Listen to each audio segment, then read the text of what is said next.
Thank you for listening to Gunsight, a wild Western action adventure. Hit the subscribe button above so you don't miss a single action-packed upload. Gunsight. Chapter 1. The horse stopped suddenly, and her rider came to his senses with a jerk, his hand streaking to his six-gun, while he muttered a profane inquiry as he swiftly scrutinized his surroundings. Had it been any horse but Shamrock, he would have directed his suspicions at it, but he knew the animal too well to do it that injustice. The valley before and below him was heavily grassed, and throughout its entire length wandered a small stream. Grazing cattle were scattered along it, and riding up the farther slope were three men who appeared to be peaceful and innocent of wrong intent. These his eyes swept past, and they passed a small cluster of boulders down on the slope below him, but instantly returned to them, a puzzled look appearing upon his face. In that nest of rocks a woman lay prone, peering at the distant horseman, and she slowly brought a rifle to her shoulder, cuddling its stock against her cheek. What he did not see, and could not, at that angle, was the menacing head of a rattlesnake not 20 feet from her, the instinctive fear of which put a chill in her heart and urged her to shoot it, even at the risk of being heard by the men she was watching. Rip Campbell unconsciously estimated the range and shook his head. He could do it with his Sharp's single shot, a rifle of great power. But he had yet to see any repeater that could. Knowing the futility of a shot, he coughed loudly and had the satisfaction of seeing a flurry below him and a rifle muzzle at the same instant. Slowly he raised his hands level with his shoulders, spoke to the horse, and mustering all the dignity possible under the circumstances, rode slowly down the slope. "That's far enough," said a crisp voice, pleasant in timbre even though businesslike and angry. "Haven't I told you punchers to keep off this ranch?" "Never to my knowledge, ma'am," he answered. "Have you the brazen effrontery to sit there and calmly tell me that?" "I don't know, ma'am, but I never heard about no such orders." "Who are you? Where do you come from? What are you doing here?" Rip smiled, apologetically. 1,500 sure would strain that gun, ma'am. And mostly, a shot wasted is worse than none at all. I'm here to offer you one that bites hard at that distance. Though I can't say I generally recommend it for ladies, it kicks powerful hard, heavy as it is. Answer my questions. Who are you?" "A stranger, ma'am, a pilgrim seeking what I can devour." "But now it's nearer 1,600, he suggested, lowering a hand to get the sharps from its sheath under his leg. "That will do," she warned. "The range which interests me is 10 yards. You may rest them on your hat," she conceded. He locked his fingers over his head and grinned. "Why, I'm a rolling stone from Montana, ma'am. So far, I've rolled into trouble all the way, and it looks like I'm still a-rolling. I want to apologize for busting up your party.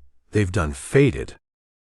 "Done faded never was born in Montana," she retorted, suspicion glinting in her eyes. She lowered the gun until it rested on her knees, but its muzzle still covered Rip. "Neither was I, ma'am," he replied, smiling. "I was born in Texas and grew up there. My greatest mistake was going north, but now I'm trying to wipe that out. It's a long trail, and I've wasted a powerful lot of time. You shall waste some more. After that, the speed of your departure will doubtless largely compensate you. How do I know you are telling the truth? As to that, not meaning no offense, I ain't none interested. And neither are you.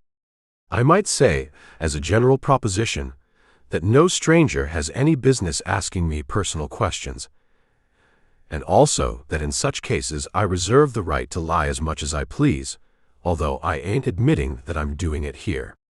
Shamrock warned me that something was wrong, which it was by several hundred yards, and ma'am, shooting across a valley is sure deceiving."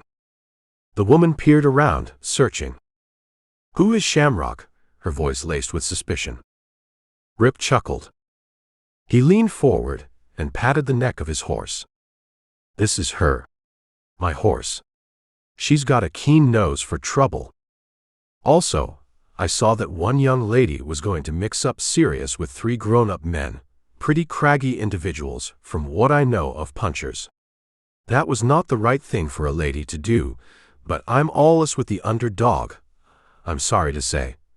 So I horned in and offered you a gun that would fill them fellows with righteous indignation, homicidal yearnings, and a belief in miracles. I know they wouldn't get hurt at that distance, you see. There's little things like windage, trigger pull, and others. But ma'am, the sound of that flying bullets and the noise of that gun sure would pester them. They'd get most amazing curious for men, and look into it. And when they found me with a gun on them, they'd get more indignant than ever. Now, ma'am, I've busted up your party, which I had no right to do.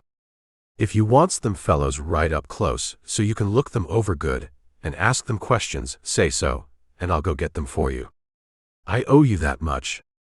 But I don't aim to be no party to a murder, he finished, smiling, and slowly and deliberately lowered his hands and rested them on his belt. She was staring at him with blazing eyes, a look on her white face such as he never had seen on a woman before, and he realized that never before had he seen an angry woman. His smile changed subtly. It softened, the cynicism faded from it, and kindly lines crept in. There was something in his eyes that never had been there before. He looked out across the valley, at the few cows, where there should have been so many in a valley like that. Then he gazed steadily at the point where the 3 horsemen had become lost to sight, and the smile gave way to a look hard and cold.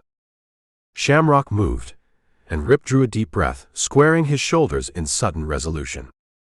Swinging from the saddle, he walked slowly forward toward the threatening rifle muzzle, took the weapon from its owner's knees, lowered the hammer.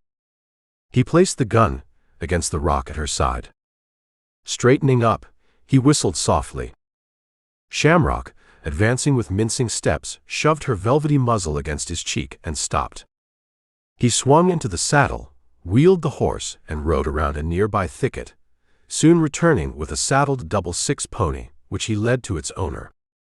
Mounting again, he backed Shamrock away, and removing his hat, wheeled and sent the horse up the slope without a backward glance, sitting erect in the saddle as a figure of bronze until hidden by the crest and well down on the other side.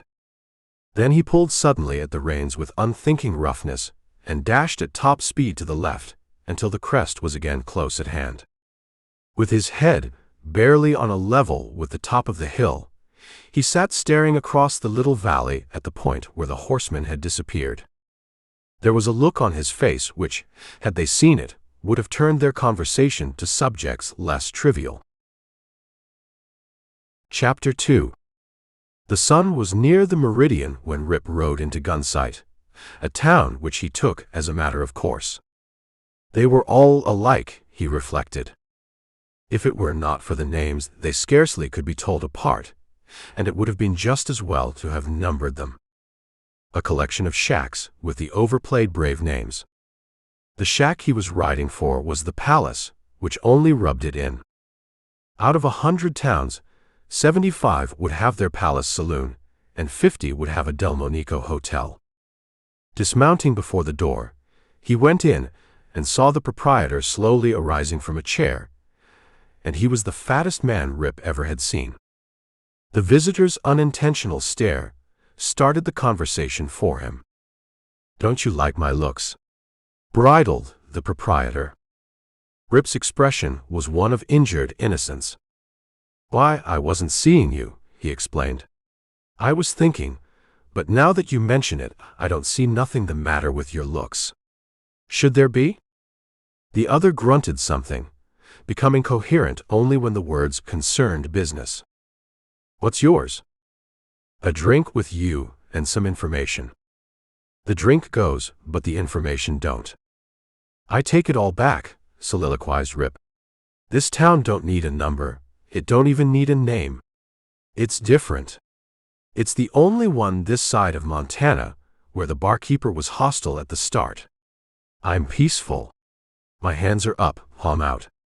If you won't give me information, will you tell me where I can eat and sleep? Which of the numerous hotels ain't as bad as the rest of them?" Davis Lee Beauregard Green slid a bottle across the bar, sent a glass spinning after it, leaned against the back bar and grinned. "Gunsight ain't impressing you a whole lot," he suggested. "Why not? It's got all a man needs, which is why towns are made, ain't it?" Rip tasted the liquor and downed it. "I always size up a town by the liquor it sells. I say Gunsight is a dead sight better than I thought from a superficial examination." Dave Green, wise in the psychology of the drinking type, decided that the stranger was not and never had been what he regarded as a drinking man, and even went so far in a quick, spontaneous flash of thought as to tell himself that the stranger never had been drunk. Now, in his opinion, a hard-drinking two-gun man was bad, but a coldly sober, real two-gun man was worse, although possibly less quarrelsome. He was certain that they lived longer. Dave was a good man with a short gun, despite his handicap, but a stirring warning instinct had told him that this stranger was the best who ever had entered his place. This impression came, was recognized, tabbed and shoved back in his memory, all in a mechanical way. It was too plain to be overlooked by a man who, perhaps without realizing it, studied humanity, although he could not lay a finger on a single thing and call it by name. Dave put the bottle back and washed the glass. "Well," he remarked, "every man sizes things up according to his own way of thinking, which is why there are so many different opinions about the same thing." Letting this ponderous nugget sink in, he continued, "I reckon the bottom of it all is a man's wants. You want good liquor, so a town's good or bad, which is as good a way as any other, for it suits you. But speaking about eating houses, there's a hotel just around the corner. It's the only one in town. It butts up ag in the corner of my rear wall. Further than saying I've et there, I got no remarks to make. I cook my own, out into the pressure of business and choice." "It ain't run by no woman, is it?" asked Rip. "No." "Why?" Rip grinned. "I'm riding clear of women. It was women that sent me roaming over the face of the earth, a wanderer. My friends all got married, and I drifted. The first section I come to where there ain't none, I'll tie fast, and this country looks like a snubbing post to me." "You lose," chuckled Dave. "There's one down here, and some folks think she's considerable. What's more, she's looking for a good man to run her dad's ranch and get an outfit together as will stay put. But if you don't like them, that loses the job for you. And I reckon you're right lucky at that." "I know the kind of a good man they want," said Rip reminiscently. "Good, meaning habits only. A man that don't smoke, chew, drink, cuss, get mad, or keep his hat on in the house. Losing the job ain't bending my shoulders. I ain't looking for work, I'm dodging it. Going to loaf till my money peters out, which won't be soon. You'd be surprised if you knowed how many people between here and Montana think they can play poker. Just now, I'm a teacher. I'm peddling knowledge to the ignorant, and I ain't no gambler at that." Dave chuckled. "There's some around here, too. Now me, I'm different. I can't play, and I know it, but of course I'll sit in just for the excitement of it once in a while if there ain't nothing else to do.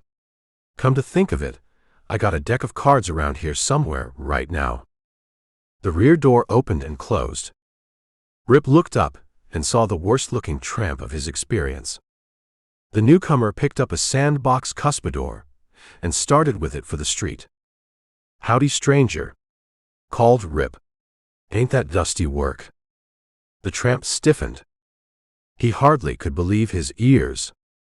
The tones which had assailed them were so spontaneously friendly that for a moment he was stunned.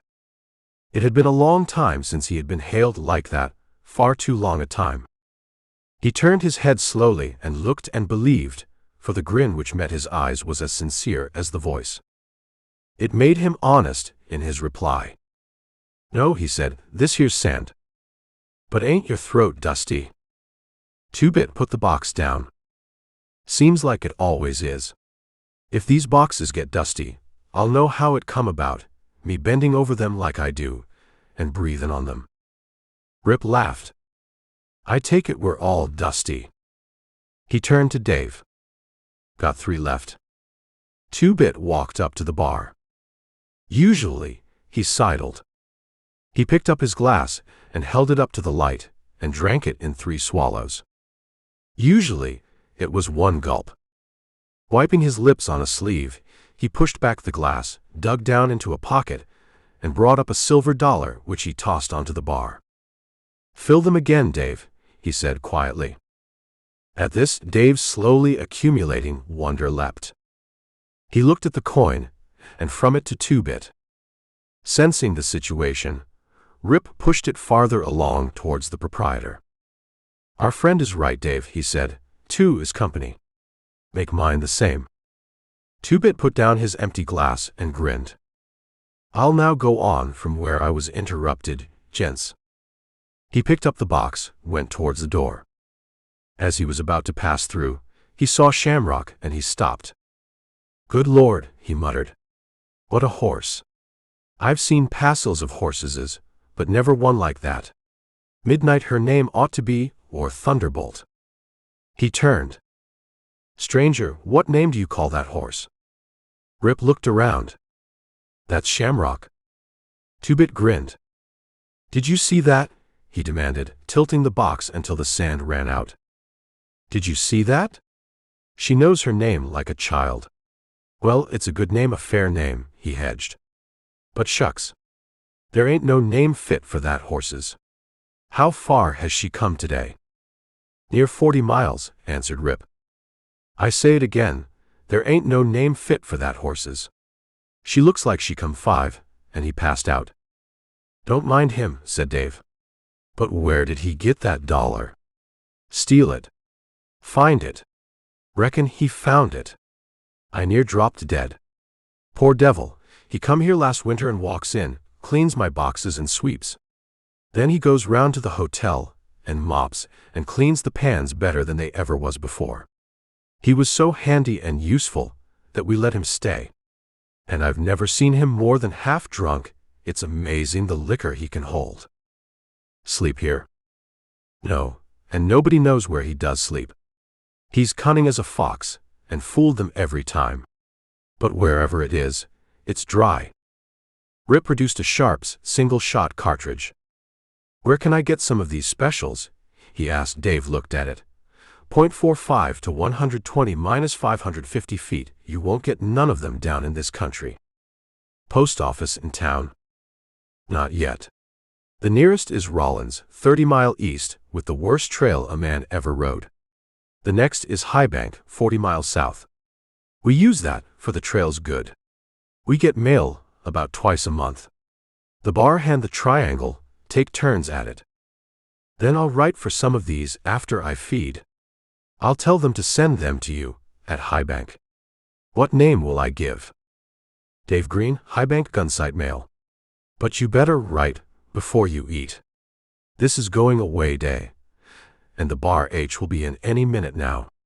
Rip arose. "Not before I eat. I ain't had nothing since daybreak, and it's afternoon now. I hate letter written, and if I don't eat soon'll get thin." "Then don't eat, though I wasn't thinking of you when I spoke," growled Dave. "Wish I was in danger of getting thin." "What you care?" demanded Rip. "You're healthy, and your job don't call for a man being light." "That's the way you fellows talk," said Dave. "I'm short-winded, I'm in my own way, and the joke of the country. I can't ride a horses, I can't even get a gun out quick enough to get a hop-toad before he's moved 20 feet. "Pulling a gun has its advantages, I admits," replied Rip, who had his own ideas about Dave's ability in that line. Dave, he thought, could get a gun out quick enough for the average need. Being a bartender and still alive was proof enough of that. He walked toward the door. "If you was to get a big horse, a single-footer, you could ride all right." He went around and entered the hotel, mentally numbering it. Arranging for a week's board and bed for himself and Shamrock, he hurried out to the wash bench just outside the dining room door, where he found 2 tin basins, a bucket of water, a cake of yellow soap, a towel, and women using them all. Taking his turn, he in turn followed them into the dining room and chose the fourth and last table, which was next to a window. The meal was better than he had expected, but hungry as he was, he did not eat as hurriedly as was his habit. Fragments of the conversation of the two punchers in the corner reached and interested him. It had to do with the Double Six Ranch, as near as he could judge, and helped him to build the skeleton upon which he hoped to hang a body by dint of investigation and questioning. The episode of that morning had occurred on the Double Six Ranch if the brands on the cattle he had seen meant anything. The woman's name was Arnold, and she had a father and a brother, the latter a boy. There was a fragment about the dock. Just what it was he did not hear, except that it was coupled to the bar H. Also, something was afoot, but it was so cautiously mentioned that he gained no information about it. Finishing before him, the two men went out, and soon rode past the window, mounted on triangle horses. He rattled his cup and ordered it refilled, and when the waiters louched back with it, Rip slid a perfectly good cigar across the table and waved his hand. "Sit down and smoke. You ought to rest while you got the chance." The waiter lost some of his slouch and obeyed, nodding his thanks. "Are you punching?" he asked. "When I'm broke," answered Rip. "Just now, I'm riding around looking at the scenery. Never knowed we had any out here till I heard some Easterners going mad about it. I've been trying to find it ever since. But anyhow, punching is sure monotonous. If you can show me anything monotoner than this job, I'll eat it," growled the waiter. "It's hell on wheels for me." "This whole range is monotonous," grunted Rip. "Reckon nothing interesting has happened down here since Moses got lost. But there's one thing I like about it, there ain't no woman in 30 miles. You follow Clear River into Green Valley, which is Double Six, and you'll change your mind," chuckled the waiter. "She'll chase you off too. I'll be cussed. And she's suspicious of strangers? Don't put no limit on it like that. She's suspicious of everything that wears pants." "How's that?" "Well, her cows has been wandering off, looking for better grass, I reckon, and she thinks they're being drove." Rip pictured the valley, but hid his smile. "You can't blame the cows. They'll find the best. Any ranches around here run by men?" "Sure, 3 of them. There's the Bar H, and the Triangle, and over west is the Double X, but its ranch house is so far from here that it's a sort of outsider. It's the biggest, the Bar H is next, and then comes the Triangle. The Triangle don't hardly count, neither though it's close by." "What about the Double Six you mentioned? And what's your name?" "My name's George. The Double Six has gone to the dogs since it was sold. It ain't a ranch no more. Of course, it's got range and water and some cows and a couple of buildings, but it ain't got no outfit. Old Arnold, his gal, and his kid, all tenderfeet, are trying to run it." "But they've got to have punchers," objected Rip. "They can't keep them, though I ain't saying why," replied George mysteriously. "Does the doc own the Bar H?" asked Rip. "Lord, no. It owns him, but say, you'll have to excuse me. I got work to do. See you at supper." So long. Rip left, and rode back the way he had come that morning, lost in meditation. Reaching the rim of the valley, he looked down over the rolling expanse of vivid green, here and there broken by shallow draws with their brush and trees. He noticed an irregular circle of posts just south of him and close to the river. Experience told him what they meant, and he frowned. Here was a discordant note that, enclosure small as it was a thing sinister, malevolent, to him almost possessing a personality. Turning from the quicksands, he sat and gazed at the nest of rocks below him, until Shamrock, well-trained though she was, became restless and thought it time to move. Stirring, he smiled on, pressed a knee against her, and as he rode away he shook his head. "Yes, girl, I'm still a-rolling, and I don't know where to." After supper, he talked with George until they heard the creaking of wheels and harness. Looking up, they saw 4 heavy horses slowly passing the window, followed by a huge covered wagon with great heavy wheels having 4-inch tires. A grizzled, whiskered, weather-beaten patriarch handled the lines and talked to his horses as though they were children. "Now I got to make a new fire and cook more grub," growled George, arising. "Why can't he get here in time for supper? He's always late going and coming." "Who is he, and where's he from?" "Old Buffalo Wheatley, from Highbank. He's going up to Juniper and Sherman." "He come from Highbank today?" demanded Rip, surprised. "Sure, and he must have come slow." "Slow? 40 miles with that in a day, and he come slow," retorted Rip. "He was lucky to get here before midnight. If you'd have done what that old feller has today, you'd not think much of anybody as wanted you on hand at supper time." "Maybe you're right," conceded George dubiously. As he went into the kitchen, Rip arose and went out to the shed where the driver was flexing his muscles. "Howdy," he said. "Got the wagon where you want it?" "Howdy, friend," replied Buffalo, looking out from under bushy brows. "I reckon so. Most any place'll do. Ain't nothing round'll scratch the polish off it." He grinned. Rip laughed and began unhitching the tired, patient horses, and his deft fingers had it done before Buffalo had any more than started. "Fine horses," he complimented, slapping the big gray at his side. "You must treat them well." "I do," said Buffalo. "I may abuse myself sometimes, but not these here fellows. They'll pull all day, and are as gentle as kittens." "How do you find freightin'?"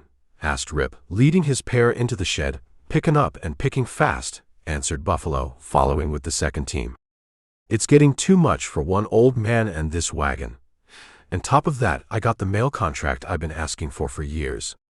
So I got to put on another wagon and make the trip every week, 'stead of only when the freight piles up enough to make it worthwhile. Reckon I'll break my boy in on the new wagon." "I'll leave the feedin' to you," said Rip, leaning against the wall. "You know what they need." "All right, friend, much obliged to you. I just let them eat all the Hythe can hold, and give them their measures of oats. I have to carry them with me. Can't get none away from Highbank, everything up here being grass-fed." "I feed oats when I can get them," replied Rip. "I always reckon acorn-fed horses has more bottom." "Sure has if they're that kind," agreed Buffalo. "Travel the same way all the time." "Yes. I won't gain nothing going t'other way round," answered Buffalo, busy with his pets. "You see, I always come north loaded. The first stop after here is Juniper, where I loses part of the load. That's 30 miles from here, and the road's good. Then I cross over to Sherman, lose the rest of the load, and come back from there light. It's 50 mile of hard travelin'. Goin' like I do, I has the good, short haul with a heavy load. Coming back, I have a light wagon on the long, mean haul. If I went to Sherman first, things would just be turned round." "What do you do when you have passengers for Sherman?" "Don't want none," snorted Buffalo. "Wouldn't carry them to Sherman anyhow.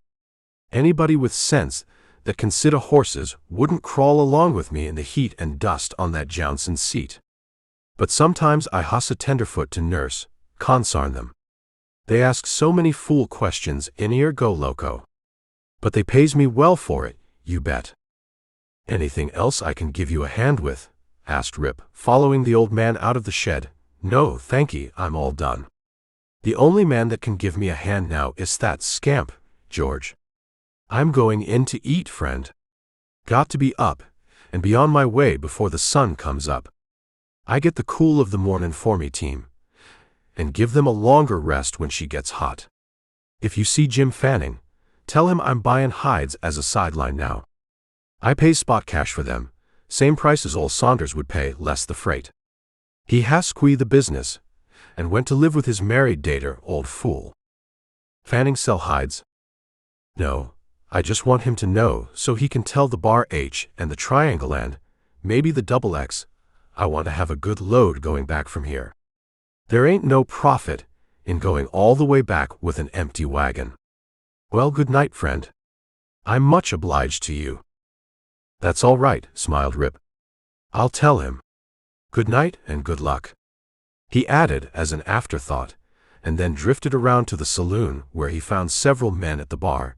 Dave performed the introductions and added, "Campbell here says he ain't going back punching cows as long as his money lasts.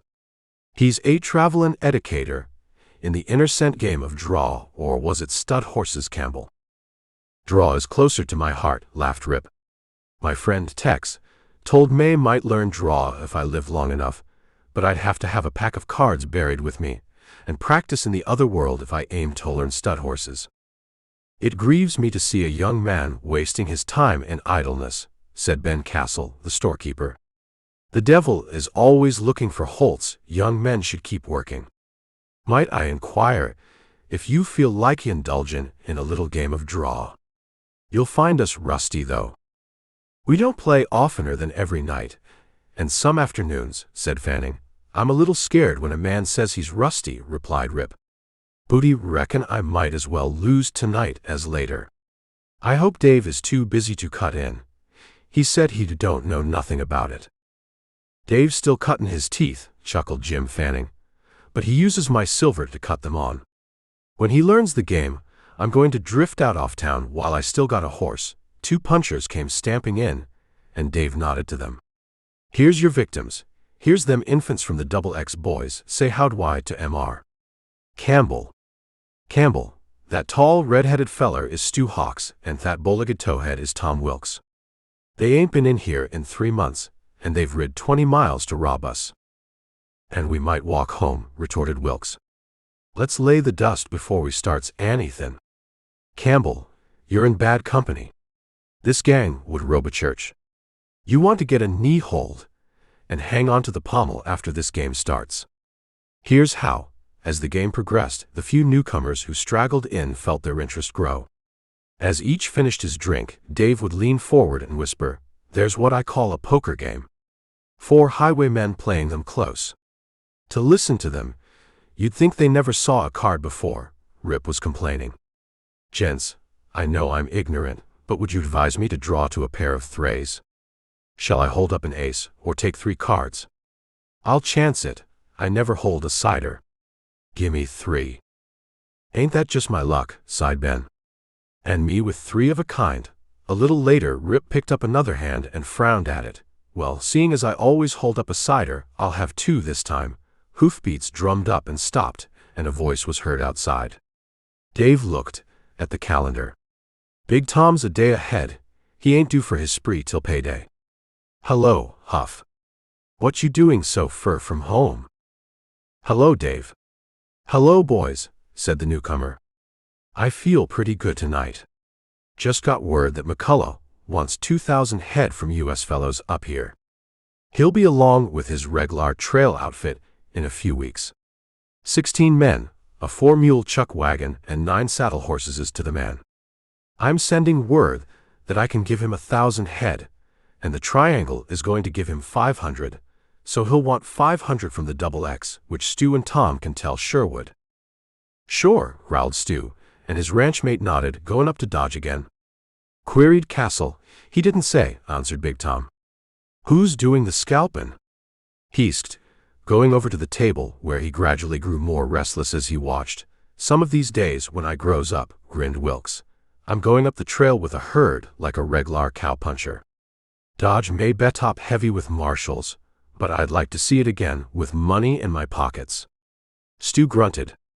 "Huh." He looked over his hand and drawled, "The last time you went up you put on too many airs. Just because Cimarron let you play segundo once in a while, when he went on ahead to size up the water or some river we would have to cross, you got too puffed up. I'm aiming to be the second boss the next trip, and I'll hand you a few jobs that'll keep you out of mischief." Big Tom watched the winner rake in the chips and could stand it no longer. "Say," he growled, "anybody getting tired and want to drop out?" Castle looked up. "I only won $2 in 2 hours, and I got some work to do. Everybody being willin', I'll go out and bury my winnin's." Big Tom took his place. "I'm sure of one thing, I can't lose the ranch, for I don't own it." A round or two had been played when Big Tom drew his first openers. Rip raised it and cards were drawn. After it had gone around twice, the others dropped out. Big Tom raised and Rip helped it along. The bedding became stiffer, and Big Tom laughed. "I hope you keep on boosting her." "You can't get me out of this pot with dynamite," replied Rip, pushing out a raise. Big Tom's gun was out before he left his seat. His chair crashed backward, and he leaned over the table. "Meanin'?" he snarled. Rip, surprised, kept his hand on the chips. "What I said," he answered evenly. "Tom," yelled Dave. "He don't mean nothing. He's a stranger down here." Big Tom's scowl faded at the words. "I reckon I was hasty, Campbell," he said. Rip spoke slowly, his voice metallic. "You was so hasty you come near never getting over it. Put down the gun. I'm a mite touchy at. If you has anything to say, put down that gun. No offense. For the third time, put down that gun." Big Tom shook his head and appeared to be genuinely sorry. He slid the gun back and picked up his chair. "You raised." "I did. I advise you to call and end it." "She's called." "5 little hearts," said Big Tom, laying down his cards. "They're hasty too. Queen full, count them. Let's liquor." The foreman paused in indecision. "Campbell." "We all get touchy," interrupted Rip, scraping in the winnings. "Will you drink with me?" "I'll take the same," said Big Tom, and he bought the next round, nodded his good night, and went out. Rip turned to Dave. "Will you oblige me by telling me what Mr. Huff get huffy about?" Dave hesitated, but Stu Hawks laughed and answered for him, his slow drawl enhancing the humor of his tale, and wrinkles playing about his eyes and lips told of the enjoyment the picture gave to him. "Clear River crossed our range, flowed through Little Canyon, made a big bend in the Bar H, passed out of East Canyon, and flowed down the middle of the Double Six. 3 years ago, a piece of Little Canyon busted loose and slid down, blocking the river, which backed up, getting higher and higher, and began to cut through its bank about 3 miles above. Big Tom got busy, pronto. He sends for a box of dynamite, sticks it around in the debris, and lets her go, all of it. When the earthquake stopped, there was a second one. In the dust and smoke, we all thought it was Adelaide Charge. It wasn't. It was a section of the canyon wall, near 100 feet long and almost 200 feet high. There was a chalet fault running down from the top, back about 40 feet. Everything in front of that was jarred loose and slid. The canyon was choked so hard on fast that it won't never get open again. Clear River kept right on a cuttin', and it now flows on the other side of Pine Mountain, which means the Bar H ain't got no water of its own, except a few muddy holes south and west of the ranch buildings. That's why he's touchy. But that's a long speech and a dry one. Let's all liquor again. Chapter 3. Rip looked forward eagerly to the coming of the outfits for their monthly celebration, and he wasn't certain he wouldn't make enemies before the night was over, which impelled him to visit the Bar H and the Triangle while he would be welcome. He had familiarized himself with the Double Six Valley and the country close to the town. Therefore, he mounted Shamrock after an early breakfast and rode south, passing the shack occupied by the dock about 2 miles south of Gunsite. The dock was squatting on Double Six land, had a small corral, a hitching post, and a well. Rip stopped at the latter and had a drink while he mentally photographed everything in the immediate vicinity. When he started on again, he had the choice of 2 trails. One wound up over Pine Mountain, a high wooded hill, and was the more direct route to the Bar H. The other followed the riverbed around the base of the mountain and was the trail used by the Triangle. Deciding on the shorter, if more difficult route, he gave Shamrock her head and started up the slope. The trail was fair, following the line of least resistance and threading through rocky defiles, rocky clefts, and skirting steep walls. Riding down on the south side, he found himself in a deep ravine, and when he left it, he came to the old bed of the river. A grin came to his face as he pictured the episode of the dynamiting. Following the dried-up bed, he entered East Canyon and found its north wall to be perpendicular and remarkably smooth. The other side sloped more, showed great erosion, and was scored by clefts and wooded defiles running far back. Emerging from the canyon, He rode over a hilly, rolling range, and sometime later recrossed the old riverbed, arriving at the Bar H ranch houses. 2 men were in sight, one mending riding gear, and the other fixing the fence around the well. They nodded, and he asked for Big Tom. "He's around Summers," said Squint Farrell, whose name had been well bestowed. "Get off and set down," invited the other. "He won't be long." "Ridin' fur?" "Gunsight," answered Rip. Bill Fraser's eyes were on Shamrock. "Ever think of swappin' horses?" he asked. "Not this one," smiled Rip. "She's too dumb, won't learn nothing. But I had her since she could stand up, and she's rapid for short distances." "Meanin' several short distances hooked together," suggested Squint. "I can see she's dumb, it's writ all over her." "I don't care," said Fraser. "I'm a great hand with the dumb ones. I'm doin' wonders with Squint." "Sure," grunted Squint. "He owes me so much money, I got to do what he says. Here comes Tom now. He's some touchy this mornin'. Musta had a session with them poker deacons last night." "He holds them too long," chuckled Fraser. "He figures that if 3 little deuces are worth $1, why 2 aces and 2 kings is worth a whole lot more." "Does sound reasonable," said Squint. 3 deuces makin' only 6, and the others makin' a king is 13, 26, and 2 more is 28. That the way you been figorin' all these years, Tom?" Big Tom smiled. "Howdy, Campbell. What brings you down here so early?" "Curiosity, mostly," answered Rip. "That, and not havin' nothing to do. And I'm grievin' about them $2 Castle took away from me last night."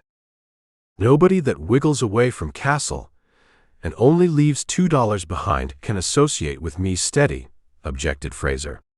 "I got my rights." "Maybe we'll see him get 2 more tonight," said Squint. "We're ridin' in with money in our pockets." "And you'll travel light returnin'," said Big Tom. "And most amazin' noisy," laughed Squint. After a little more idle conversation, Rip pulled his hat more firmly down on his head. "Well, I just thought I'd drop in and say hello.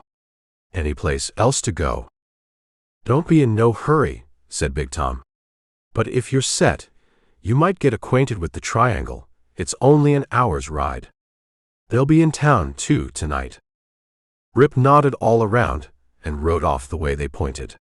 He looked carefully at the brands of the cattle he passed, stopped at the Triangle for a drink, and a few minutes' conversation with a puncher who was saddling a fresh horse, and returned by the trail around the eastern end of Pine Mountain to Gunsight, where he spent the afternoon playing 7-Up with Dave with indifferent success. Night had scarcely fallen when a whooping down the trail heralded the approach of an outfit. It was from the Triangle, and they stamped in eagerly. Castle, Fanning, and several more of the townsfolk followed them, and it wasn't long before liquor and cards vied with each other for the honors of the evening. Rip, declining cards and going easy with the liquor, watched the games and became better acquainted all around. "I'm lossin' my holt," mourned Castle. "Reckon I'm sick." "When you get so sick you can't move," grunted Hank Lewis, foreman of the Triangle, "I'm comin' in and talkin' your clothes. You'll be left like you was born." "You ain't got a chance, Hank," asserted Fanning. "I live next door to him, and I'll get him first. Here's a little more to freeze him out." "No man with 3 jacks ought to sit in this here game at all," muttered Gardner sorrowfully. "But I'm trailin'." "Now that I know what Sam's got, I'll trail too," grinned George Lang. "Here comes Huff and his angels." The Bar H arrived tempestuously. Big Tom's voice could be heard above the noise, and he was the first to enter, followed closely by his outfit. He nodded to the crowd and ordered drinks all around. Exchanging a few words with Dave, he approached Rip. "Reckon you can hold on to that last pot, Campbell?" he asked. "I'll do my best," replied Rip. "I'll have a better chance with Castle out of our game." "Let's make up another table," said Big Tom, looking around. Fraser joined them, followed by Lefty Carson. "I'm after more'n $2, he laughed. "Castle always did play a kid's game." "Somebody else is picking on me," came Castle's voice. "If that Fraser'll come in some evenin', I'll try to suit him." "Hey, Dave. What's the matter? Somebody tie you to the bar?" Dave's retort was not what fiction attributes to a fat man. He was not genial, he was stirred up. "You go hang. I'm so cussed busy I can't see. I ain't no jackrabbit." "He says so himself," shouted Squint, roaring with laughter. "If I ever sees a jackrabbit lookin' like Dave, I'll give him all the trail." "Hey, Two-Bit," yelled Dave, with a voice that shook the bottles. "He's always around when there's nobody here, but when there's a crowd to be waited on, he flits. Hey, Two-Bit." Dahlgren held his hand over the bar. "Gimme a glass of liquor, Dave, and I'll trap him," he laughed, looking at his foreman, who had forgotten all about cards and was drinking steadily. Dave looked at him, grinned, and complied. Dahlgren turned, glass held up. "Order, gents. Order. Less noise. I'm gonna trap a bum and have him on show right before you for 2 bits a head." The crowd took it as a wager and wouldn't let him explain. "All right, you coyotes, let it go that way then. 2 bits apiece that I do," he cried, and the cynosure of all eyes pranced to the door where he placed the glass on the sill and then lay down along the wall, his hand raised to grasp his quarry. Laughing, he faced the crowd. "They are elusive animals, gents, but they can't resist the enticing smell of—" Another roar went up, as a hand stole around the glass and whisked it from sight. Oblivious to this, Dahlgren took the shout as a tribute to his humor. When he could be heard, he continued, "They can't resist the smell of liquor, gents. When the wary bum sensed this here glass of firewater," he pointed, and stopped as another roar went up. "Well, I'm DD," he grunted. Scrambling to his feet, he plunged out into the night as Two-Bit entered the rear door, carrying the liquor at arm's length. Two-Bit stopped, gulped down the fiery liquid, and placing the glass on the bar, started to serve the card players, his face grave and serious. The place was in an uproar when Dahlgren returned, and he was met by a howling mob of creditors.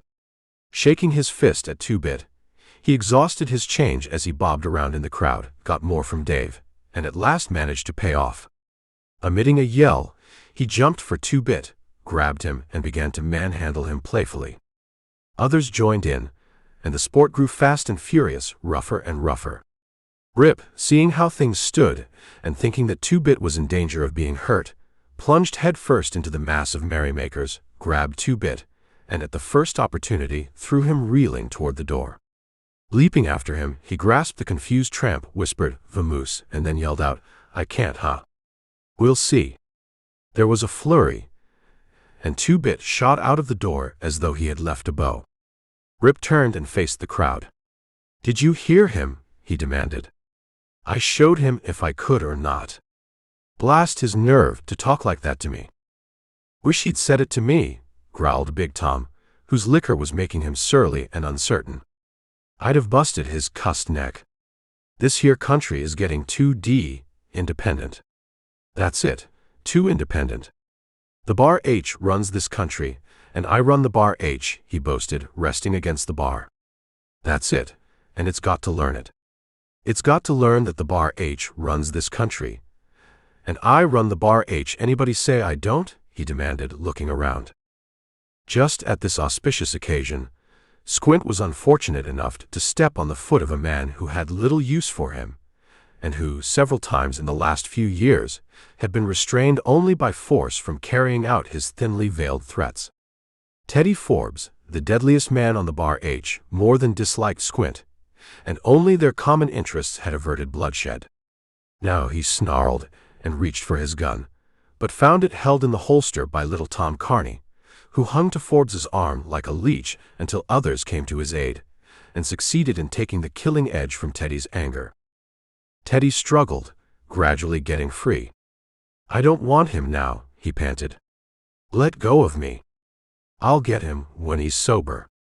He wrestled free and went over to his foreman. "You heard what I said," he demanded. "There won't be no interference this time." Big Tom rocked back on his heels and scowled down at his gunman. "I heard you," he replied.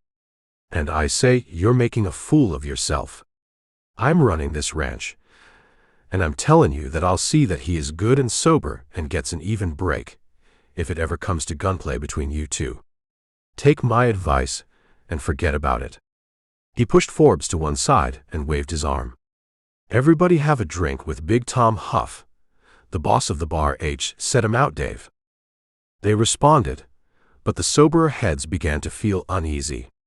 Dave looked at Castle, who exchanged glances with him, and at Rip, who, lounging against the farther wall near the card players, was missing nothing.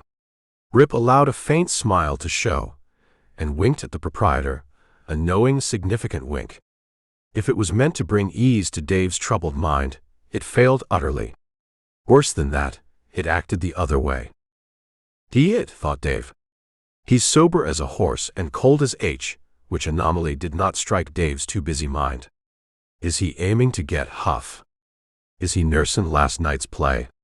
Here I was hoping none of the double X would ride in, and trouble was camping under my fat nose all the time. H will sure pop at the first shot. They'll shoot him to pieces and no tellin' who else. The card game died gradually, and the players nearest the crowd shoved their chairs back.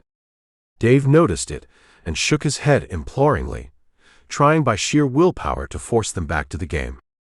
He failed, and his fears looked to be justified. Big Tom, turning ponderously, looked at them, and then stared as their strange inactivity slowly impressed itself on his befuddled mind.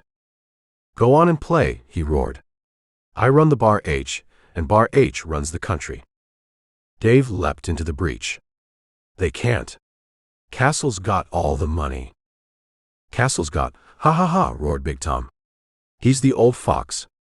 Go in to shake hands with the old fox." He weaved across the floor and shook Castle's hypocritical hand. "And he's got Campbell's 2 pesos. Me and Campbell's going to play a 2-hand game for the limit, and the winner'll tangle up with Castle." That plan did not suit Dave at all. He refilled a glass and slid it across the bar. "Hey Tom," he called. "Hey Tom." As the foreman turned clumsily and stared at him, Dave held up the glass. "I never thought you was so stuck up as to ask the boys to drink with you and then throw 'em like that." "Who's stuck up?" "Then why didn't you drink with 'em?" demanded Dave, severely. Huff looked at him and lurched forward. "Beg boys' pardon. I'm with the boys. I always drink with the boys, and I ain't stuck up." He gulped the liquor and, spreading his feet, leaned against the bar. "The Bar H runs this country, and I run the Bar H. I'll learn him too." He threw off 2 of his men, who tried to quiet him, fearing he'd say too much. "I'm all right," he assured them. "I'll learn him," he continued. "There's that minx on the 666. I'll learn her too. I've been layin' low, but I'll learn her. I'm not stuck up, but she is. First night I called, she tried to sneak out and leave me holding the sack. But I showed her who was running this country. She's a wiry minx, but I kissed." "That'll do," snapped Rip, the words sounding like the crack of a whip. He leaned forward, away from the wall, his hands hanging limply at his sides. The crowd jumped, and Dave's heart was severely taxed. "I don't know the woman, but I object. The Bar H may run this country, and you may run the Bar H, but if I hear any more about women, I'll take the job of running you, and the Bar H, and the country besides if I have to. I've got some rights, and I ain't going to have my evening spoiled by women. And that goes as she lays." Big Tom had pushed away from the bar and swung around unsteadily. He blinked and focused his eyes on the man who had interrupted him and who spoke about running him. Steadily, the meaning of the words hammered at the liquor-paralyzed brain cells, and at last was recognized and understood. His blood-red face wrinkled like the muzzle of an angry dog, and the red eyes blazed with murder. Memory tried to inflame him further, and succeeded. He snarled an oath and reached for his gun. There was a flash, a roar, and a cloud of smoke at Rip's hip, and before the crowd could move, they were facing 2 guns, from one of which trailed a thin wisp of smoke. Big Tom, holding his benumbed hand against his body, looked from it to his gun, which slowly ceased sliding, and came to a stop on the floor at the other end of the bar. He appeared to be stupefied. "I didn't touch him," snapped Rip. "I hit his gun. You all saw him draw first. I'm aiming to make this personal between him and me, and so far as I'm concerned, it's over now. But if anybody has any objections, I'll hear 'em." Receiving no reply, he continued, looking out of the corner of his eye at the bar foreman. "Tom, I don't aim to do you no injury, and you can palaver all you want and have all the fun you want regardless. That is your right. But I've got rights too. And so has all the boys. And we ain't going to hear nobody talk about women. Women is barred all the way to the ace. I ain't going to listen about 'em at all. They lost me the best job I ever had, on the best ranch I ever saw. They drove me clean out of Montana to and gone. All my troubles have been caused by women. And you hear me shout that there ain't going to be no palaverin' about 'em where I got to hear it. That's flat, and I got 2 6-guns that says it is. I ain't holding no grudge aggin' you no more'n you're holding aggin' me for my mistake last night. We all of us make 'em, not meanin' to. This is a man's town, a man's saloon, and we're all of us men. We ain't going to be followed around by no women, in talk or otherwise. All in favor of barrin' women, have a drink with me." The invitation was accepted, and Dave followed it by a treat on the house. Then he mopped his head, and wearily let his hands hang down at his sides. He looked at Rip and heaved a sigh. If you ain't a he-wizard," he muttered. "A reg'lar sheep-herder." Rip walked over, picked up the gun, and handed it to its owner, slapping him on the back at the same time. "Here, old-timer," he grinned, "take your gun. She's a beauty, and ain't hurt a bit. Don't it beat all how me and you get all mixed up without meanin' to? I says it's funny cussed if it ain't." Big Tom fumbled at the holster, slid the gun into it, and a grin crawled across his face. "Seems like we are always buttin' our fool heads together," he replied. "I'm with you, Campbell. I'm with the boys. With women. They're barred, and I won't listen about 'em. We're all men, ain't we, boys?" "I reckon so," said Dave. He motioned to Squint and Fraser, nodding at Big Tom, and then at the door. "Hey, Tom," called Fraser, "let's go home." Won't go home," objected Big Tom, lurching forward. Reaching a chair in a corner, he fell into it, and in a few minutes was snoring sonorously. Dave slid his elbow on the bar, and rested his head in his hand. His pose bespoke great weariness. He looked at Rip, and shook his head in bewilderment. Rip dragged a chair up to the unused second table, made a face at the fat proprietor, and piled up a sizable stack of coins in front of him.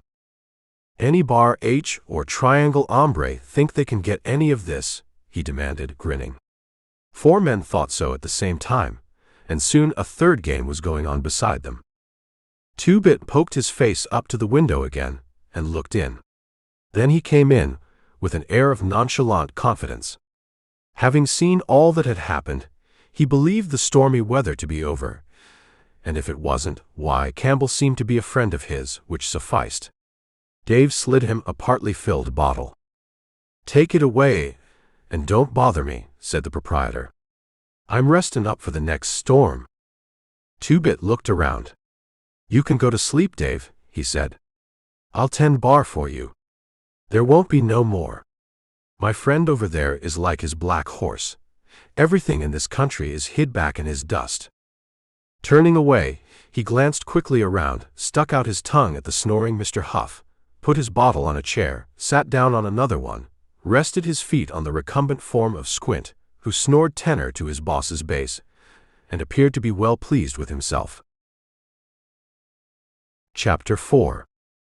The following morning was a quiet one in Gunsight, and a stranger entering the town would have thought an epidemic of sleeping sickness had struck it, for yawns would have met him wherever he turned, along with quite a few headaches, the owners of which were short of temper and ugly in words. Dave dozed in his chair, his countenance far from smiling. He opened his eyes from time to time, and fell asleep again with a scowl. Ben Castle petulantly cursed everything his clumsy fingers bungled, and it can be said that clumsiness was not the normal condition of those digits. Art Fanning, whose hired man could run the routine affairs of the hotel as well without him, turned and tossed on his bed, finally getting up and poking his head out into the hall. Thinking he heard a noise in Campbell's room, he went to the door and hammered on it. "House afire?" demanded Rip, sleepily. "No, but my head is," growled Fanning. "What you say about a bucket of roaring, strong coffee for us sinners?" "I say, you're shoutin'." "Coming in." "Nah, I got to put on some clothes and find some socks. These here are rounding my heels and climbing up my legs. I'm sure hard on socks," he growled. Leaning over the stairs, he let out a bellow, "Hey, George." "I'll swear he heard you," said Rip. "Maybe the bar H did too. I never saw nobody go under so quick from liquor as Big Tom and Squint." "Hey, George," yelled Fanning. Oh, they was well ribbed before they hit town. "Where the—" "What you want?" asked a voice from below. "What you think I want?" retorted Fanning. "Your grandmother's aunt. You brew us a quart of coffee apiece, and brew it my way. I been bit by a snake." "I don't want none of that paint," objected George, surprised. "Who said you did?" snapped Fanning. "Who cares what you want? Campbell, and I'll handle that. Jump lively or I'll shoot down the stairs." "Shoot if you wants. They don't belong to me. You can shoot down the house if you wants." George slammed the door with vim. "Bit by a snake. Bet it was a hydrophoby skunk. I'll brew him some coffee that'll stunt his growth, blast him." After breakfast, during which his companion found fault 3 times with everything in sight, Rip wandered around and dropped in to see Jerry Poole, the harness maker. Jerry's mouth tasted of burnt leather and alum from his night's indiscretions, and he was so unendurably ugly that his visitor, twiddling his fingers at him, dodged a chunk of wax and departed, going into Castle's. "Hello yourself," growled Castle. He fumbled a ball of cord, dropped it, and kicked it through a window. "Now look what you done," he yelled. Rip wheeled, slammed the door, and wandered to the palace. Peering in, he essayed a test of Dave's hospitality. "How do you feel?" he asked loudly. "You was going too fast with the juniper." Dave straightened up, glared at him for a moment, and found a more comfortable position. "You can go to Juniper or H for all I care," he grunted, and went off to sleep again. Rip leaned against the wall in momentary indecision. Hearing shuffling steps, he looked up to see Two-Bit rounding the corner. His face brightened. Here was someone with whom he could talk. "Howdy, old-timer," he said cheerily. "Howdy," grunted Two-Bit, and passed into the palace. There was a noise within, a crashing of chair legs and a thunder of words. Two-Bit came out again in undignified haste, crossed the street in 3 leaps, and turning, shook his unwashed fist at Dave, Rip, Gunsite, and Creation, and told his opinion of them all. Rip shook his head and went around the corner. "Shamrock's the only company fit to associate with, and a ride won't do me no harm. Reckon I'll go down and wander around that hill between the 66 and the Triangle. I ain't been south of that valley yet." He looked up at the sun. "Cussed if it ain't noon already." While Gunsite slept or swore, the day's work was going on as usual on the 66. Arnold had finished a hurried breakfast and ridden out to the north boundary of his ranch, at that point not more than a mile from the house, to continue setting posts for a fence. His boundary ran along the foot of hills, heavily covered with brush and timber, and he had grown tired of turning his cattle from them. Having found several rolls of wire left by the former owner of the 66, he determined to use them and make them go as far as they would. If they reached no farther than across the Devil's Gulch section and the creek, he would be repaid for his labor. Reaching the gulch, he started to work and found the task disheartening. The ravine was rocky and boulder-strewn, and he had difficulty finding places for the posts. More than half of the morning had passed when he reached the bottom of the gulch and began to look for a place where his shovel would do more than scratch rock. After a fruitless search, he abandoned the idea of digging and determined to build a cairn around the post. Taking a crowbar, he attacked the side of the gulch and sent several rocks rolling down. He was prying at a small boulder with indifferent success when the rock under it, giving way unexpectedly in a small slide of gravel and shale, freed the boulder suddenly and sent it crashing downward before he could get out of its way. It passed over his left leg, and he dropped in agony, the leg broken below the knee. There was only one thing for him to do, and he tried it despite the excruciating pain. He had to drag himself to his horse and get into the saddle somehow. There was no way to call for help with any chance of being heard, for he did not carry a gun, believing himself safer without one. Not being able to use a 6-gun well, he knew he would have no chance against men who used them as though they were an integral part of themselves, and to carry a weapon under those circumstances would be suicidal, for he then would become an armed man and have to assume the responsibilities of one. After what seemed to be an age, he finally reached the top of the gulch and saw his horse. Resting for a few minutes, he again dragged himself forward. The horse wheeled, pricked up its ears, and stared at him in panicky fear. Snorting, the animal dashed away at top speed, the injured man calling after it in despair. Back in the ranch house, Joyce at the table for the noon meal. The dinner was nearly cooked when she glanced out of the window and saw her father's saddled horse standing at the corral. Going to the door, she called out that dinner was ready, well knowing her father's habit of not coming until the food was nearly spoiled. Her brother appeared from the tool shed and splashed at the wash basin, which he firmly believed was all that was necessary, but his sister, wise in the ways of boyhood, thought otherwise. "Don't you dare touch that towel," she warned.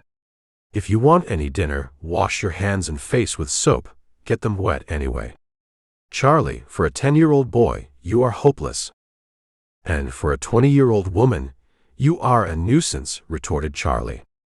"You women don't do nothing but find fault. Where's Dad?"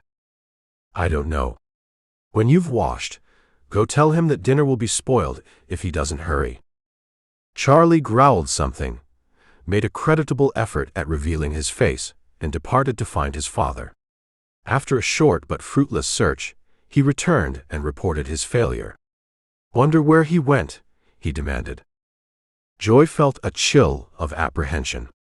Fears of this kind were not strangers to her, for she had felt many of them in the last 2 years. "Perhaps Lazy wandered home without him," she suggested. "It wouldn't be the first time. You'd better saddle Pinto and go see. Take Lazy with you. Go yourself. If you want any dinner, you'd better be starting. The sooner you return, the sooner you'll eat," she declared with vexation. "You know that I cannot leave now."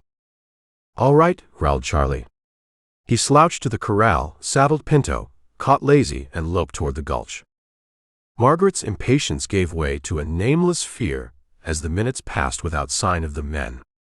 Going to the door again, she looked out, caught her breath, and then ran toward the corral. Her father, supported in the saddle by her brother, was riding slowly toward the house. "Dad's broke his leg, Peggy. A big rock came down on it," said Charlie gloomily. "Help me get him into the house." Between them, they soon had him on his bed, and Joy told her brother to ride to Gunsight for the doctor. "He won't come," groaned the injured man. "If he wouldn't come when you needed him, he won't come for me. Don't waste any time with Reed. I wouldn't have the blackguard if he would come. Charlie, you'll have to make that ride to High Bank again. I hate to ask it of you, but there's nothing else to be done. 45 miles is too long a ride for Peggy, and besides, I need her here. Eat your dinner, Sonny, and then start as soon as you can. I only hope Dr. Treadwell is sober enough to sit a horse when you get there." "Dad, I can do it," Charlie asserted. "I did it before in 5 hours. I'll do it in less this time." Pinto can run all day, for she's a good little horse. Take good care of him, sis. I'm off." Grabbing a chunk of meat and stuffing his pockets with bread, Charlie dashed out of the house, climbed into the saddle, and rode off. "Come on, Pinto," he pleaded. "It's going to be a long, hard wait for Dad."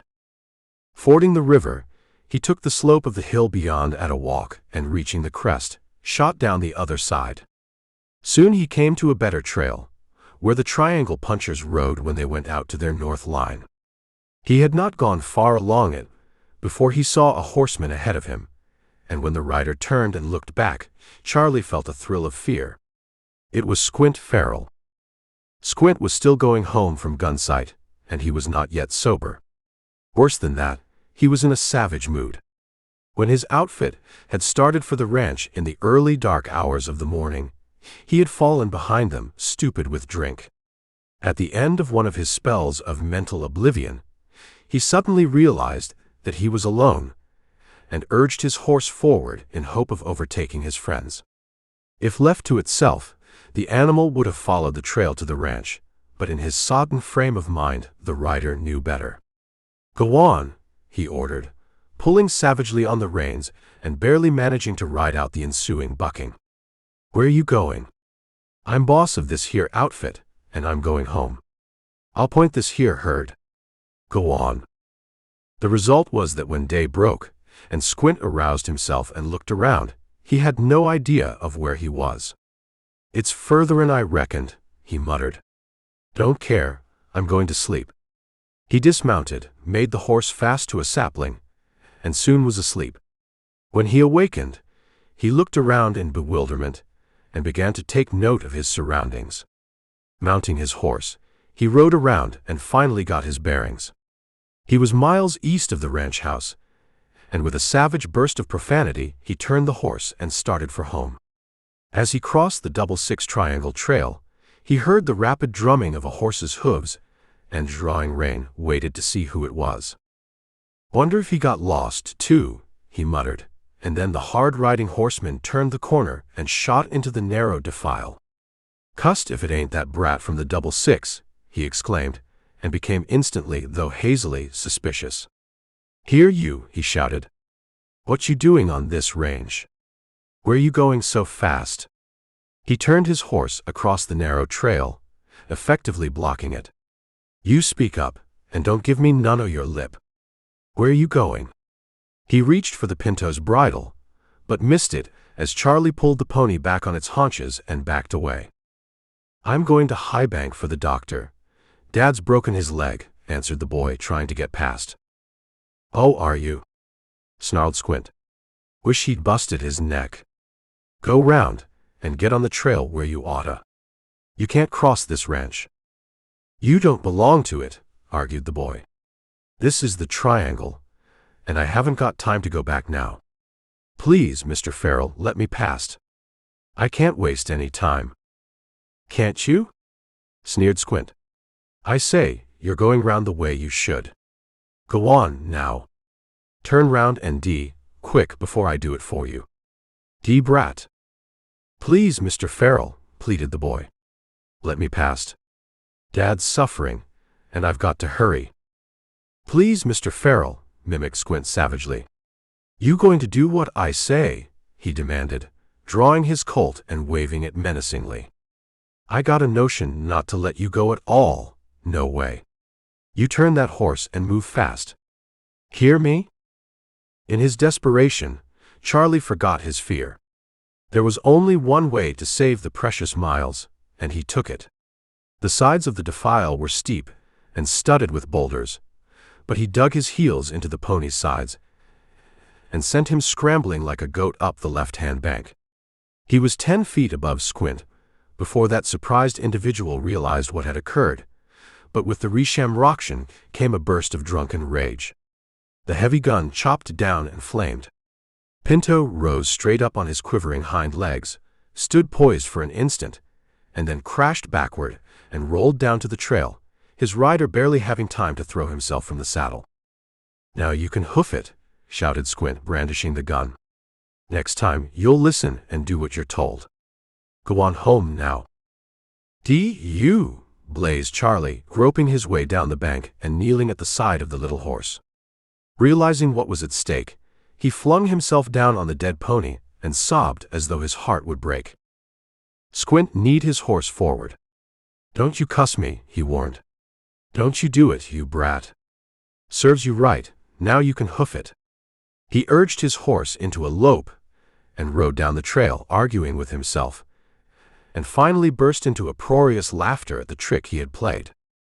Rip, riding as quietly as possible along the side of the big hill, just below and south of the double six triangle boundary, looking for rebranded cattle and other signs of range deviltry, pulled up short at the sound of a distant shot.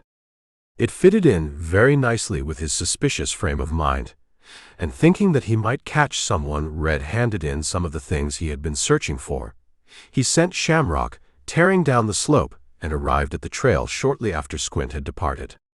Rounding a turn, he saw the defile and the pitiful scene it held, and he pulled Shamrock to her haunches and leapt from the saddle. "Well, Sonny," he said cheerfully, "you're in tough luck, but cryin'?" Then he saw the wound in the horse and his eyes narrowed. "Who shot that horse?" he demanded. Charlie told him between sobs. "Tell me all about it," demanded Rip, but when the tale was half over, he sprang into the saddle and started down the trail at top speed. "Stay there, Sonny," he shouted over his shoulder. At the speed he was making, he did not have to ride long before he caught sight of his quarry. He loosened his rope, shook it free, and leaned forward in the saddle. Squint, still arguing, had a Colt in his upraised, waving hand, and was making so much noise with his mouth, so interested in and spellbound by his own eloquence, that he failed to hear the rolling hooves behind him until too late. As he turned, the sailing loop dropped over his upraised arm, tightened, and pulled him from his horse, which slowed down, soon stopped, and fell to grazing. Squint landed on his back, the gun exploding and flying from his hand, his hat going to the other side. Rip came up along the taut rope, swung down, and scooped up the gun, then released the lariat, recoiling it for future use. Squint opened his eyes, considerably more sober than he had been for 12 hours, and sat up, dazed and angry. "What the?" he began. "Shut your face," snapped Rip. "Pick up your hat and hoof it to your horse. You was headed wrong, so I stopped you. Move rapid, or I'll provide some dance music." Squint tried his legs and arms, found them still working, and sullenly plodded to his horse. Mounting, he surrendered his rifle in compliance with orders, and then loped back the way he had come, Rip riding one length behind. "Squint," said his captor in a hard, level voice, "if you give me the least excuse, I'll blow you apart. I've seen some mangy humans, but I never run across a two-legged polecat like you. I hate to tell you anything that'll save your life, and I'm hoping you'll forget it. I'll tell you just once, you behave yourself like you never did before, and move lively when I speak. Keep looking ahead. You don't have to look around to hear, do you?" Squint preserved an unbroken silence, and soon they reached the scene of his outrage and stopped. Rip ordered him to ride on for 100 feet. "That's him, mister," excitedly cried Charlie. "That's the big bum." "I agree with you, buddy," answered Rip. "Now you tell me all of it, over again." He listened in grave silence until the pitiful tale was told, and then pointed to Shamrock's back behind him. "Climb up, Sonny. Squint and me are passing close to your house, and we'll take you as far as we can. You don't mind walking a few miles, do you?" "But I can't go," protested Charlie. "I got to go to High Bank for the doctor. I only hope he ain't drunk when I get there." "How you going?" quizzically demanded Rip. "Don't know, but that don't make no difference. I just got to go, somehow. Maybe I could take Squint's horse," he suggested, emboldened by desperation. Rip shook his head. "You don't never want to ride a bar H horse, 'tain't healthy. But say, bud, we don't have to go to High Bank at all, we can get the doc at Gunsight. You been eating loco weed." "He won't come," said the boy, whispering and looking at Squint. "Did you ask him?" asked Rip in a low voice, taking the cue. "No, but he wouldn't come when Peggy was sick, and Dad says to get Dr. Treadwell from Highbank." "He wouldn't come when Peggy was sick?" demanded Rip. "No, sir. He said he'd treat cows and horses, but he wouldn't sling a leg across a saddle if the whole 666 was dying." Rip sat up very straight. "Climb up here, Sonny. I'll get the doctor for you. I can get to Highbank on this horse so quick, you'd be surprised. First, I'll take you nearer home. Pronto, buddy. You're holding up the drive. That's the way, up you come." He picked up the reins. "Squint," he called, "lead the way and don't stay too close. We travel along the foot of the hill, on the other side, going east after we get there." "That ain't the way to Highbank," said the boy. "I know," replied Rip. "When you grow up and ride around the country as long as I have, you'll find there's lots of ways getting to places. I'll have the doctor at your house by 10 o'clock tonight, which is some hours before you could get him there. Now, don't you tell anybody who it was that helped you out. Plumb forget what me and Shamrock looked like. And one thing more. If you say anything about what happened to that drunken coyote ahead, be sure and tell them that he wasn't going to be killed, and that they'll do the stranger a great favor if they say nothing about the whole thing to nobody at all. Will you do that?" "Sure, mister," assured Charlie. "Ain't he getting pretty far ahead?" "Not as far as I'm hoping he'll try to get. But he's got a most unpleasant memory. He don't forget nothing, not nothing you tell him." Reaching the edge of the valley, they turned east, and soon afterward Rip checked his horse. "Here's where you get down, buddy. I hate to make you hoof it, but it won't be near as hard as riding down to Highbank and back. Tell your sister to look for the doctor at 10 o'clock. I can't get him there any sooner. So long, buddy." "Thanks, mister, but my name's Charlie." "I'm Charlie Arnold." "Glad to meet you, Charlie," gravely replied Rip. "I'll see you again someday, I hope. So long, and don't forget nothing." "No, sir." "Thank you." Rip pushed forward until he was close behind his prisoner. "Hit it up, you," he ordered. "Nice, easy lope. I ain't got all day if I'm going to Highbank. That's something else I owe you for, you coyote. And I'll have to wear out my horse and come back on a strange one. Oh, if you'll only make a break, or give me half an excuse to throw lead." The trail grew slowly but steadily worse, and when they finally reached the bottom of a long, rough slope, Rip ordered a halt. "I figure we're 20 miles from Gunsight, near as I can judge," he said, "which leaves only 10 to Rollins. Get off that horse." "You heard me." "Yes, get off. Now, any man as shoots a fine little pinto pony and tells a kid to walk ought to do some of that walking himself. Rollins is 10 miles, it's 20 to the triangle, and with a lot of hills and a bad trail. Also, there's my 6 guns. If I ever hear of you coming back, or see you this side of Rollins, I'll get you.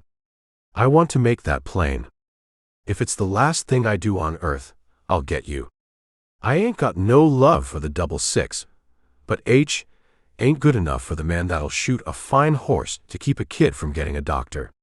Thinkin' as maybe you forgot last night, I'll give you another sample of my gunplay." He jerked out a gun, and a hole appeared in the crown of Squint's hat. "When I say I'll get you, you know what it means.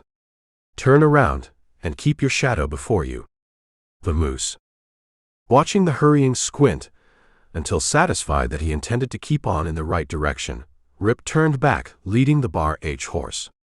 He had watched the animal closely while driving Squint, and believed it to be in good enough condition to answer the demand he wished to make upon it. He could tell better when he got back to the 666 range, in a certain woody draw near the main trail. This point was reached at dusk, and he examined the horse, nodded his head, and picketed the animal to a tree with Squint's lariat. The 2 hours would do wonders for it. Leaving the Bar H horse, he led his own farther back in the draw and tied it to a tree with his lariat. Returning to Squint's mount, he took the slicker from behind the saddle and unrolled it, picking up the wrong gloves which rolled out of it. Finishing his preparations, he went on a reconnaissance on foot, smiled as he saw the dim light in the doc's house, and quickly returned to the horse. Chapter 5. Doc Reed, finding his tobacco pouch nearly empty, led his horse around to the door and went in to replenish it. He plunged his hand into the big tobacco jar and let it remain there, the tobacco slipping from his fingers, for a guttural, muffled voice suddenly said, "Hands up. Shut up. Come here backwards." An argument in one's own mind can be exhaustive and reach a conclusion in a very short space of time. It took the doc about a second to weigh matters and abandon the idea of hurling the jar, and with the decision, his hand came slowly out and went up with the other above his head. While he was doing this, his eyes had not been idle, and they saw everything there was to be seen, for he was trained in observation.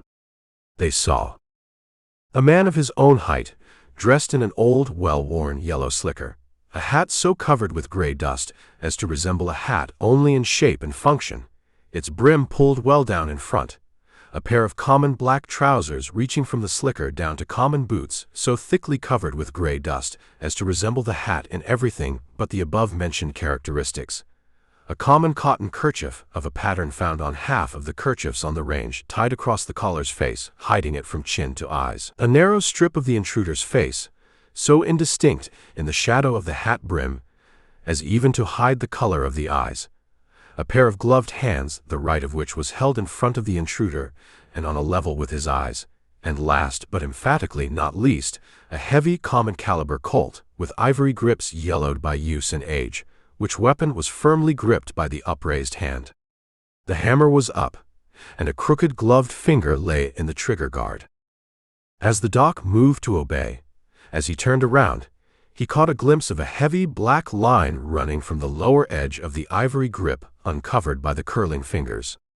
It looked as though it was a crack filled with dirt, which was a little thing, but not too small a thing to be forgotten. "Whoa!" growled the man in the door. The doc obeyed. "What do you want?" he asked coolly. "Nothing you can lose," came the answer. "Back up a little more." The doc backed, stopped when the gun pressed into his back, and stood motionless while a heavy hand felt him over. It took a Colt out of his shoulder holster, and then the victim felt the gun at his back move a little.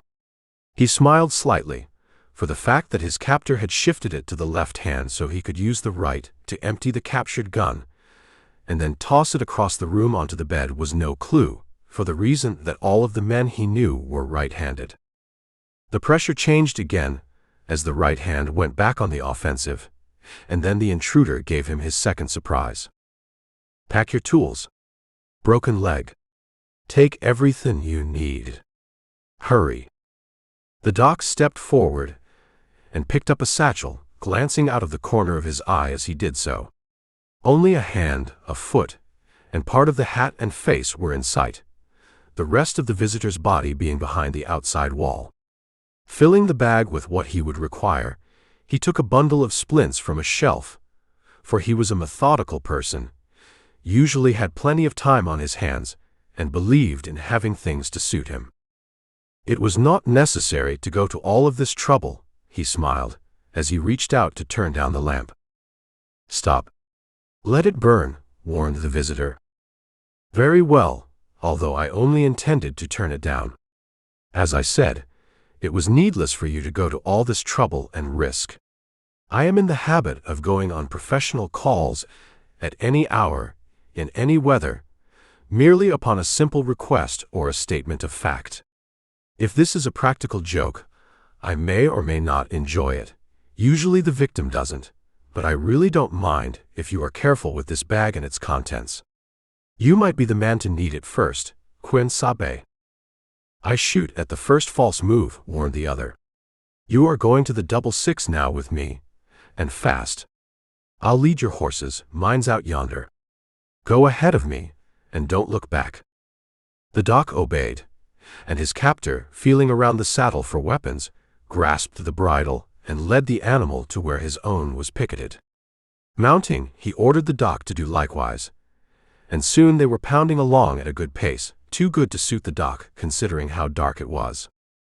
Their coming had been prophesied by the stranger that afternoon, and now it was heralded by the rolling hoofbeats.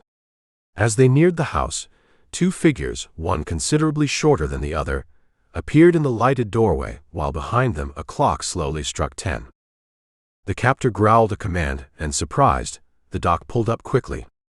"There won't be no charge for this call," he said, "and remember that I'm staying outside near the window.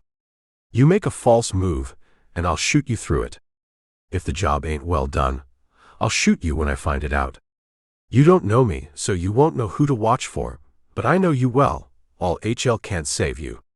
Don't talk more than you have to, and then only about your trade. Get off and go in. Hurry before they come out here."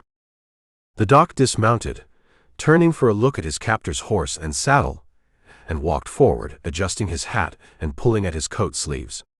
Handing the bag to the boy who ran to meet him, and who seemed to be very much surprised, he led the way to the house, bowed to Margaret, and went inside.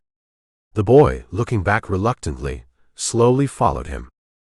As the man in the saddle tied the doc's horse to a sapling and swung around to leave, he saw the slender figure of Jory appear, softly outlined against the mellow yellow light of the room, and framed by the darkness for all the world like a jet cameo against an old ivory background.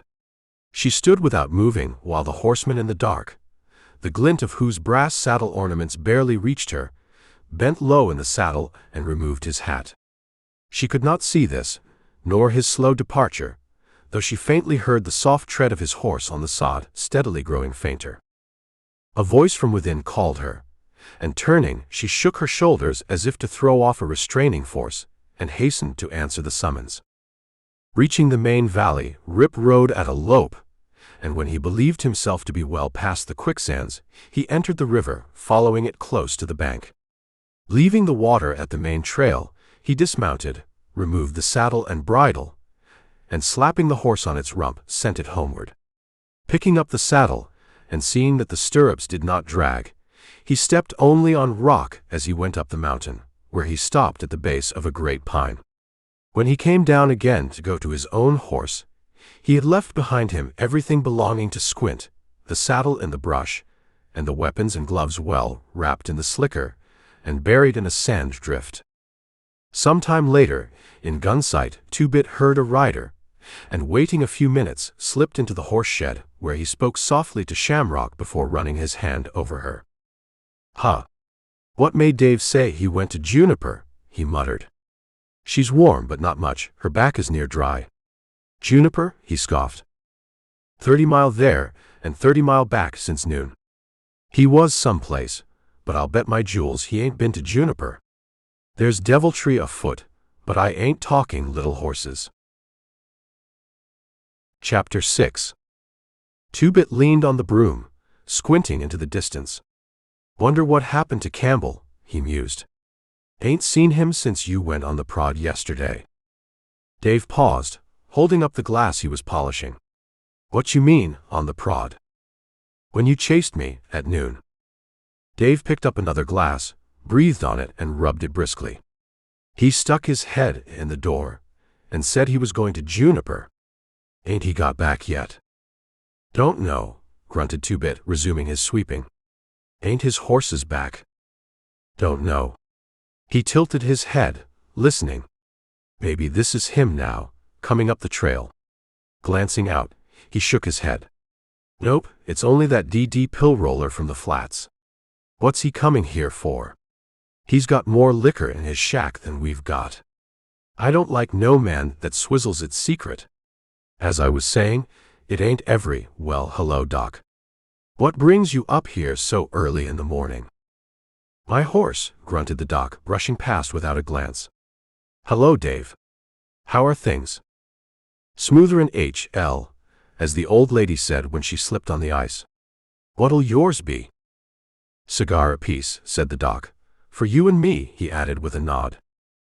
Two-Bit turned back, sweeping again with deliberate strokes. "Dave, I was kidnapped last night," said the Doc bluntly. Waiting for Dave to recover from his startled expression, he launched into the story. As he spoke, Dave's face shifted through surprise and sympathy before settling into a firm, outraged look at the breach of law. Two-Bit, meanwhile, kept his back turned, sweeping furiously to mask the unholy grin spreading across his face. The swish of the broom nearly drowned out the faint chuckle escaping his throat. When the doc slammed his fist on the bar, his face reddened. "It's a DD outrage," he declared. Dave nodded emphatically. "It sure is. Do you know who did it?" "No. If I did, I'd be on his trail." "See anything that might help identify the coyote?" "Maybe. I'll know more before the day's out," the doc replied. "Big Tom's got his men out looking for tracks on the Double X. Those fellows don't like me much." "Blast their eyes," muttered Two-Bit, sweeping harder. The doc cast him a sharp glance but pressed on. "Some things point one way, others another. It's complicated by Squint's disappearance." Two-Bit froze, gripping the broom tighter. His grin widened as he absorbed this new shock. He was beginning to enjoy the day immensely, his mind racing to piece it all together. Where there were two strange events, there ought to be a third, he assured himself. Dave's face registered fresh surprise, quickly followed by concern and disapproval. "Why, there won't be nobody safe," he exclaimed. "Do you mean he's missing?" "He is. Have you seen him since the night they were all here?" "No, I ain't." "Sorrows and calamities never come singly," Two-Bit quipped, prying a matchstick from a crack in the bar. "Maybe it was Squint," Dave suggested. "Could he have been the one who captured you?" "Well, the evidence points that way, but it isn't reasonable," replied the doc, settling into a chair. "Squint wasn't the sort of man to go out of his way to do anyone a favor, especially not someone he didn't like, and certainly not if it involved a large element of risk. But this man had Squint's slicker, rode Squint's horse and saddle, and even had Squint's gloves and gun." "He must have et Squint," Two-Bit suggested, spitting violently at the thought. "Shut up, you," Dave snapped. "But Doc, he was sure petrified when he left here, and whatever he had on him would stick for a long time. He always was economical with his drunks, made 'em last a spell. Now, when a man's full of liquor, he'll do most anything, no tellin' what."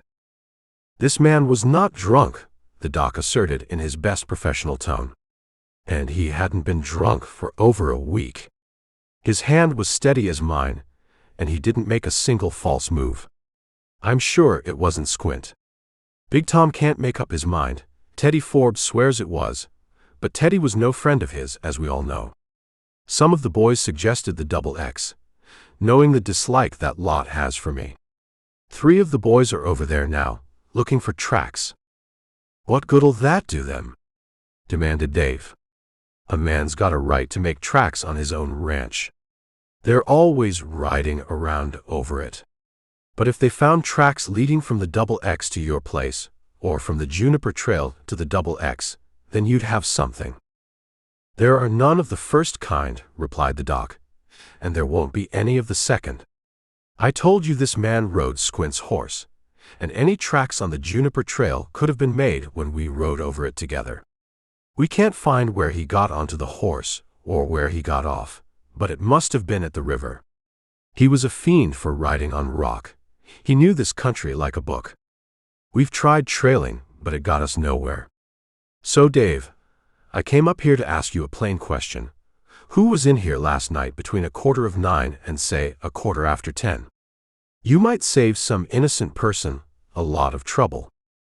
"Well," said Dave, pursing his lips, "the poker gang was here. Two-Bit and I were here. Jerry Poole came in to set his watch. That was just at 9:20. Campbell poked his head in the door about 10 minutes after Jerry, wriggled his fingers at me, cussed his impudence, and disappeared. Where he went, I don't know. I guess that's all." Two-Bit gripped the broom convulsively, then slowly relaxed. The third shock had arrived. His overworked brain jammed as more problems piled up. Never before had he heard Dave deliberately lie, and here the proprietor was lying coolly, perfectly, with extra details to make it stick. Surprise, wonder, and satisfaction swept across his boiled face like clouds across a coppery sun. Gradually, he worked closer to the dock, his strokes longer and harder. When he began trying to sweep a tobacco stain out of the flooring, the dock suddenly leapt from his chair. "What the hell do you think you're doing?" he coughed. "Huh?" said Two-Bit, looking up. "What do you mean, sweeping like that over here?" "I was only sweeping where the dirt was," Two-Bit replied. The dock regarded him keenly. "Oh, is that it? Well, hunt for it somewhere else, or I'll kick you through the window." Two-Bit flared up. "You got my permission." "Shut up," snapped Dave. "Now, Doc, as I was saying, what in hell was I saying?" "Well, anyhow, I said it," he asserted belligerently. "What you aiming to do now?" "Dance on the quicksands, I hope," grunted Two-Bit savagely. Then he listened and added, "Here comes Campbell on that fine little horse." Under his breath, he muttered, "I bet he'll be surprised to find out he was in here at 9:30 last night." He straightened up. "Huh. Maybe he won't. Maybe he fixed it with Dave. Well, if he's wise, he'll tip me off next time. I might tell the truth and make a lot of trouble if I didn't know." Rip walked in. "Hello, old-timer," he said, jabbing Two-Bit in the ribs. Two-Bit grasped the broom handle firmly. "Hello yourself. And you look out who you're punchin'," he grinned. "Squint's dead," he added mournfully. "What?" "Oh well, he's missing anyhow," amended Two-Bit. "Missin' what?" asked Rip. "Missin' himself." "Then he's drunker than I thought," replied Rip.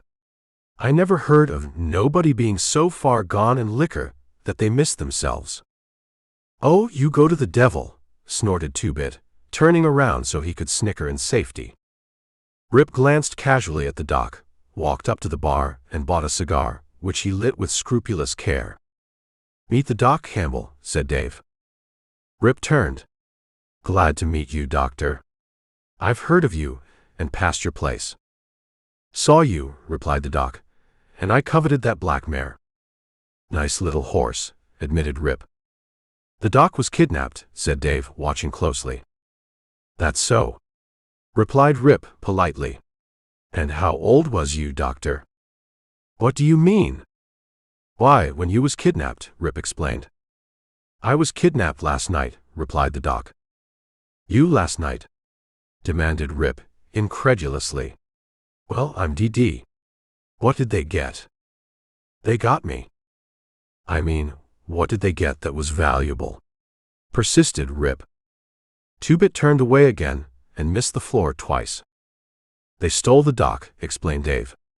"They was taking him away just about the time you looked in at me. They took him over to the 66 to set ol' Arnold's busted leg." "What you talking about?" snorted Rip, seating himself across from the Doc. "I never heard of a doctor being kidnapped to set a busted leg.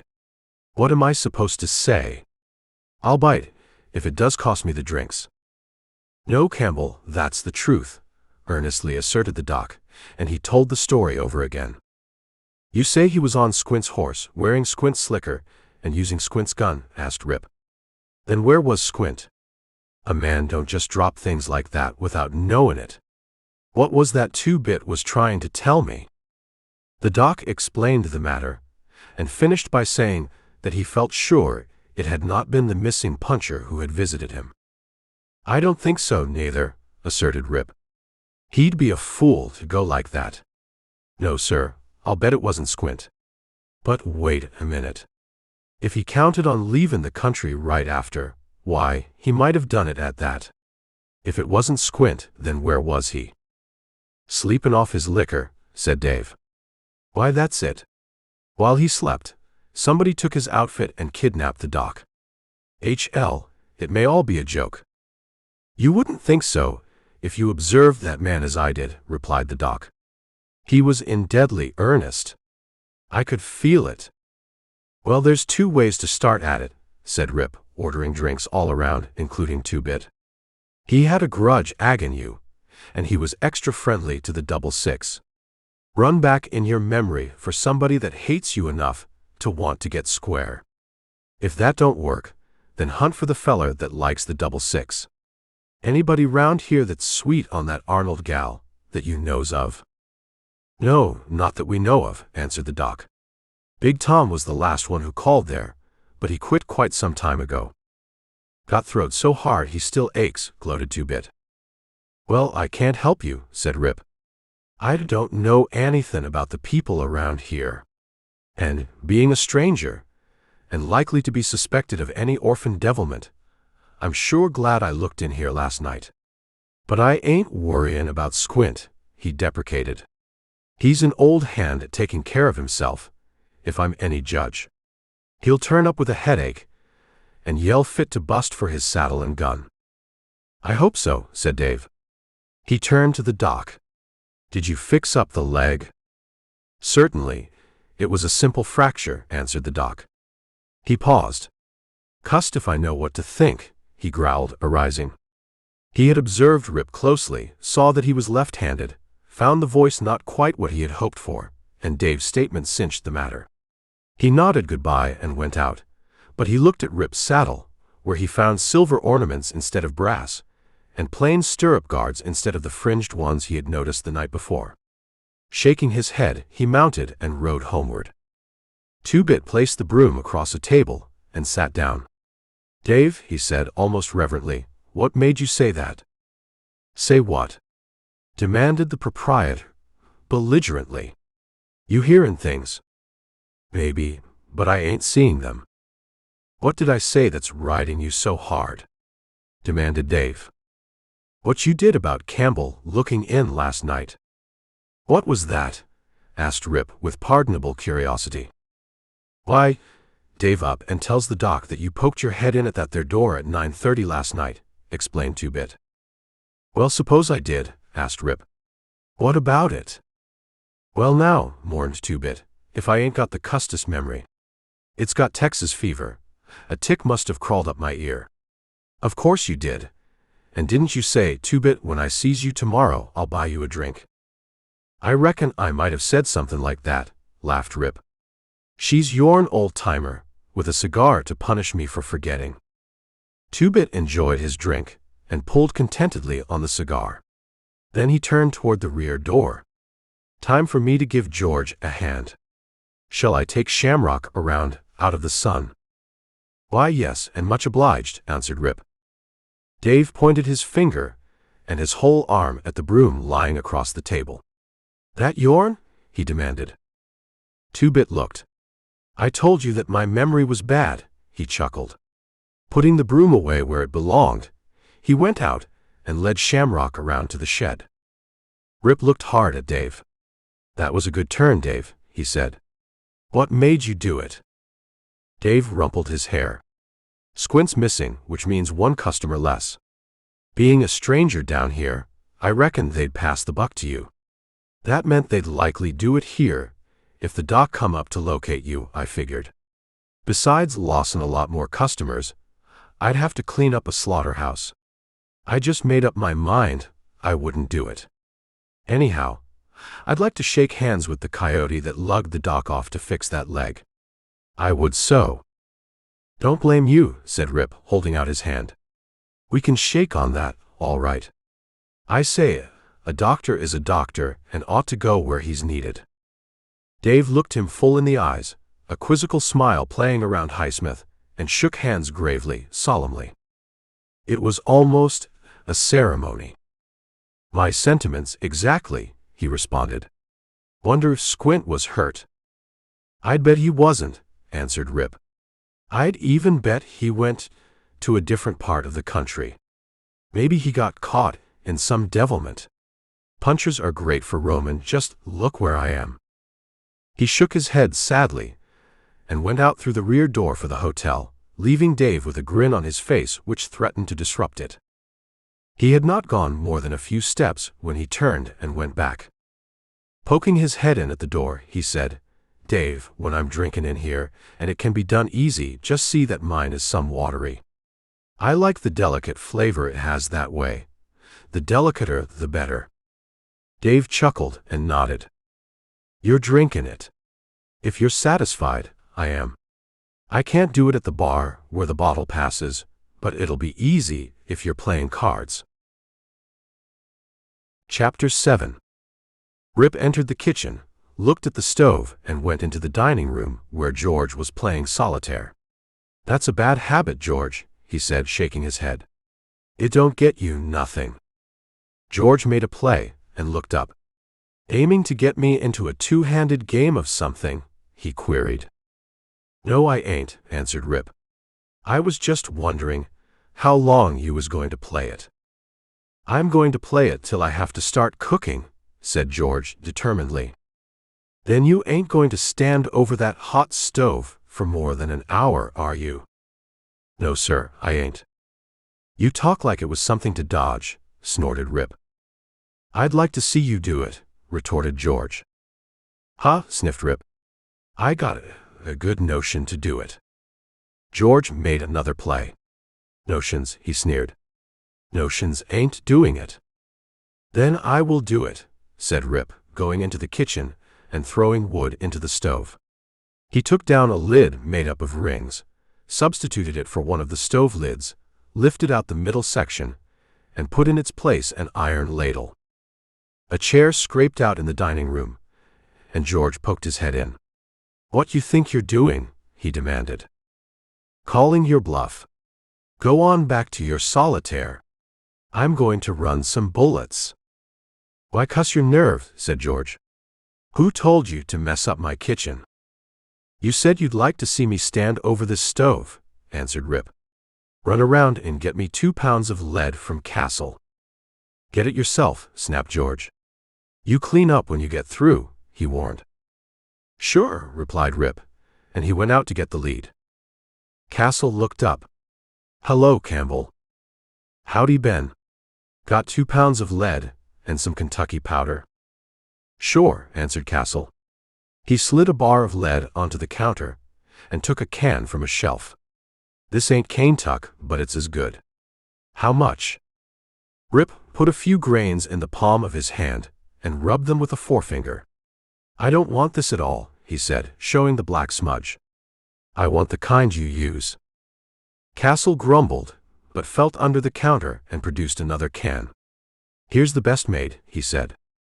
Rip tested it and nodded. "Half a pound will do."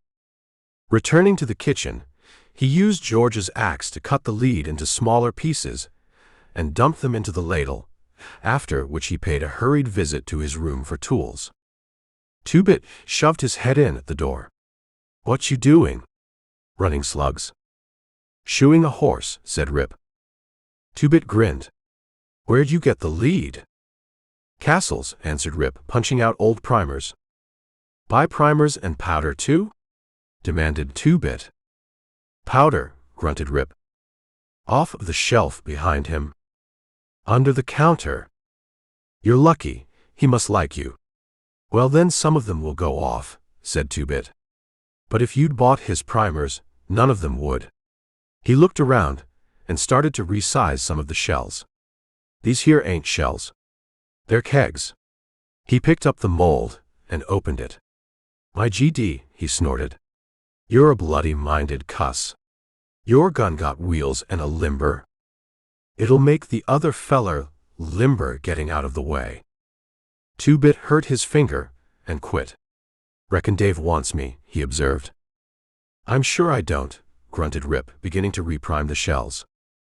"Do it yourself then," snapped Two-Bit, going out. He looked carefully around, and going into the narrow space between the kitchen and the rear of the saloon, disappeared from sight. Around in front of the palace, 4 punchers were dismounting. They were disgruntled, but in one way they felt relief. After a morning's search for tracks on the Double X along its eastern line, they had given up the job and had started to Gunsight to carry out a task which they felt would require a great amount of tact to keep it from becoming a shambles. But on the way, they had stopped at the docks and found that it would not be necessary to cross-question Rip. There remained one further duty to perform, and they decided to slake their thirsts before attempting it. Big Tom wanted information from those whom he felt would be able to give it, since they were directly benefited by the kidnapping of the doc. He felt sure that the committee he had appointed was qualified to get it for him, especially if they had a proper amount of liquor before they started after it. Hence, he had supplied them with the funds and told them that it was his treat. Carson and Dahlgren had fat blanket rolls behind their saddles. Smitty and Fraser, nothing but their usual paraphernalia. They stamped into the bar and lined up. To Dave's inquiry, they replied that their morning's work had been in vain, but boasted that the afternoon would not be wasted. "We're going where the information is," said Carson, "and we're going to get it. If it comes easy, all right, but we're going to get it, savvy? And when we do get it, it will be 40 feet of rope and a sycamore tree for the coyote that got rid of Squint and kidnapped the doc," boasted Dahlgren. "Nobody gives a whoop about the kidnapping, 'cept the doc," said Fraser. "But this was a poke at the bar H, and that's where we set in. If we finds out who got rid of Squint, we know who kidnapped the doc, and if we learns who kidnapped the doc, we likewise finds the coyote what got rid of Squint. And I'm tellin' you that we're going to find out who he is. Doc said he done a good job on that busted leg, and it would be a mean trick on him to undo it, but we're going to find out. Give us another round." "I got to laugh about the doc," said Smitty. "A growed man letting himself be stole that way. And what's he doing now? Is he out a-huntin'? He ain't. He's settin' in that shack of his'n, waiting for us to get his kidnapper. Fill them again, Dave."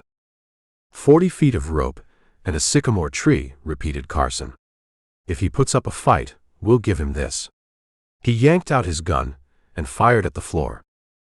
Could they have seen the result of the shot, they would have been greatly surprised. Two-Bit, lying on his pile of stolen blankets and discarded clothing under their feet, drinking in every word they said, had just shifted to a more comfortable position when the gun roared. The bullet, ripping through the flooring, grazed his cheek. Panic-stricken, he rolled and crawled toward the hotel, too rattled to notice the pair of legs at the washbench where Rip was cooling bullets in the basin. Two-Bit slammed into the bench, upsetting it, Rip, the basin, the bullets, and the water bucket. There was a mad scramble for a few seconds, and Two-Bit lost a tooth before Rip realized who it was. Both leapt to their feet, Two-Bit angrily spitting blood and dirt. "What you think you're doing?" blazed Rip, grabbing Two-Bit's collar. "Playing earthquake." "Who you hitting?" snarled Two-Bit. "Let go of my shirt, I got something to tell you." George came running and stuck his head out the door. "Go it, old-timer," he encouraged. "Serves him right for the mess he's made." Two-Bit thanked him by kicking backward, guided by sound and instinct. George, catching the full force just below his short ribs, doubled up and disappeared. There was a crash, and the sound of falling stovewood, leaving George with no interest in anything but his own misery. "They're going to the 666, and they'll make them tell who's Raisin the devil on the range," said Two-Bit in Rip's ear.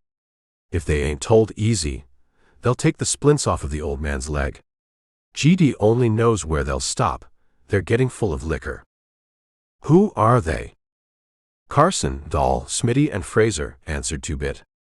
40 feet of rope and a sycamore tree, they says, he mimicked. "And they shot through the floor.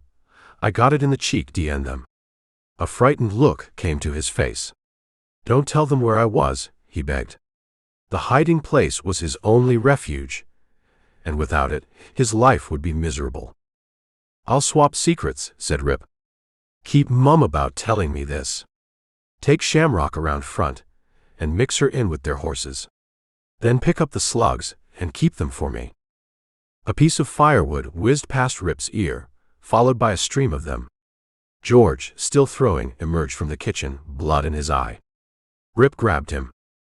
"We was playing a joke on you, George," he said hurriedly. "Two-Bit kicked you accidental. Here's something to square it."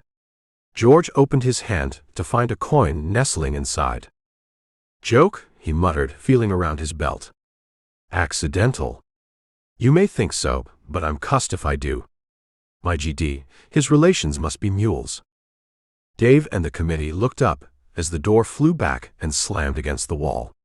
Rip entered, a little too erect, stepping a little too precisely and wide, his mind obviously concentrated on his legs. His face was owlishly serious as he nodded to each in turn with great gravity. Describing a wide curve, he stepped carefully to the bar, where he stopped, sighed, and braced himself. "Dave," he said, waving an arm, "the best in the house for us. Didn't know what to do with myself, but now we can have some excitement. Here's how. Here's to poor old Squint." "Here's to poor old Squint," repeated Dave. "I always liked Squint." "Everybody liked Squint," responded Rip. "Everybody, except what's his name. Poor Squint kidnapped and the doc kidnapped. Nobody's safe no more. You might get kidnapped, you and you and you and Dave." "No, not Dave." He burst into laughter. "Not Dave. He. Lesson it was old Buffalo and his wagon." Smitty rocked to and fro. He roared. "Old Buffalo and his 4-horse team. Freight for Juniper." Carson slapped Rip on the shoulder. "Nobody's safe but Dave," he shouted. "Old Buffalo would have to roll him in like a barrel." "Don't you care, Dave," said Fraser. "I'm your friend, and nobody's going to kidnap you, wagon or no wagon. Not while Bill Fraser's around. No, sir. Give us another. Big Tom's blowing his boys." "Couldn't get along without Dave, not nohow," said Rip. "Here's to Dave, everybody's freen. Just the same, I ain't forgetting poor Squint. I'd like to know who kidnapped him, just so I could get my rope on him. That's all. Just that. Got notion to go find him. Come on, le's all go." 40 feet of rope and a sycamore tree," burbled Smitty. 40 feet of. "We're going to find him," boasted Dahlgren. "Goin' to rig now. Le's have one more drink, Dave. Just one more, and then we go get him." "That's the way," cried Rip. "Come on, one more, Dave, old kidnapper." Then 40 feet of sycamore rope. "Want to come, Dave? Come on. Come on with us."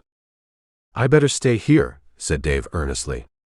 "I better be right here when you bring him in. Somebody ought to be." "That's old Dave Allrig," cried Smitty. "Good old Dave." "Give us a bottle, Dave," said Rip. "Give us 2 bottles. Nothing's too good for my friends." "If poor Squint was only here," burbled Smitty, eyeing the bottles. "Poor Squint. We'll bring that coyote in for you, Dave. We'll drag him to town." "Him and old Arnold," supplemented Carson. "Both of them." "That's it," cried Rip. "That's where we'll go. Come on, fellows. Goodbye, Dave, goodbye." They surged toward the door, milled before the opening, and then shuffled to the street. Fraser threw an arm around Rip's neck and slobbered about poor Squint. Rip slipped the 6-gun from Fraser's holster, dropped it on his own foot to deaden the fall, and then pushed it under the saloon. He staggered with Fraser out toward the horses and bumped into Dahlgren, who grabbed them both to save himself. Fraser's other arm went around his friend's neck, and he protested his love for them both.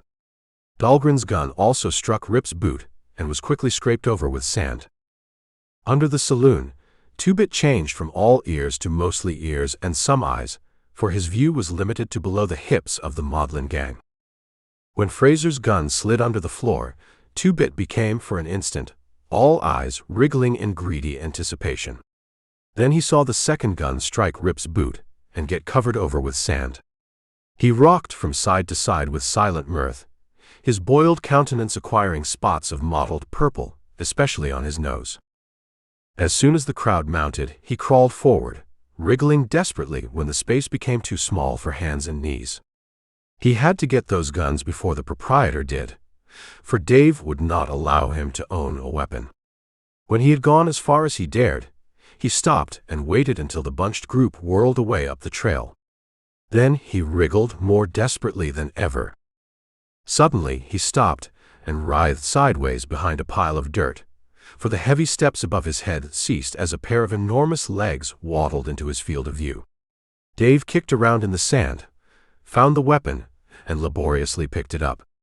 The huge legs remained motionless for a moment, as their owner watched the cloud of dust rolling eastward on the trail. "He's taking chances," muttered Dave. "And I can almost smell him from here." 6 glasses of whiskey down his sleeve. Great guns, but he must feel comfortable. "Well, boys, I don't know where you're going, but nothing would surprise me." He paused a moment in indecision, thoughtfully regarding the Colt. "I reckon I ought to lose this gun down the well, but I'll wait till he comes back." The fat legs waddled out of sight, and the floor creaked again. Two-Bit wriggled forward, snatched the Colt, and back to his nest where he looked at his prize and gloated. "Dave never saw you fall," he chuckled. "Oh, you're a beauty, and only 2 are gone. Cuss it. This is the gun that shot me." He considered a moment. "Now, I got to get some 45s from the store when old Eagle Eye ain't looking." Meanwhile, the exuberant committee tore over the trail until Fraser, wishing to let off some extra steam, felt for his gun. He reined in so quickly, he almost caused a catastrophe. Dahlgren now discovered his own loss, and there was a wrangle about going back to look for the missing weapons. Their insistence won out, and the committee wheeled, spread out, and cantered back almost to Gunsite, wrangling all the way. Yielding at last to the acrimonious suggestions of the other 3, they gave up the search and set out again, beginning on the 2nd bottle. When they finally arrived at the Double Six Ranch house, the afternoon was over half gone, and they were so under the influence of liquor that it was all they could do to get to the door of the house. Staggering in, they went to Arnold's room and all began talking at once. There were no preliminaries. Joy and Charlie, caught in the room, were forced into a corner and had to hear the brutal threats. Rip was the loudest of them all, but there was no profanity in his words, and he took the first chance that offered to wink at the helpless man on the bed. Arnold, ignorant of what he was supposed to know, pleaded in vain. Carson rolled up his sleeves and announced his intentions, staggering toward the bed. He collided with Rip, and they both fell. As Rip scrambled to his feet, he caught Margaret's eye and winked slowly. Then he let out a roar and blamed Carson for the fall. His eye caught sight of a calendar on the wall, and he objected to the red numerals representing Sundays. Jerking out his guns, he shot the numbers out, the bullets passing so close to Smitty that the valiant committeeman nearly broke his neck falling over a chair he backed against. A glass of water shattered, and then the guns became wobbly, covering everything in sight. Boasting that he could shoot out a fly's eye without touching the rest of the insect, he shot a spur off Carson's boot and put a hole through Dahlgren's hat when he presumably aimed at the lamp on a shelf. Roaring and jumping, he accused Arnold of doing the kidnapping himself and fired at a knot in the floor, missing it and clipping a button from Fraser's vest. The committee was very drunk, but it was not so far gone that all instincts of self-preservation had fled, and it made haste to get out of the room. Smitty, finding the door blocked and being in a hurry, went through the open window with remarkable directness for one in his condition. "He ain't here," shouted Rip. "He's got away. Come on, fellows, we got to get him pronto." "Where'd he go?" shouted Carson, stumbling over a chair. He kicked it across the room and sat down suddenly. Being assisted to his feet, he staggered out toward the horses, the rest stringing after him. "Where'd he go?" he demanded at the top of his voice. "Don't know," answered Rip, hanging on to Dahlgren. "But he'll come back. Let's ambush him." "All right, I'm tired of riding," declared Smitty. "Got 40 feet of rope and a sycamore tree. Where'll we go?" "Up on the Juniper Trail," said Rip. "We know he don't hide in the south. We'd 'a seen him long ago. I know a good place. Come on." It was a wonder how they ever mounted, but they managed it, all but Smitty, who had to be assisted to the saddle. Once seated, they were fairly well at home and followed Rip along the ranch trail. An hour later, Rip and 3 of them were lying in the bushes at the edge of the Juniper Trail, Smitty having been lost on the way.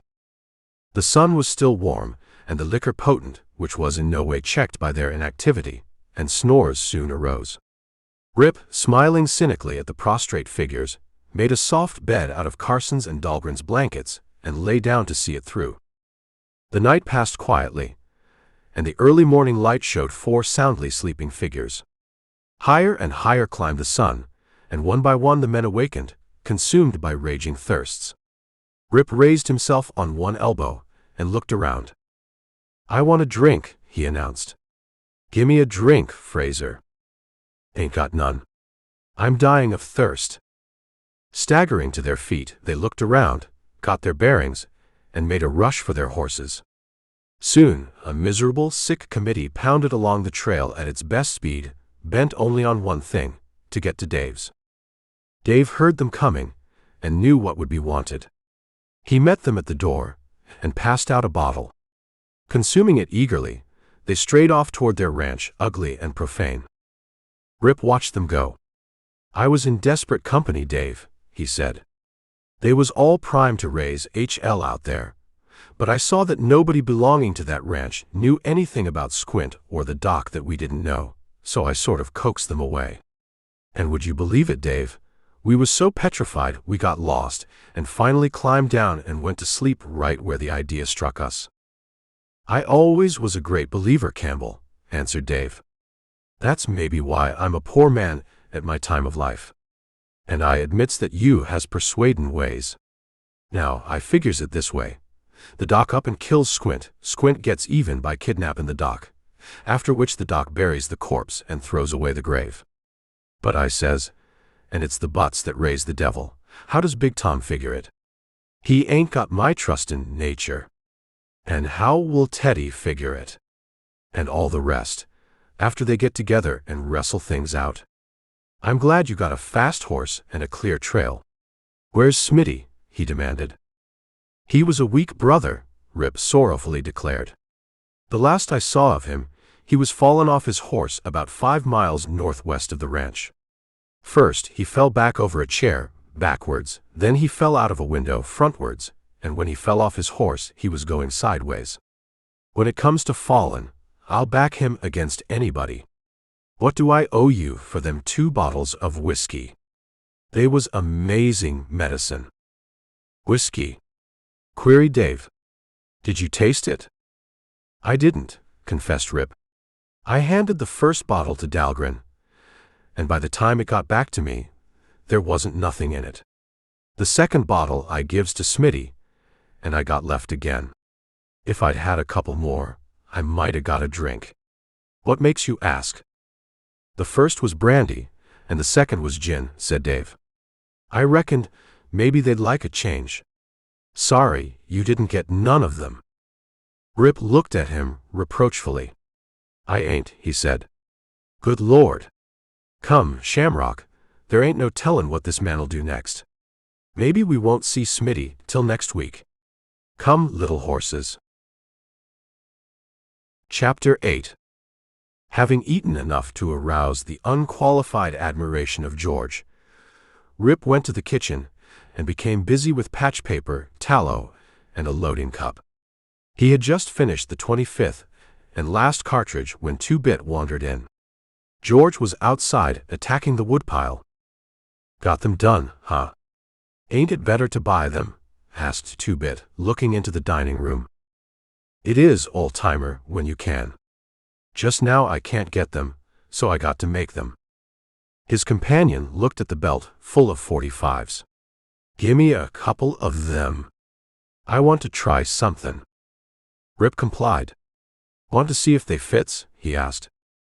"What you mean?" Carson dropped his gun under Dave's floor. "Who got the one in the road?" "Don't say nothing," begged 2-Bit. "Dave's an old woman, and I don't want nobody to know I got it. He got the other." "What you going to do with yourn?" "Keep it in my bunk. I might need it sometime. I ought to have a rifle, though." "I'll get you one," promised Rip.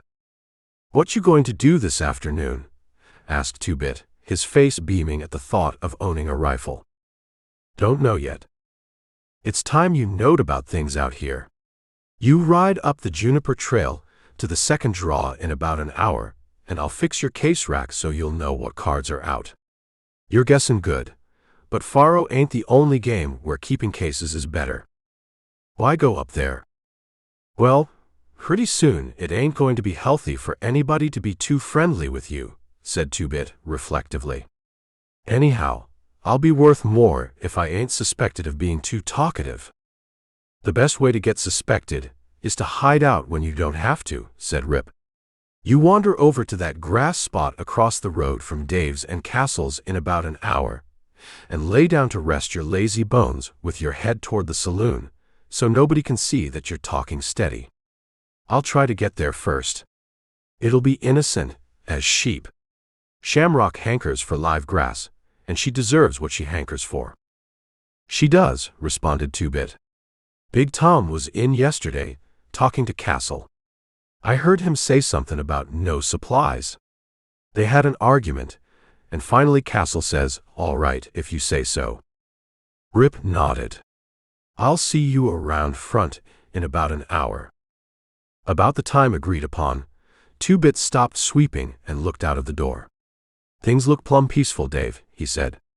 "There's Campbell lying on his back over there in the sun. He's too comfortable. Got a notion to stir him up." "You stir up that broom and get through," replied Dave. "You're sweeping later and later every morning." The sweeper sighed and went to work again, with a vigor so carefully figured that Dave was on the verge of speaking about dust several times but thought better of it each time. Finishing his chores, Two-Bit shuffled out and threw a can at the recumbent figure over on the grass. It stirred and raised its head. "I'll turn you inside out," it threatened. "You couldn't turn a glove inside out," retorted Two-Bit. Rip grunted. He was silent for a moment, then inquired, "What you doing, Featherhead?" "Working."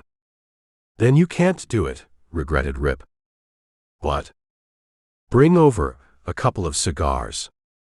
"Show me your money." Rip rolled over on his side and produced a coin, which he held up. "Chuck it over," said Two-Bit. "You're too busy," jeered Rip. "Chuck it and see." Rip sat up and sent the coin glittering through the air, Two-Bit making an unexpected catch. He went into the saloon, soon reappeared, and shuffled across the road. Sitting down at Rip's side with his back to the buildings, he lit his cigar and lazily reclined. "I sure appreciates this rest," he sighed. Rip laughed outright. "You're worked to death," he jibed. "Old Simon Verrier," began Two-Bit, "was the first owner of the 66. He run it for 20 years, and there wasn't nobody in all that time done any devilment and wanted to repeat it. He was testy, big, and powerful, and he reckoned the gun he packed was made to be used. He had Buck Sneed for his best man, and an outfit what believed the same as he did about guns. At that time, there wasn't no boundaries, not fixed. The ranches sort of mingled along the edges. Then the Bar H got notions. It sort of honed for that valley and made a play or two for it. There wasn't no third. Old Simon and Buck rid down to the Bar H house and spoke plain. Failing to have any lines didn't bother them too. They picked the ridges of the dividing hills and says, "Them's the lines, stay on your own side." Rip laughed, for the benefit of any of the curious on the other side of the road. Old Frank Harper owned the Bar H in them days. Poker and drink was his failings.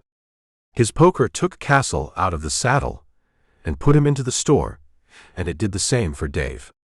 It also put a mortgage on the Bar H. More than that, it kept him drinking harder and harder, and he was found dead one day in East Canyon. He had fell off his horse and busted his neck.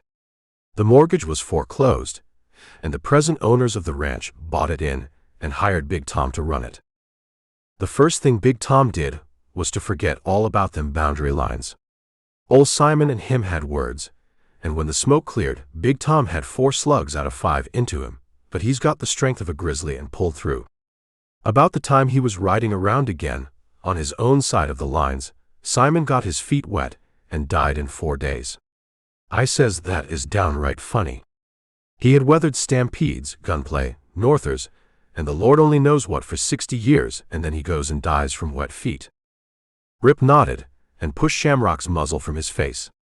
Keep a feeding, girl, he ordered. I won't sneak away. Well, continued Two-Bit, Buck buried the old man and went right on running things for the heirs. He kept the outfit together, and the ranch was paying fine. Then the heirs, Eastern muttonheads, didn't like his spelling and his habit of writing letters when he was mad. They fired him, and the outfit, feeling insulted personally, quit the ranch and went with him. I've known outfits just like that, murmured Rip reflectively. The new foreman came and went. Likewise the second. They had a mark to live up to. It lays along the top of them hills, and they wasn't big enough to do it. Meanwhile, the 6 was going to the dogs. Then ol' Arnold bought it and came out to run it. He was a tenderfoot and came out for his health. Things was happening all the time. His herds was shrinking. Rustling, shooting, maverick hunting, and them quicksands kept cutting his herds. Just about that time, Big Tom dynamites the rock slide in Little Canyon and forthwith loses his water. Then things happen faster than ever. He makes a play toward the X, but the X talks plain, and he reckons he better get the 6. Rip sat up and stretched. Let's play mumble peg, he suggested, producing a clasp knife. This steady talking is lasting a long time, though I don't believe they hear you. I better cut in and ask fool questions for the looks of it. That'll come easy to you, retorted Two-Bit. Well, things was going from bad to worse on the 6. They couldn't keep an outfit. Them that wasn't scared away was bribed to quit. Dahlgren, Lang, and Gurley all was 6 men. Ol' Arnold borrowed $3,000 on his note in High Bank 2 years ago. Big Tom bought it and holds it now. I think it's due next spring. Arnold has had to sell cows in small bunches to buy grub. There ain't no natural increase, and the Bar H has a lot more calves and yearlings than nature gave it. For the last year, the 6 ain't been bothered very much. It's so close to dying that I reckon Big Tom would rather wait a little longer and have something left to take when he does get it. Pleasant sort of a buzzard, Big Tom, said Rip. You missed, then give me the knife. Once in a while, Lang or Gurley drive a cow into the quicksands just to keep their hands in. They work for the triangle, but really for Big Tom. They're handy for him, seeing that they has the triangle range next to the 6. Them names are easy to remember, observed Rip, surrendering the knife. Big Tom wants the 6 for its water, said Two-Bit. That's what most folks think. I think him and some friends he's got somewhere aim to get it cheap and run it themselves. What's the doc doing squatting where he is? Queried Rip. There was some talk about the 6 a title to that end of it lying west of the main trail, and I reckon he's there to file a homestead claim if it's needed, but I really don't know. And these other ranches are setting back and watching a sick man, a woman, and a kid get robbed? Asked Rip. The triangle is scared of the Bar H, answered Two-Bit. It had its lesson 10 years ago, and ain't forgot it. Hank Lewis ain't got no nerve, it's only gall. Sam Gardner is sore about the game, but he's all alone. Lefferts and Riley don't care much, and Lang and Gurley are in Big Tom's pay. What about the X? Demanded Rip. They are so far off they don't take no interest. They keeps over there pretty much and don't meddle, and besides, they has troubles of their own with the rustling going on along their west edge. How do you know all this? Said Rip. I worked for old Simon 15 years ago. I drifted back last winter, and I've been here ever since. Nobody knows me. Why are you telling me? I hears a lot under the floor before you come, and after, said Two-Bit. My ears are good, and I got some brains left, not much, but enough to put 2 and 2 together. Likewise, I'm feeling sorry for them Arnolds. I don't like to see a gang of thieves robbing helpless critters like them. And there's more. When I was coming down here, I got caught in a storm and like to froze to death. I would have too, if that Arnold gal hadn't rid across me, pulled me out of a snowbank, and toted me to the ranch. They took care of me till I was strong again, and fed me up. I was near starved when the storm got me. But why are you telling all this to me? Demanded Rip. Two-Bit stretched and handed over the knife. I'm an old man now, he said, but there was a time when I wasn't. You are a young man, and square far as I know. You've been hanging round here playing a lone hand against a bunch that'd cut your throat if they knew what you've been doing. There's a pretty gal over on the 66. She's square too, helpless and lonely. She don't know what to do, nor where to turn. She laid in a nest of rocks one day, watching 3 bar-H punchers. A rattler showed up close to her, dead in line with the men. Scared to death of snakes, she was drawing a bead on it when a stranger offers her his cannon and his help. Then he gives her hell about murder and goes away. But he don't go far, only to Gunsight. He drives Squint out of the country, kidnaps the doc, and keeps a bunch of horse thieves from killing her old man. I never saw you before. I don't know how many cattle you've rustled, nor how many trains you've stuck up. What's more, I don't care. I know a white man when I see one, and I'm not gambling when I shoot off my mouth to you. I'm only a 2-bit, but even 2-bits have their good points. You can always remember there's a 2-bit holding a 6-gun under that floor any time you need him. Rip sat up. I'm saying you ain't no 2-bit neither. Before I forget it, I want to tell you the rest of it, 2-bit went on, anger heightening his color. As I was saying, the gal's white and square. She's plumb different from some I've seen in the cow towns. Big Tom wants the 66, but he wants her too. And though he ain't pestering her now, I know him too well to think he's given up the idea. He never lets loose. The only reason he's let up is because he figures he's got a better way, and he's patient. Can you imagine a whiskey-smelling big brute like him courting her? Can you imagine how he'd do it? And let me tell you, Campbell, I am a 2-bit, for if I'd been any good at all, I'd have put a knife into him and then took my medicine like a man. I was near sick with disappointment when you shot the gun out of his hand. How do you know anything about that nest of rocks and the 3 men? I know lots of things I ain't supposed to. And one of them is that Big Tom ain't given up the notion of getting the 66, nor her neither. There ain't no parson in 30 miles, and Big Tom is terrible lazy. Sometimes I near see red. He glanced up the trail. Here comes little Charlie leading pack horses. He's after supplies at Castle's. He stopped short and looked at Rip, who was watching him through narrowed lids. The same thought had come to them both at the same time. I'm betting he don't get them, 2-bit prophesied. Rip arose and stretched. I'm betting he does, he drawled. Reckon I'll go over and swap gossip with Castle, he explained, striding away. 2-bit watched him, and also arose, shuffling across the road and around the saloon. I called it wrong, he muttered. I'll copper that bet, I bet he does. A grin stole across his face as he headed toward Castle's back door. This'll be worth hearing, and maybe I can get me a box of 45s. Ol' Eagle Eye may be too cussed busy to pay any attention to me. Rip sauntered into the store and seated himself on a box. Howdy, Ben. Castle smiled a welcome. Been sunning yourself? Rip yawned. Yeah, I'm sure lazy. He glanced out the door at the boy who had ridden up and dismounted. Reckon this is that Arnold kid, he observed. Castle hid a frown and nodded. I'm awful short of supplies today, he said. Old Buffalo didn't bring me any. Now, I got to wait till he comes again. Charlie entered and handed a paper to the storekeeper, who took it, studied it, and then shook his head. Bud, if you'd hunted through the store, you couldn't have picked them any worse. I ain't got nothing this calls for." Charlie's face fell. "Gee," he said, "Peggy's out of almost everything. She said she just had to get these today." He looked around, inquiringly. "Ain't that flour?" he asked, pointing to several filled sacks behind the counter.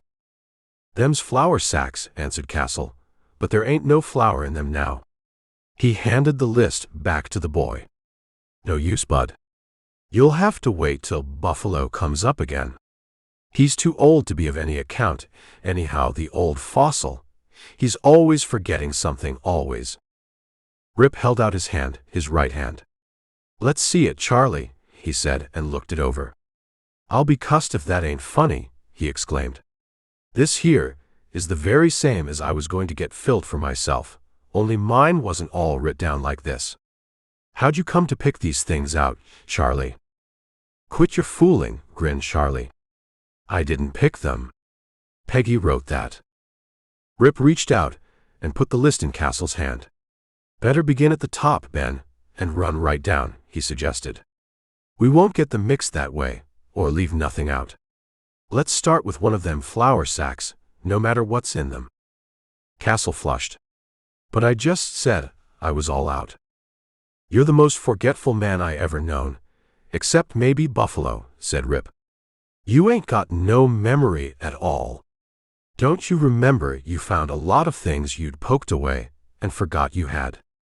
And don't you remember that nobody ain't told you yet not to sell me nothing? That there paper is mine now. I'm borrowing it because I ain't got my own list writ out. That's writ so pretty and plain that it's pretty plain to read. If anybody gets curious, which they won't, unless you tell them, you say that I gave you that and wanted it filled. Now, we'll start with the flour, like I was saying." Castle looked down the list, and then up at Rip. He was asking fate why Campbell had to pick that particular time to visit the store.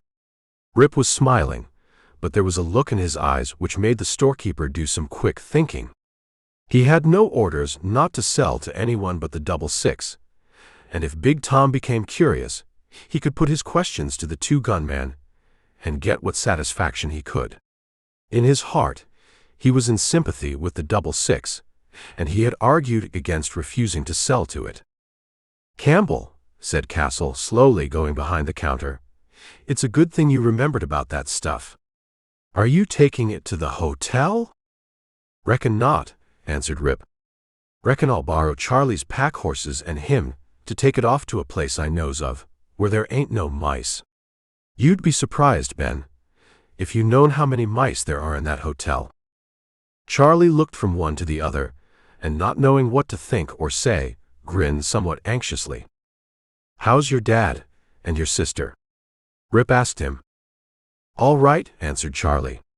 "But they was scared half to death yesterday when you and them fellows came tearing in, especially when you started shooting. You was awful drunk, wasn't you?" "I don't remember much about it," confessed Rip, "so I reckon maybe I was. We all got lost and had to sleep out in the brush all night. We was after the coyote what kidnapped the doc, but we couldn't find him." Castle forgot to continue filling the list. He was holding a sack of sugar in his hand and drinking in every word. Rip turned to him. "Say, Ben," he said, "did I ever tell you the story about Gunsight?" "You never did," answered the storekeeper. "Not if my memory ain't playing me false again." "It was scandalous," began Rip, drumming with fingers on the butt of a gun. "There was a bunch of horse thieves fighting a lone woman and her crippled dad. And what do you reckon the men in Gunsight did about it? Nothing. Nothing at all. They was so miserable, so coyote-livered, so scared to death that they didn't raise a finger. No, sir, there wasn't a man in the town. They were just yellow dogs, running around in men's clothes and pretending they was humans, a lot of yellow dogs, and not a cuss thing more." Castle bungled a knot and swore under his breath. "Things went on like that for quite a spell," continued Rip. "Then a big storm come up, and one by one them fellows who didn't see the error of their ways was struck by lightning. They never knew what hit them. It was just like the miracles I've heard sky pilots tell about. Some of them did see the error of their ways in time. They had a hard time in the storm, but they pulled out alive. There seems to be a moral to that story. There ain't no use telling a story like that if the moral is left out. And I reckon the moral of this one is, a man might be able to dodge lots of trouble, especially when it ain't near him all the time, but when he's living right next door to the lightning, he can't dodge that. What do you think about it, Charlie? Gee, that's like the things Peggy reads to me out of the Bible, he replied. Only it wasn't lightning, but floods and pestilences and things like that. Why, once a whole ocean opened up right in the middle and let a lot of people walk across it, but when their enemies got halfway over, it closed up smack and they were all drowned. Rip nodded gravely. There's strange things happening, even today, Charlie, and nobody knows when or where they will happen. Now, leaving miracles out of it, let's put those packages on that horse out there and see if Ben has forgot how to throw a diamond hitch. I'm betting $1 he has. I'll take that $1, Parson, grinned Castle. Give me a hand with the stuff. They filed out to the horse, loaded with packages, as 2-Bit slipped in the back door, and Castle won the $1. Watching the boy ride away, he turned and started for the store.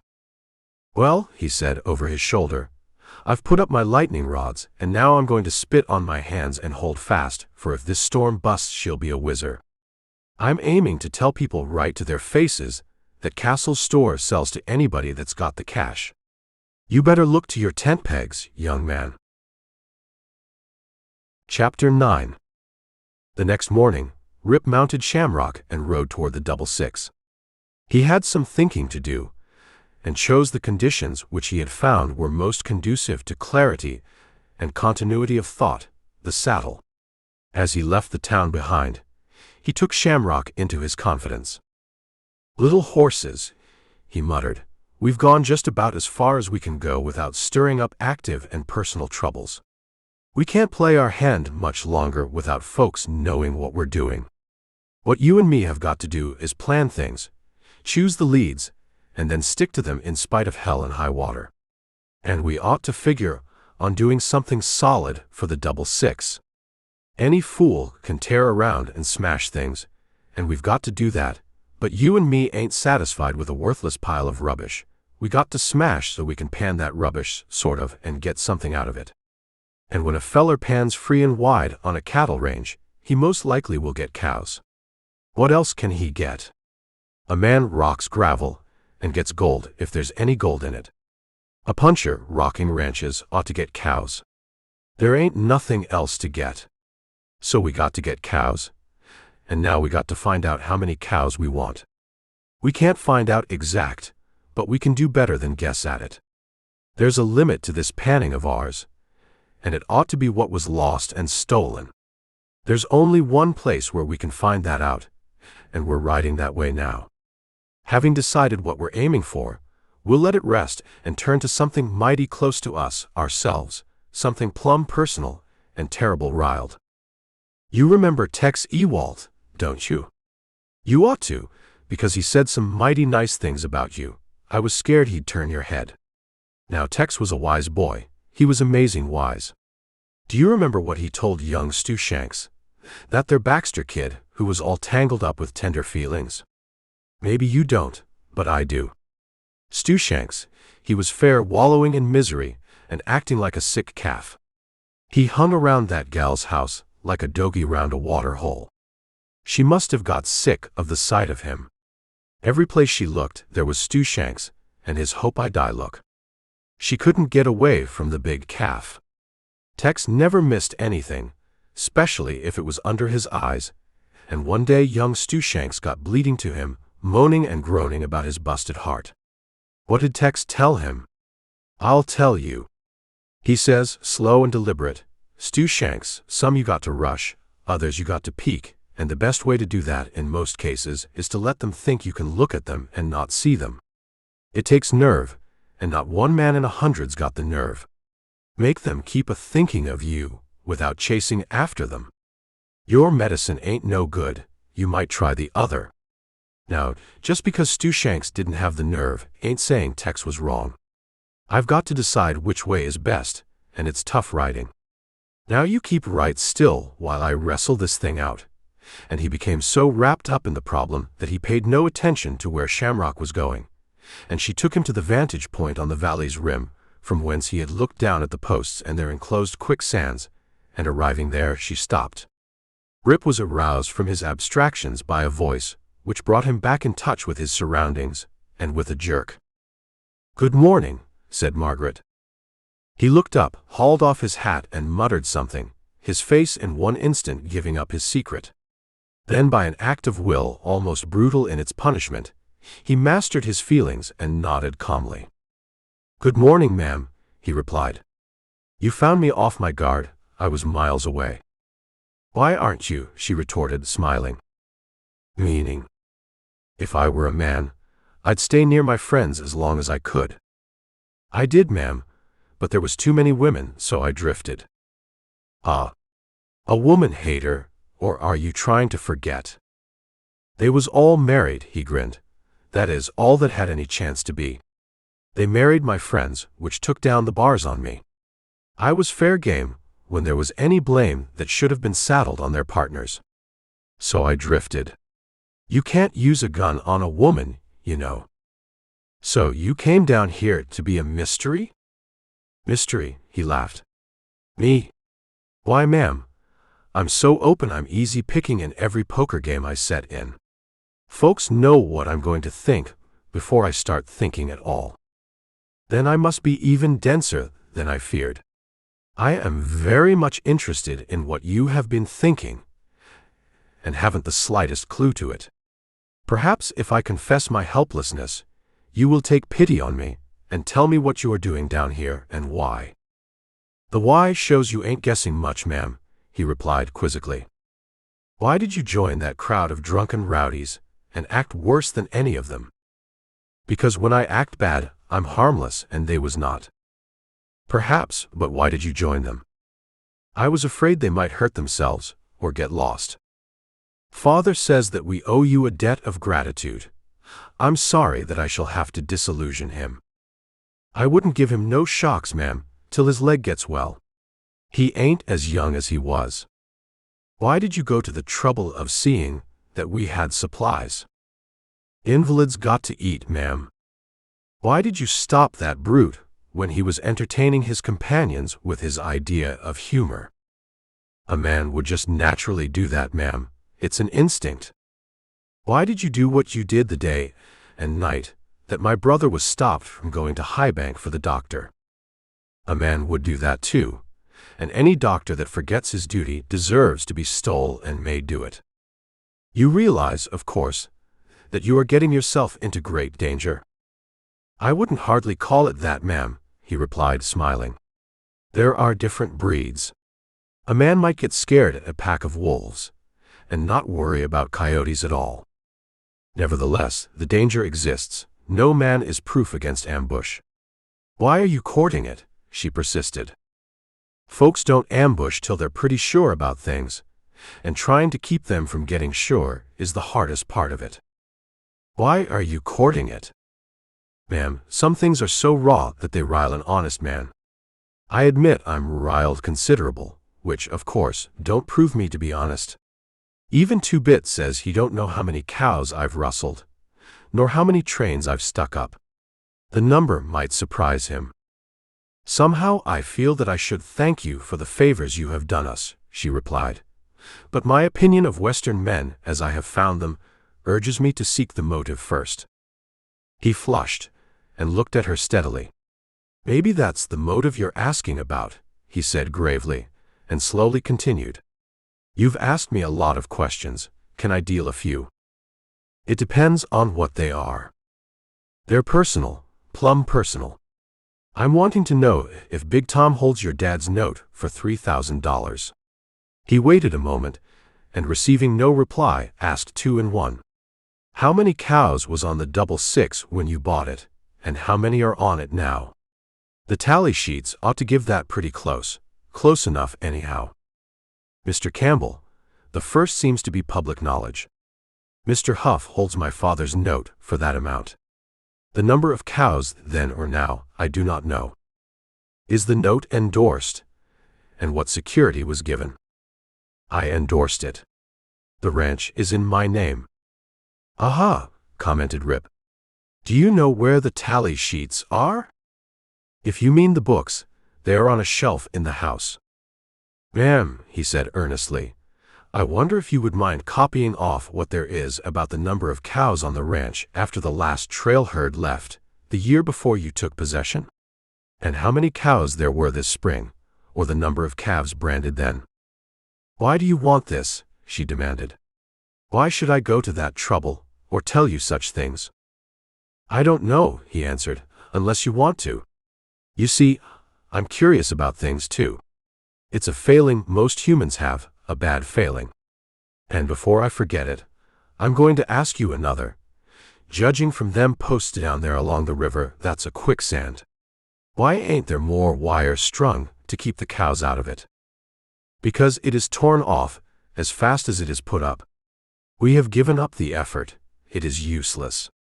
If you only knew. She checked herself, but the tears of helpless anger in her eyes couldn't be kept from forming. That's just it, ma'am, if I only known, he replied, nodding. I know a lot about that, but not about the number of cows you have lost. I'm what you might call morbid, and like to grieve about calamities. Would you mind getting them figures for me? I'll be here about 10 o'clock tomorrow for them if you will. Yes, but why do you want them? She demanded. I'm aiming to put the fear of God where it ain't been known for a long time, ma'am, he answered, and be rewarded by the company. What company? I'll tell you that later, ma'am. It will be the last thing to be told, and you'll never guess it alone. You'll have to be helped. And when I tell you, you'll be surprised and wonder how it was that you couldn't guess such a simple thing as that. I'll be leaving you now to keep on a-rolling. She looked after him longer than he was in sight, lost in the solving of the riddle, which grew more formidable the more it was attacked, unless the instinct of her sex was given a fairer hearing.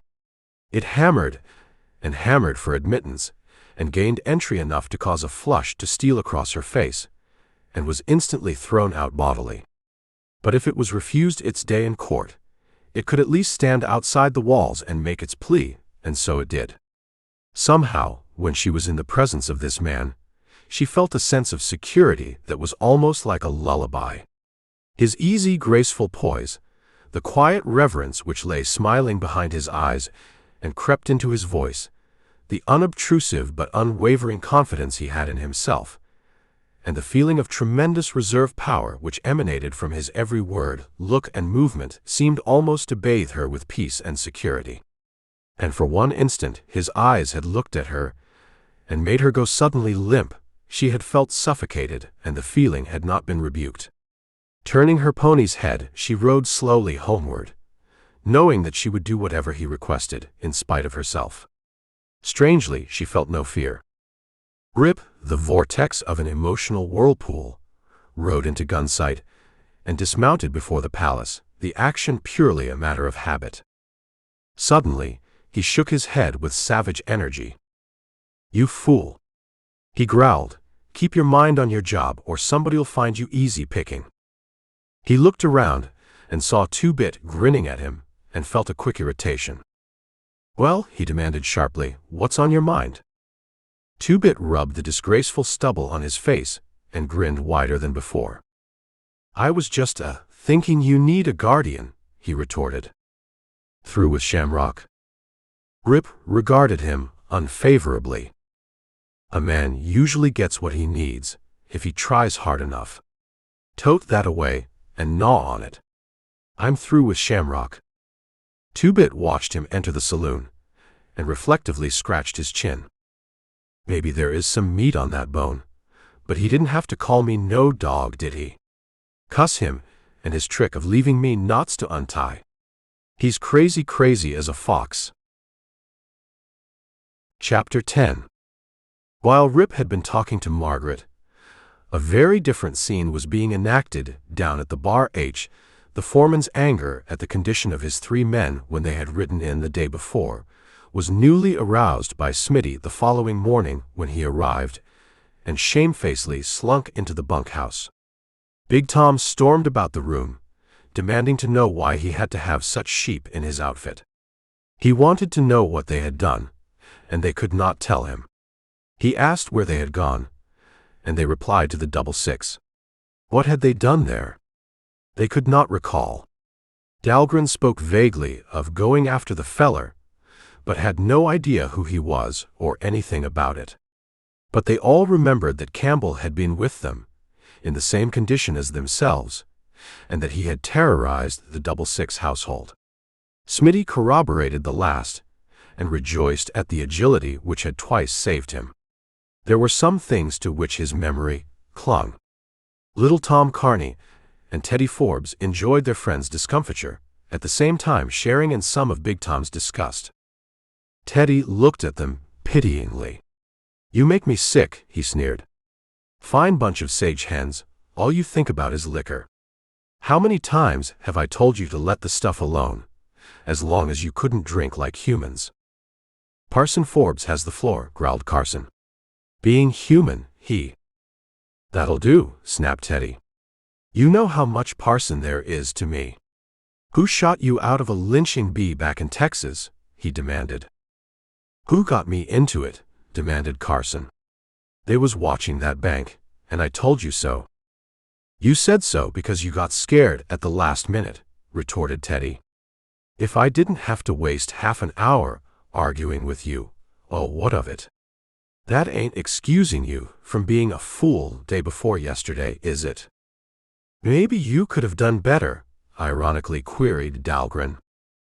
"If he couldn't, I'd fire him," snapped Big Tom. "You wouldn't have to fire me, I'd quit," replied Teddy. "Then why don't you do something, instead of loafing along that northwest line, pretending you have got to watch for rustlers and them XX fellows?" sneered Fraser. "I will," shouted Teddy. "I'm going to watch one man, not everybody on the range. There's only one man in this country that ain't got a good reason for being here, that's Campbell. I'm going to watch him till I get what I want. Then maybe you fools will be able to bury him for me. Think so?" "I'm wishing you luck," said Smitty. "You'll need it. You be careful who it is that gets buried." Teddy looked at him pityingly. "You poor sheep," he said. "I'm sorry you was so lively in the 666 house, cussed if I ain't." He turned to Big Tom. "Do I go?" "You do," said the foreman. "Something is wrong, and we got to fix it. Stay as long as you have to. I'm not worrying about you, but I am scared the cows will eat these 4 chumps. They sure is green and tender. When you starting?" "Right soon," answered Forbes, going out. Big Tom stood in the doorway and watched his 2 gunmen enter the corral. His confidence in the wiry killer was not built upon hearsay. Cold, venomous, and quick, he was more like a rattler than his namesake. Up to now, every man who had faced Teddy Forbes had faced death, a death swift and certain. In due time, Teddy rode northward and arrived in Gunsight, where he loafed around exchanging gossip with everyone he knew. George was coaxed to talk, but his stupidity did what a mediocre cleverness might have failed to do. He yielded nothing that Teddy could use, and a few things which did not suit Teddy's needs. With Jerry, the harness maker, the conversation was a husk without a kernel, and the second-hand saddles were of no value to Teddy, who was searching for things that went against his own convictions. Two-Bit smoked his cigar and rambled aimlessly in his garrulous monologue. He was hopeless from Teddy's viewpoint. Dave's admissions were barren of information of a constructive sort. Fanning did not know anything, and Castle was as bad. Teddy finally gave up the effort and went back to the palace, there to await the coming of Campbell. Rip entered the saloon some time later, nodded to its occupants, but kept on going toward the rear door. "Be back after I eat," he said.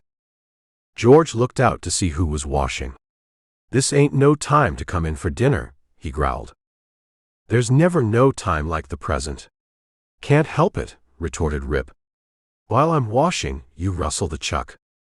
Teddy was here asking about you, said George. That's so. Well, that ain't no crime. Can he shoot better than you? Queried the cook. He says he'll shoot against anybody in this country with 6 guns, any fashion, for $1 a shot. Does it sound like money? If I could shoot that good, I'd be too rich to be resting up between cow-punching jobs, gurgled Rip through a double handful of water. Reckon he knows what he's talking about, or he wouldn't risk being took up. Well, said the cook, I've heard something from them that's seen it. If you aim to go against him, let me know ahead of time, will you? I ain't aiming to, replied Rip. Hey! Wait, exclaimed the cook, disappearing. He returned with a clean towel. Use this. That ain't fit for a dog no more. Rip looked at the old one and smiled. It was quite some distance from the condition that called for a change of towels at the Delmonico. Thanks. The dirt won't come off this one. What about dinner? Gosh. I forgot, said George, dodging into the kitchen. Rip had company while he ate, for the cook entertained him with an account of Teddy's visit, to all of which Rip paid polite interest, but he hastened his meal. Then he slowed again, for George was beginning to get at the kernels. Has he lost his saddle? Asked the cook. Don't know. Must-a busted it. He asked me if I known where there was a good second-hand one, gold or brass trimmed. And say, keep your eyes on yours. He asks me if you towed it up to your room nights. I didn't tell him you keep it in the kitchen, but I did say there wasn't no room in your room for no saddle. He wants one, I reckon, because he went to Jerry's when he left here. He wouldn't take my saddle, said Rip. He was having fun with you. Maybe, admitted George.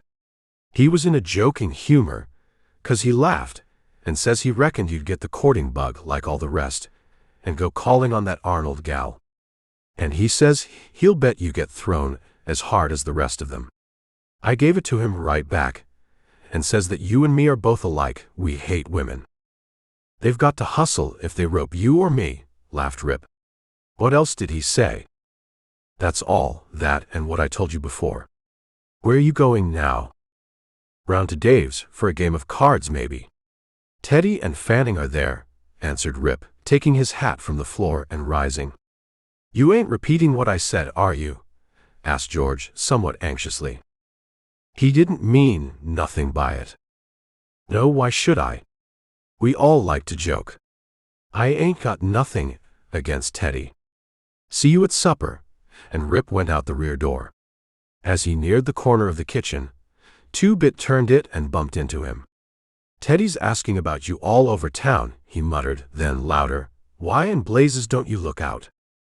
Someday I'll chuck you over the roof, retorted Rip. If you'd keep your head up, you'd see where you was going. Keep your own head up. You don't own this town.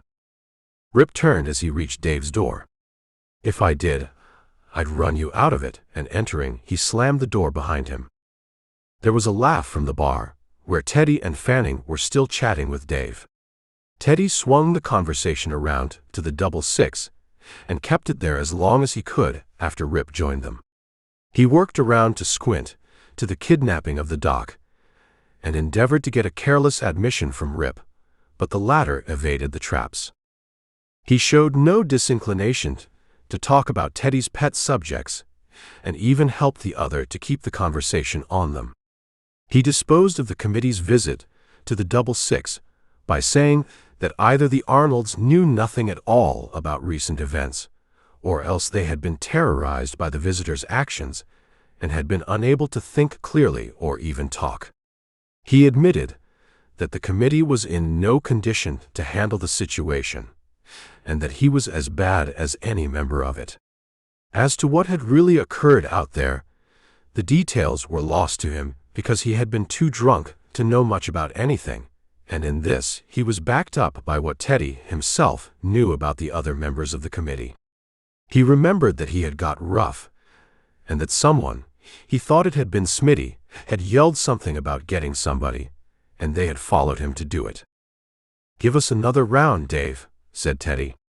"I ain't losing no sleep about the dock," he began again. Rip interrupted him and led the way to a table. "Ain't no use standing up all afternoon. We'll drink them over here, Dave." Fanning and Teddy followed, and the afternoon passed in cards, drinking, and talking. Rip drank his liquor every round without losing his head, for which he was indebted to the proprietor. When supper time came around, Fanning pushed back the table. "I just can't make nothing these days," he growled. "I never saw a game break so even. Bet nobody's lost $10. "I won somewhere round 4, laughed Teddy, rising. "I'm out 5, grinned Rip. "Jim has played all afternoon to get that $1. "Going home, Teddy, or are you aiming to make a night of it?" "Got to go," answered Teddy, "but I got sense enough to get my supper in town," he smiled. "Lead the way, Jim."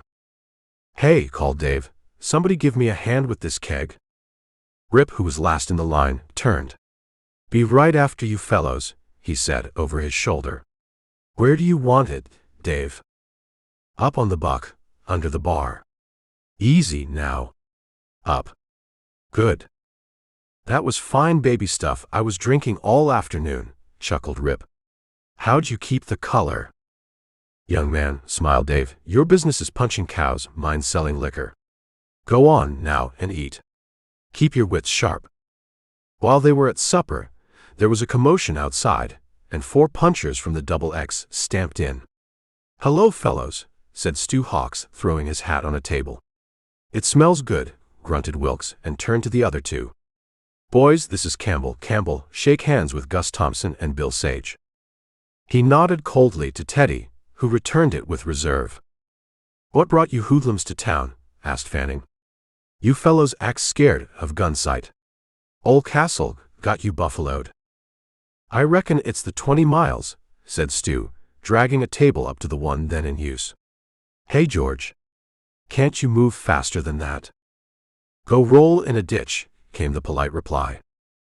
"Well," said Wilkes, "we was riding near the east line when we discovers we was going to be late for supper, and the ranch house being near 20 miles and the town only a couple, we votes for a hotel feed and a session in Dave's." He turned toward the kitchen. "Hey, George. We saw dust above the Sherman Trail, and figured it's buffalo. Is he due tonight? Thought I'd tell you so you could get ready for the old codger." George stuck his head in the doorway.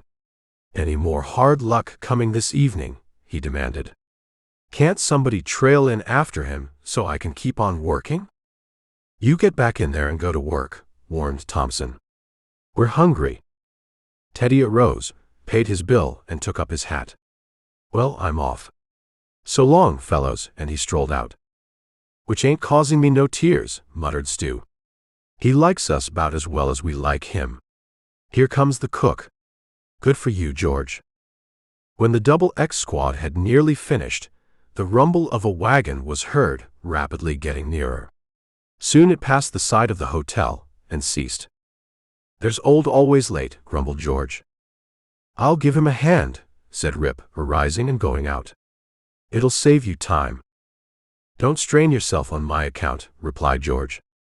"Hello, Buffalo," said Rip, starting to unhitch. "I'll put these boys in the shed, and you go eat. George is ready for you. You can feed them later. If you'll trust me, I'll do it for you. I watched you last time." "Much obliged, Sonny," smiled the old man. "You're right obliging, but I always eat last. They've done good today, considering the load, and nothing's too good for them." "Thought you came back light." "Got near a load of hides. Can't you smell them?" "I sure can, but I'm so slow-witted they didn't mean anything to me." "Green too," he suggested. "Yep," replied the freighter. "Picked them up all along, but I won't get no more this trip.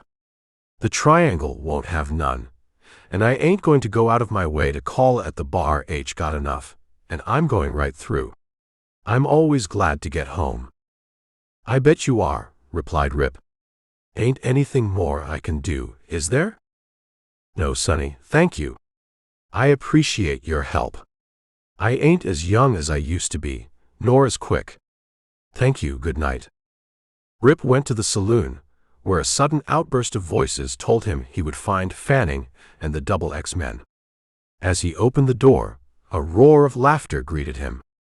"Cussed if that ain't rich," shouted Stu, jumping up and down. The doc stole from his peaceful fireside. "Oh! Ho! Ho!" and to tend to his friends, the Double Six. "By the Lord! Maybe we'll do it over again, ourselves, sometime when we feel extra good." "I'd give $10 to shake hands with the man that done it," laughed Sage. "I bet Big Tom rolled on the floor when he heard it and bit the furniture." "But how'd he get Squint's outfit?" demanded Wilkes. Dave told of Squint's disappearance and of the deep sorrow darkening the sun, whereupon an eager discussion took place. This lasted until Castle came in and impatiently pounded on a table with the butt of his gun. "Order, gents, order," he shouted. "My time's valuable. Who are going to be the victims?" "Sure we'll order," yelled Stu. "All up, boys." Castle's treating, and despite his protests, he found that he was. Soon after this, a six-handed game got into full swing. Dave's vexation grew steadily, and passed the anger point without stopping. He was tired, and now his labors were only beginning. Two-Bit was living up to Dave's opinion of him, for he had not been much in evidence around the saloon since noon, and had not appeared at all since the Double X punchers had come in. Dave went to the front door and called. Then he went to the rear door and yelled, but received no response. Thinking that he saw a shadowy figure skulking in the darkness, he yelled again, with no honeyed promises as the burden of his message. Glancing around in the darkness as if to penetrate it by an act of will, he shouted a threat and stamped back to the bar, slamming the door so hard that the windows shook. "Come on, Dave," cried Castle, cheerful in view of his ownership of the last pot. "What you so slow about?" "If he'd quit picking on Two-Bit," said Thompson, "and tend to business, folks would like it better." "Anybody that don't like it can get out," retorted Dave. "He's never around when there's work to be did." The evening passed swiftly, and midnight was not far off when Dave found it necessary to draw on the contents of the new keg, and he disappeared below the bar for a few minutes. Hardly had his head passed from sight when Two-Bit, closely watching the bar, slipped quietly through the rear door and went silently to Rip, where he poked his face close to the puncher's ear and muttered for a moment. Rip nodded and looked over his hand again, while Two-Bit scurried for the door and safety, being silently threatened by Fanning, who thoroughly enjoyed the situation. Two-Bit looked fearfully around and closed the door behind him. He barely had time to get under the saloon when Teddy Forbes, returning from his short tour around the buildings, turned the corner of the kitchen and peered in at the window. Rip folded his hand, pushed out the required number of chips, and grunted. "I'm trailing, but I sure wish that man would stop. He must have about 13 aces." "I'm limping, but I'm there," remarked Thompson. "The dust back here is awful." "There ain't no call for you to put on airs," growled Stu, pushing in what he was shy. "I got 4 kings, but you don't see me quitting, do you?" "You must have picked up what I threw away," said Castle. "Having felt your pulses, I'm building a house right out there in the middle where you all can see it and get covetous." "The coyote that wins this pot," said Stu, "will sure have to get old Buffalo and his freight wagon to haul it." A roar of laughter burst from Rip, and he pushed back from the table, lying back in his chair so his lungs could have plenty of room. Castle put his hand over the pile of chips he had just shoved in. Stu jumped and stared at the roaring puncher, the others manifesting their astonishment, each according to his own manner. There was a resounding whack from the bar, and Dave, holding the top of his head with both hands, moaned as he looked wildly about. Then, glaring at the convulsed puncher, he made several pointed, pertinent, profane, and personal remarks, and slowly went down again to finish his task. Stu scratched his head. "Well," he drawled, "I always knew I was bright and witty, but I never knew that I was that good. I like a man that pays me a compliment like that." The loud and screeching roaring of the wild jackass is heard nightly over the land, observed Sage. It has scared me plumb cold. I'm laying down as fine a pair of 4-spots as I've ever held. I ain't got the nerve to give them the backing they deserve. Will somebody lend me their gun? I cussed near shot, said Wilkes. What's that? Demanded Castle. Don't you do nothing like that. He's a part of my profits. Now, if somebody will stuff a hat in that cave, I'll proceed from where I left off. I've raised her till she sags in the middle. Who's got any props? I always play poker by the weather, said Thompson. When it's dry and hot, I calls, and when it's hot and dry, I raises. Being dry and hot, I hereby calls. Dave, bring me a box to put it in. Don't you bother, Dave, chuckled Castle. He's putting horse's liniment on his bald spot from ear to ear, and eyes to spine. I can tote this home in a couple of trips. Rip, weak and tearful, drew up to the table. I was just a-thinking, he said. Where are we now? Was you? Queried Fanning. Then don't you never do no thinking nights after I've gone to bed. Dave emerged again, grinning. Beats all, he muttered, how our sins follow us around. Poor Squint, I reckon his memory's with us. I won't rest till I know what was done with him. In the middle of the next game, Rip broke out again, and Dave reached for the mallet. I ain't what you'd call superstitious, said Castle, but I lost that last pot to a man who didn't even know where he was. Every time I hear a jackass warble, I have bad luck. I'm obeying the warning and getting out of this game while I have the holes left in my belt. What's more, I'm going home. I know when it's time to let go. Poor Castle, moaned Fanning. We all got a little of it tonight, and I'm sleeping with a gun under my pillow, you bet. It's time we quit, said Stu, arising. We got 20 miles to go, and while maybe it ain't so dark as I've seen it, it'll be dark enough to keep us from racing. But before I go, I'd like to find out something. Will somebody please tell me what I said that second time that was so funny? It wasn't nothing you said, Stu, answered Wilkes. It was your face, but I hold that it's cussed unpolite for anybody to laugh right out loud about a man's misfortunes. Campbell, I beg your pardon, said Stu. You have a proper and fitting sense of humor. Let's have one more round before we ride home, and wake up the boys to tell them what happened to Castle. How'd you come out, Campbell? I got plenty, a great plenty, thank you, answered Rip, throttling the laughter which threatened to burst out again. I'm heavy with it. Castle will follow me around tomorrow, trying to get me into a 7-Up or California Jack game in his store, where he's got looking glasses and cold decks. Well, here's how. Putting down the half-emptied glass, he turned, nodded, and went out. When he closed the door behind him, he became alert as a cat in a strange cellar, and slipped around the kitchen, hand on gun. Once inside the hotel, he began laughing again, silently this time, and went hurriedly up to his room, where he lit the lamp and began to undress. Removing his boots, he stood up, and in such a position that the shadow on the wall would tell any watcher that he was removing his shirt. Blowing out the light, he hurriedly put the garment on again, and carrying the boots in his hand, slipped silently down the stairs and into the kitchen, where he took the lariat from his saddle, and went swiftly to the front door, where he listened as he slowly opened it.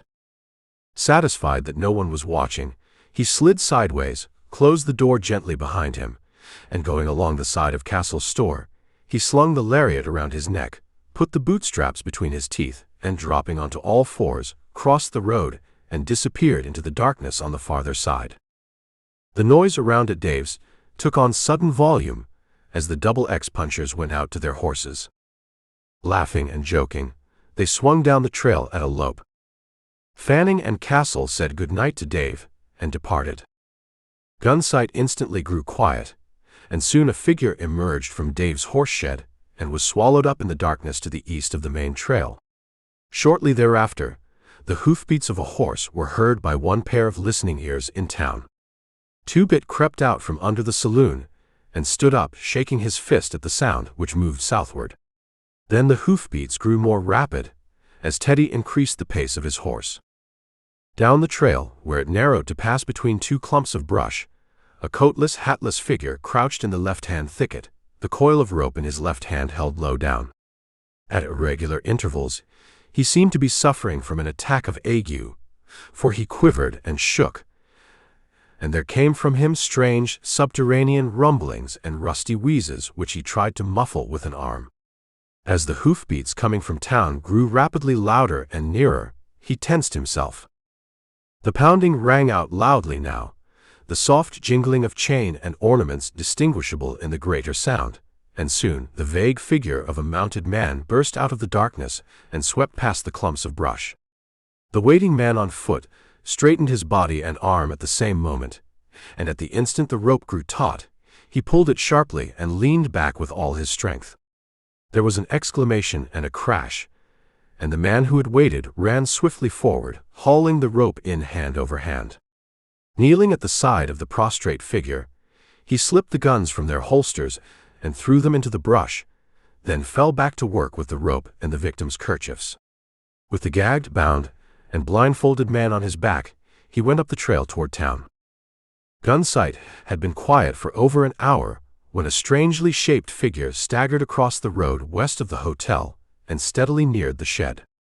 It came slowly around the corner and stopped at the side of the big freight wagon where part of it went to the ground, while the remainder, appearing in the form of a man, worked at the ropes closing the tarpaulin at the rear of the wagon, and soon had it open. He stepped back for a moment, as a reminder of what lay behind it struck his nostrils, and again he was seized with a recurrence of the peculiar malady which had seized him frequently in the last hour. At the muffled sounds that came from him, the figure on the ground writhed as if in sympathy, and endeavored to repeat them. The attack passing, he drew a long breath and plunged his head and shoulders into the opening he had made, working hard for a few minutes. When he stepped back, he had several pieces of rope in his hands, which he had taken from a bundle of skins. Drawing a few deep breaths, he moved around the wagon and bent over the figure on the ground, exchanging the pieces of rope for his own lariat, but not without a struggle that made it necessary for him to sit on the figure and exert his strength. Tying good knots in the dark on arms and legs that writhed and twisted was slow work, but it was necessary that it be done well, and when he rose to his feet, he was assured that it was. Bending over, he picked up the figure and carried it to the rear of the wagon, pushing it head first into the opening made for it, despite its contortions and gurgled profanity.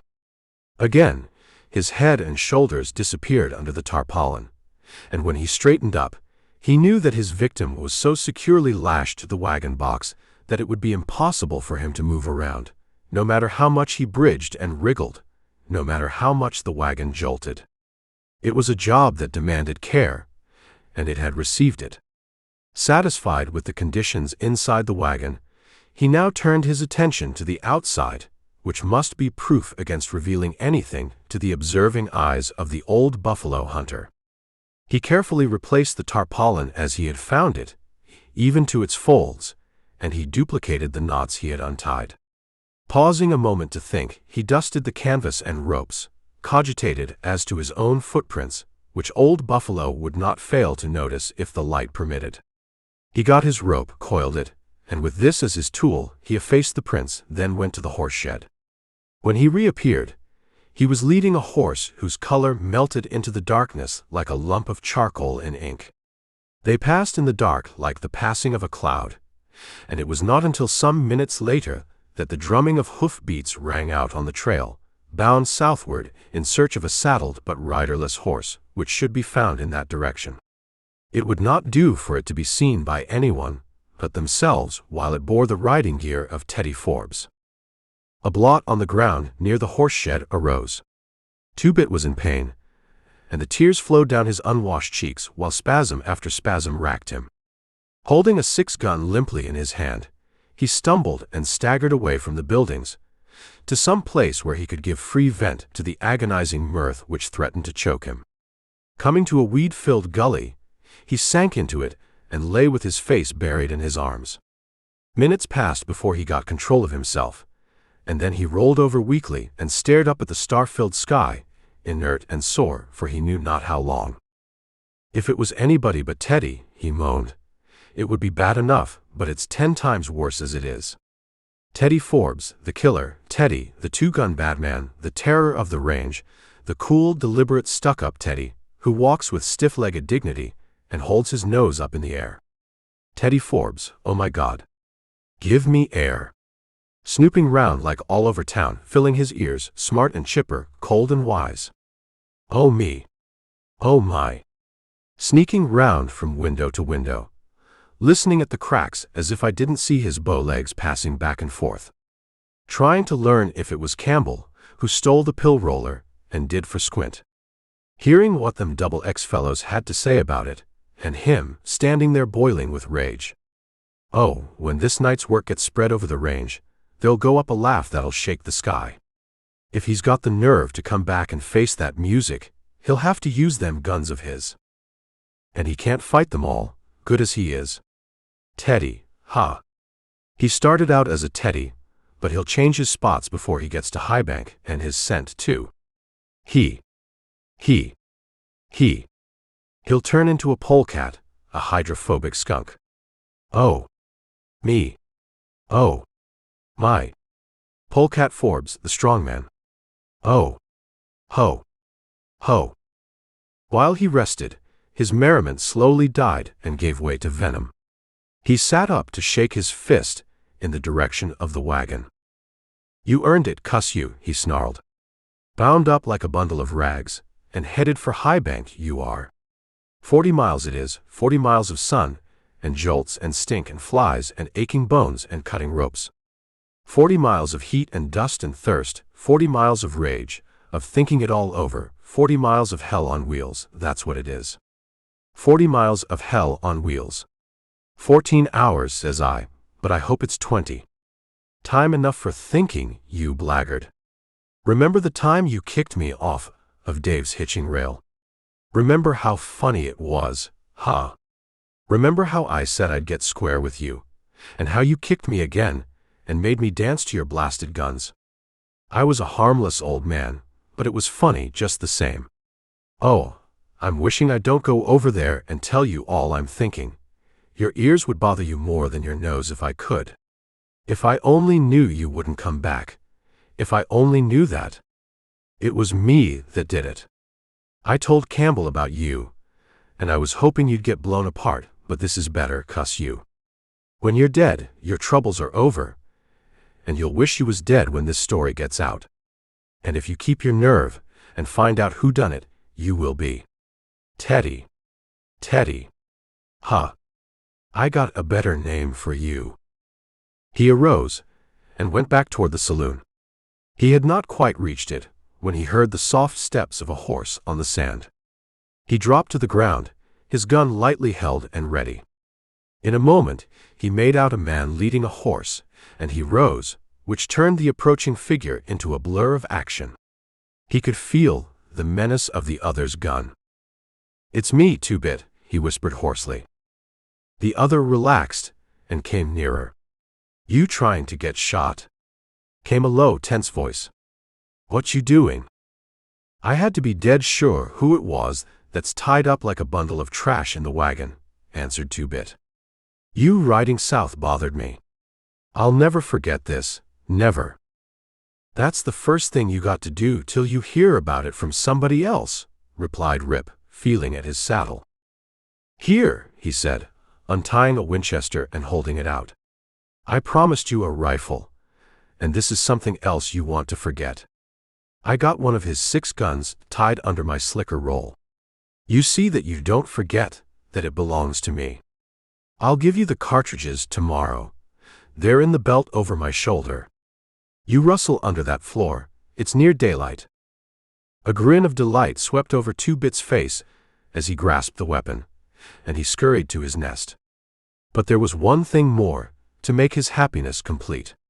He had to see the start of the wagon.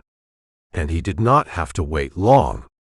With the first blush of day, Old Buffalo appeared, hitched up his horses, and urged them to begin their long pull to Highbank. The wagon squeaked and rumbled, passing from the watcher's sight, and when the last sound died out in the south, Two-Bit went to his blankets to lie on his back and gloat over the miseries of Teddy as his vivid imagination pictured them. Down on the high-bank trail, bound and helpless, and exhausted by his frantic efforts to free himself, Teddy Forbes seethed with rage, which later would burn itself out and bring an inert apathy to ease him. Two things seared his memory: the mirth of the man who had trapped him, and the sound of a horse's hoofs pounding at top speed down the trail.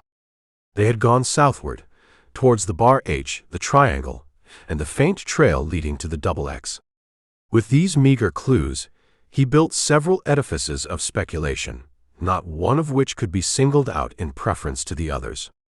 His friends were notorious practical jokers, and he had done his share at it.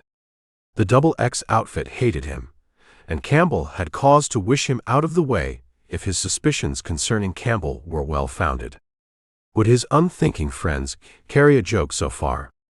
Would the Double X think of and carry out the play? And if Campbell felt that he was in danger, would he be fool enough to do a thing like that? In his place, Teddy would have killed. But he would hunt out the perpetrator, whoever he was, when he came back, and he was going back. Chapter 11. Rip had a late breakfast, according to George. "You look like you made a night of it," said the cook. "I reckon I did," replied Rip, yawning. "I didn't get much sleep." "Did Teddy make any remarks about shooting?" "When?" "Last night." "Didn't you see him start for home?" "Thought maybe he come back to play." "He didn't come back to play," replied Rip.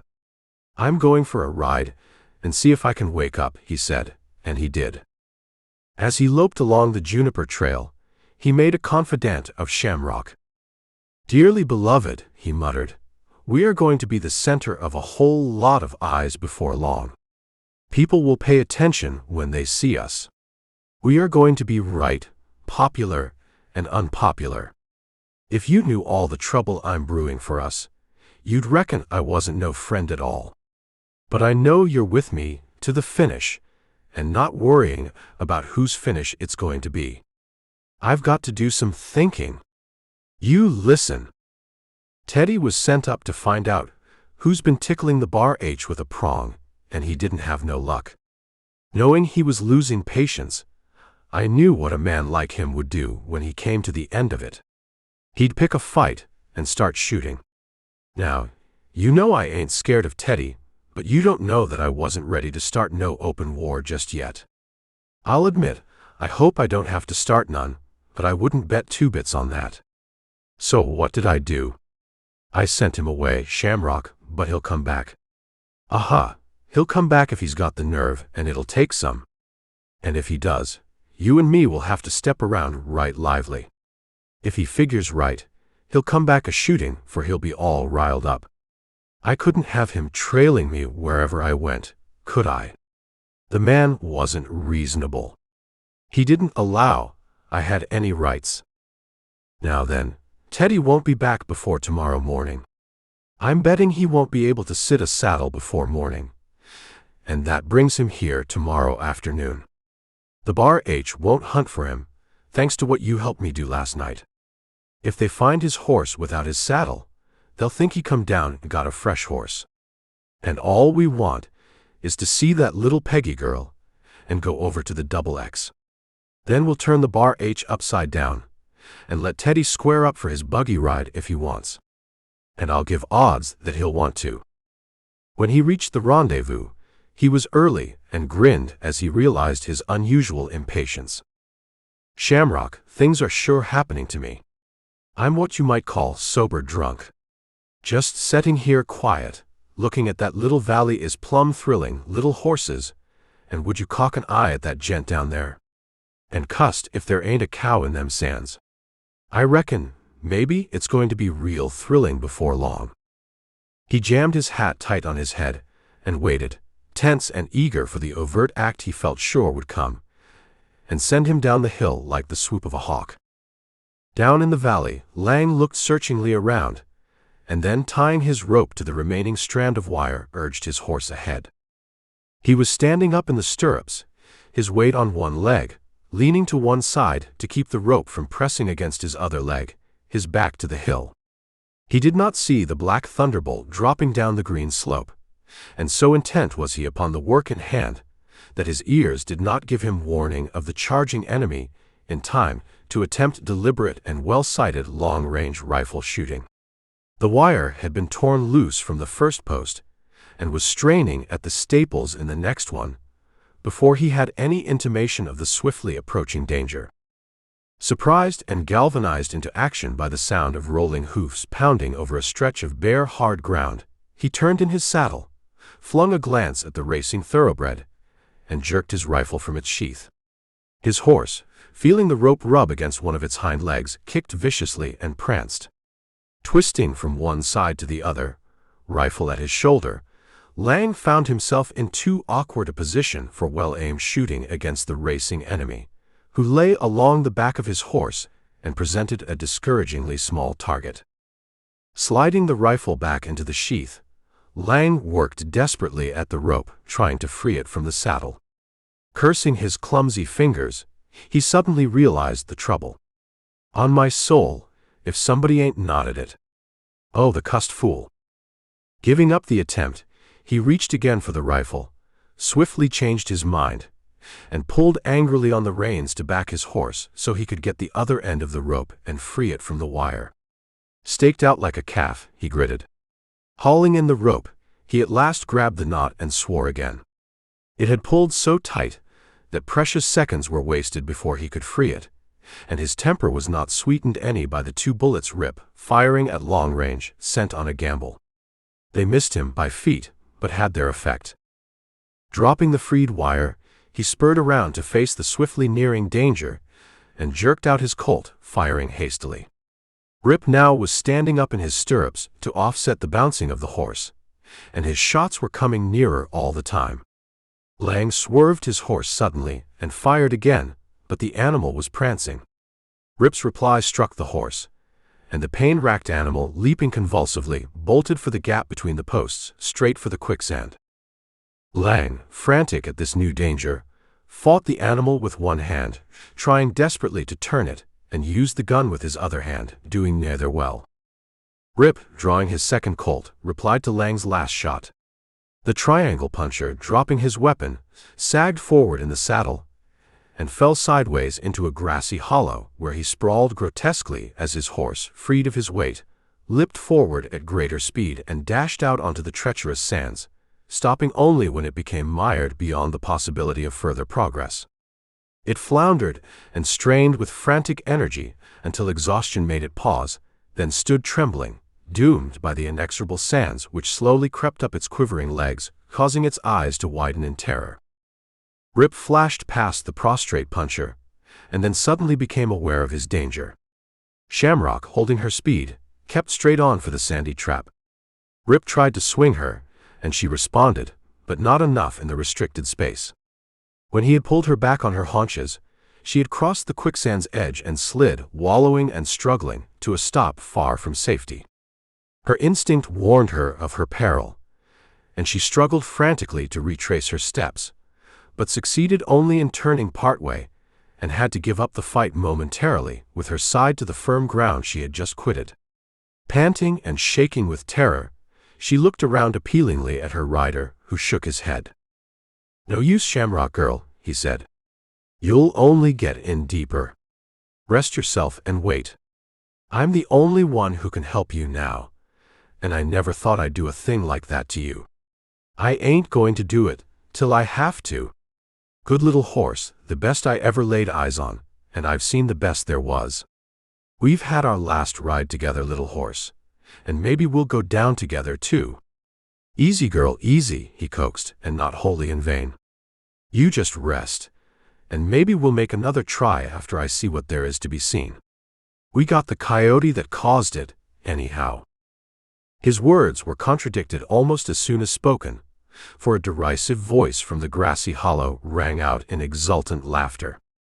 Rip, fearing a shot, though the fear was instinctive rather than rational, fired instantly at the sound, then lowered the gun. Lang was unarmed, and could not get to his Colt without exposing himself. "He won't get it while I'm alive," muttered Rip, reloading his other gun. "Shoot," exulted Lang, "but you better save the last for yourself."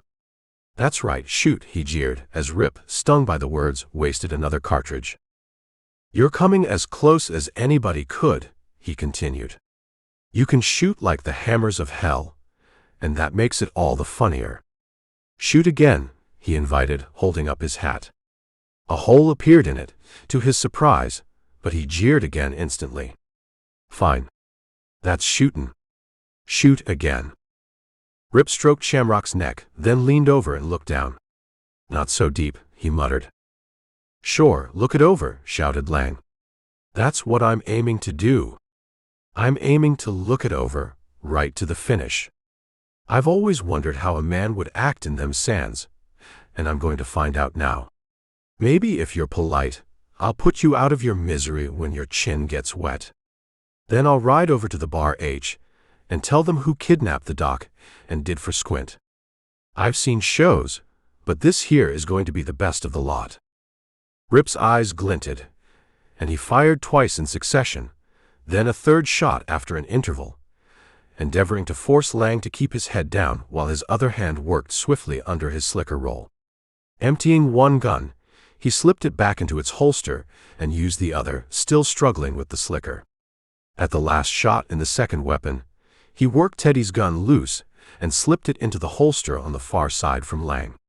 Standing up in his stirrups, he gave vent to a burst of profanity and hurled his Colts, one after the other, at the hidden observer. Lang looked up in time to see the first gun bounce from the ground, and then the second fall close to it. He laughed nastily and ducked down again as Rip drew the heavy sharps from its sheath and sent an ounce of lead smashing into the sand and pebbles close to his head.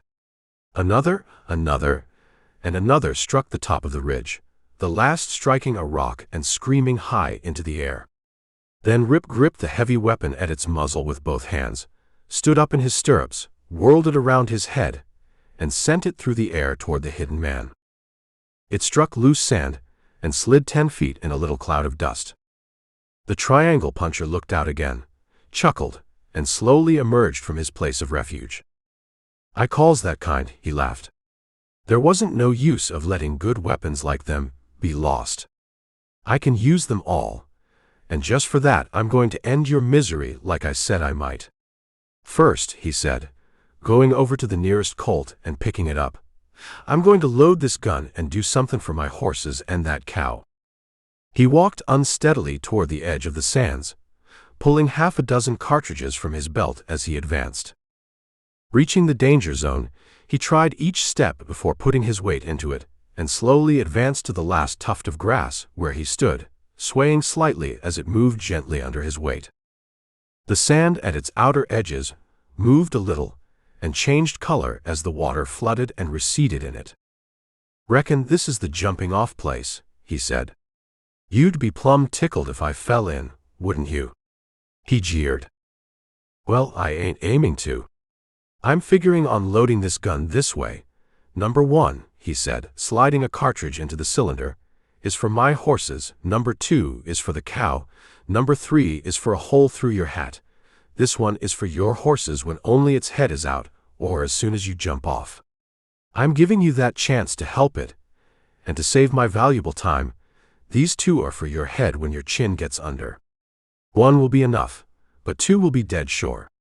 I might miss the first to hear you cuss." Lang raised the Colt and put his horse out of its misery. Then he did the same for the cow. "That's what I call fair shooting," he said. "Of course, you might have done it faster, but I'm in no hurry. Now, this next shot has got to be dead sure if I put it high enough in your hat to miss your head, and I ain't aiming to hit that yet. So if I take plenty of time, don't you get jumpy." He raised the gun above his head to increase the torment, and there was a flash and roar at Rip's hip.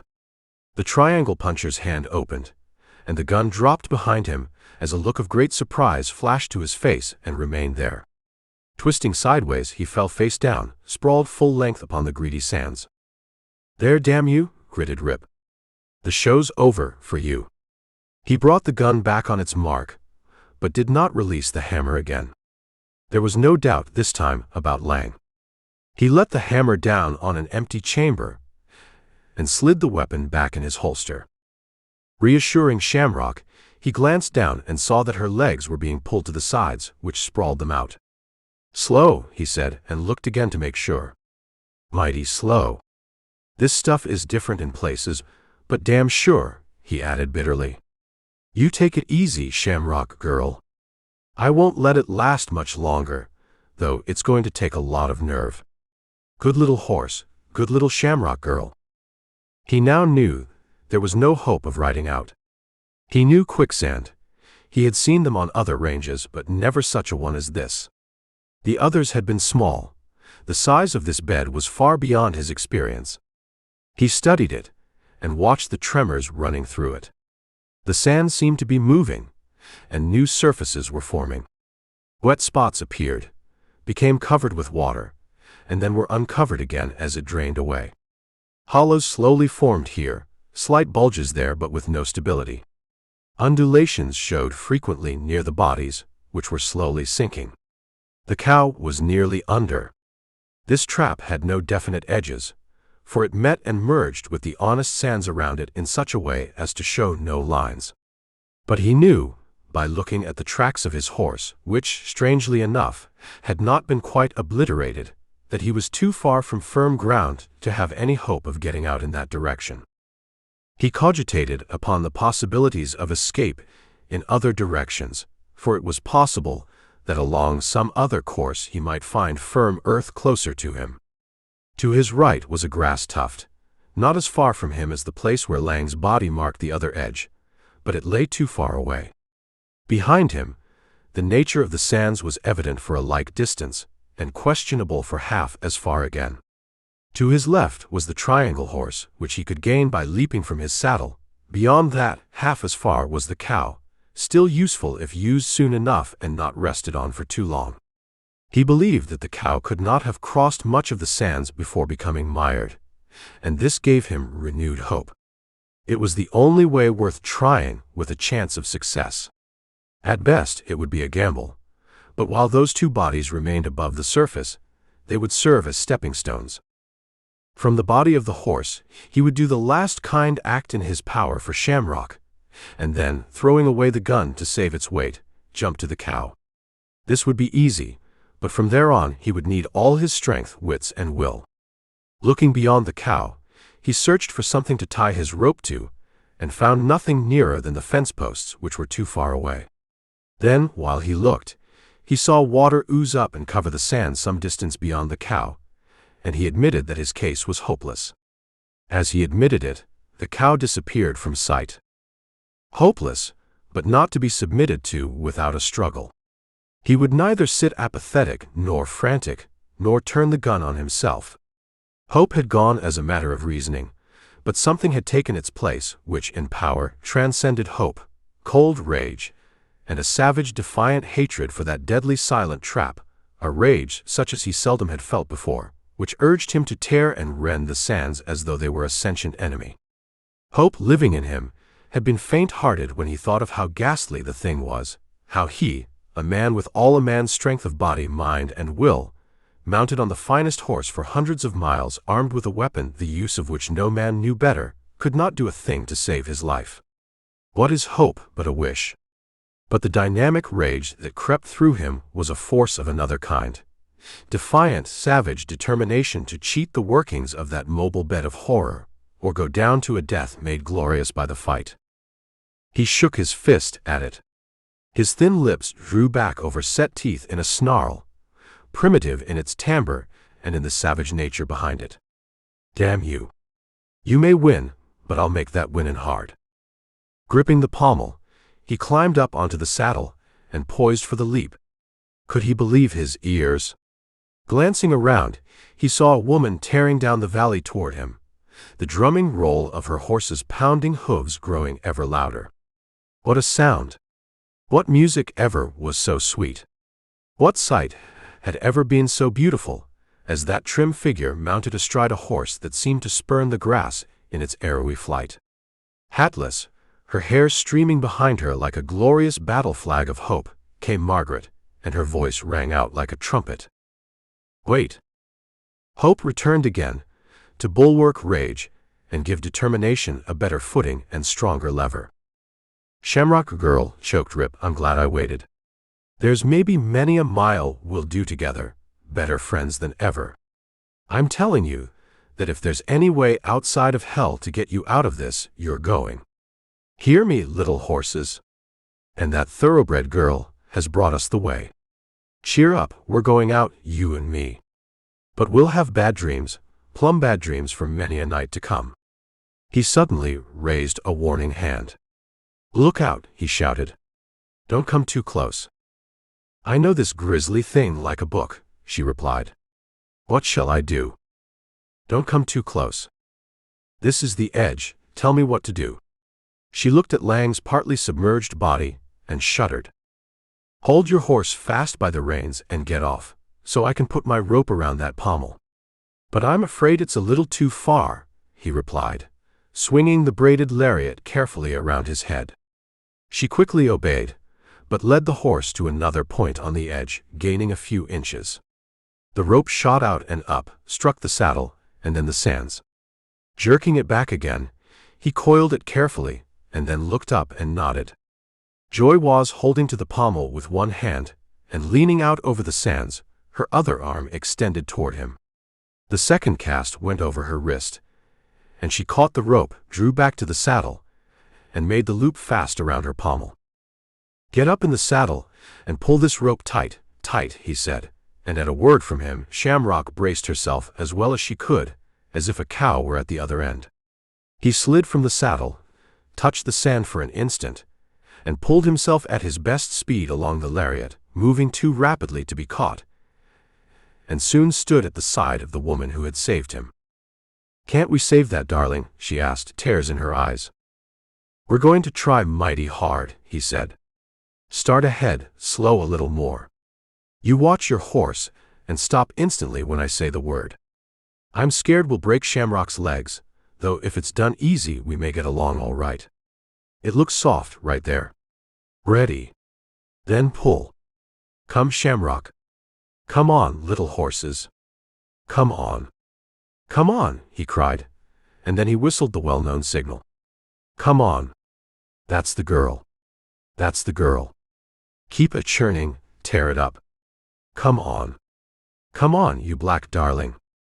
That's the way. Keep it coming, keep it coming. Slowly Shamrock went sideways, Joy fearing that its legs would snap under the strain, but the struggling animal fell on its side, and then came the tug of war. Rip added his strength to the rope, and slowly, an inch at a time, they gained, and then had to rest for a moment because flesh and blood could not stand such a continued effort. Rip breathed deeply and relaxed. Once more, ma'am, he said, getting a fresh hold on the rope, I'm glad that saddle is a rim fire. I'd mistrust a center fire with its one cinch. And I'm glad it was made by old Hawkins. That pommel can stand twice the strain. Now then pull. Again they rested, the blood pounding in his ears. You're coming fine, little horses. We ain't handling you very gentle, but you're coming. A few minutes later, Shamrock slid across sand that was dry and honest, and with the slackening of the rope, she scrambled to her feet and trembled, weary but safe. Rip hung the lariat on his saddle, and then rubbed the velvety muzzle which sought his cheek, and stroked the quivering shoulder. Impulsively, he buried his face in the wet, sandy, roughened coat on her neck, and flung an arm around it, and when he turned away his face was drawn and wet, and there were tears in his eyes despite all effort of will. Ma'am, he said huskily, Shamrock and me owe you a debt we never can pay, but we can try right hard to square up some of it. I'll never forget the last half hour, never. How did you come to get in it? Asked Margaret, glancing where she last had seen the body of Lang. It was gone, and so was the horse. The sands, still undulating, were slowly assuming their mask of innocence. Shamrock got going so fast she couldn't stop quick enough, which was my fault. I didn't try to turn her in time. And that other man. Who was he? And what happened to him? I reckon he got tangled in the wire and got his rope mixed up with it. And somehow we got to shooting. When the excitement stopped, he was there, and I was where you found me." "Who was he?" she demanded. "He was a triangle puncher, ma'am. Lang was his name. He was one of the men whom I ordered to stay off our range. We couldn't keep the wire on those posts, and I suspected them strongly." "Are you sure he was only tangled in the wire?" "Well, I wouldn't just say nothing about that. Maybe he was trying to help the cow that was mired and got afoul of the wire. But that don't make no difference anyhow now. Have you got any wire at the ranch?" "I think so," she answered. "We'll put it up someday soon, so it'll take some time and more trouble to get it loose." She nodded and took a paper out of her waist. "Here are the figures for the year we took possession." He looked them over. "Aha," he said, "they're what I want." "It is surprising that we have as many left as we have," she said. "We are about ready to give up, admit our failure, and go back east." "Ma'am," said Rip with great earnestness, "don't you do it. Just sit tight and see things come around your way. Luck always turns. Stick it out and see." "Do you believe in luck?" "I do, when somebody's behind it, pushing hard. Now, ma'am, I reckon we hadn't ought to stay here no longer where folks can see us. They might talk, and there's no telling what harm it might do.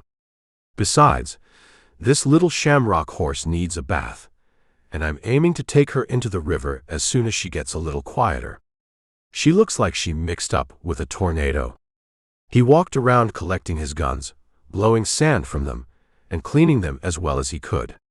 "There's sure some guns around here," he grinned, getting Lang's Colt and throwing it into the quicksand. "This here gun," he said, reloading Teddy's Colt and tying it under the slicker roll, "sure come in handy. Some folks would call that luck. Maybe it was, as far as toting it is concerned, but I'm telling you there wasn't no luck in the way it was used. But as for toting it, I reckon that was luck, even if I did carry it to fool somebody sometime. Now, ma'am, I'll be riding west. There's a regular bathtub near the main trail where the river runs over solid rock, and solid rock is the only kind of river bottom I have any use for today. Shamrock, and I won't forget what you did for us, and I'm telling you to sit tight and watch the luck swing your way. I'll be leaving now. Goodbye, ma'am." She spurred her horse and shot even with him. "Why are you doing this?" she demanded. "You can't fool me about that man's rope fouling the wire. I know what he was doing. Why are you running such risks for total strangers?" "Ma'am," he replied, smiling quizzically, "I don't know, unless it's because I can't keep out of trouble. I'm always getting mixed up with it somehow, and the habit's set, I reckon.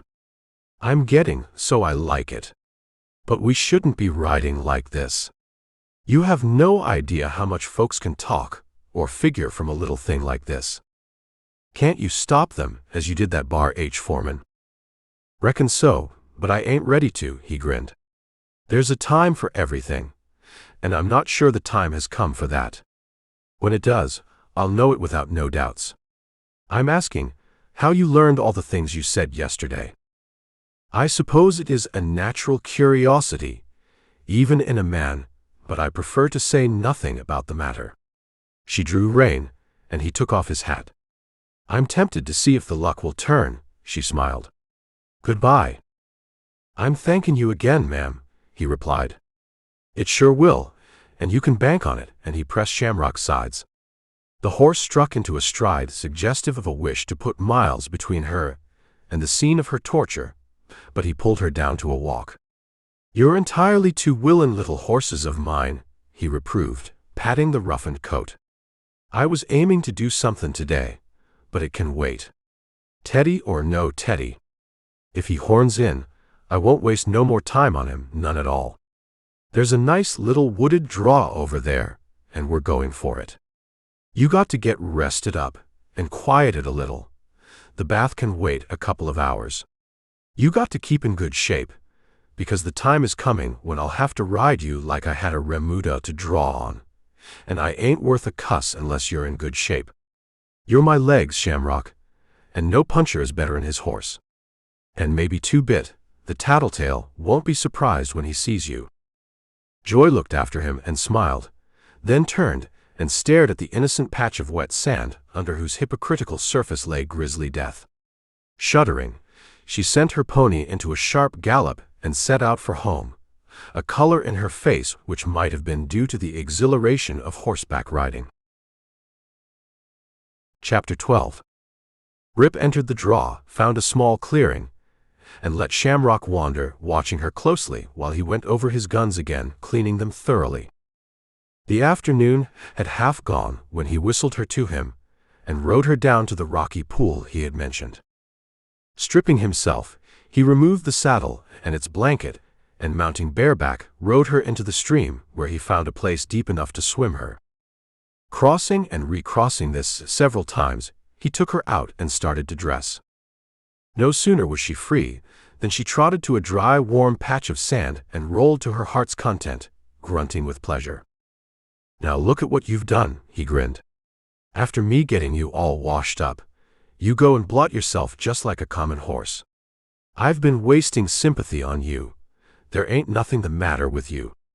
And there's something I want to ask you, before I forget it. Was you ever in a quicksand just like that one?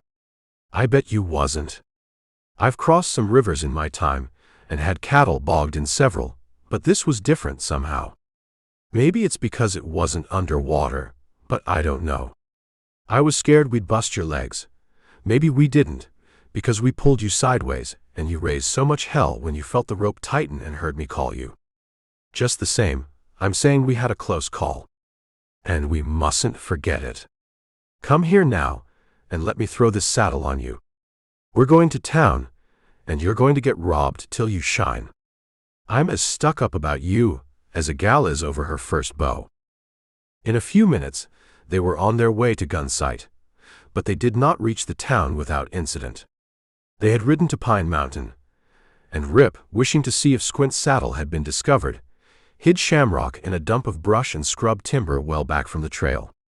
Taking his rifle, he crossed the beaten road at a rocky place and worked his way into the brush on the mountainside.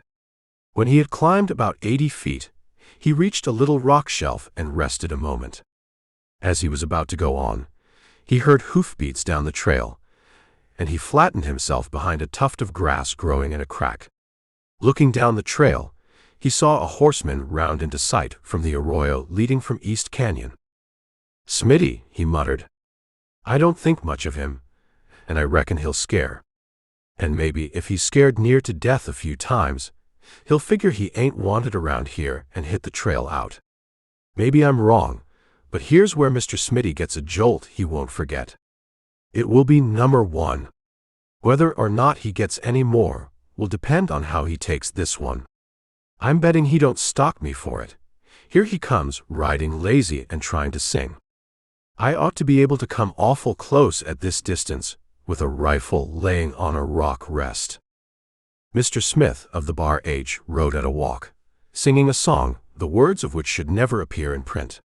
He had a message to deliver to the doc, and was in no hurry.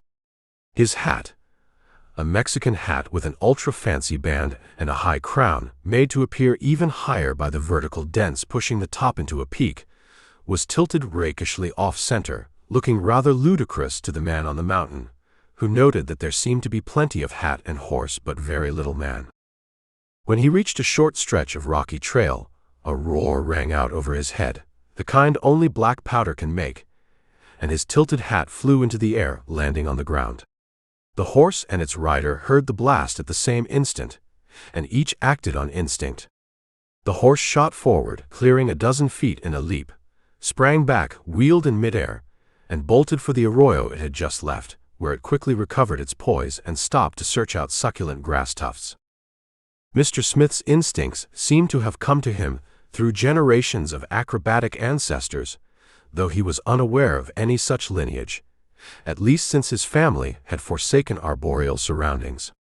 Certainly, he had never boasted, even in his wildest sprees, of possessing any acrobatic skill. Nevertheless, he gave a creditable exhibition when the roar smashed against his ears. As the horse leapt, he grabbed at the pommel, missed, and in jerking his head back from the screaming lead, lost his balance. His feet left the stirrups and shot upward, pivoting him around the saddle. They swept past the horse's neck, kept rising, and described a half-circle with the saddle as the center. As his legs went up, his head went down, and when the horse sprang back and whirled, he was jolted into a position rarely seen in horseback riding except in exhibitions.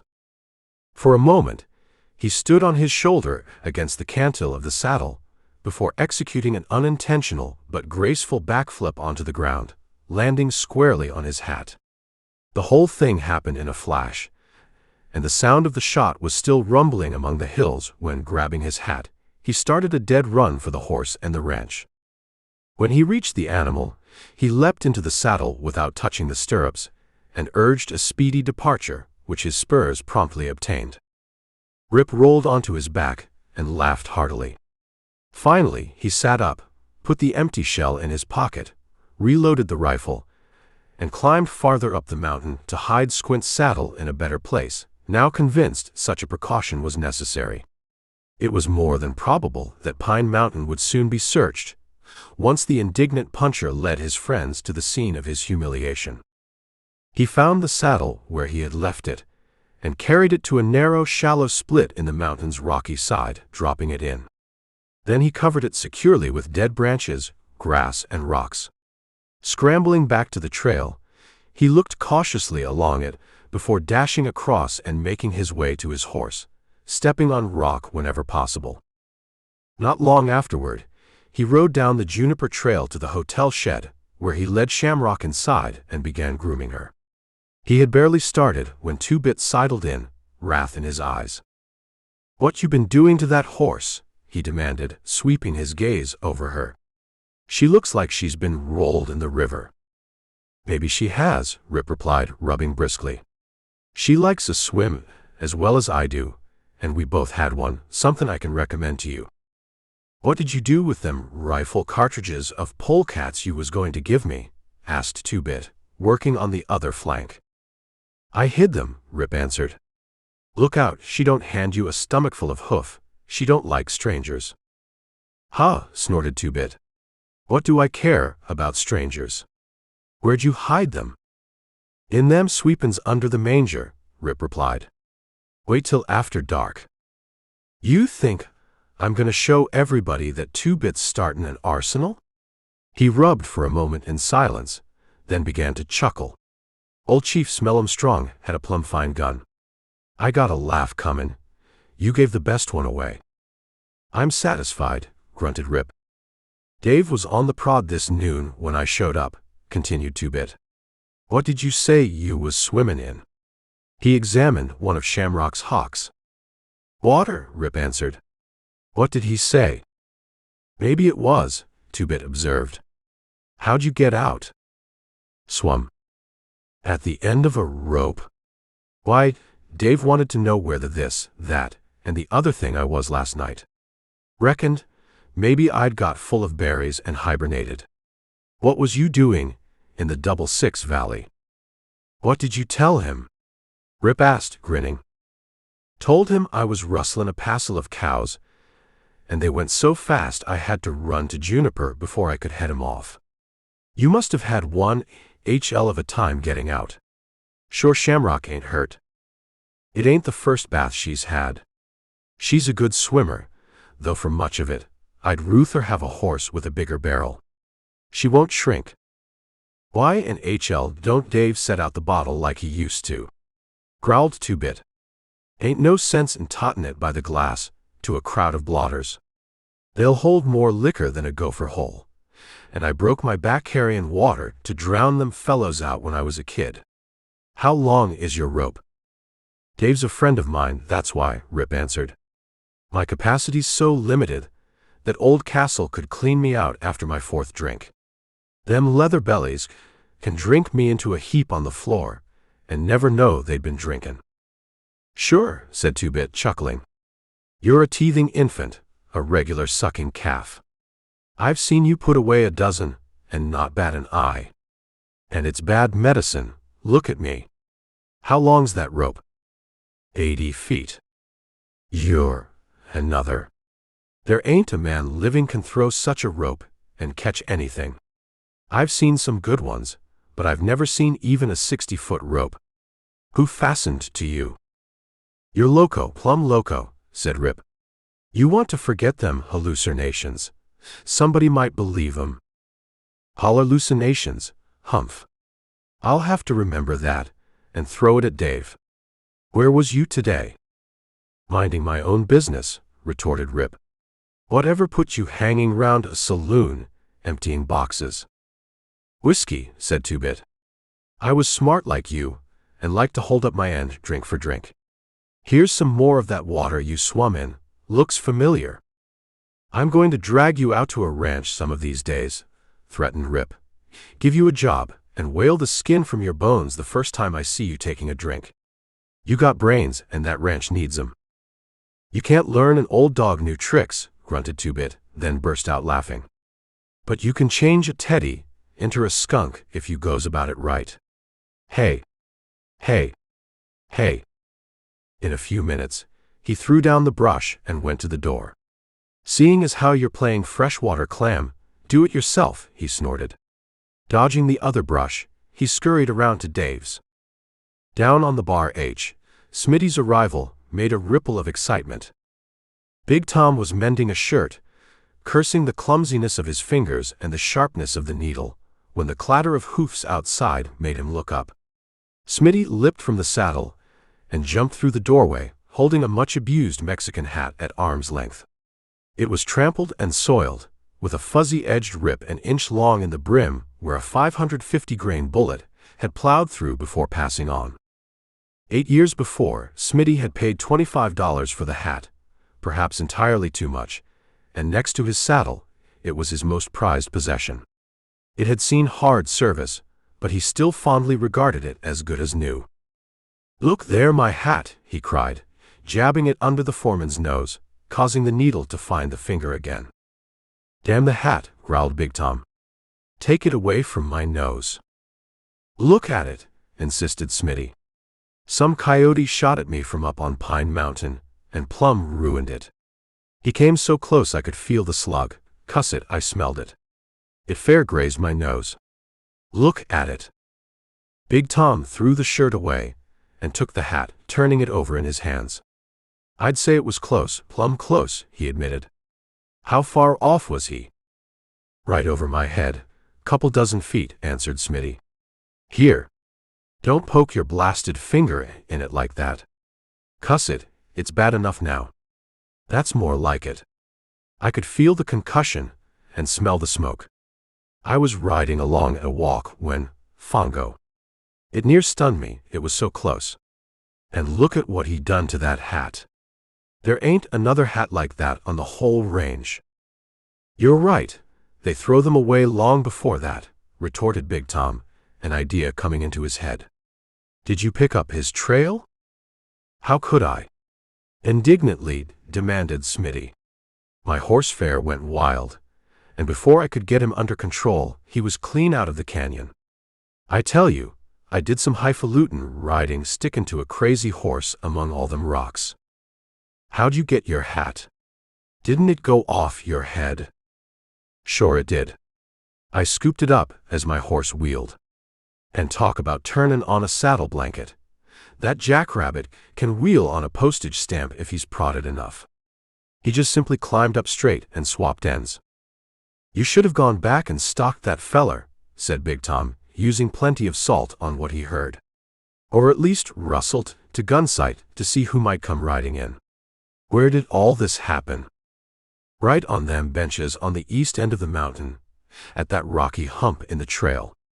How he ever missed at such close range is more'n I can understand. Why, a kid ought to be able to make a hit every time, as close as that. And it was a rifle. The roar was deafening. He missed because he wanted to miss, said Big Tom. One of the boys is playing a joke on you. You know what they've said about that tent.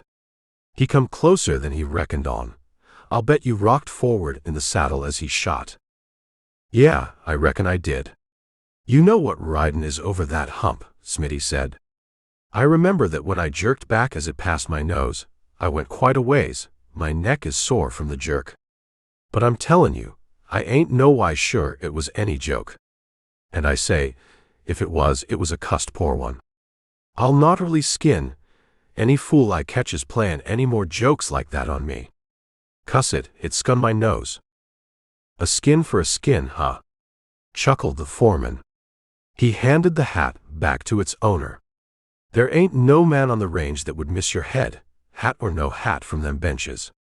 It ain't more than 75 or 80 feet from up there.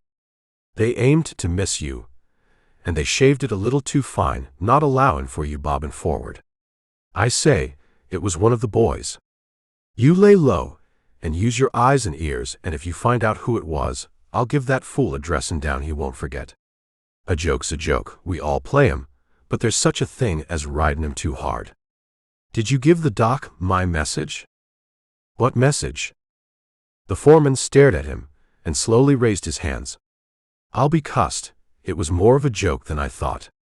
Didn't I tell you to ride up there and tell the doc that we wanted to see him tonight? Didn't you leave here to tell him that? And for nothing else? He demanded, his voice rising.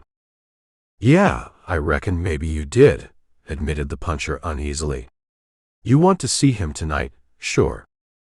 I do. Now you fork that horse and get going. Good Lord.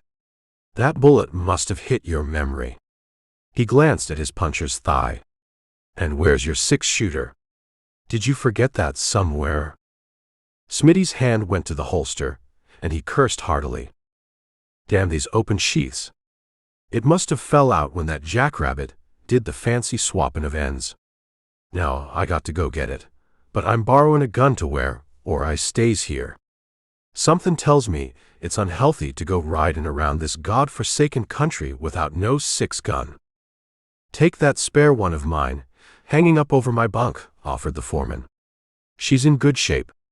Now you're plumb sure you didn't lose nothin' else more valuable than earthly belongings, he grinned. You're sure you're going back for your gun? Sure I am, what you mean? Replied Smitty, suspiciously. Nothing worth mentionin', smiled Big Tom. I reckoned maybe you'd take the over mountain trail, seein' as it's shorter. Then how could I get my gun? That's what I was wonderin'. I'll get it, Smitty assured him. I'll get it, unless your fool joker picked it up. Maybe he's a settin' on it, waitin' to hand it to me, and 'pologize for missin' me. He won't be within miles of here by this time, said Big Tom. He dusted quick. If he was jokin', he'd get away pronto, and if he wasn't, he'd do it quicker. I reckon you'd better climb up on that bench and see what you can find. An empty shell might help us a lot. But don't forget to see the doc this time. After that, you can go to town and find out what you can learn. Now get started. And take good care of that hat. That ain't no way to treat it nohow. Smitty growled, took down the 6-shooter, strode out to his horse, and swung into the saddle. Hope nobody picked it up, he said. $20 is $20, and I ain't got the 20. Anyway, it's a better gun than they're makin' nowadays. Don't lose that one while you're picking up the other, laughed the foreman. When he was out of sight of the ranch, Smitty wheeled sharply and rode eastward. I got to get it, he muttered, or I'll never hear the last of it. But there ain't no reason for ridin' through the canyon and the arroyo along the side of the mountain for no 4 miles. It was too cussed close for a joke. And maybe he aimed to spatter me all over the trail. I just can't figure it, nohow. But I'm free to remark that any more of them jokes will send Smitty rushin' along the trail, no matter what way he's pointing at the time, and he won't never come back no more. Somehow, I just can't help thinkin' of poor Squint. Cuss it, I can feel it yet. Getting near the scene of his discomfiture, Smitty dismounted and went on a reconnaissance, viewing the benches from every angle. After some time, he located his gun lying in the grass near the trail. Returning to his horse, he mounted and rode forward, striking into a dead run as he approached the rocky hump in the trail. Leaning down, he picked up the weapon as he swept past, no mean feat when the grass is considered. In a few minutes, he pulled his mount to a lope and soon drew rein at the dock's door, where he delivered the message, gossiped for a few minutes, and then went on to town. The first person he saw was Two-Bit, leaning against the front of the palace, who accepted with alacrity Smitty's invitation to drink. Two-Bit saw the condition of the hat before its wearer had dismounted, and his curiosity burned strongly within him. The puncher engaged him and Dave in conversation, but his efforts at these sources of information were futile. What knowledge he gained had no bearing on Rip. Two-Bit casually remarked that Rip had been loafing around most of the afternoon, pestering him, and said that he was a nuisance. Buying another round, Smitty sauntered into Castles, where he learned nothing at all. Having taken the census and found that everyone had been rooted in town all day, he began to accept his foreman's view of the mystery and set out for home, burning for an opportunity to observe his bosom friends and listen to their careless conversation. But if he had not received any information, he had not given any, and Two-Bit's curiosity about the hole in the hat was still raging. "The doings on this here range are scandalous," observed Dave's factotum to Dave himself. "They're getting worse and worse, and somebody's going to get hurt afore long. Now, I wonder how the devil Smitty's hat got abused like that." "What makes you think things is getting worse?" asked Dave. "That greaser tent never come by that hole from being used, and Smitty was sure asking a lot of questions. And Campbell ain't swimming himself and that horse for fun." "I know I wouldn't."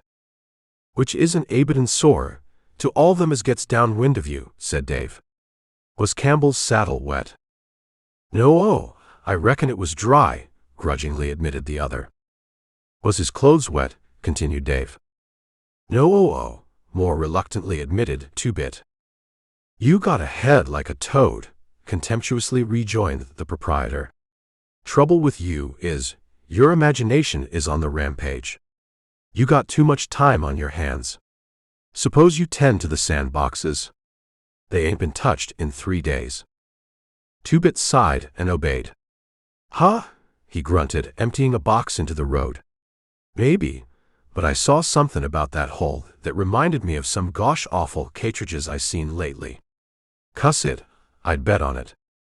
He chuckled, set down the box, slipped around the side of the saloon, and poked his head in the hotel shed. "Don't she shine, though?" he remarked in congratulatory tones. "She does," admitted Rip, finishing the job. "Say," said his visitor, "give me an empty rifle shell." "What for?" "I want to keep matches in it. I'll get a cork from Dave, and have a waterproof matchbox." "You need it," countered Rip. "Aimin' to fall in the crick. You need that too." Two-Bit ignored the insult, the second on that topic within 5 minutes. Evidently, there must be some real or fancied foundation for it. "Got one?" he asked. "I'll save you one," replied Rip, "but maybe you'll have to wait quite a spell." "I still got them I loaded," he said truthfully. "Well, there ain't no hurry," admitted Two-Bit. "Thought maybe you had one in your clothes. I might go out and shoot one off, but I reckon I won't, seeing that it ain't going to rain for a day or two." "Don't shoot none for that," replied Two-Bit. "Smitty was in town a few minutes ago." "Yes."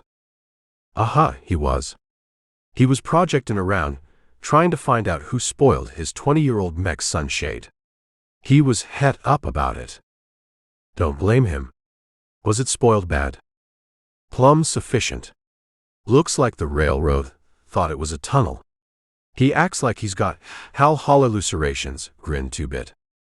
"But you can't wear them on a hat," reproved Rip. "That is, not till after you open the can, anyhow." "Huh." Two-Bit scratched his frowsy head. "Maybe not, but that's the safest place to tote them, on the outside leastwise."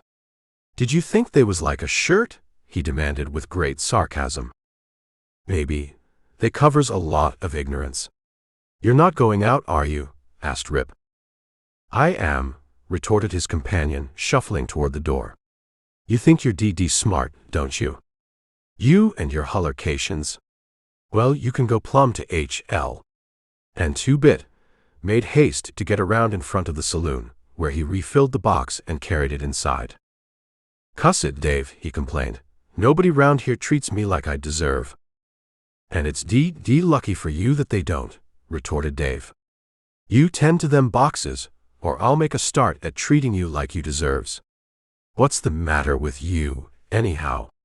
You've been chucklin' all day, like you've lost what little sense you had. You ought to take something for them spasms. They're too frequent to do you any good. 2-Bit sighed, and carried out another box. He dropped it, and shook his head. I don't care a cuss. I'm still bettin' that hole was made by a sharp special. But what gets me is, how could he perforate the brim while that there pinched up peak waves defiance and courts destruction? You give me a shot at it, and I'd blow the hull top off in it. But I dasn't think about that now that I've got a gun. It's so fascinatin' I'll be talkin' a shot at it some of these days, and I reckon I'd get more'n a hat. Shucks. That'd be all right, it's only Smitty. He leaned up against the building and laughed until Dave came out to see if he could get in one healthy kick, but 2-Bit avoided him and went back to the box. Polecat is near Highbank now, he muttered. I'd give his gun to read his thoughts. He. Chapter 13. At the other end of the Highbank Gunsight Trail, the warm afternoon was drawing to a close, and the shadows of the buildings were reaching out across the dirt streets. A dust-covered 4-horse freight wagon rolled down the steep bank across the river to an accompaniment of rattling trace chains and grinding brakes, passed the end of the ford, followed the road along the river's edge, and crept out onto the big flat-bottomed ferry that awaited it. On time to a tick, smiled the ferryman, poling off and shifting the lengths of the trolley ropes leading to the block that ran on the great sagging cable overhead. The current struck the side of the craft at the changed angle and sent it slowly across. I got an extra early start, explained Buffalo. Got a fine load of hides. You young fellows are HL on branchin' out, said the ferryman, grinning. Well, replied the freighter, they was lyin' there. I only picked them up. Here we are, hold tight, laughed the boatman. He used his pole deftly, and the ferry struck the bank squarely. Making it fast, he lowered the short gangplank. All ashore, and good luck.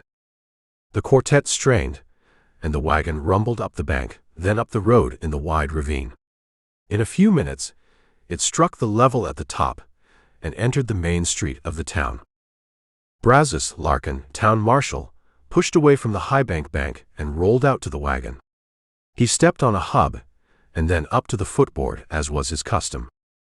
Judgin' from the way those no-count horses was pullin' when they come over the hill, he said, I reckoned you got the hides, but now I'm dead sure of it. Yep, chuckled Buffalo. They smells good to me. Dodge the engines all right? Asked Brazos, indulging in a time-honored jest. Dodge them agin, gravely nodded the driver. Here comes the postmaster. Hello, Jim. Jim Hands walked up to the wagon and alongside as it turned the corner and stopped before a frame building bearing in weather-bleached letters across its front, Wheatley's Express. As it stopped, a tall, lean young man came out and smiled. Everything all right, Pop? He asked. Right as a dollar. Can't you smell them? Chuckled the old man. Jerry, said Brazos, I hears you're quitting the office for a wagon next week. I am. I wanted to swap jobs right along with Pop. Now that we're going to run 2 wagons, I'll get a chance to bust out of this jail, and Pop can still see his friends along the trail too. I start in a day or 2. A small group came up and joined them. In it was Rod Wilson, the liveryman, Rip Travers, the railroad freight agent, and Pete Wiggins, the owner of the hotel. They all were cronies of the same vintage as the driver, and formed a closed circle into which, however, they had admitted Brazos. Bet you didn't get a load, said Rod. Bet you didn't get half a load, amended Rip. I'll show you scoffin' mossbacks what I got, retorted Buffalo, rising to the bait. He clambered down and went to the rear of the wagon, untied the knots, and threw back the canvas. As he paused to wonder how the bale had become spread out, the top skin moved up and down, and he jerked back his hand. There's some kind of a varmint in there, he cried in pardonable amazement. Brazos left the group with a leap and reached for the hide as his gun slanted down on it. Giving it a quick, hard jerk, he threw it behind him and then gazed in astonishment at a pair of boots that moved energetically, while strange, strangled gurgles were heard in the wagon box. I'm DD, he muttered. What the, who the, how the? He grabbed hold of a boot and pulled heartily. It resisted and tried to kick. Following his gun under the canvas, he moved another skin, then emerged and stared at Buffalo. What is it? Demanded the freighter. Who is it? How'd he get there, hey? It's Teddy Forbes, blindfolded, gagged, hog-tied, and lashed to the box, accused Brazos. Was you aiming to skin him when you had more time? Skin him? Indignantly retorted Buffalo. You can't skin him, he's so tough a plow wouldn't scratch his hide. How'd he get in there and tie himself up like that? Maybe you can tell that to a jury, retorted Brazos, slyly winking at the dumbfounded group. However, unless we want to call on a coroner's jury first, we better get him out. Slipping his gun into its holster, he plunged back under the canvas. Pete Wiggins was the first of the group to recover. After all these years, we done found you out, he exulted. What's wrong? Demanded Jerry from the office. Your pop is bringing in hide on the hoof, declared Rip. Kidnapping innocent punchers like Teddy Forbes, accused Pete. Cuss it, snorted Buffalo. What I want you fools to tell me is how he got there. You can't slip out that way, asserted Rod. They listened to what Brazos was saying under the canvas. Tied up 4 ways from the jack, he announced. Rolled up in a stinkin' hide he was, all but his head and arms. Cuss me, this is something new to me. And I reckoned I'd been up aggin' everything in human cussedness. How far did he come this way? How in H.L. do I know? Blazed Buffalo, his thin chin whiskers bobbing pugnaciously. I didn't even know he was there. You can't never tell, said a voice from the crowd. Sometimes it comes out in a man when he's even older'n Buffalo. Reckon it's the breed. I'll show you what's in my breed, shouted the freighter, pushing into the press. Let me get a hold of the skunk as said that, and he faltered. Pete grabbed him and pulled him back again. None of that, he warned. You stay right here till we find out more about this. Startin' a passenger business too, I reckon, said the same voice. Being an old hand on the cattle trail, he knowed a herd will often follow if one cow crosses a river. He got so used to skinnin' buffalers that he's itchin' to try it on a human, said another. I says he shows spunk, pickin' Teddy to try it on. There's tricks in all trades, said Jim Hands. 'Cept freightin', laughed Jerry.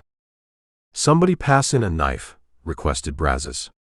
Mine's in my other pants, where it always is when I wants it. My sacred cow, I'm near choked. Them hides must be full of maggots. Receiving the knife, he soon backed out. Phew. And hot. Now, as I pull him out, some of you grab Holt under him so he won't drop. Don't try to stand him up.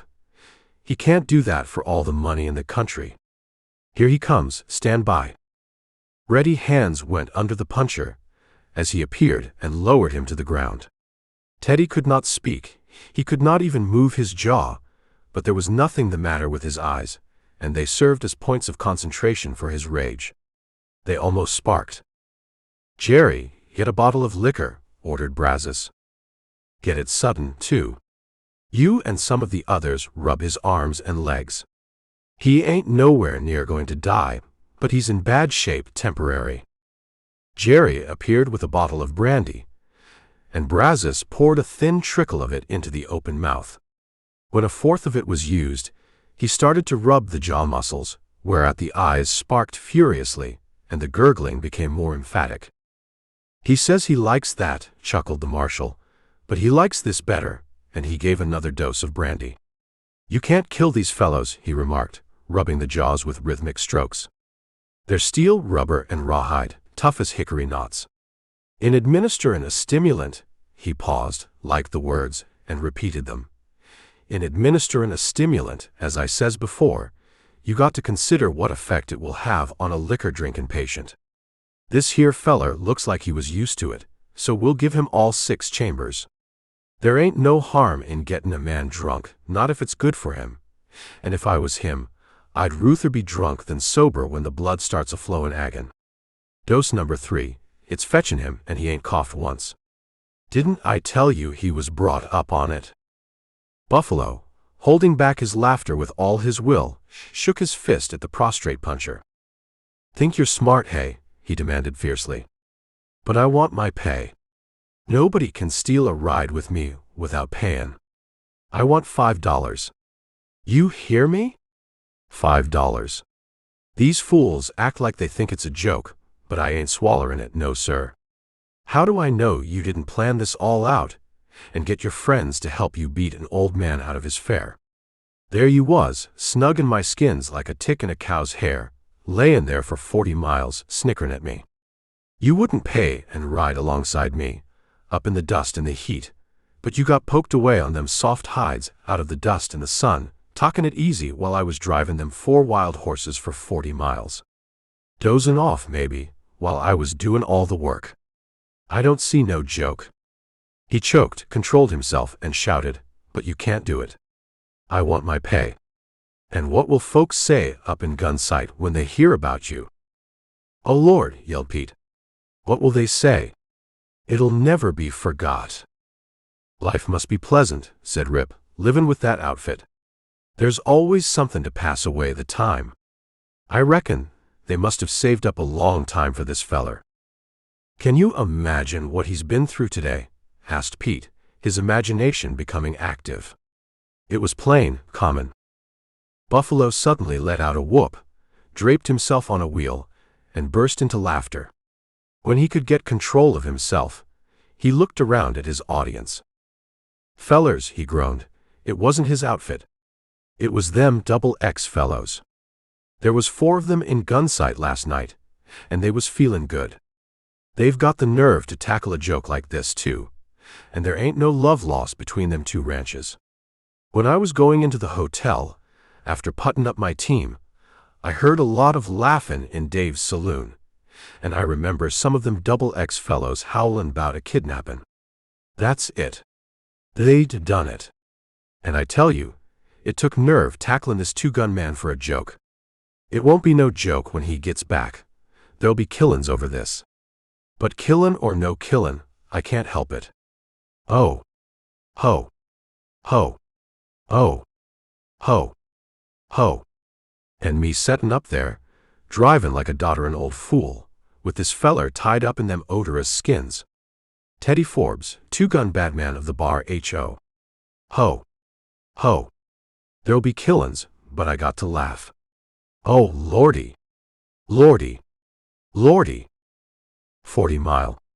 40 mile, senselessly repeated one man, weaving around, stepping on everyone in his path. 40 mile. 40 mile. Playin' mummy on a pile of stinkin' hides, cried another. Tied up like a I dunno what. Bouncin' and jouncin' under that tarp on a day like this. 40 mile, came around again, chanting his passwords, stumbled over Rip and flopped, still chanting. Brazos held up the bottle and put it down again, not daring to give the last dose for fear of spilling it. He rocked back and forth on his haunches. Wrapped in a stinkin' hide, 40 mile, mummy, oh my sacred cow. 40 mile, gasped and sat up. The bottle took his eye, and his hand took the bottle. Putting it back empty, he slowly arose, and when last seen, he was trying to walk on both sides of the street at once, still chanting his lay. Teddy stirred, tried to get up, and falling, rolled over. Out the, he muttered. No dime. He desisted, since he could not pronounce labials, and tried his arms and legs. They responded somewhat, but there was great uncertainty about them. Brazos wiped his eyes, picked up the bottle, looked at it, then around at the crowd, and arose. "Come on, boys, give me a hand. In another hour, he'll be petrified. After which, I'm taking a drink, 2 of them, 3 of them. I needs it bad." The cronies picked Buffalo off the wheel. "Give us a hand, old kidnapper," ordered Rip. "We'll lug him into Pete's. Come on, get a hold, all is confined room." A procession formed, with a line of dogs acting as skirmishers, and tramped to Pete Wiggins' Highbank Hotel and Bar, into which all but the small boys and dogs disappeared. And a stranger entering Highbank, later that night, would have carried away a very unfavorable impression about the sobriety of its citizens. And had he seen the innocent and unassuming cause of it all, he would have marveled how a man could get so drunk and live. And for a day or two Teddy did not draw a sober breath, but staggered when he was able to walk from place to place, muttering dire threats and drinking steadily while his money lasted. There is no telling where a periodical drinker will stop when, once he gets started, and he had been started on more than a pint of brandy. Chapter 14. The following morning, Rip rode toward the northwest corner of the Bar H, the hilly wooded section which had been presided over by Teddy Forbes. On his ride from the Bar H bunkhouse to the Triangle, he had seen numerous enbranded cattle, and wondered what he would find on the difficult section over which Teddy was wont to hold jealous guard. Riding to the west of town, he then turned and went south, passing behind the docks cabin and parallel with the Overmountain Trail. Reaching Clear River, he followed it onto Double X Range, then let Shamrock pick her way over the mountain. Soon he came to his objective, where he found large numbers of cattle, with an unusually high percentage of mavericks among them.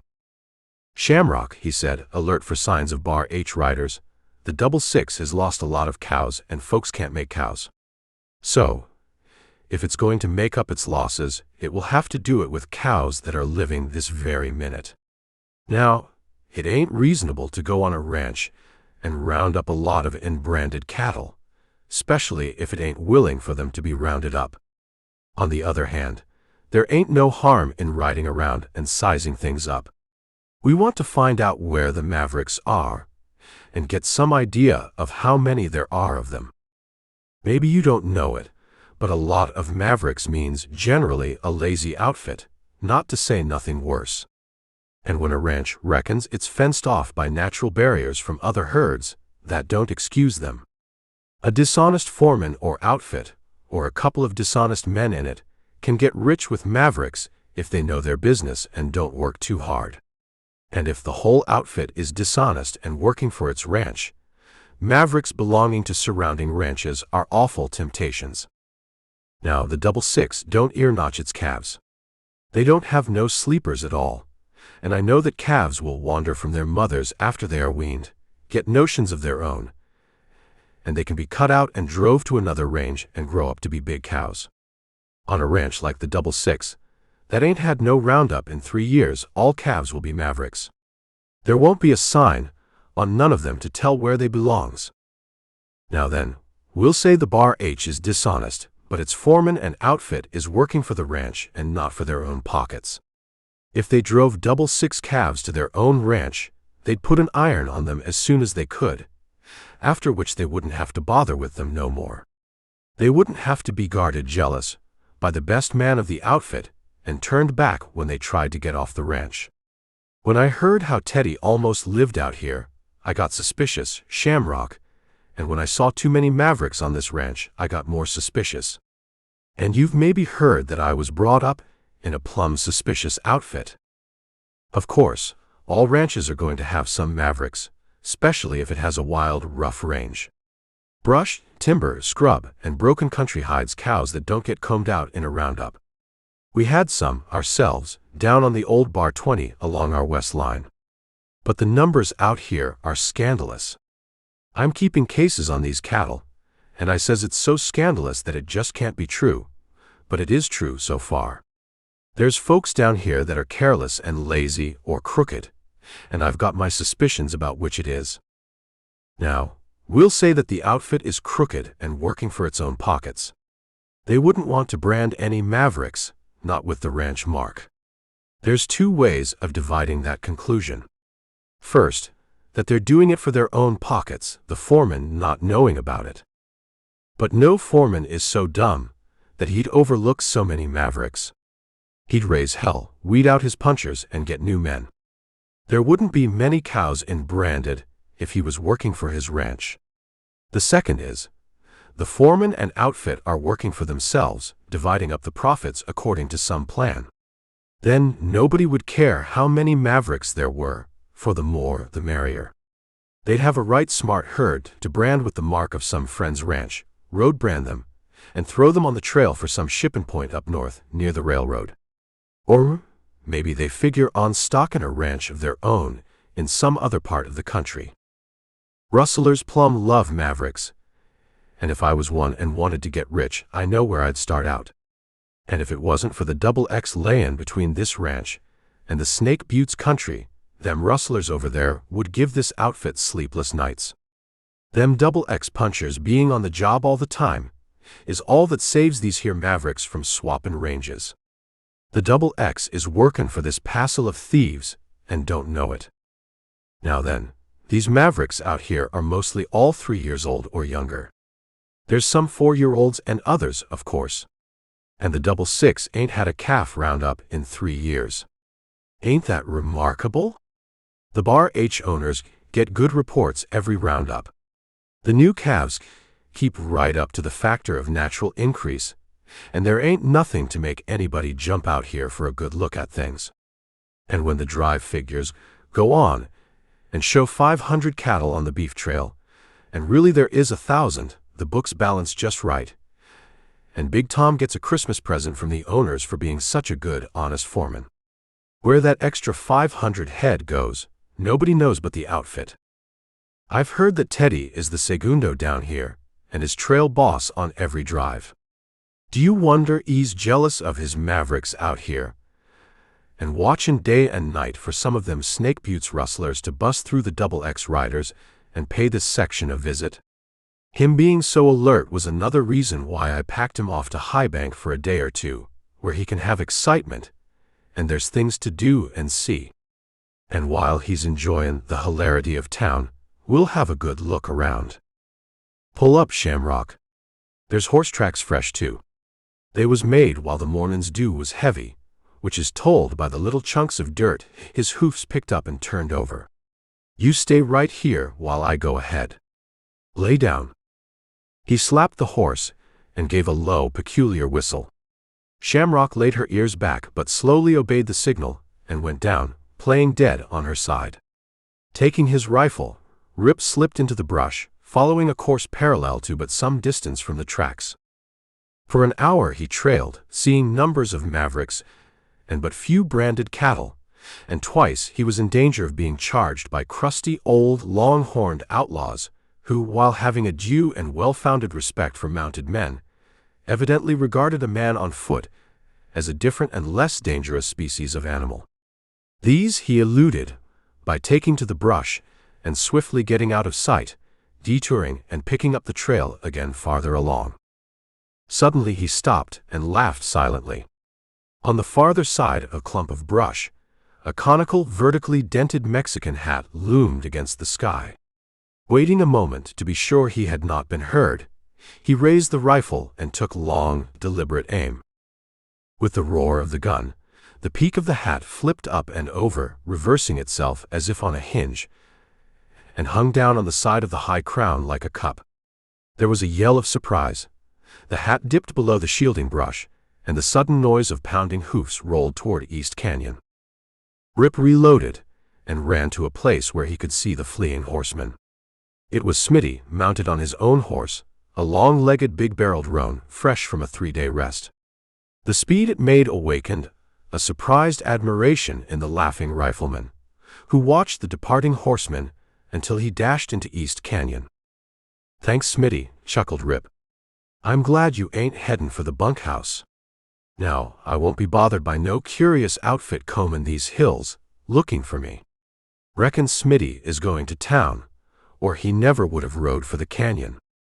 Just the same, I'm leaving for the XX. I've seen all I want out here. And now I'll try to fix up a roundup for the XX and get the rest of the figures I need. He returned to the horse and rode into the northwest, giving vent to occasional bursts of laughter. Shamrock, he chuckled as he rode down the other slope of the watershed. We're having more fun down here than we had up around Twin Buttes, but the show ain't hardly begun. However, we'll laugh while we can, and meet trouble when it really comes. Smitty pounded into and through East Canyon, busy with his crowded thoughts and harrowed feelings. His horse, from habit, chose the left-hand turn at the other end of East Arroyo and swung around the bend toward Gunsight. Twice, he soliloquized. Twice in the hat. He was close up. The murdering coyote sneaked up on top of me when I was so far away from the mountain I had plumb forgot him.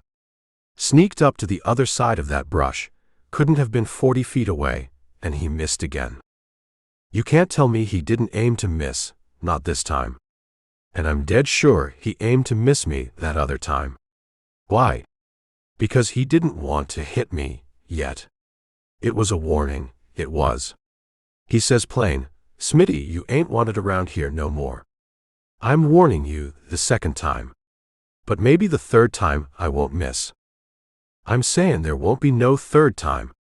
Practice makes perfect, and I ain't no target. He won't score no bullseye on me.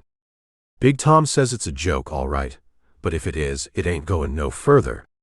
And the reason is, I am. I'm going further, and I ain't coming back. I ain't even wasting time to go back to the house for my war bag and have to give them an argument about quittin'. There ain't much pay comin' to me none when I pays up what I owe, and I'm callin' everything square all around. Poor Squint. Huh, I'd rather be able to say poor Squint than hang around here till somebody up and says poor Smitty. This here country ain't fit for a dog no more, and I'm gonna find one that is. Keep a-goin', you long-legged rabbit. He whirled over the rocky hump below the historic stone benches on Pine Mountain and streaked toward Gunsight, seeing the doc come to the door of the shack and wave at him. The doc was haggard and sallow, nervous and poorly nourished after an unfavorable bout with his worst enemy, and leaned weakly against the door casing as he watched the hard-riding puncher whirl toward him. He made up his mind that if Big Tom wanted to see him, Muhammad could come to the mountain, for he was in no condition to go afield. To his surprise and great relief, Smitty followed the bend in the trail and headed to ride past. Then it was that Doc waved again. Smitty's hand went to his nose, and he shouted a greeting and prophecy in 3 words. The Doc, unstrung and highly irritable, took enraged umbrage at the insulting greeting, jerked the Colt from its shoulder holster, and took 3 erratic shots at the derisive rider, followed almost instantly by 3 more. Smitty's anger flared up and centered on this tangible escape valve. Shooting at him seemed to be the fashion these days, but it had to stop. There were 5 rapid reports and 5 puffs of smoke, spaced at regular intervals along the trail behind his horse. He was lucky in his offhand shooting, for all of the bullets found a target. One smashed the doc's window, already cracked. One drilled a hole through the edge of the door behind him. One turned his water bucket into a sprinkling can. The other 2 screamed past him into the room and accounted for a dishpan and his lamp. The owner of the aforesaid articles waxed wroth and indignant, jumping up and down and making strange noises. Then, running after the irritated puncher, he tried in vain to find the chambers of his 6-gun with the wrong ends of a handful of cartridges, all while indulging in a spirited monologue that was jumpy and spasmodic from shortness of breath. Smitty turned in the saddle and let loose an insult that could not be excelled in words, wigwagged again, and flashed up the gentle slope toward town. Gunsight heard him coming, and those inhabitants who suspected that strange things were likely to happen made haste to look out and see what it was. Castle chose his doorway, Dave an open window while 2-Bit, wishing to be unhampered by walls and roof, chose his favorite hangout, the front of the saloon.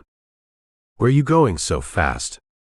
shouted Castle, pleasantly curious. He became instantly indignant at the gesture that answered him, and the words that followed left no doubt in his mind that he had interpreted it correctly. He reached for his gun, thought better of it, and shaking a fist, shouted instead, "All right. But you'll be coming back, cuss you." Forthwith, he reached toward the gun again at the shouted answer he received. 2-Bit saw the felt cup flapping up and down at the edge of the hat's peak, and let out a howl of pleasure at the sight, whereat Dave discreetly ducked back from the window, fearing Smitty's reply. But the puncher kept ahead of his dust cloud, and whirled over the trail toward Juniper. 2-Bit shouted with laughter. "Did you see the hat? Did you see it?" "Just what I was saying," he cried, delighted by the idea that his humorous conception had appealed to another. Number 2, and Smitty pulls his stakes. "Hey Castle," he shouted, "you say he'll be coming back. I'm saying he won't. I'm bettin' we won't see Smitty no more. He's taking what's left of his hat where it won't be spoiled no more. Did you notice the horse he's on? That ain't no bar H critter, that's his own. I'm givin' you 2-to-1, he won't come back. 2-to-1, you gappin' jackass." Castle's open mouth closed suddenly, and he stepped forward, feeling for his gun again, but 2-Bit went around the corner of the saloon, kicking his heels together. "He won't come back. Squint, Polecat, and Smitty. Wonder who else will be missing. 3 in a row, if Polecat stays away. But Polecat won't, cuss him. I know him too well for that. He won't, and I'll be glad of it too, the coyote. Who's next?" Chapter 15. Riding northward, after leaving the hills that lay along the line between the Double X and the Bar H, Rip set out to find and follow the trail used by the Double X punchers when they rode to and from Gunsight. He was nearing it when he spotted a horseman far to the north, riding at speed down a hill, and headed straight for him. Keeping on, Rip turned into the trail in the direction of the Double X bunkhouse, whereupon the other rider changed course, moving to head him off. From the way the man stuck up above the horse, Rip figured him to be Stu Hawks. He pulled Shamrock to a walk, rolling a cigarette as he loafed along. His guess was right, and soon Stu joined him, his look of suspicion having long since faded into a smile. "Hello, Campbell," he called. "Lost?" "Not quite," answered Rip, smiling in turn. "How are you?" "Cheerful, if not handsome," grinned Stu. "Judgin' from the way you're headed, I reckon you're headed my way. Teddy Forbes chase you away from his pet mavericks?" "Didn't see him down there." "What's he doing, trainin' them?" "Keepin' them from strayin' over on us," growled Stu. "If he'd seen you there, he'd have been plumb nasty." "Then I'm glad he didn't," replied Rip. "I don't like people bein' nasty to me. It hurts my feeliness. I'm what you might call tender." "Lookin' you over, I'd say you was," retorted Stu.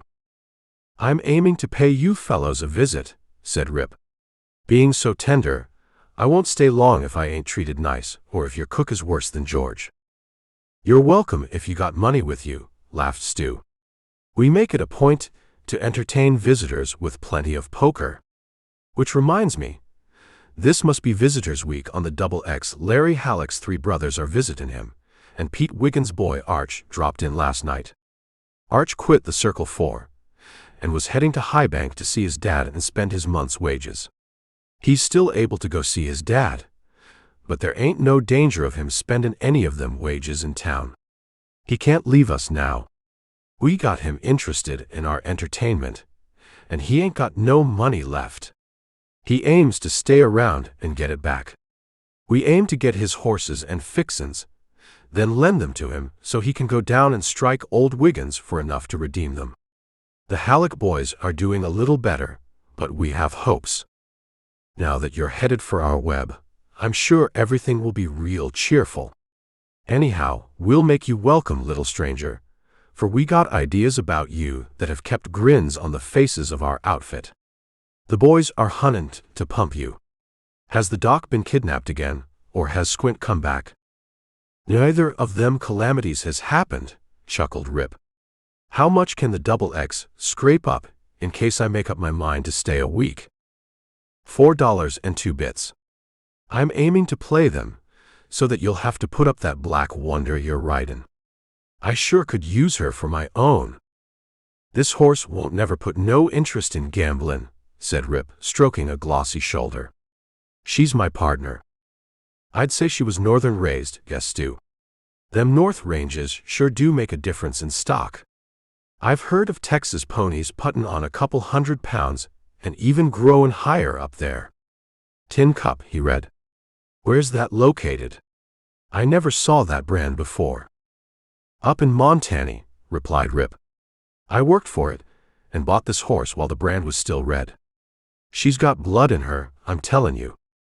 I knowed that as fur as I could see her, replied Stu. But you ain't no northerner. Did you go up with a trail herd and stay over? No, I went up by myself. Went up to help a friend spread the gospel over his ranch, which was done proper. It's fine country, but it's getting crowded. See many Texas and greaser cattle up there? Sure. We wasn't so far from the muscle shell. They're on the trail all the time. And they ain't loved a whole lot neither. The northern punchers try to keep their herds from grotzing too close to the trails. They're plumb scared about Texas fever. Sometimes a trail herd will pick up quite a lot of local cattle, and when they're cut out, they're mostly held on a range by themselves over a winter, until the danger is reckoned to be past. You can't blame them, for the fever raises the very devil in northern herds. I know what I'm talking about, because some fever cattle was throwed over on the Tin Cup by some two-legged skunks, and we had one busy time, I'll admit.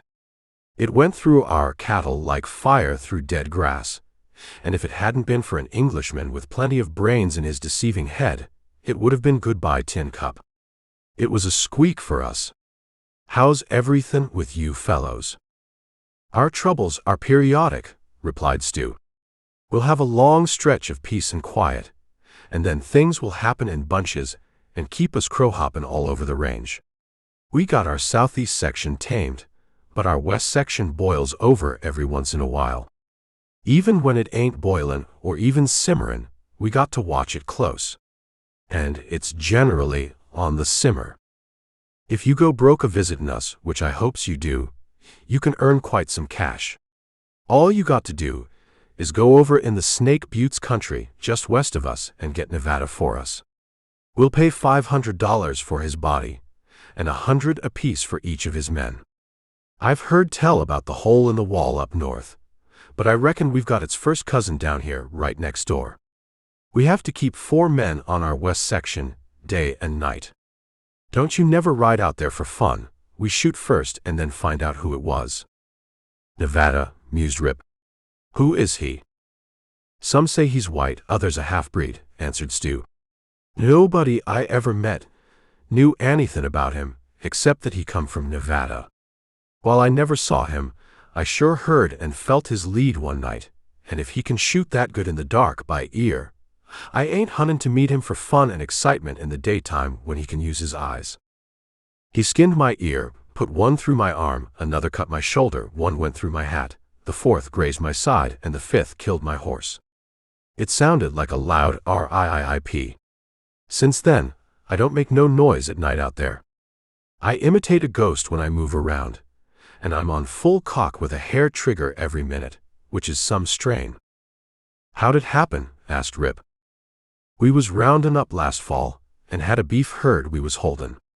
The night come on windy and rainy, but there wasn't no lightnin' or thunder. 4 of us was ridin' the middle trick, and singin' plenty as we went around. The herd had fed heavy, was well watered, and tired, so we wasn't worryin' much about it. Just after midnight we heard a rumble from behind us, and the whole herd was on its feet like one cow. It was a small bunch of stampeded cattle, and when it hit our herd, everything went that had hoofs. The cook, back in the wagon, was awake because of a leak over his bedroll, and as soon as he heard the rumble, he let out a yell and woke up the off-shifts. They had their horses tied to the wagon or staked out close at hand, and they forked them quick. Tom Wilkes saw my 6-gun flashes and he joins me. We lean against one end of the front rank of our bunch, trying to turn them and get them to mill, but it wasn't no use. The herd had split up into bunches, and our bunch run for half an hour southwest. When we finally got them millin', and then busted that up, they figured they had all the runnin' they wanted and behaved themselves. I rode back to take the rear when I heard what sounded like another bunch runnin' west, quite a ways north of us. I sung out to Tom that I'd be back and streaked up to give a hand with the other herd. When I got to it, I rode right up front and sung out that I was given a hand. My mouth wasn't hardly shut before I got in the way of that stream of lead I told you about. I got my gun workin', but I was afoot and had to hear the herd leave me behind. Managin' to get my saddle off, I hoofed it for the cook's fire, which was blazin' high when I got to where I could see it. By the time I got there, the rain was comin' down in sheets and I was done up. They got away with over 40 head, as near as we could figure it, and the rain had smoothed them sandy valleys over in the buttes so they didn't show a print. We wouldn't have followed far anyhow. Nevada likes ambushes, and that country was made for them. I've been through it, growled Rip. There's the 4th muley I've seen in 10 minutes, he said, nodding to the right. He was made a muley by a saw, replied Stu.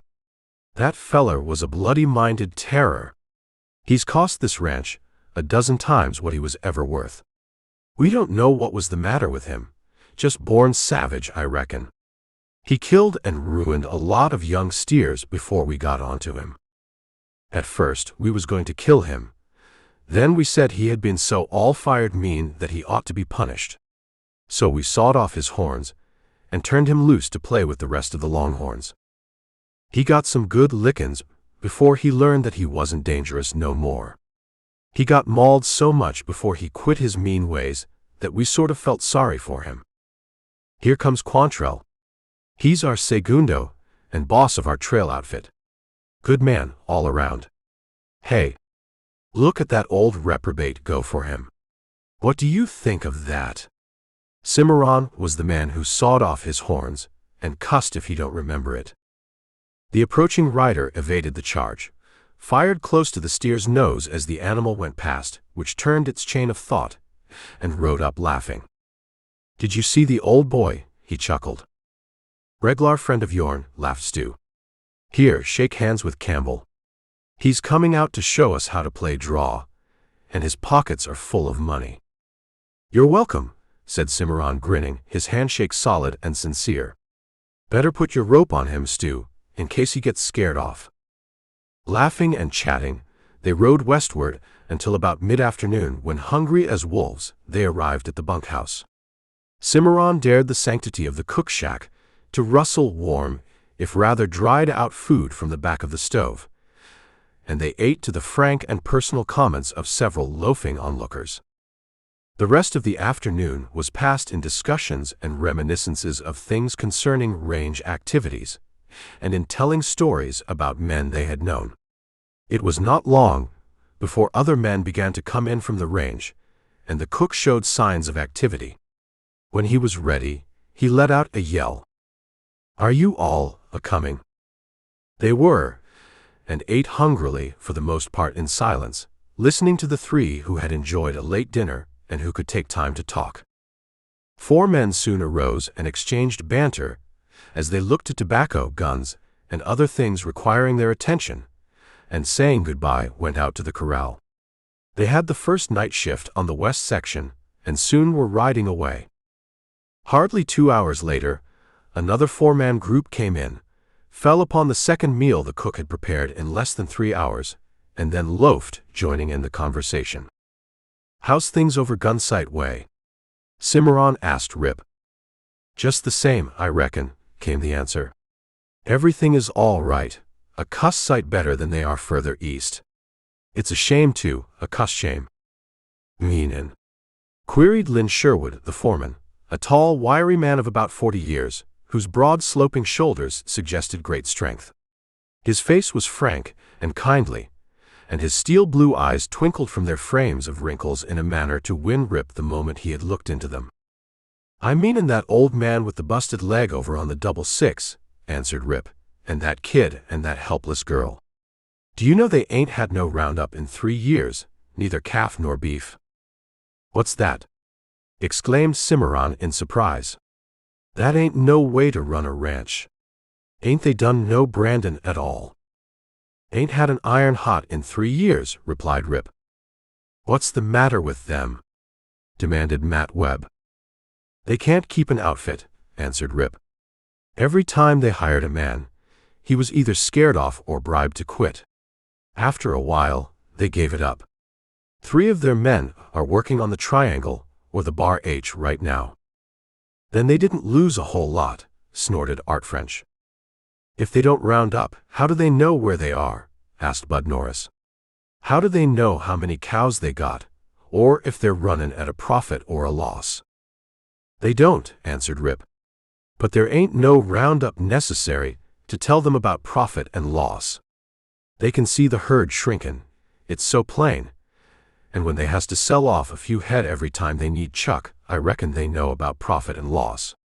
They want to have a roundup just to get a tally of the cattle now on the ranch. Knowing how many there was from the tally the year they took possession, they could tell what their losses are.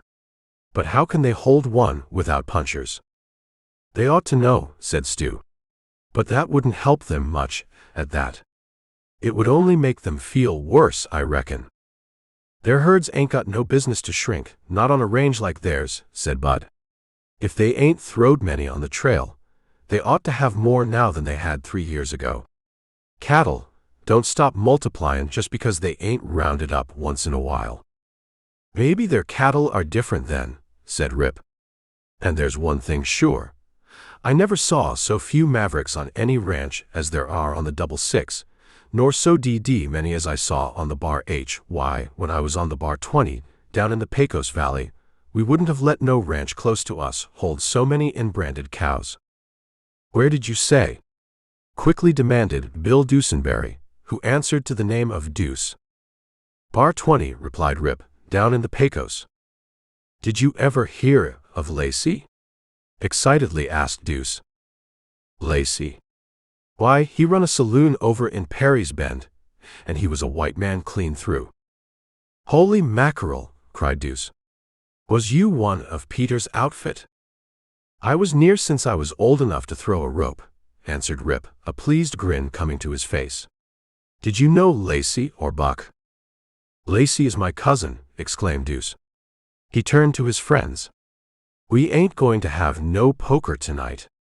This feller is going to entertain us with the doings of the custest he-man outfit that ever lived under one roof.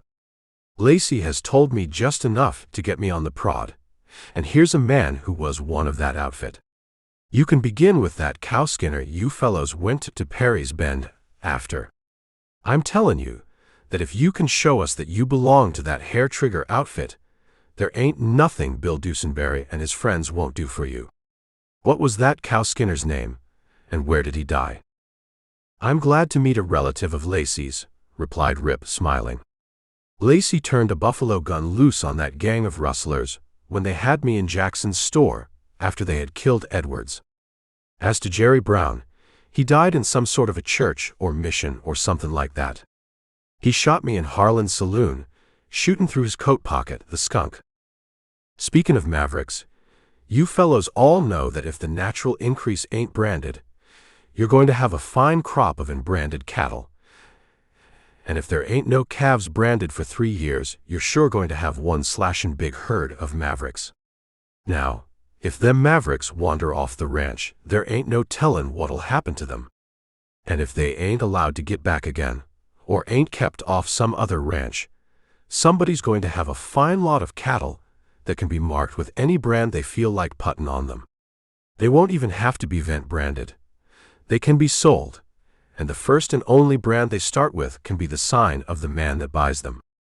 With a road brand to take them over the trail, there ain't nobody can question them, is there? At least not down in this country, where there ain't no laws to question them." "You're right," exclaimed Stu, his eyes glowing with sudden inspiration. "Where have our brains been all this time? Reckon we was too busy out on our west line to do much thinking about other things." "Yes, and none of them will be much more than 3 years old," said Cimarron, looking around the room where various expressions met his eye. "A plumb fine lot of in-branded cattle, running up to 3-year-olds, ready for any iron. I've been as dumb as a loco dogie." "Lynn," said Gus Thompson, turning to the foreman, "I'm telling you that when folks get the maverick habit and ain't bothered, they get so after a while that they don't care a whole lot where them mavericks come from. And you know that there are some parts of our ranch that are plumb heavy with scrub timber, brush, and rough ground." "Tell us about Perry's Bend," impatiently demanded Deuce. "Tell us about your grandmother's cat," snorted Bill Sage.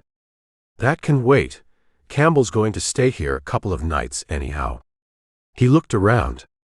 "I'm beginning to see through the holes in the ladder, and I'm hunting to listen to why the 66 don't show no mavericks when it ain't had a spring roundup for 3 years.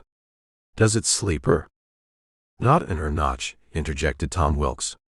"You ought to know that, you flathead. You've seen enough 66 cattle anyhow."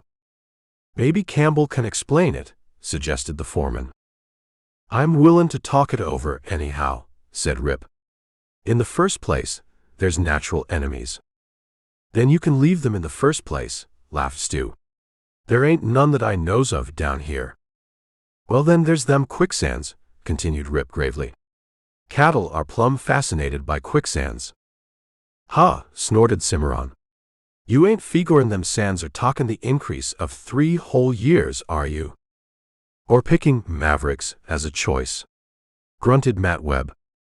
"They'd be so full of bones if they got 3 years calves," said Bud, "that you could build a shack on them and never feel a quiver." "Well then, there's the freezing cold and the ice on the grass," suggested Rip, grinning. "We all know that cattle ain't got sense enough to paw through ice to get at the grass under it." "Sure," snorted Stu. "Did we have a freeze-up last winter?" he asked the crowd. "Not so no cows was killed," replied Cimarron. "And I didn't see no drifting herds at all." "What's the matter with you fellows?" indignantly demanded Rip. "Here, I'm trying to explain a mystery, and you keep pulling me out of the saddle as fast as I climb up. That ain't fair." "Then how about this one? The 66 wasn't no good for winter range, being all a ret-off." "You're down again," laughed Art French. "The 66 is good winter range, and summer too. And spring and fall, and the 4th of July as well as Christmas," supplemented Bud. "You fellows are sure ornery," complained Rip. "Then maybe the mavericks, being different than marked animals, all got the travel itch and left that arid valley for the thick green grass down south of them, or for the juicy scrub and clean rocks north of them." "Arid valley is pretty near as good as thick green grass south of them," chuckled Cimarron. "Was you ever over on that luxuriant South Range?" he asked ironically. "I wasn't, but old Buffalo was," answered Rip. "Sure, but he don't eat grass," retorted Cimarron. "And what's more, he don't stop on it at all." "Well, I'll try once more," said Rip in simulated desperation. Maybe cowhawks flew away with them, seeing that there wasn't no brands to prove nothing. After the laughter quieted down, Cimarron jammed his fist into an open palm with a resounding smash. "I'm thinking we got more interest in the way them 66 cows are handled than we ever thought. I'm getting interested in seeing that the 66 runs itself some better than it has. There's ideas milling around in my head that some folks might say are scandalous and unpolite. You all heard me, let me hear something." "And I'm wanting to know," said Rip, "what kind of barbed wire is sold down in these parts?" "Mean. Cuss mean," replied Stu. "Then maybe that's why it won't stay up," muttered Rip. "It keeps a-comin' down from off them posts around the quicksands, pullin' out double staples, and draggin' itself all over the valley. A couple of them posts set fire to themselves too, and burned till they busted themselves off close to the ground. I'm sure doing a lot of guessin'." Lacey told me, began Deuce. To rope yourself, interrupted Cimarron. We got lots of time later to hear about what Lacey told you. I believe in being neighborly, said Matt, and giving folks a hand when they deserve it. Is the doc a friend of you fellows? Asked Rip. We ain't weepin' none over his kidnappin', if that's what you mean, chuckled Matt. He maybe will be kidnapped again sometime and hoof it back home. Why? Well, I didn't want to hurt you fellows' feelin's, replied Rip. What you mean? Asked Cimarron. You'll have to be plumb rough to hurt any feelin's out here. Matt was saying he believes in being neighborly, explained Rip, and I happened to think of something about the doc what stirred me aplenty. That's why I asked. What was that? Asked Stu. Why, that Arnold girl was took sick about a year ago, and they sent for the doc. He said he would doctor cows and horses, but he wouldn't sling a leg across a saddle if the whole 666 was dying, and he refused to go. That kid had to ride to Highbank for that drunken doctor down there. The hell you say? Snapped Thompson. Is that right? It is, answered Rip. And it made me wonder what kind of country I'd got into. I maintain that no doctor like that measures up to the standards of cow country men. And when the old man busted his leg, I say it was plumb proper that the coyote was kidnapped and made to do his plain duty. I'm admiring that kidnappin' more every day, exclaimed Stu. The dog wouldn't have to be kidnapped if he was needed on the bar H. Ha, snorted Cimarron. If Big Tom had a sore toe, the doc would bust his neck and kill a horse gettin' there. Will somebody tell me what's the matter with that coyote? Asked Larry Halleck. One day he's as bright as a new dollar and witty as blazes. The next, he looks like somebody dragged him by the heels through the hottest parts of HL. Talk about quick changes. He's a wonder. What's he drinkin', anyhow? I reckon it ain't drink, said the foreman reflectively. I once knowed a gambler up in Dodge that could play longer than anybody in town, hours longer, but when he went to pieces, he sure hit hard. And he'd rather lie than tell the truth. However, the devil with the doc, I'm wonderin' about something else. Lacey knowed a man like that, said Deuce, but got no further, for Cimarron balanced a gun in his hand and seemed to be considering. I'm itchin' for to shoot Lacey, Cimarron remarked, but as he ain't on hand, any of his tribe will do. You shut up about Lacey till the time's ripe to talk about him. It'd look too set, too plain, and sort of hintin', soliloquized the foreman, to send a XX bunch over there. If we could make it universal, sort of free-for-all, with others joinin' in, it would be better. It would look like a surprise party, and not point too strong in one direction. They should have a roundup and get a tally. Even a little iron heating wouldn't be out of place, as long as it was done by them, as didn't belong to the 666. Nobody could hardly blame the 666 for brandin' mavericks and say they was stealin' cows that didn't belong to them, if punchers from other ranches did the brandin'. How many men do you reckon we'd need, Campbell? More than you could spare if you kept a good watch on that west section, answered Rip, seeing the drift of the foreman's thoughts. Quite some few more. And you got to count me out of it, though I'd be glad to stay here and take some man's place while he's gone. I don't aim to be hobbled in the future by comin' out strong and plain. That may sound funny, but I got things to answer for if they're found out and laid to me, which I ain't aiming to have found out positive. It ain't that I'm gun-shy or tryin' to slip out of trouble, but I just ain't ready to smoke up right now. It's sure a puzzle. Arch Wiggins slapped his thigh with stinging emphasis. I'm seein' the drift of this here conversation, and I ain't declarin' myself in because the wool is being pulled over my eyes at all, but I am declarin' myself in, clean up to my hat, because I'm a cowman through and through, first and last, and because I'm a human being. If any roundup gang needs a first-class horse wrangler for a few days or a week without pay, and willin' to feed himself, I'm speakin' for the job. And I ain't too lazy to keep irons hot neither. Do I hear anything? Jim Halleck leapt to his feet. "I come down here to visit and get a rest," he declared, grinning. "I've had all the visitin' I want with a bunch of cold deckers, and I ain't had no rest since I arrove. My fingers ache from dealin', cuttin', and drawin', and I can see deuces and thrays in my sleep when I get any. Speakin' for myself, I'd enjoy seein' that lazy Wiggins wranglin' horses for me every mornin' before sunup. I'll do my custest to wear him to a frazzle. How about you boys?" he asked, turning to his brothers. "I ain't got no love for Arch Wiggins," announced Wood, "but I'm swallerin' my pride. If he wants an assistant wrangler that knows more about the job than he ever will, I'm ready to take orders and sacrifice my independence and self-respect." "Where you find one Halleck," chuckled George, "you find more. We was brought up like that. I can use an iron with any man on the range, no matter who says I'm lyin'." Larry burst out laughing. "I never let my cub brothers put on no airs," he declared, "and some older member of the family ought to go along to keep them from gettin' into trouble. I'm signin' this pay-yourself payroll, with Lynn's permission. I can't give no permission to anybody in my outfit to brand mavericks or run another man's ranch for him," said Sherwood. "But I reckon I can give some of you boys a few days off, in case you want to go fishin' over in Green Valley, or chase them cowhawks Campbell was tellin' about." "Do you chase 'em or trap them, Campbell?"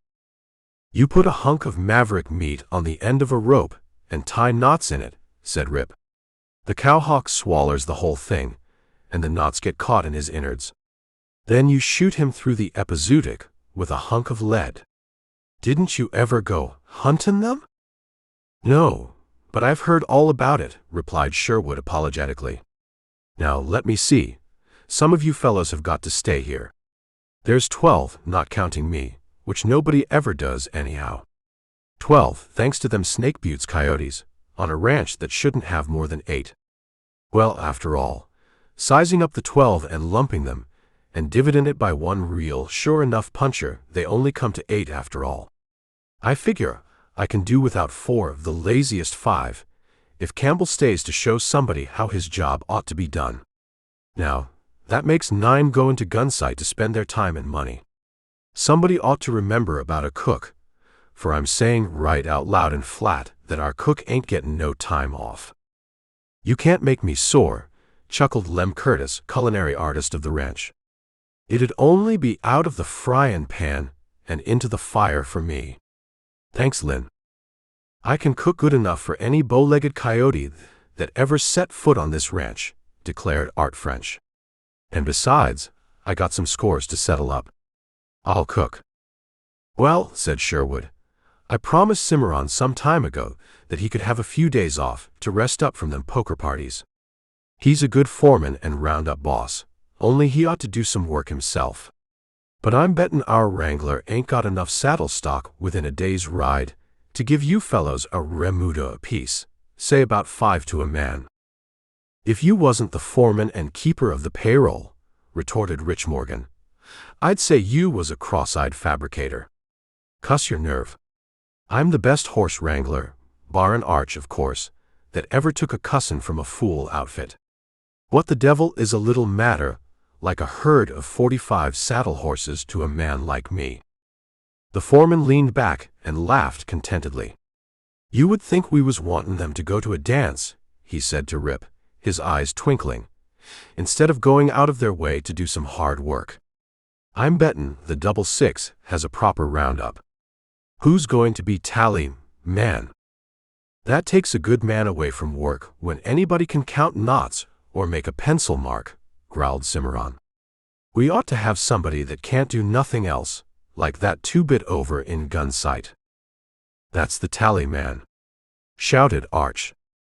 "He's orn, if we has to do some kidnappin' ourselves," exulted Larry. "We won't let him have a smell of liquor till we drop him off at Gunsite on the way back. And then we'll pickle him so he'll keep for a week." "He won't do," asserted Stu. "He can't keep a tally straight." "I'm sayin' he can," contradicted Rip, smiling.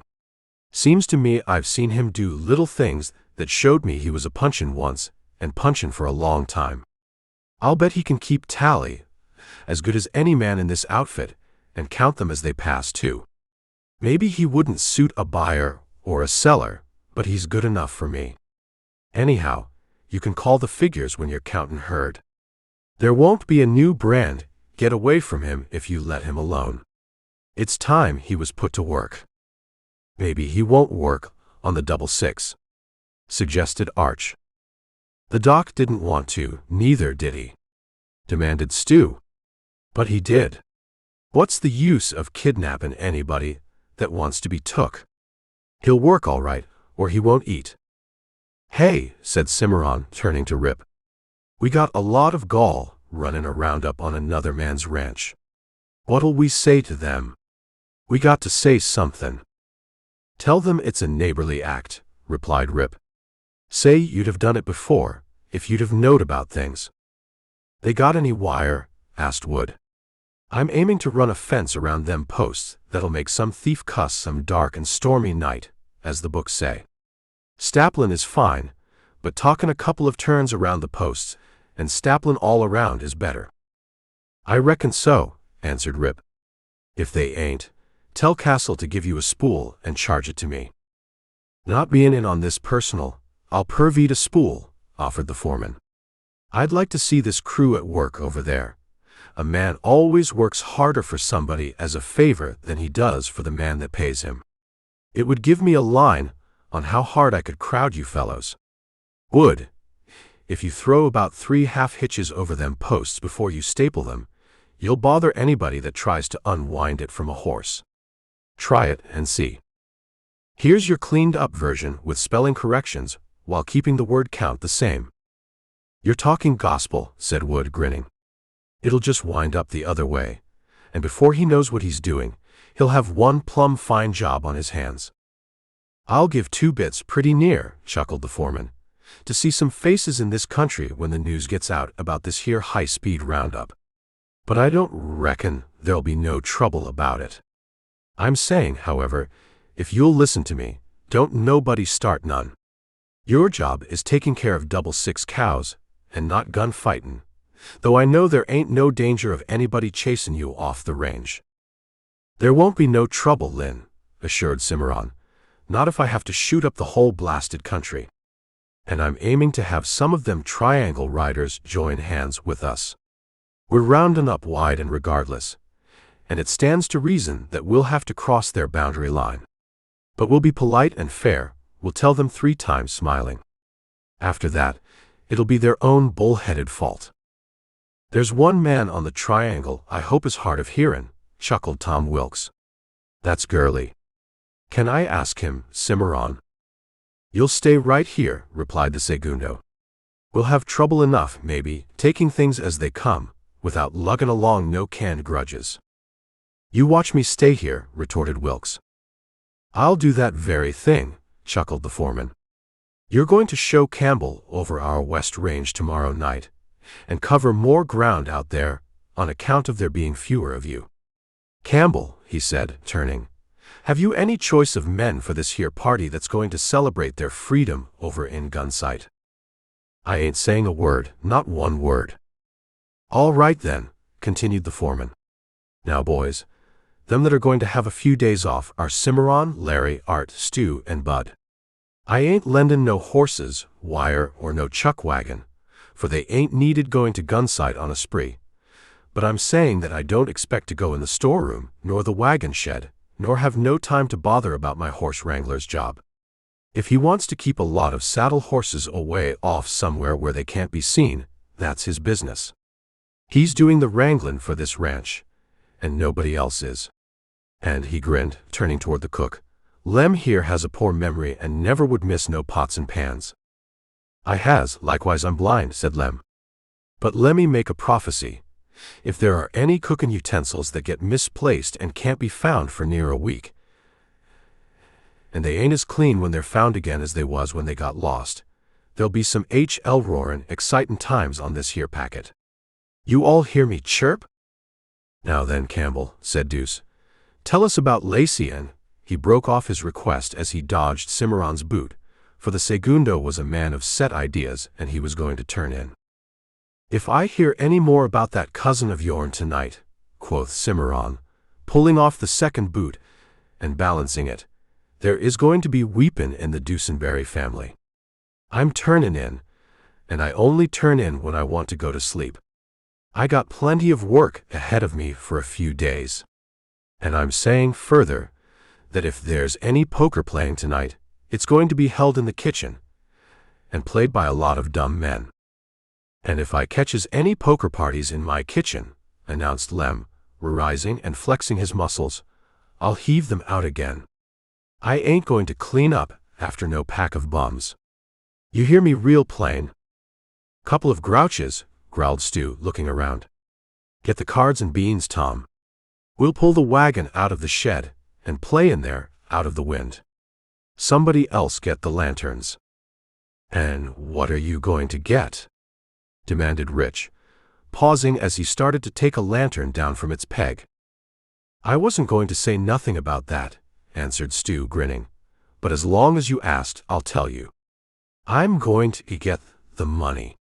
Come on, Campbell, we'll move the wagon for them suckers." "I don't mind looking like a sucker," retorted Rich, getting the other lantern, "as long as I don't play like one." "Who'll buy Stu's watch for me tomorrow?" he asked from the doorway. "You're blocking the door and talking foolish," said Thompson, shoving him aside. "Anybody wants that watch'll have to come and see me. Don't forget them beans," he called over his shoulder.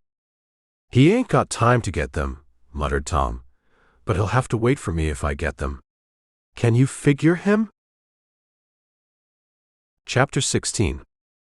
At daylight, there was hubbub, horseplay, and banter on the Double X. Art French climbed up into the chuck wagon, the cook's supply list in his pocket, banged on a huge pot, and announced that the race was on.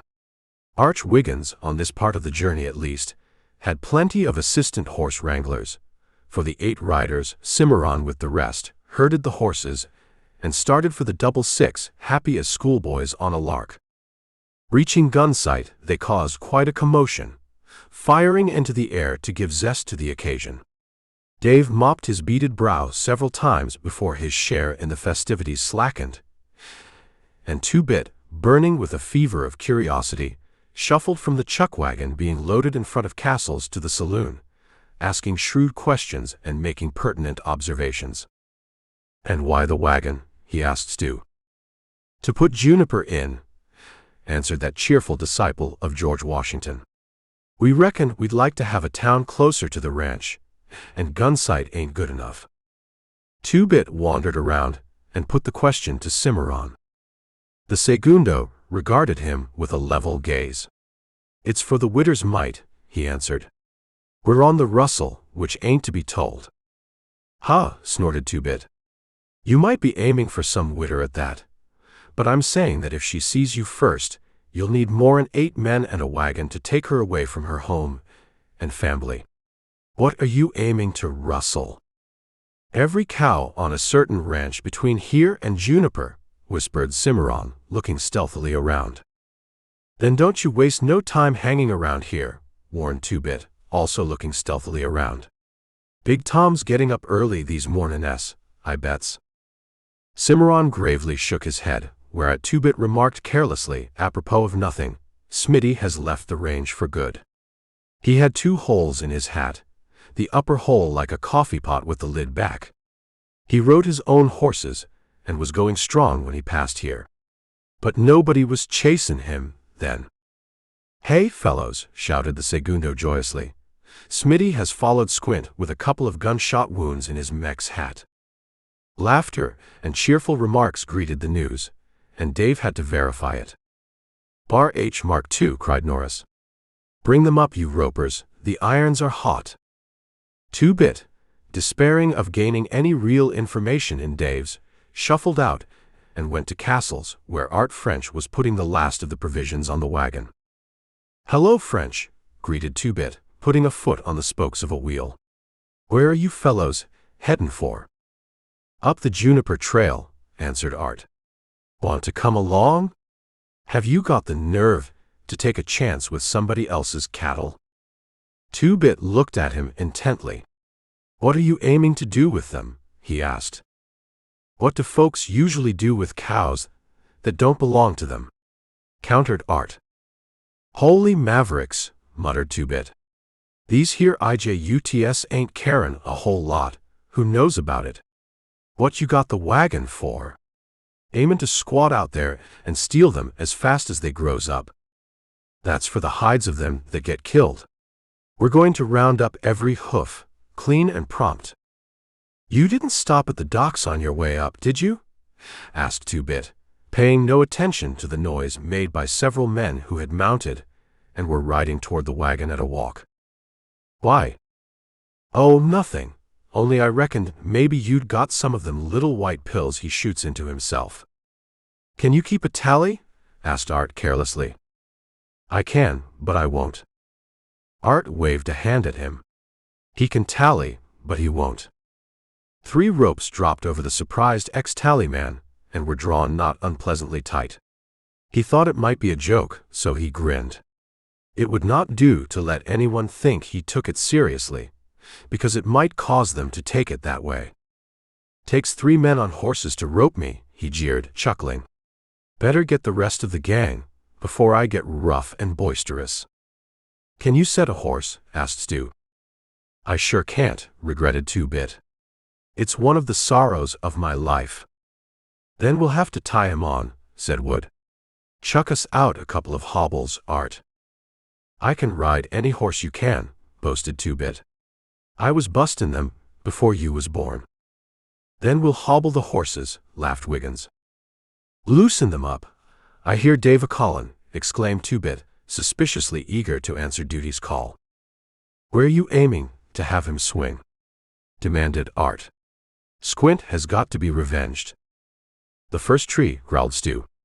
We give you one chance to save yourself and help rid this range of lawbreakers. Who got Squint? You go to hell, blazed Two-Bit as the ropes tightened. Take them off me. Who got Squint? Repeated Stu, threateningly. If I tell, will you let me out of these cussed ropes? Asked the shivering victim.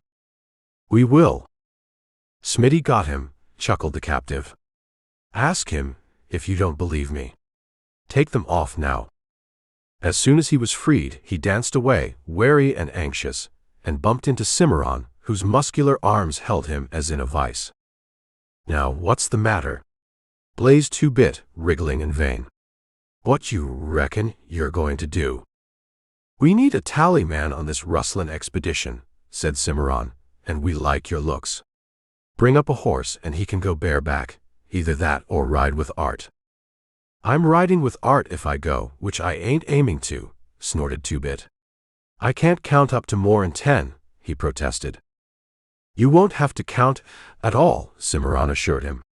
All you got to do is make little pencil marks like a picket fence on a piece of paper, or drop a pebble in your hat for every cow. You can drop pebbles, can't you? Not very good, deprecated Two-Bit. I'm too uncertain. Well, when you're uncertain, chuckled Stu, your chuck will be uncertain. The more uncertain you are, the less you'll eat. Cimarron picked Two-Bit up and put him in the wagon, whereupon Stu and Wood rode up close to it, ropes in hand. There ain't nothing uncertain about Stu's ropin', or Wood's neither, warned Cimarron. You better stay right in that wagon. He turned to go to his horse. Come on, boys. We're startin' now. Dave went to a window to see them off, caught sight of Two-Bit's appealing face in the wagon, and hastened to the door and out toward the vehicle. Hi, shrilled Larry, his rope darting from his hand. Hi. Hi. Hi, yelled the others, their ropes going to the mark. What in hell? Shouted Dave, struggling and glaring around. He was the center, from which 4 rope radii pointed to the cardinal points of the compass. Lego me. Loosen them up, you coyotes. Loosen up. Does Two-Bit go with us? Asked Larry. Can we borrow him for a few days to keep tally for us on the 666, Mr. Green? Politely inquired Bud, tightening the rope. You can, and go to blazes for all I care, snorted Dave. He loosened the ropes and lost no time in getting back to his window. Cuss them. All right, take him. he yelled at the noisy cavalcade. "But if anything happens to him, you'll settle with Dave Green. You hear me?" They did not. Margaret, responding to her brother's excited summons, went to the door, and her hands flew to her breast. A wagon, loaded with packages, pulled up at the dilapidated corral, and 8 rough-looking men driving a herd of horses stopped near it. One of them kept on at a walk and approached her. Removing his hat, he pulled up and bowed. "Ma'am," he said slowly and kindly, a smile wreathing his weather-beaten face from which genial gray eyes twinkled at her. "Ma'am, we have come out to round up for you. We understand that this ranch ain't been combed for 3 years, and it sure is time it was. I saw a wire fence north of the trail. How far does it run?" Why, I didn't know. We were not expecting any roundup." "Isn't there some mistake?" she faltered. "I don't reckon there is, ma'am," Cimarron assured her. "Mr. Campbell was telling us about the 666, and we all reckoned it was time there was a roundup run over here. You ought to know how many cows you got, and maybe there's some as should be branded." "I hardly know what to say, how to thank you," Joy replied. "Won't you come in and speak to Father? He doesn't want to leave his bed for a few days more." "Sure, ma'am," said Cimarron, dismounting, throwing the reins over the head of his horse, and following her into the house. "Father, this is Mr. She looked at Cimarron inquiringly. "Quantrell. Cimarron Quantrell," he smiled. "I was born on the banks of the Cimarron, when they wasn't exactly safe for being born on, but our family was lucky." "This is my father, Mr. Quantrell," smiled Margaret. "I'll leave you men to talk by yourselves. If you want me, please call." "Arnold," said Cimarron with simple directness, "we've come out here, 9 of us from the XX, to round up for you. Campbell said you hadn't held none in 3 years, and we reckoned it was time we was paying you a neighborly call. When you get an outfit of your own someday, you can give us a hand. By helping each other, we'll both be helping ourselves. How far does that wire fence run up north of the house?" "Mr. Quantrell, I don't know how to thank you," replied Arnold. "I was growing to think there were no human beings in this country, but I'm beginning to change my mind. Even Dr. Reed has had a change of heart." "Don't you bank on the doc changing his ideas," warned Cimarron. "He come out here because he was made to come. He sure was plain kidnapped that night." "You amaze me. Surely you are mistaken. Who would force him to come here?" "That ain't known," answered Cimarron, "but everybody knows he was forced all right. The fool says so himself." "This is astonishing. How long did you say that wire was?" "Oh yes, I forgot. It's nearly a mile." "Why?" "I'm aiming to hold a herd, in it. It'll save men. Now, we're aiming to start on the west end first, before anybody knows what's up." And the segundo sketched the operations as he had planned them. Leaving as soon as he could, he was crossing the kitchen when Joy stopped him. "You told Father about Dr. Reed coming against his will?" she asked. "Why, yes, ma'am." "Did I trample on anything?" "It doesn't matter, only I hope to keep that from him. It pleased him so, to think the hostility was dying out." "Ma'am, I'm sure sorry, but I didn't know that. And it's all right, too, for the hostility is dying out. It's perfectly all right. Where do you expect to cook? And what are you doing with 2-Bit?" "We aim to cook on the range, ma'am, and 2-Bit is going to be our tallyman." He was plumb tickled at the chance to help. "Can't you cook here? Or better yet, can't I cook for you? I would like to do something." "Well, at first, we'll not be near enough to the house for the boys to have time to ride in for meals," Cimarron replied. "You see, as we move over the range, our cook moves with us, which saves time. Maybe when we work close at hand, you can cook a meal for us, but I'm saying that you don't know what you're trying to get into. I'll be leaving now, ma'am. If you hear anything or see anything that you don't understand, don't you worry none. I'm going out to start the boys. Good afternoon, ma'am."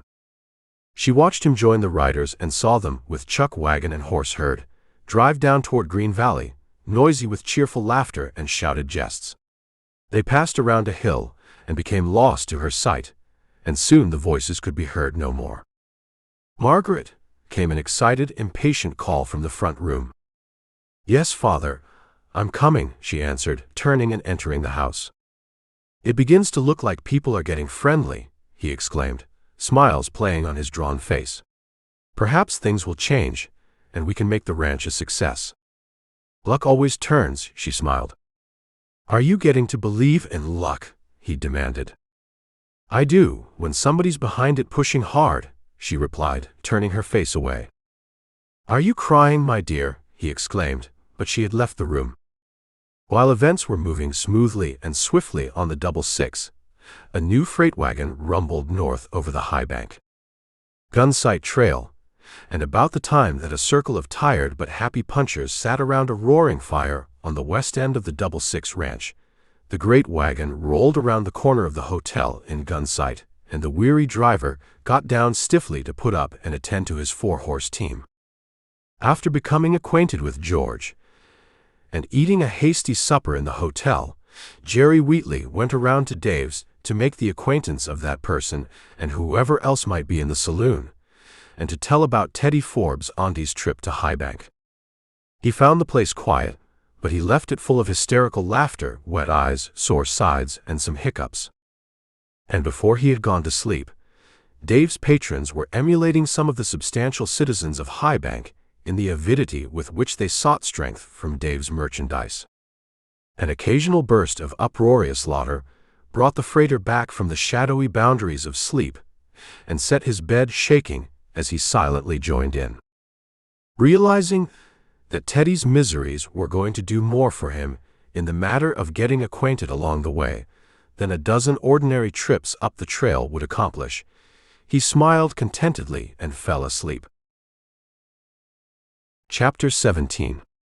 At daylight, Jerry went on his way rejoicing. The roundup started again in full swing on the 66, crossing the line onto Triangle Range, to the astonishment and vexation of Frank Gurley, the Triangle rider on that section. His hasty visit to his bunkhouse aroused a lively discussion, fortified him with Sam Gardner and Jim Lefferts to protect the interests of their ranch, and upon their return to the scene of activity, fortified Cimarron's smiling but firm outfit with 3 more men. In High Bank, Teddy Forbes, penniless now, was beginning to go without liquor and drift towards soberness. The lambent flame of his reawakened anger burned constantly stronger, while out on the XX, Rip and the sleeping members of that outfit awoke to a new day's work and to a firmer, warmer bond between them. The Bar H awakened to a new puzzle, the mysterious disappearance of Smitty. The discussion that followed his inexplicable absence resulted in Dahlgren being dispatched to Gunsite to see if the erring puncher had yielded to his well-known thirst and might be found snoring in that vicinity. He was also to keep an eye out for Teddy and make cautious inquiries concerning him. Dahlgren was most successful in his mission, accumulating a fund of information staggering in its total and barren of reason. His first accretion of wisdom came when he left East Canyon and descried numerous punchers zealously bent upon an operation well known to him. He rode up, hoping for a full loaf, expecting a half, but left with a few crumbs that only increased his appetite for more. In Gunsight, his appearance caused unnecessary hilarity. His questions about Smitty's location were met with impolite guffaws, followed by explicit descriptions of Smitty's riding, looks, words, and actions, coupled with various prophecies variously stated. When he mentioned Teddy, a veritable gale of laughter deafened and confused him. The cryptic, roundabout references taxed his brain. He gathered that Teddy was wrapped in hides as his preference in perfumes, that he was in the skin business without competitors, that he had descended in the social scale to the point where he traveled as freight, and that he took an arduous, unnecessary, and uncomfortable journey. Henceforth, and hereafter, he was to be known as Polecat, a name better suited to his habits and preferences. It was explained that he was not expected back, which accounted for the half-masted flags and the black bands on the hats. He learned that Smitty was on the trail of Squint and would catch him if he went far enough in the right direction, and that Polecat was on the trail of Smitty but would have to ride hard. A further suggestion postulated the belief that Squint was on the trail of Teddy. Gunsight was as generous in its liquor as it was in its explanations, open-handed and lavish. It insisted that the distinguished Bar H ambassador imbibe freely, which he did. When he was helped into his saddle and started for home, he tried to repeat what he had heard so he would not forget it. By the time he reached the bunkhouse, he had not forgotten anything, except the relations between the various parts of each thing to be remembered. His account was verbal hash. Big Tom learned, among other things equally lucid and valuable, that Polecat Forbes went after Squint, hunting Smitty's holy hat, rounding up 6 cows on the XX part of the Triangle journey, and would not be back until 40 miles of hides went up toward Juniper, with 2-bit keeping tally on Cimarron's wagon. In the presence of such loquacity, Big Tom lost the power of speech, choked with murderous feelings, and used the flat of his foot as a propulsive agent. Dahlgren found it helped him get to his bunk, where he sprawled out on his back and snored through a cloud of flies gathered for their share of what had dribbled. The foreman strode to the horse corral, swearing at every step. He caught, saddled, and mounted his best horse and rode off to see and hear for himself. The first man he met was Cimarron, who had expected visitors after Dahlgren's departure and had placed himself where he would be easily seen. The segundo had been thinking things over and had about come to the conclusion that denying the XX's part in the roundup would be foolish. When he caught sight of Big Tom riding toward him, a feeling of contempt swept over him and decided the question. "There's more excitement on this ranch than I've seen in some time," smiled the Bar H foreman. "Making a clean sweep of everything that's got hoofs." "Clean is the word," answered Cimarron, his smile as friendly as the visitor's. "I reckon Lynn is maybe thinking more about beef, though. Aimin' to start a herd up the trail." "I don't just know what dickerin' there may come out of this," answered the roundup boss. "He says for me to take some of the boys and round up over here. There's no tellin' what he may do. I know that I can report there's quite some 4-year-olds and a few 3-year-olds. Where the devil the cattle under 4 years old are keeping themselves, I don't know. But if he's aiming to throw in a herd for Arnold and send them up the trail with some of ours, they'll be numerous enough to make a showin'. He may be getting sweet on this ranch because of them Snake Buttes thieves. If he is, I reckon Arnold wouldn't turn down a fair cash offer for grotzing a couple of herds over here through the fall and winter. He's got room for 3 times the number feedin' here now." "There ain't no doubt about that," answered Big Tom. "When are you aiming to round up for strays on our north end?" "Why, there can't be many over there," replied Cimarron. "The natural barriers would keep them back." "Have you noticed any?"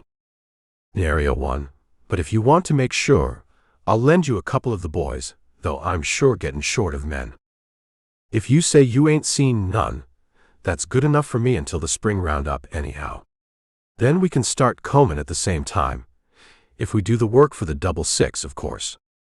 "What's Arnold asking for the 66, lock, stock, and barrel?" bluntly asked Big Tom. "Don't know," answered Cimarron, surprised. "I don't reckon Lynn would consider buying it, less maybe he could sell the XX. But what's the use of you and me talking about that?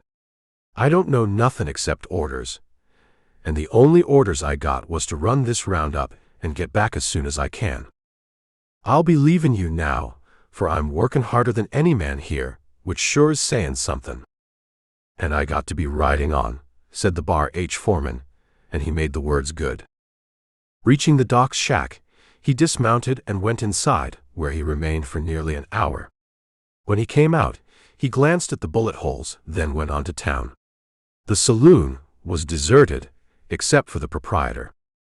Dave looked up and let his hand rest on the cap and ball under the bar, said cap and ball being .44 caliber, with the annoying habit of often sending one through the barrel, igniting the caps on the nearest chambers, and sending their contents along each side of the barrel with roving commissions. "Well, Dave," smiled Big Tom, motioning for a drink he did not want, "I'm looking for strays, two-legged strays." "What you want is another outfit to ride herd on this one," sympathized Dave. "Looking for Smitty." "He's one of them." "Have you seen him?" "I have. He didn't stop here, so I don't know where he got it," said the proprietor, grinning. "But from the way he acted, insulting folks, I reckon he must have been bit by a passel of snakes and took too much cure." "That's the worst of them sponges," regretted Big Tom, a scowl crossing his face. "I don't mind a periodic, if there's plenty of time in between, but Smitty's periodics are like the days in the week during a roundup. They come too close together." "Have you seen any others?" "I ain't, not since Teddy was in here one afternoon last week," answered Dave. "Let's see. That was the day old Buffalo come down from Sherman, which would make it on a Friday. But," he said sorrowfully, "I have had distressing news about Teddy. Young Jerry Wheatley, who's freightin' now, stopped in here only last night and says Teddy was down in Highbank, drinking them out of everything but water. He says your puncher was on the worst bender he's seen in months, which I says means something, coming from a town like Highbank." Big Tom's fist crashed on the bar. "Cuss it," he exclaimed wrathfully. "That's the worst of them periodics. You can't never tell when they'll start, and nobody knows when they'll stop." "You lose both ways," nodded Dave. "Jerry says he didn't have no horses, saddle, or guns, and a man can travel rapid on what they'd sell for." "They wouldn't buy the horse," reflected Big Tom, "seein' as he ain't supposed to own no bar H animal. But I reckon it might have strayed. The Lord only knows how far. We ain't noticed no horse missing so far, but that don't mean nothing. All right. He can come back when he goes broke and sobers up, and he can walk, and him." "Was Lang with him?" "Lang? Is he missing, too?" Dave's astonishment was genuine. "Disappeared like the earth swallowed him," growled Big Tom. "They've hunted all over for him, and can't find nothing at all. I'm saying this country is going loco, and I'll give $100 cashed to find out what's at the bottom of it all. Why, cuss it, Sherwood is rounding up for the 666. What's the matter with him? Is he loco too? Maybe he figures on making them idle punchers of his and bring in something besides appetites," guessed Dave.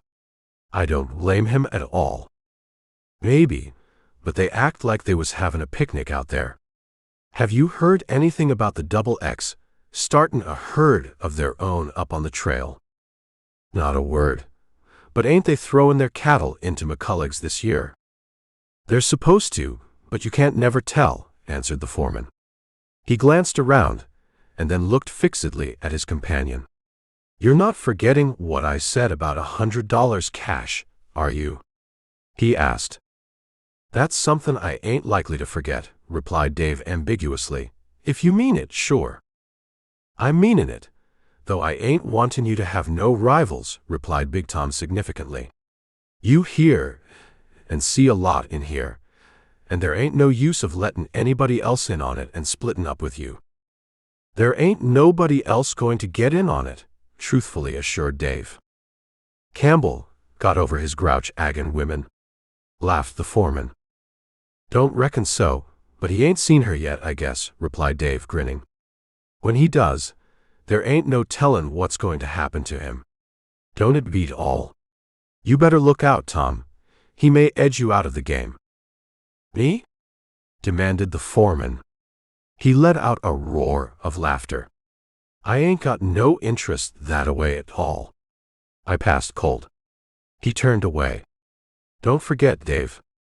"Goin' so soon?" "Yes, I'm riding back. Adios." Dave stared out of the window for a few minutes, his face slowly getting redder. "You're lyin', Big Tom," he muttered. "You're aiming to get that girl more'n ever you was. And your shriveled soul, do I look like a Judas?" Down on the 66, Cimarron was weighing something in his mind. Perhaps he had said too much to the bar H foreman. Coming to a sudden decision, he rode over to Bud Norris. "Hello, boss," said Bud, grinning from ear to ear. "Big Tom's visit ridin' you." "Bud, we've got enough men here for this toy roundup," replied Cimarron. "There ain't no use of robbin' the ranch of a man that ain't really needed here, and I'm wishin' to send word to Lynn by somebody who won't shuffle it. Now, you listen close." The roundup boss gave him the facts of Big Tom's visit. "Tell him that, and what I said. He ought to know my leads, in case that big coyote rides out to the house and gets curious. Now you tell me what I've just told you." Bud complied, and when he had finished, his companion nodded. "Big Tom ain't seen you. You go north, follow the Juniper Trail back, and don't pass within sight of the doc's place. Tell Lynn to keep you with the outfit. I don't need you here, and he's too short-handed. Get a-goin'." Bud obeyed, and in due time he came within sight of Gunsight, where a growing thirst lured him to ride in for a visit at Dave's. The proprietor was still smarting under the sting of Big Tom's attempt to bribe him, and was glad to see someone who would help him get his mind on pleasant subjects. Dave regarded the story of the kidnapping of Teddy as being in that category, and when Bud left, he was howling with laughter. He drove his horse toward home at a speed which awakened a resentful surprise in that animal. "The low-code sons of guns," repeated the delighted rider at intervals. "I knowed we had some low-code sage hens under our roof, but I thought they had limits. Why the devil wasn't I in on that? I'm sticking too close to home nights, but not no more. Any future Double X parties going to Gunsite will sure have little Buddy right in their midst. The nervy coyotes. The stem-windin' fools. Ha! Ha! Ha!" Further on, he gave vent to another burst of laughter as a new thought struck him. "It's all Campbell's fault. Cuss it. Now I know why there has been so much hilarity about the kidnapping of the doc. They was plannin' to go it one better, and I'm saying that they sure succeeded. They aimed pretty high, but they done it, and without even a scratch. I wonder who put the sand burr under Smitty's saddle. Cuss that west section. I'm going to change and ride our southeast line." When he pulled up at the bunkhouse door, he found Lynn and two other men who had ridden the last trick on the west section, and he delivered Cimarron's message as soon as he dismounted. Answering the foreman's few questions, he let out a whoop and unburdened his news about Teddy and Smitty, painting the word pictures in a way that did him credit, and he felt the thrill of pride of an artist in the responses he obtained. After the greater pressure of their hilarity had escaped, they began the puzzle of trying to name the jokers, and their foreman did that for them. "Friday night," mused Lynn. "Huh. The last that went to town was Stu, Tom, Gus, and Bill. And it was Friday night, too, because they said something about hearin' buffalo rumblin' in. That makes it Friday night, and puts them in town when the wagon was there. Well, I'm DD. I can believe it of Stu and Tom, pretty near, but not Bill and Gus. Still, there ain't no tellin' what any man of this fool outfit will do after he's been in Dave's all evenin'. I'm saying that maybe they got a tail holt on a mean varmint. That's their business, though, and they ain't helpless kids. Maybe Teddy don't know who done it, but blames us all," suggested Rich Morgan, unconsciously resting his hand on the butt of his gun. "In which case, I'm all eyes and ears from now on." "He knows who was in town that night," replied the foreman. "But if he goes shootin' promiscuously like, I'll have to take my rifle and go get him, and any way will do." He thought for a moment. "He knows who to look for. Well, they started it, and nobody's got any right to help them out, not if he goes about it open and above board. Now, if Big Tom Huff comes a-visitin', you don't know nothing at all. Cimarron sort of declared us in, and I'll play our cards myself. You better fix that horse corral. There's 5 posts loose near the northeast corner. Set them tight, and bind around the corner with a couple of strands of wire. Keep it outside as much as you can so the barbs won't do no damage. The locoed fools kidnapping a man like Teddy. Wait till Campbell comes in tonight, exulted Deuce, who by this time had learned quite a lot about the old Bar 20 outfit. We got something that beats the kidnapping of the doc every way. Ha, muttered the foreman thoughtfully. That was the night Castle played in such hard luck, wasn't it? Sure it was. Then Campbell was there too. He paused and looked out the window for a moment. Well, go out and wrestle with them posts. Bud, you go on day shift with Tom and Campbell. I'm taking the second night shift with Bill and Gus. Darkness had fallen when Rip and Tom Wilkes rode in from the day shift after being relieved by the first night shift. They had heard the bare outlines of the joke, and now got it as completely as the foreman could give it to them while they ate their supper. Rip looked serious and did not laugh as much as they had expected he would. What's the matter, Campbell? Bantered Matt. Jealous? Rip pushed back. Boys, you forced my hand. I wasn't going to say nothing to nobody about some few things till I had made all the plays I was aiming to make. But this here joke on Teddy getting out like it did sure forces me to lay down my cards face up. And I want the whole range to see them, to spread the news before it's too late. It ain't my way to sneak out of anything I've started and let some innocent party take the comeback. I freighted Teddy away, I shot the holes in Smitty's hat, I drove Squint out of the country, I kidnapped the doc, and I killed Lang in a fair fight, his wits ag and mine, in fair sight of each other when I was mired in them cussed quicksands. I can prove what I say by showin' where Squint's things are hid, by Teddy's 6-gun that I kept to remember him by, and by describing what them holes in Smitty's hat looked like. I was savin' Teddy's gun to show it to him sometime and ask him if he couldn't take a joke. Now, I ain't apologizin' to nobody for nothing I've done. I claim I was justified, and I'll leave it to you if the joke on Teddy wasn't a hummer. Wasn't it a 3-ringer with a sideshow? I says it was, and further, I says I'll do it over again if I feel like it. No cussed man can spy on me without risking a comeback. And I says there wasn't nothing I could do to him that would have been as good a joke as what I did do. Now, Sherwood, I better be writing to tell Cimarron's boys about it, so they won't be caught off their guard in case Teddy gets to them before he looks anywhere else. I'm wantin' to warn Stu specially. He was in town that night. Then I'll rustle to town and stay there. I reckon he'll come to Gunsight, and I'm aiming to be there when he does, to ask him if I ain't the custest practical joker he ever knowed. If he's gone and got on the prod about a little joke like that, then I'll have to look out for myself. I'm startin' now. No use going now, said the foreman quickly. That's a bad trail for a stranger to tackle at night, and that horse of yourn is too good to risk bustin' her legs. If you leave here before daylight, say, half an hour before tomorrow mornin', you'll be in plenty of time. Them boys ain't kids.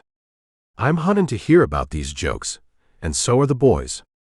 You stay here with us tonight.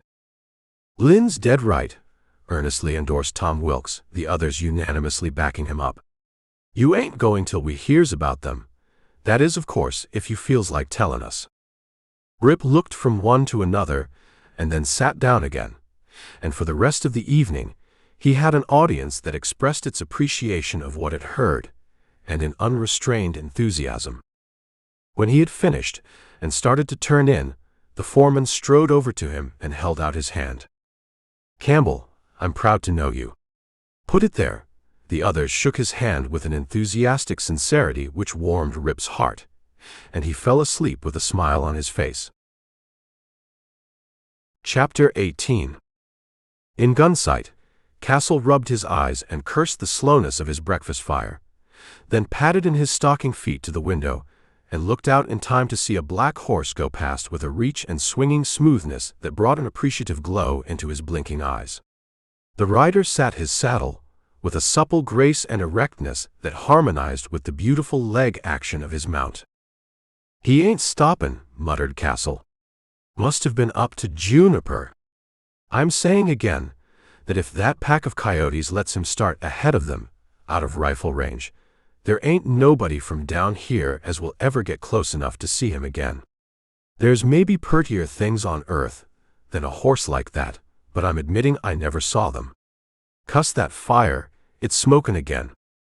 The doc heard the rhythmic beat pass his shack, muttered drowsily, and turned over to go to sleep again.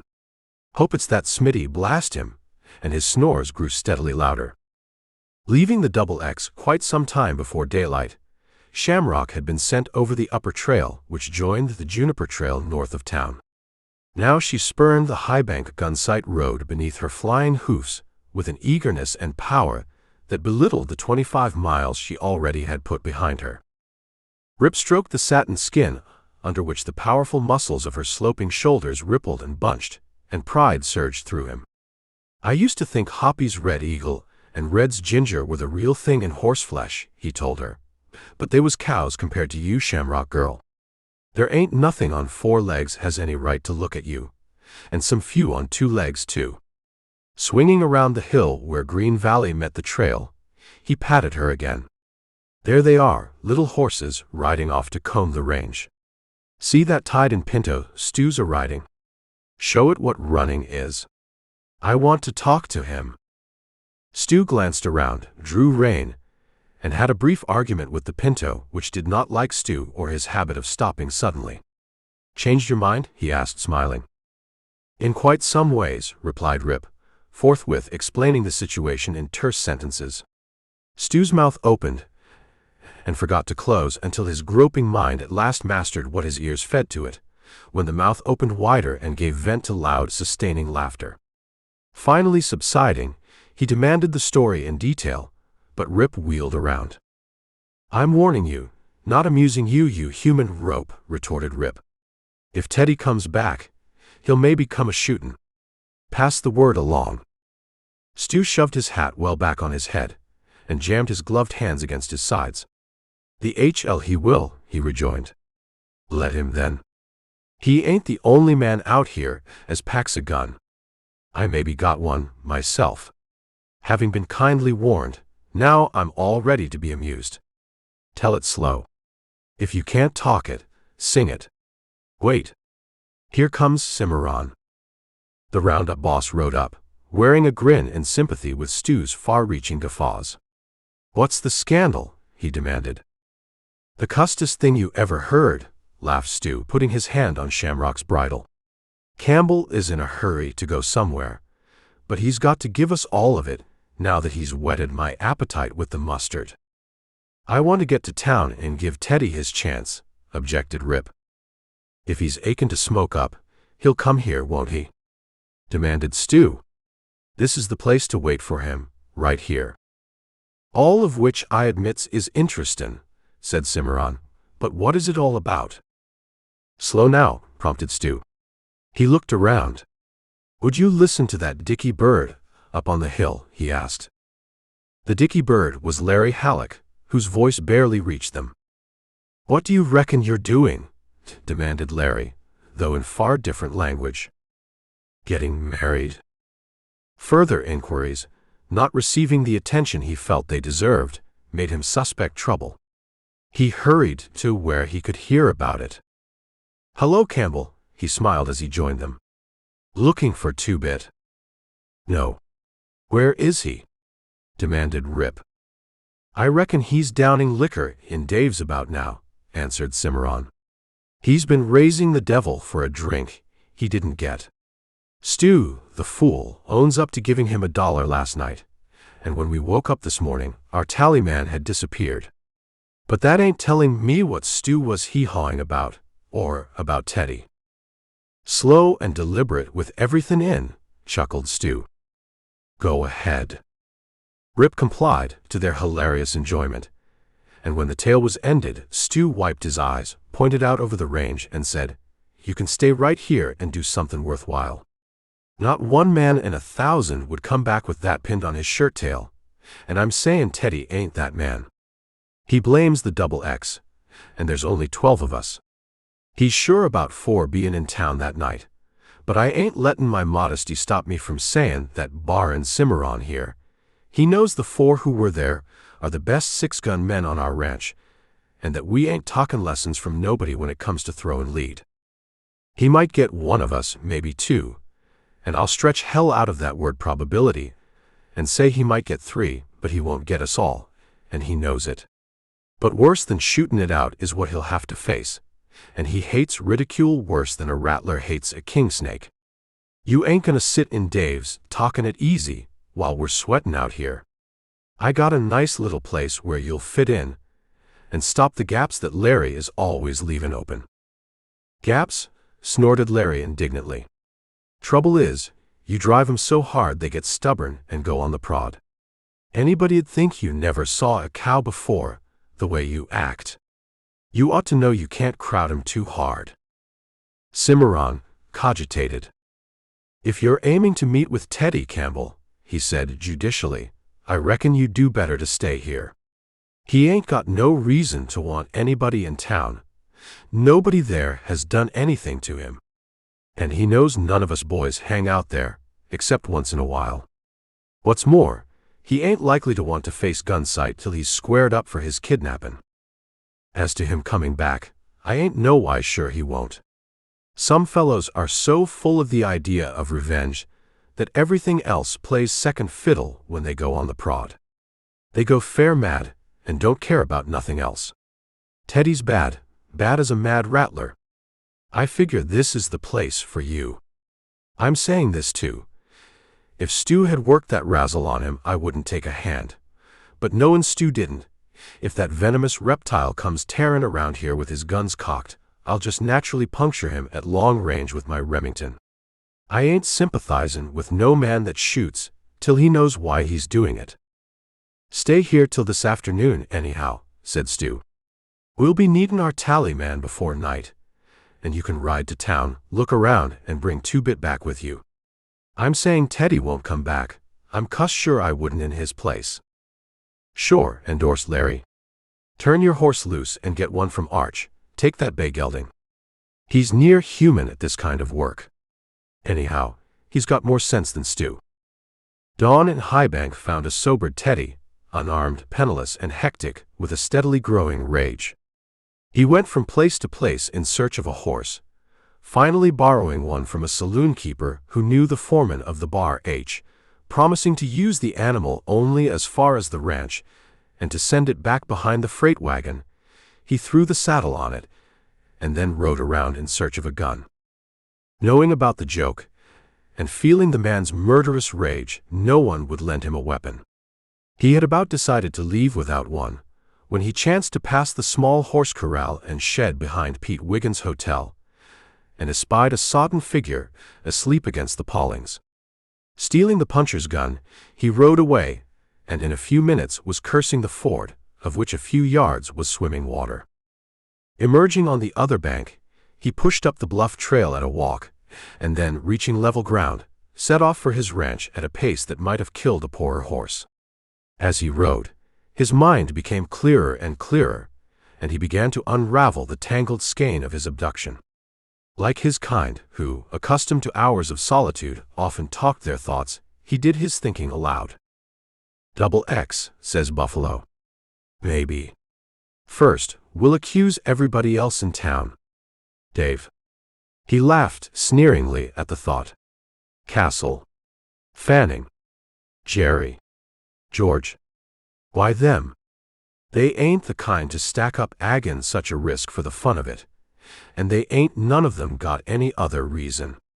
Castle and Fanning was in Dave's all evenin', they never left the table. Jerry was snoring in his shop when I went around the buildiness, and he wouldn't dare try to kidnap a blind pup. George is another without nerve, and he was snoring worse than Jerry. Campbell. He was with the others. Maybe he did it, but I'm thinking there was more'n one man mixed up in that. If my senses hadn't been knocked out of me, I'd know more about it. We'll put him aside, as a possibility. Them XX coyotes ain't lovin' me, especially since I've been riding sign along their line. There was 4 of them, and they was all primed for a good time, and from what I heard them say about the Doc and Squint and me and the rest of our outfit, They wasn't needin' much ergon to tackle a job like that. But they was in Dave's too. Still, they left before I did. That leaves my own gang of practical jokers. They know that I was in town, but they didn't know I was going to ride home that night because I didn't know it myself. They might have done it, but I'll find that out cussed quick when I get back. Who else was there? Castle Fanning Jerry Dave Campbell, 2-bit. He wasn't in sight at all. Dave was raising the roof about him not being around. But HL 22 bits wouldn't have tackled a play like that, and he couldn't sling a rope nor carry a man as heavy as me that distance. Stu can rope, he's the best down here. I don't remember much about it till I was put down near the wagon, but I'm sure that the man that throwed that rope was an expert. 2-bit. I don't see how he could fit in, cuss him. I got it. Somebody must have seen me movin' round, or else nobody would have knowed I was in town. None of them fellows could have seen me, but 2-bit could have. Whoever did that job had to be told I was there, and I'm saying they was told. That bum hates me. He'll never forget my kicking him off in the tie rail and making him dance the tenderfoot's fandango. I'm going to see 2-bit after I stop at the ranch, and if he don't talk fast and straight, he'll dance to HL this time. It was not yet noon when Teddy swept up to his bunkhouse and rode in through the door, leaning forward in the saddle to clear the rafters, his gun freezing Big Tom and Dick Carson as stiff as statues. "Don't you move till I says so," he snarled. "Who was in town the night Buffalo stopped there on his way home? Think quick and talk straight." "What are you doing?" "Goin' loco," demanded the foreman. He stopped in his tracks when he saw the look on his puncher's face. "I'm asking the questions," snapped Teddy, his rage climbing anew. "You answer them, and pronto. Who was there that night?" "Don't know, but none of our boys was." "Nobody left here at all that night?" demanded Teddy. "Not one." "How do you know?" "That was near a week ago." "How do you know they was all here?" "That was the first night you went on Campbell's trail," answered the foreman somewhat angrily. "I told them to stay home and give you plenty of room. They did it."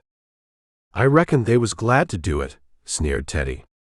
"Coyotes don't go cougar hunting lessen the pack is big." "They might as well stay home as go on a drunken high bank," retorted Big Tom coldly. For a moment, Teddy was balanced on a narrow edge but controlled himself because of genuine liking for his foreman. "Don't you ever come that close again," he said, almost in a whisper. "Do you know why I went to High Bank?" "You ought to, for I reckon everybody does by this time," he grated. "I'm listening to you," answered Big Tom. "I don't know why you went." Teddy dismounted, drove the horse out of the house, and paced up and down the long room in a frenzy of energy. "I was roped off my horse riding home that night. I must have fell on my head, for I don't know nothing about it till I got to town. When I came to my senses, I was bound, blindfolded, and gagged, and my head was spinning and near bustin' with pain. I was dumped into Buffalo's wagon, pushed in among a load of hides, and staked out so I couldn't move. All that day I lay there under that tarp, joltin' over that long trail, near faintin' with the pain of the lashins and the gag, swelterin' in the heat and stink, sick with the pain in my head, parched and burnin' with thirst, ragin' with my thoughts, mile after mile.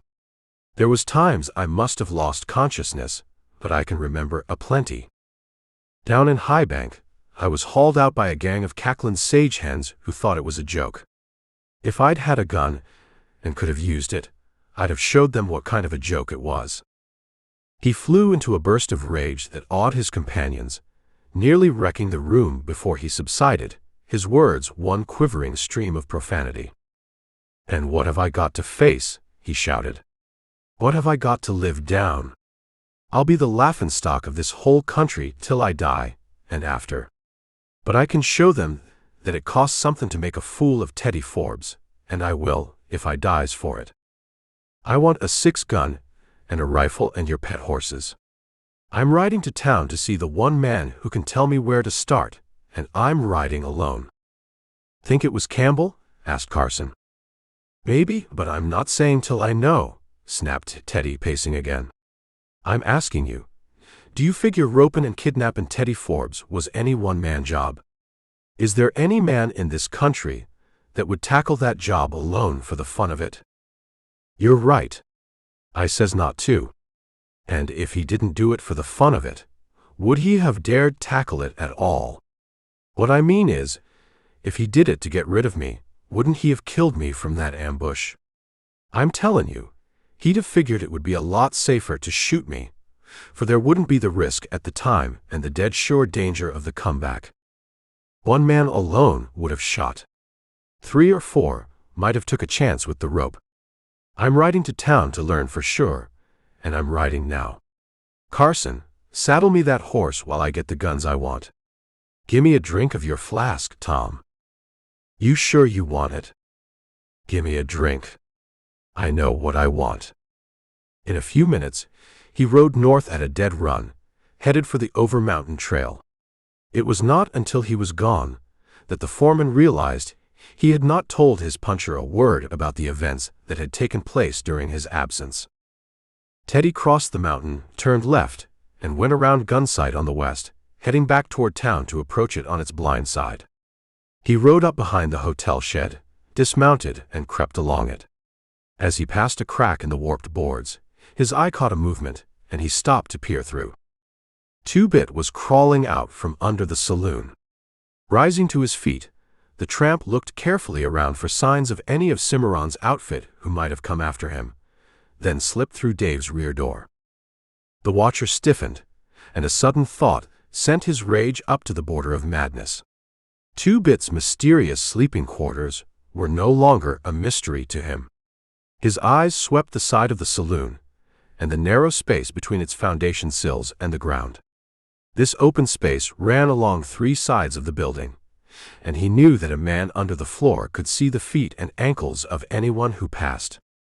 Returning to his horse, he mounted and rode off the way he had come, careful to keep the shed between him and Dave's rear wall. Reaching an arroyo, he dropped into it and followed it until he was far enough from town. Then, keeping under the cover of hills and brush, he emerged upon the trail and loped along it into Gunsight.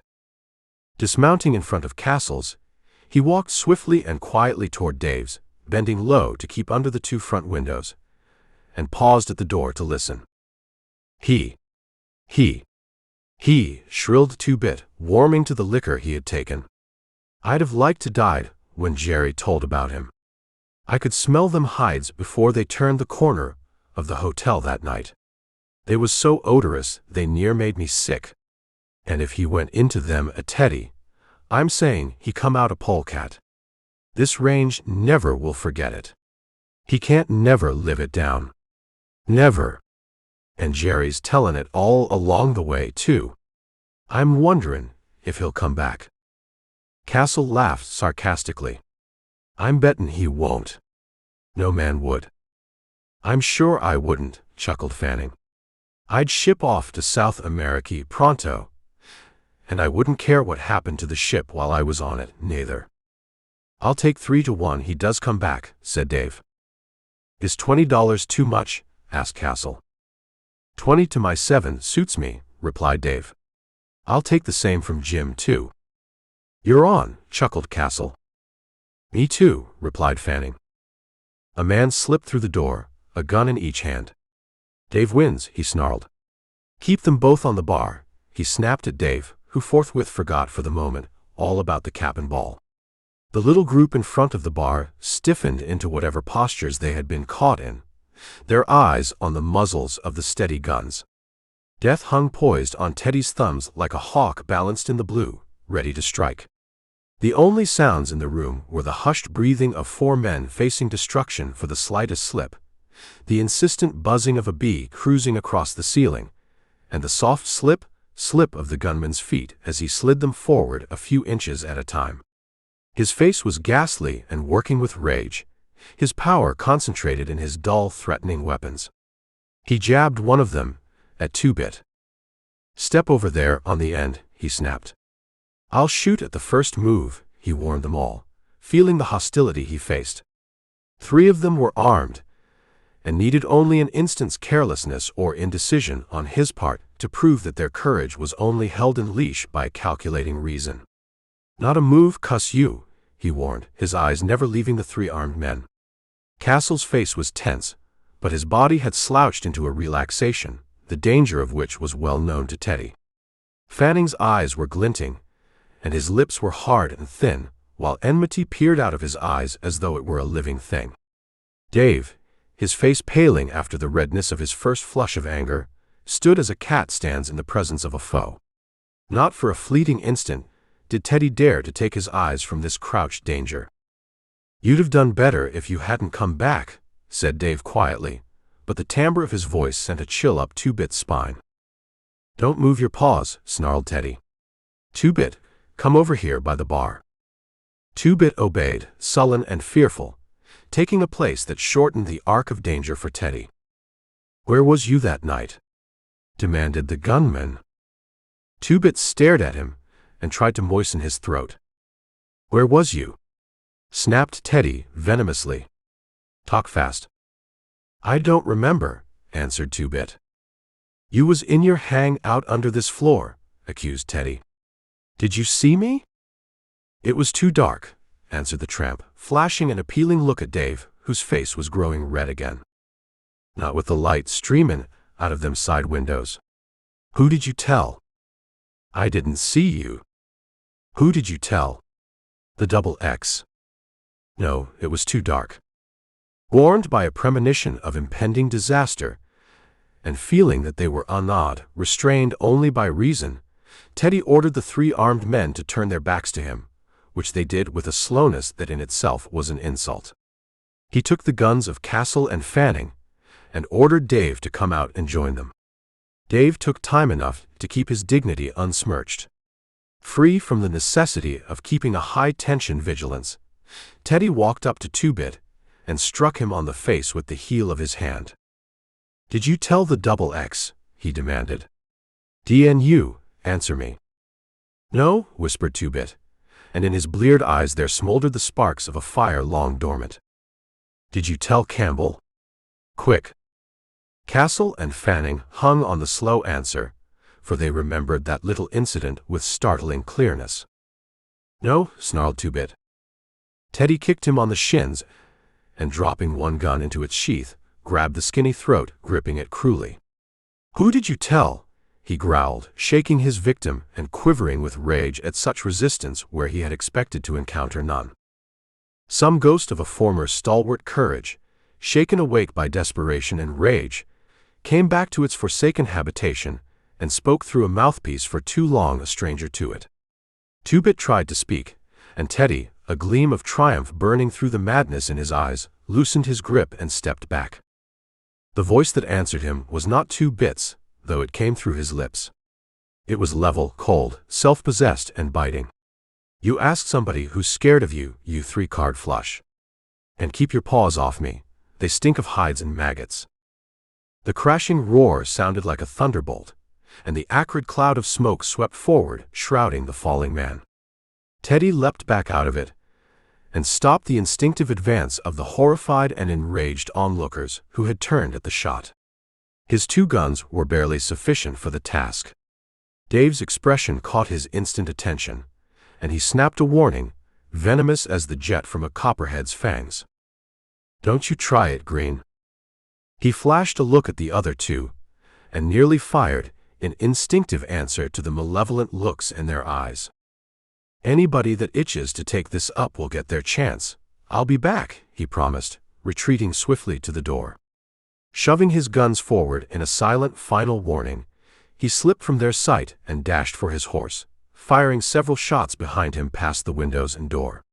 Leaping into the saddle, he wheeled around the store and rode at a dead run for the cover of an arroyo several hundred yards beyond.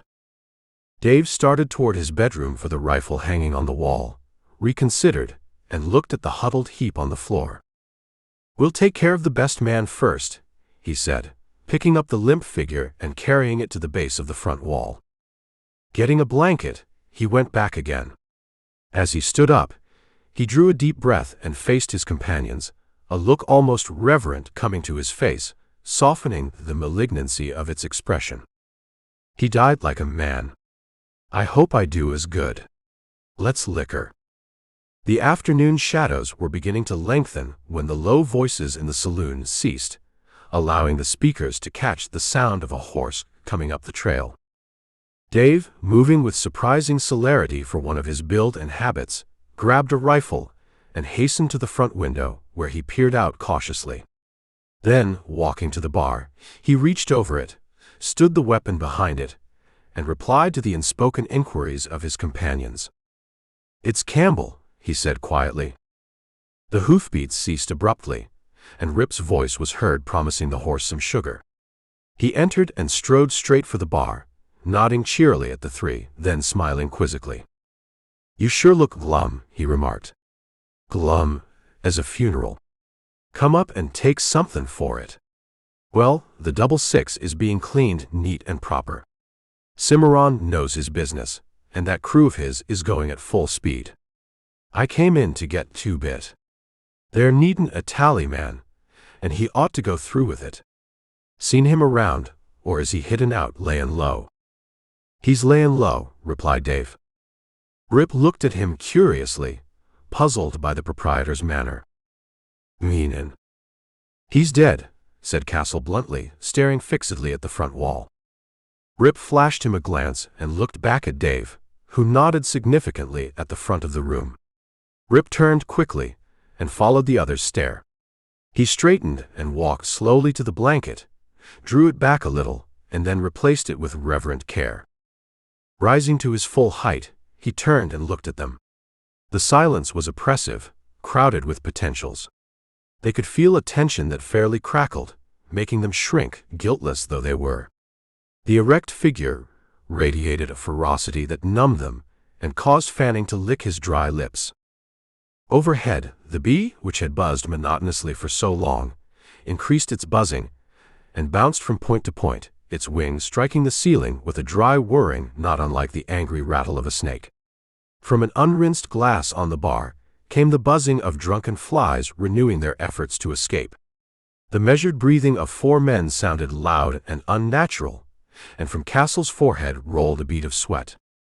They stared at the cold, motionless puncher, fascinated by what emanated from him, unable to look away from the glinting eyes that peered out between narrowed lids at each in turn, then back again. Outside, a horse pawed restlessly, and the intermittent sound of striking metal reminded them of the slow pealing of a bell. A board cracked suddenly, as it contracted from the cooling shadow, sending a shiver up their backs. Fanning's nerves were on edge, ready to snap, his clenching fingers cutting into his palms. Suddenly, he slumped down into his chair. "It was Teddy," he shouted. 2-bit wouldn't tell. The others sat rigid, not heeding the words. Slowly, the puncher's hand went to his hat and readjusted it with deliberate care and precision. He turned, moving without hurry, and departed. The diminishing hoofbeats echoed in their brains long after the sound had ceased. The unrinsed glass became quiet. The bee blundered out through an open window, and a great peace, soothing and enfolding, stole over them.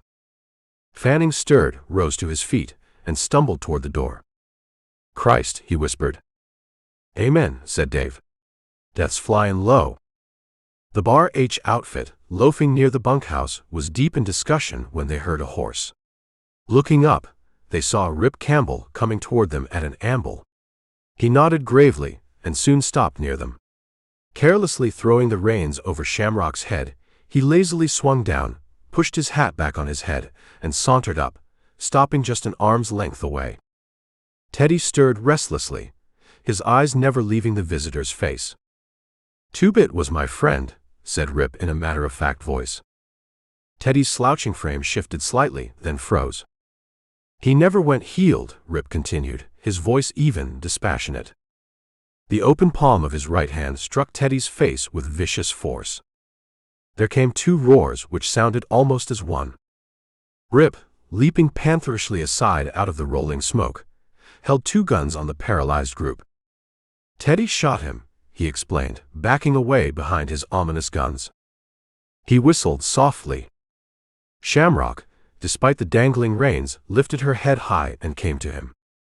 Big Tom recovered himself first and took his eyes from the figure sprawled on the ground. He was beginning to believe them. He glanced at Rip and back to the prostrate figure. It was incredible that a man with Teddy's courage and ability with weapons should shoot down an old, helpless tramp whose greatest offense could hardly be more than a verbal one, especially against a two-gun killer. Bad as he was, and hardened, the foreman could not stomach such a murder, and snapping a warning to his companions, who still stared at what had been Teddy Forbes, he looked at Rip, who was preparing to mount, and he called out in a voice ringing with sincerity, "Put them up, Campbell, and ride off. I'll knock the man down that pulls a gun." Rip slipped the guns into their sheaths, swung up into the saddle, wheeled, and pushed Shamrock at a lope over the trail toward town without a single backward glance. Big Tom watched him for a moment, and then wheeled and glanced down at the ground. Teddy. All right. He turned to the thoughtful group.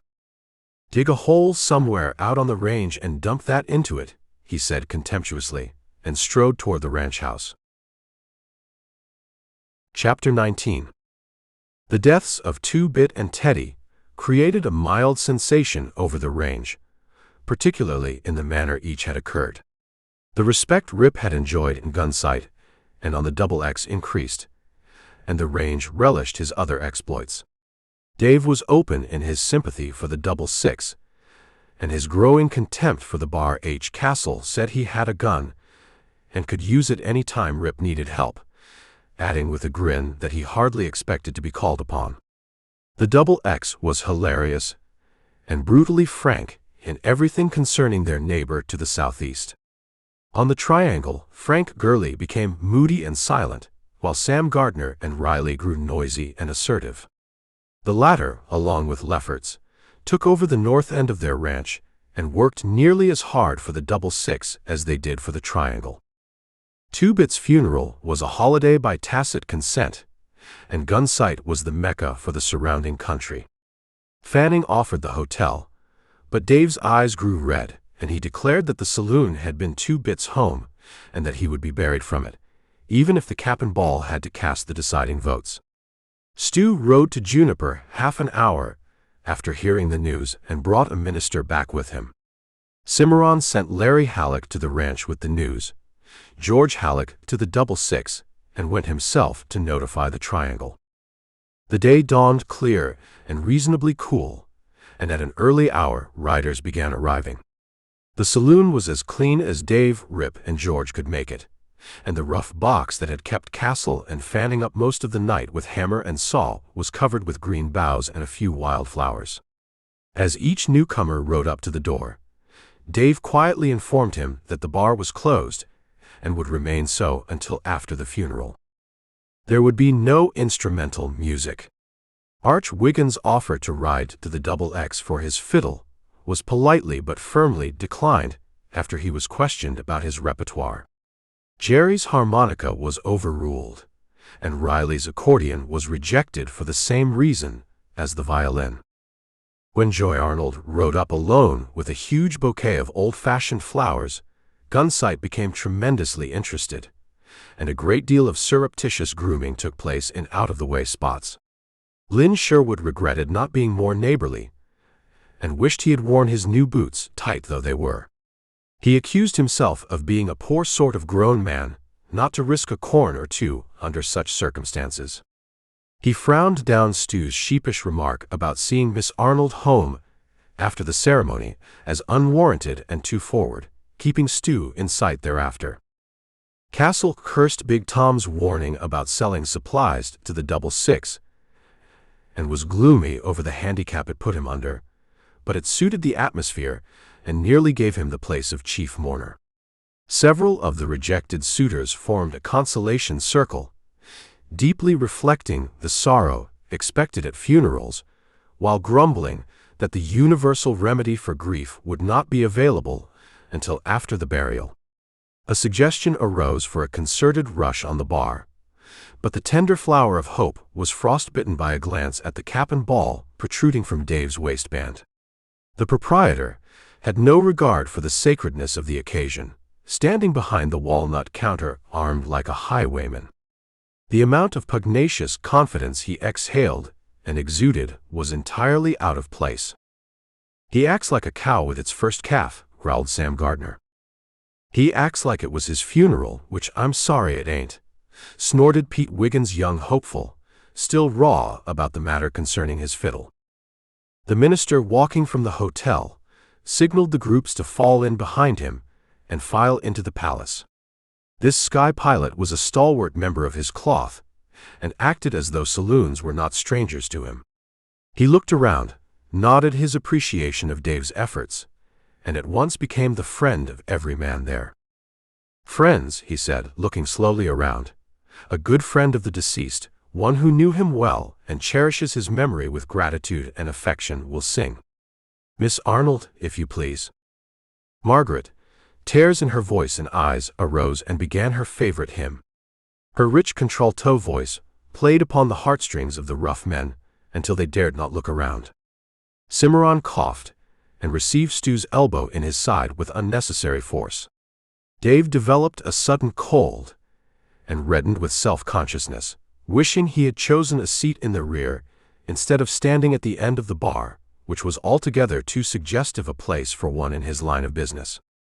The singer's voice grew lower and lower, and only by exercising all her willpower did she manage to finish the last verse. Her own emotion and faith throbbed in the beautiful words, giving them a power that brought tears to nearly every eye. Finishing, she sank into her chair and sobbed softly. The minister rose and looked over the room. "Nearer to thee," he repeated softly, then paused. When he resumed, his voice struck through to the hearts of his hearers like a hand plucking the strings of a harp. "Greater love hath no man than this, that a man lay down his life for his friends." 2-bit.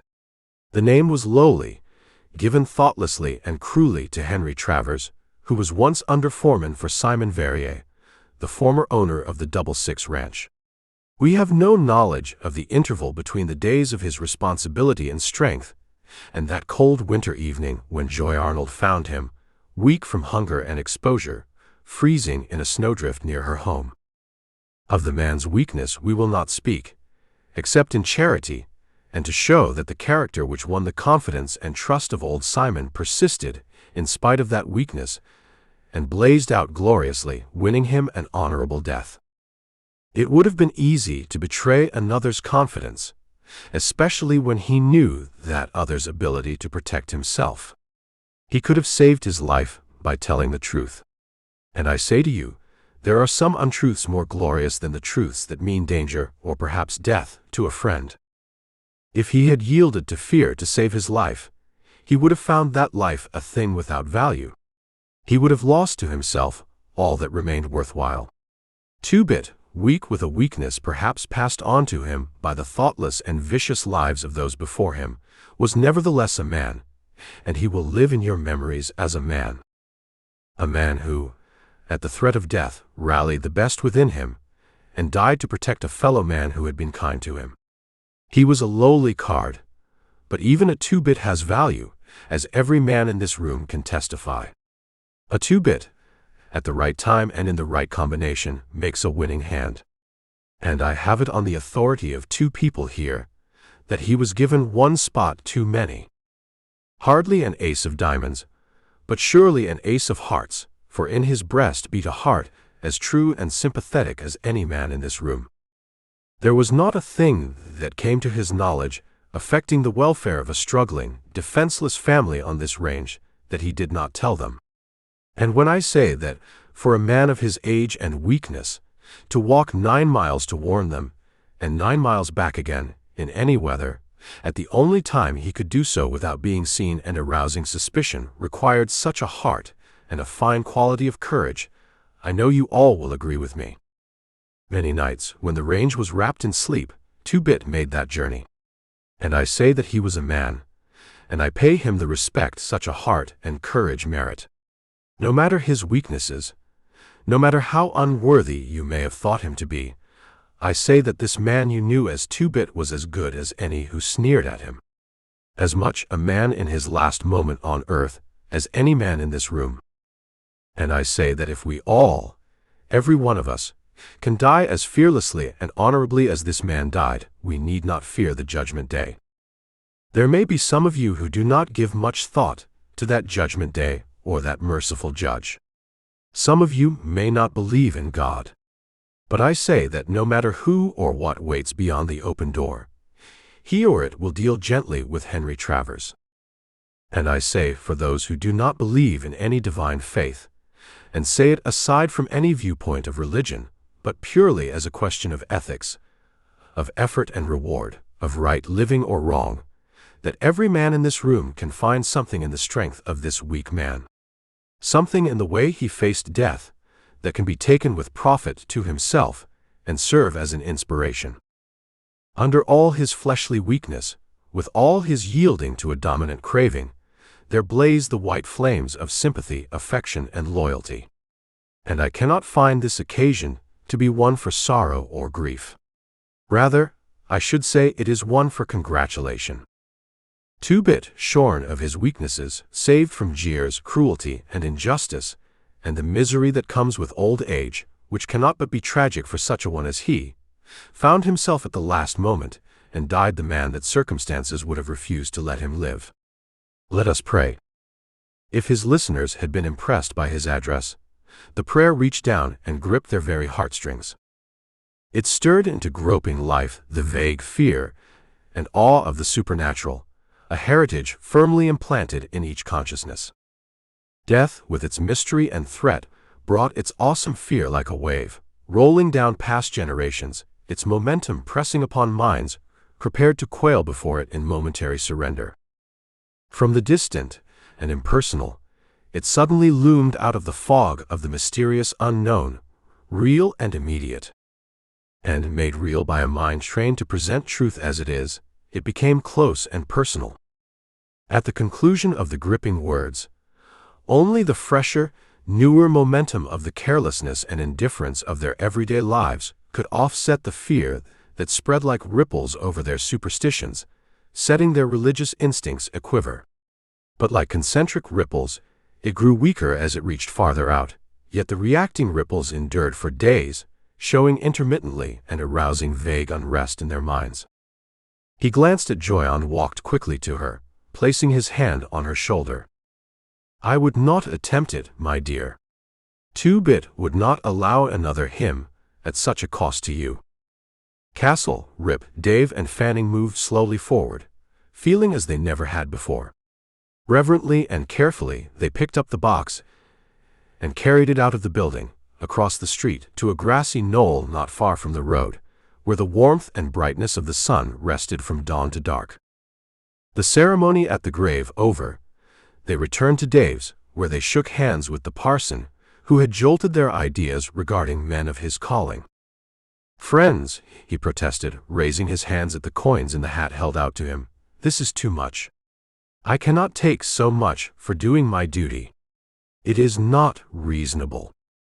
Parson, said Dave, a grin coming to his face, we ain't had no gunplay today, but if you don't take that money, I can't promise there won't be none. Some of us leatherbacks got educated today, and they say education costs money. I reckon a parson livin' in such a hole of iniquity as Juniper can find use for our offerings. If you can't take it for yourself, take it for your church, it'll help you build one all the quicker.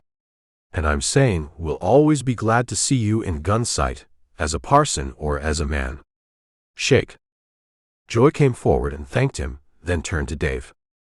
Did you know that he slept under your floor? She asked. He was always wondering if you did.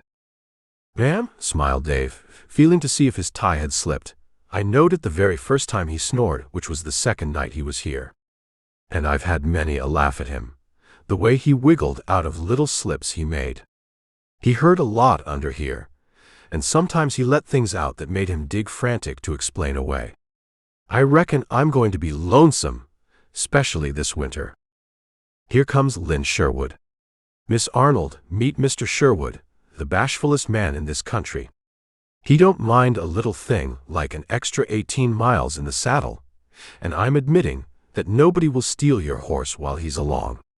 Now that I've broke the ice and pushed him in where he was afraid to go himself, I'll take the parson around and make him better acquainted with the boys." As they moved away, the minister noticed the restraint and restlessness around him and turned a smiling face to the proprietor. "As soon as Miss Arnold leaves, open the bar. I'll take a cigar with the boys and then say goodbye." Dave stopped in his tracks, his jaw dropped, then he beamed upon his clerical companion. "I'm repeating what I said about being glad to see you any time," he exclaimed, slapping the broadcloth's shoulder. "Parson, I'm proud to know you. Put it there." Rip, going over to say goodbye to Joyon, concealing to the best of his ability any sign of jealousy, received a distinct shock, one that made him wrestle hard to keep his dignity. "Oh, here's Mr. Campbell now," smiled Margaret. "I just told Mr. Sherwood that he was too late, but perhaps he will beat you the next time. I think we had better be riding, for these men feel a restraint while I'm here, and I'm getting anxious about father. So if you will excuse me, Mr. Sherwood, I'll say goodbye to the men and ride on." Sherwood stood on one foot and did foolish things to his hat, but was spared any further embarrassment by Rip, who gripped his arm in a friendly way and escorted Joyon her round of the room. As the pair rode away, Sherwood turned from the door, kicked Cimarron, and tramped to the bar.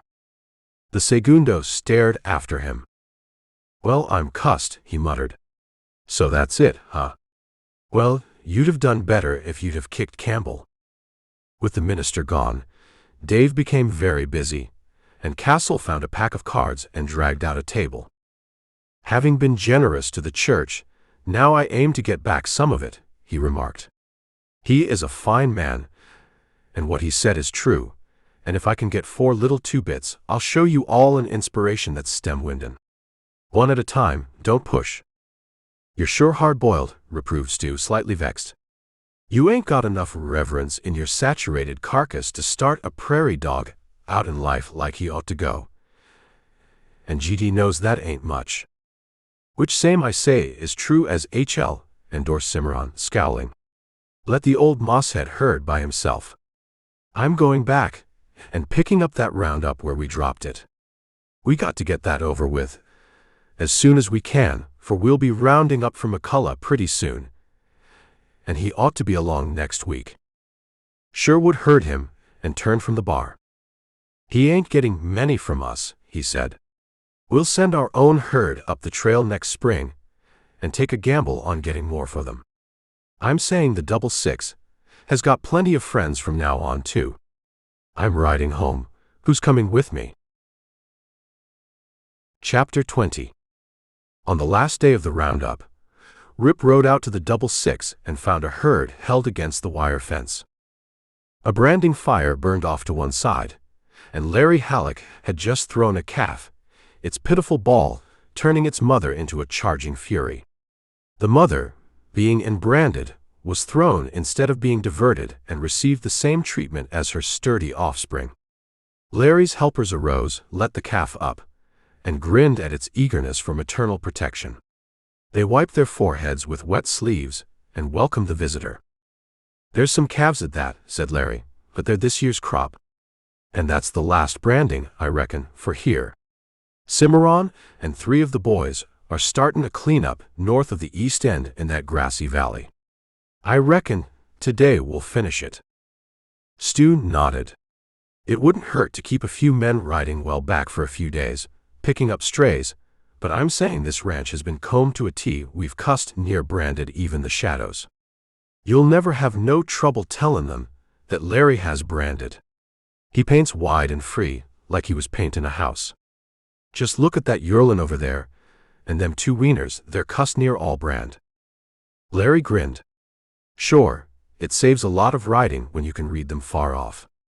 I'm in favor of histin' flags on them, and riding sign with a telescope hanging from the saddle." Rip laughed at the grinning pair, dust and sweat covering him from head to feet. "This ranch will have stamping irons as soon as it can get them, though Larry must hate them like poison. I'm coming out here some of these days and put that horse corral at the house in better shape, and anybody that offers to help won't get insulted. Now I'm riding to the house. I got an idea and want to see how it sets with the old man. See you later. I've been scratching all day for an idea like that, chuckled Stu. All I could think of was a drink of water, and Larry goes and shoves out his canteen to me. If I didn't, said Larry, everybody would have got thirsty, and then who would have held this herd? Rip laughed and rode off, his friends watching him for a few moments. Then Larry went toward his horse, Stu following him. Well, said Stu, Campbell knows where he can find a parson 10 miles closer than High Bank anyhow. After he put her on her horse the other day in Gunsight and went off to get his own, she looked after him, and I ain't no fool. I'm in favor of holding it in town. And I say this here busted down ranch needs a good man to take hold of it and run it.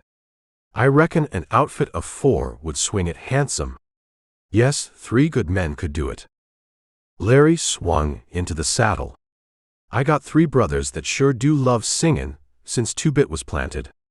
I'm leanin' strong to the melodious myself, and I'm admitting that I never knowed what singin' was before. Well, you maverick, let's go and help them count that herd. You and me aim to stop in town tonight on our way home, don't we? Then come on. Rip dismounted at the kitchen door and knocked. Charlie came running and acted as host. Gee, he exclaimed, his eyes sweeping to the 6 guns and resting on them. Come on in. Peggy's readin' to Dad. He's getting plumb ornery and says he's going to get up tomorrow, anyhow come hell or high water. Here she is now. Hey sis, here's Mr. Campbell, bet you're plumb glad to see him.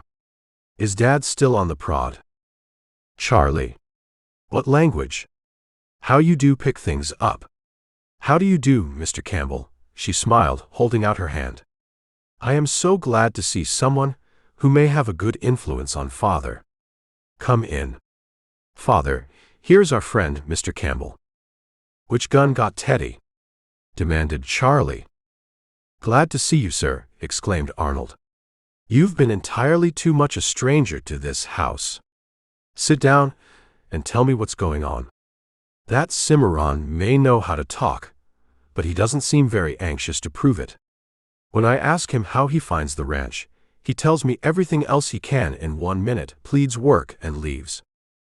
I think a whole lot of Cimarron, replied Rip. He and his boys have worked like slaves out here. They've done an amazing lot.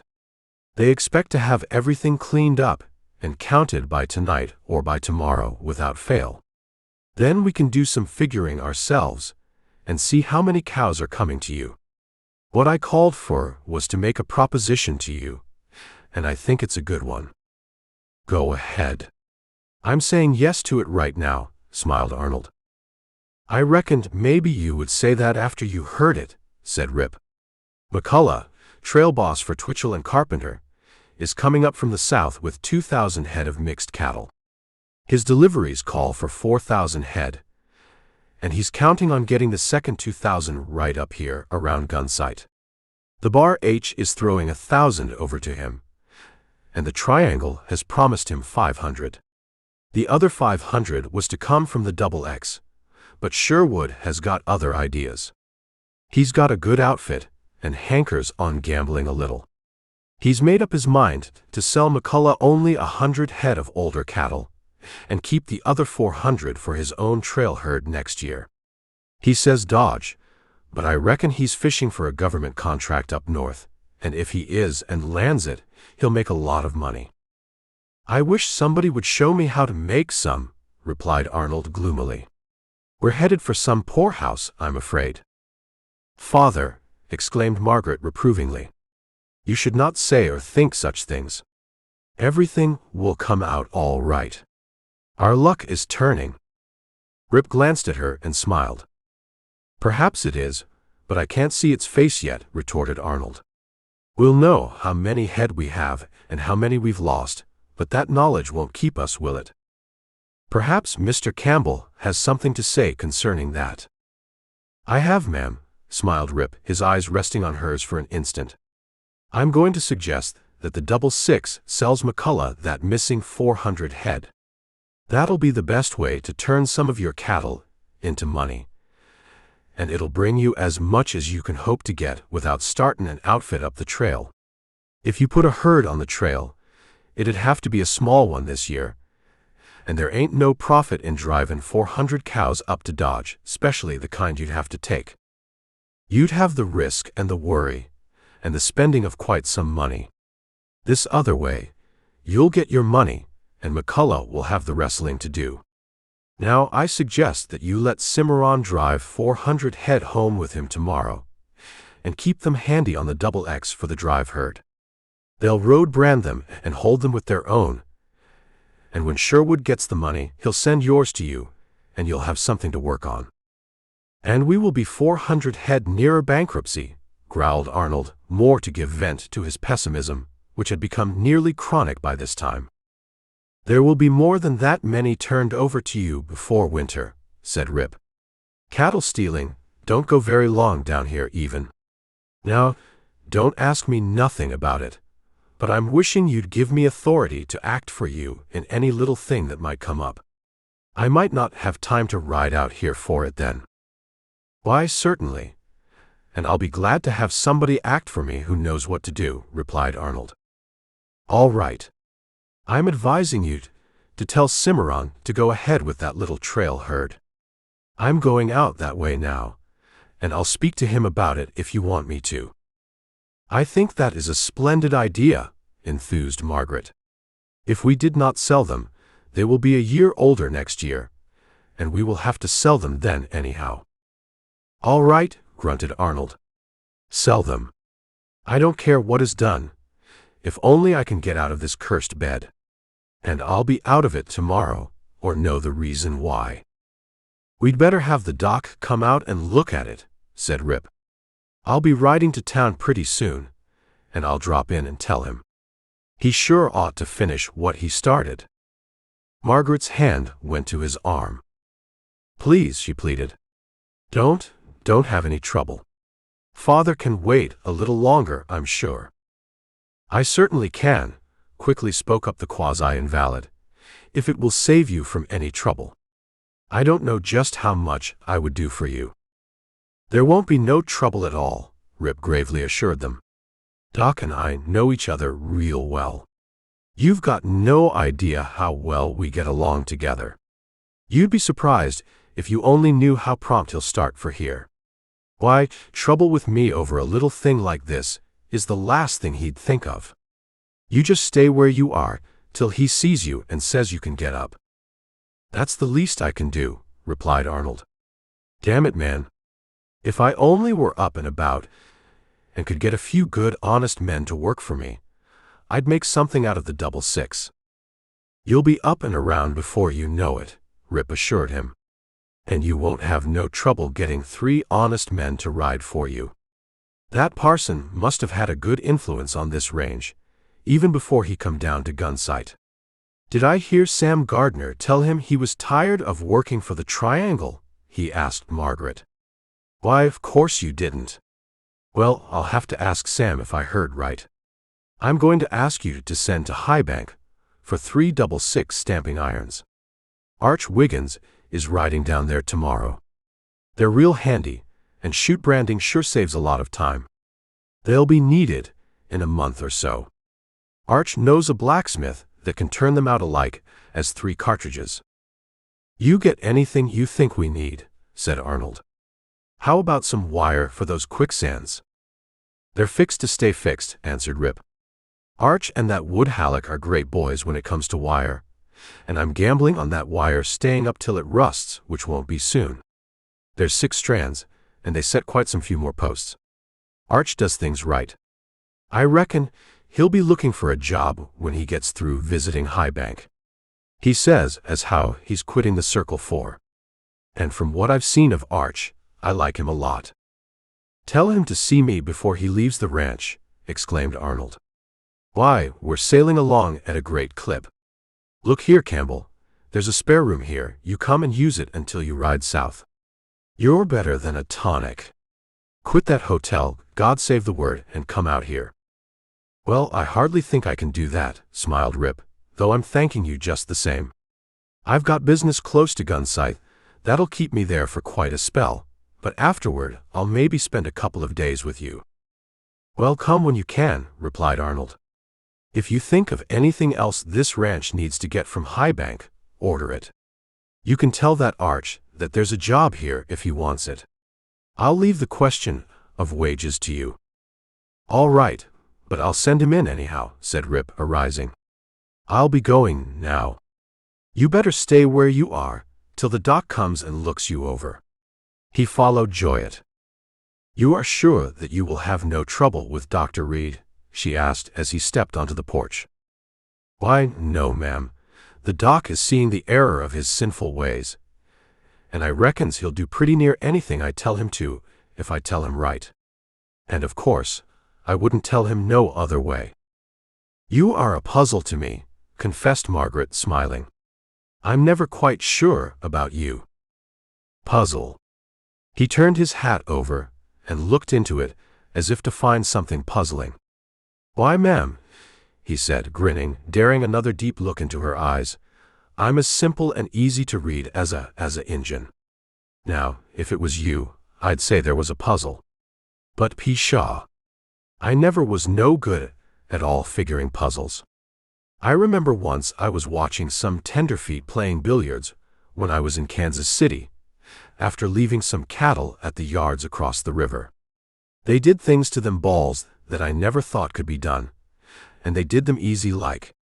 Billiards is maybe an easy game, ma'am, for them that knows how. It looked plumb easy to me, and awful tempting. I got me a table over in a corner, and took off my coat. I ain't never tried it since. The proprietor come a-running, and tells me that the blacksmith shop is down the street a couple of blocks. That's me, ma'am, my touch ain't gentle. I can't help smashing. And when somebody gives me a puzzle to figure out, I always look to see if I can smash through it. But puzzles ain't made that way, I reckon. Joy stepped back into the kitchen, half-closed the door, and said quickly, quietly, although somewhat breathlessly, there is no puzzle worth the solving that the right man can't solve if he tries hard enough. Rip started forward, but the door closed in his face and he heard the bar drop. Then the front door slammed. He tensed himself and then relaxed, a smile lighting up his face like a sunrise bathing a granite mountain. This weather is bound to change, he said loudly. I can feel cyclones in the air, and I ain't the only one that had better look to their tent pegs. He reached Shamrock in 2 leaps, the second of which put him in the saddle, and he dashed off to find Cimarron as though it were a matter of life or death. The segundo looked up, a covetous expression on his face. The black whirlwind slid to a stop at his feet, a cloud of dust enveloping him and drifting slowly south with the wind. I'm solving puzzles with an axe, came the astonishing statement from the heart of the cloud. I mean, have you got a match? The roundup boss put his fingers in a vest pocket and produced the desired article. I got one, but maybe you ought to roll something to smoke before you light it. Rip scratched his head and burst into a roar of laughter, Cimarron joining him purely because it was infectious. Seeing where you come from, I'd say you was loco, chuckled Cimarron. What's on your mind besides matches and axes? Why, I was just wondering if you could take 400 head of these cows over to the Double X, Road Brand with the question mark, and throw them in with Lynn's 100. McCullough sure is counting on getting 500 from you fellows, and he shouldn't be disappointed. I can do it unless I lose my health and strength, answered the boss. We ain't got them here, but on your way to town, stop and tell Stu and Larry to pick out as many as they can from that herd they're holding. If we're still short, we can get the rest easy enough. Where are you going now? To see Arch. I reckon he's got a new job if he wants it. That's so, replied the roundup boss. He is a good man. You aiming to be in Dave's tonight? I am. Stu and Larry will stop there with the tally figures on their way home. Are you reckoning there'll be any blast tonight? They ain't in no hurry, and I'd just as soon come with them. There won't be no blast, that'll come later, replied Rip, smiling. I only aim to light the fuse tonight. Maybe it's a long one, and maybe it's busted somewhere. You move cautious just the same after tonight, warned Cimarron. Some fuses hang fire, others get crossed, which cuts out some of the waiting. You've been packing in quite some giant, off and on. I'd say it's overcharged, with Squint, Smitty, Teddy, Lang, and the Doc all packed in together. Don't you get slack, son. I'll be humming like a fiddle string, replied Rip quietly. There's Arch over there. See you later, maybe. Arch tested an iron, put it back in the fire, and looked up. Well, he said, smiling cheerfully, we're near through. Glad to hear it, replied Rip. Are you aiming to bum around High Bank, or get yourself a new job and keep out of mischief? I knew that Parson wouldn't have no good effect on you, growled Arch, seeing how strong he affected me with my strong mind. What you want to know for? Found something for my idle hands to do. Arnold needs a good man out here steady, 2 of them to start with, and maybe another later on. I told him that you wasn't worth a cuss, but being stubborn, he says maybe you'll do. I ain't heard no offer yet, grinned Arch impudently. You ought to be glad that folks will let you hang around, retorted Rip. What were you getting on the circle for? 45, answered Arch. I ain't no kid, and I asks for 50. They couldn't see it, so here I am. 50 is yours, but you better see Arnold first. Are you going down to High Bank tomorrow? I am, and I'm sure set on it, answered Arch firmly. And when I'm set solid. I'm going. Why? I'm glad of it, chuckled Rip.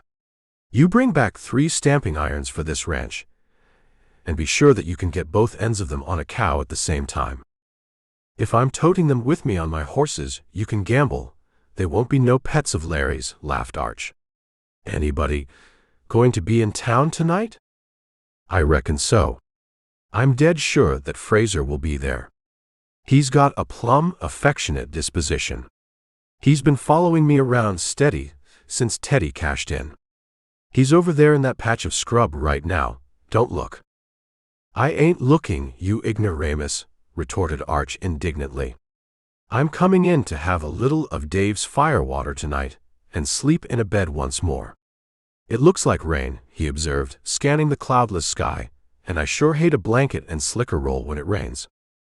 So I see, gravely rejoined Rip. I don't care where you go, of course, if you don't crowd me. I like plenty of elbow room when I'm milling around indoors, keeping out of the rain. But I don't figure there'll be any trouble tonight. You'll have plenty of room, promised Arch. In case you ain't got enough, sing out, and we'll bust the front out of the palace. He considered a moment. Maybe it'll be just as well to have a couple of friends hanging round outside in the dark watching the weather. Dave hardly ever pulls down his curtains. It won't be needed, not tonight anyhow, smiled Rip, his heart warming to the cocky youngster. I'm thanking you just the same, you flathead. Well, so long. Rip rode toward town.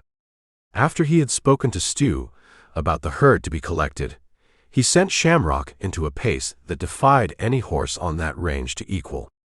There was to be no third man present when he visited the dock.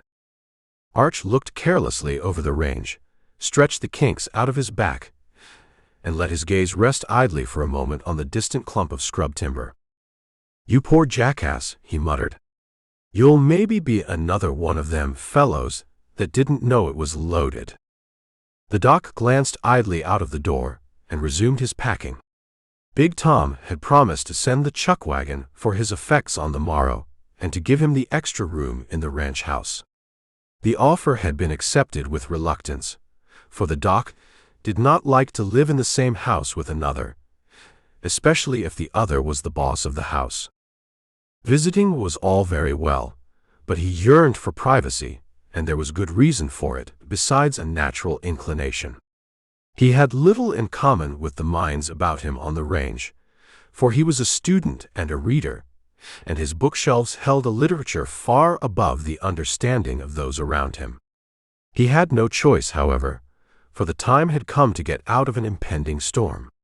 Being energetic and impatient to finish a disagreeable task, he had kept at it, and there now remained only a few odds and ends to be collected.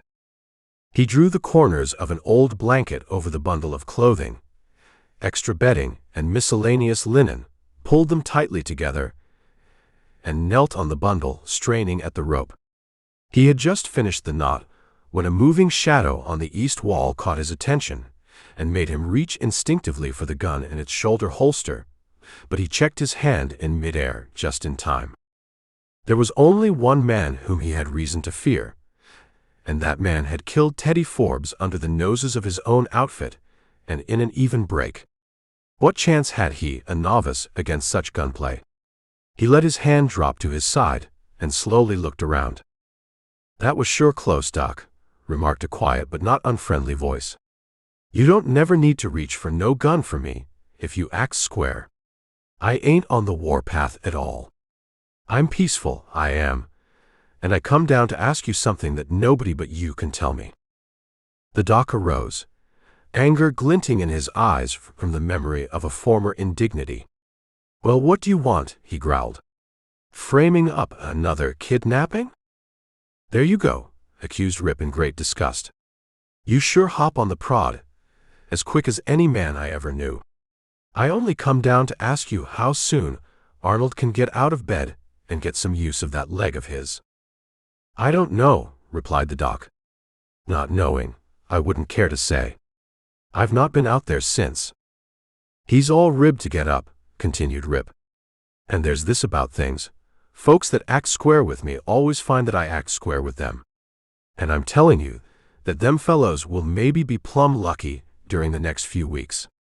I've been fooling a lot down here, holding back, sort of, but I quit fooling the day I went down and dug Teddy out of his outfit. I'm aiming to be serious these days. You said you don't know about Arnold, but it ain't much of a job to make sure, is it? You only got to take the rough going dead east of this shack for a little ways, until you get into Green Valley, and from there on the riding is easy. There's too much confusion along the regular trail, with them touchy double X punchers riding around up there. And if you left right away, you could get back in plenty of time for your supper. Looks like you're moving." "I am," replied the other. "I might go down to High Bank and start practicing." "You might," admitted Rip, "but I'm saying that you don't have to go to the Bar H Ranch house to keep out of trouble. I've passed you my word. You play square with me, and you'll maybe find the shack is safer for you than that ranch house ever will be if you don't play square. I'm meaning this, Doc. I don't see where the question of safety comes in at all. I've found this place pretty lonely sometimes, and I'm getting tired of it. What's more, I'm squatting on the 6 range." "I'm glad to hear you say that last, and I reckon maybe it is lonely," replied Rip, "though it shouldn't be. You're only a couple of miles from town, and you got a good horse. There's some good boys up in town, too. You ought to ride in more often and get friendly, instead of holing up like a bear dodging the winter.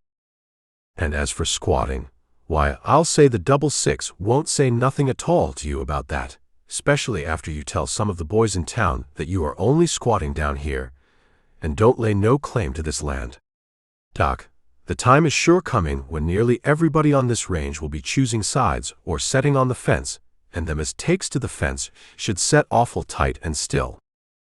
But getting back to my reason for visiting you, I reckon Arnold is plumb sick of laying abed. I'm sure I'd be. You can't say when he should get up." The Doc was looking at him intently, and his frown had slowly disappeared. He was no fool, had no real affection for Big Tom, and he was beginning to see a great light. He turned deliberately, yanked the knot loose, and let the blanket open and spread out over the floor. Picking up his bag, he considered a moment. "Hazarding a guess, I'd say that he has another week in bed. Did you notice any fever, any flush, or anything else that seemed abnormal to you?" he asked. "Nothing but stubbornness and a grouch like a she-bear with cubs," answered Rip. "I reckon he stays on the prod pretty much when there ain't no strangers around. He must make life exciting for his family. Now that he's getting ambitious, he'll be worse. Well, I'll go prepared for anything anyhow. If you are riding down this way tonight, drop in and I'll tell you how I found him. It was a clean break, and everything was in his favor." "I reckon I'll be too busy in town tonight," replied Rip. "I got a job to do. If you ain't got nothing special to keep you here, and feel like seeing the boys, ride up and spend the evening with us. We'll be glad to see you." The doc listened intently. "Who's that riding up the trail?" he asked. Rip looked deep into his eyes, smiled cynically, banished his suspicions, and glanced out of the window. "I reckon so," he muttered. "That's Fraser, going back to look for something he's lost. He'll maybe find it tonight up in Dave's, if he looks hard enough. Times are sure changing down here." The doc stepped forward and passed out. "When you leave, close the door behind you. The dust gets on my nerves, and there will be plenty of it flying with this wind," and he walked briskly to the little corral. Rip watched him bridle and saddle the horse, mount, and canter away straight for the rough going east of the trail. Pulling the door shut behind him, he walked to the brush-filled hollow where he had left his horse, mounted, and set off at a lope for Gunsight. "Maybe he means it," he soliloquized. "If he does, all right. I gave him a chance to go for that shoulder holster when I looked out to see who was riding up the trail, but that don't mean much, for he might have figured it was too risky. Maybe he's aiming to set on the fence, waiting to see how things will settle down. That's all right too, it's his natural play. But I'm keeping cases on him just the same. He's had his warning." He shrugged his shoulders expressively and looked up the trail where he thought he could distinguish Fraser's horse in front of the palace. "And that's all right too," he growled. "He's where he'll be handy." After a moment, he slapped Shamrock's shoulder. "Sorry, little horses," he growled, "but maybe you'll have to play pack animal for a while if I'm going to watch them Mavericks until after McCullough gets that Bar H herd. Didn't I tell you we'd likely be popular and unpopular? Well, it's sure coming true." Chapter 21. Castle, seated at a table, the everlasting pack of cards in front of him, beamed upon Fanning and Rip as they entered. "Thought maybe nobody was going to show up tonight," he said. "Dave's scared of me."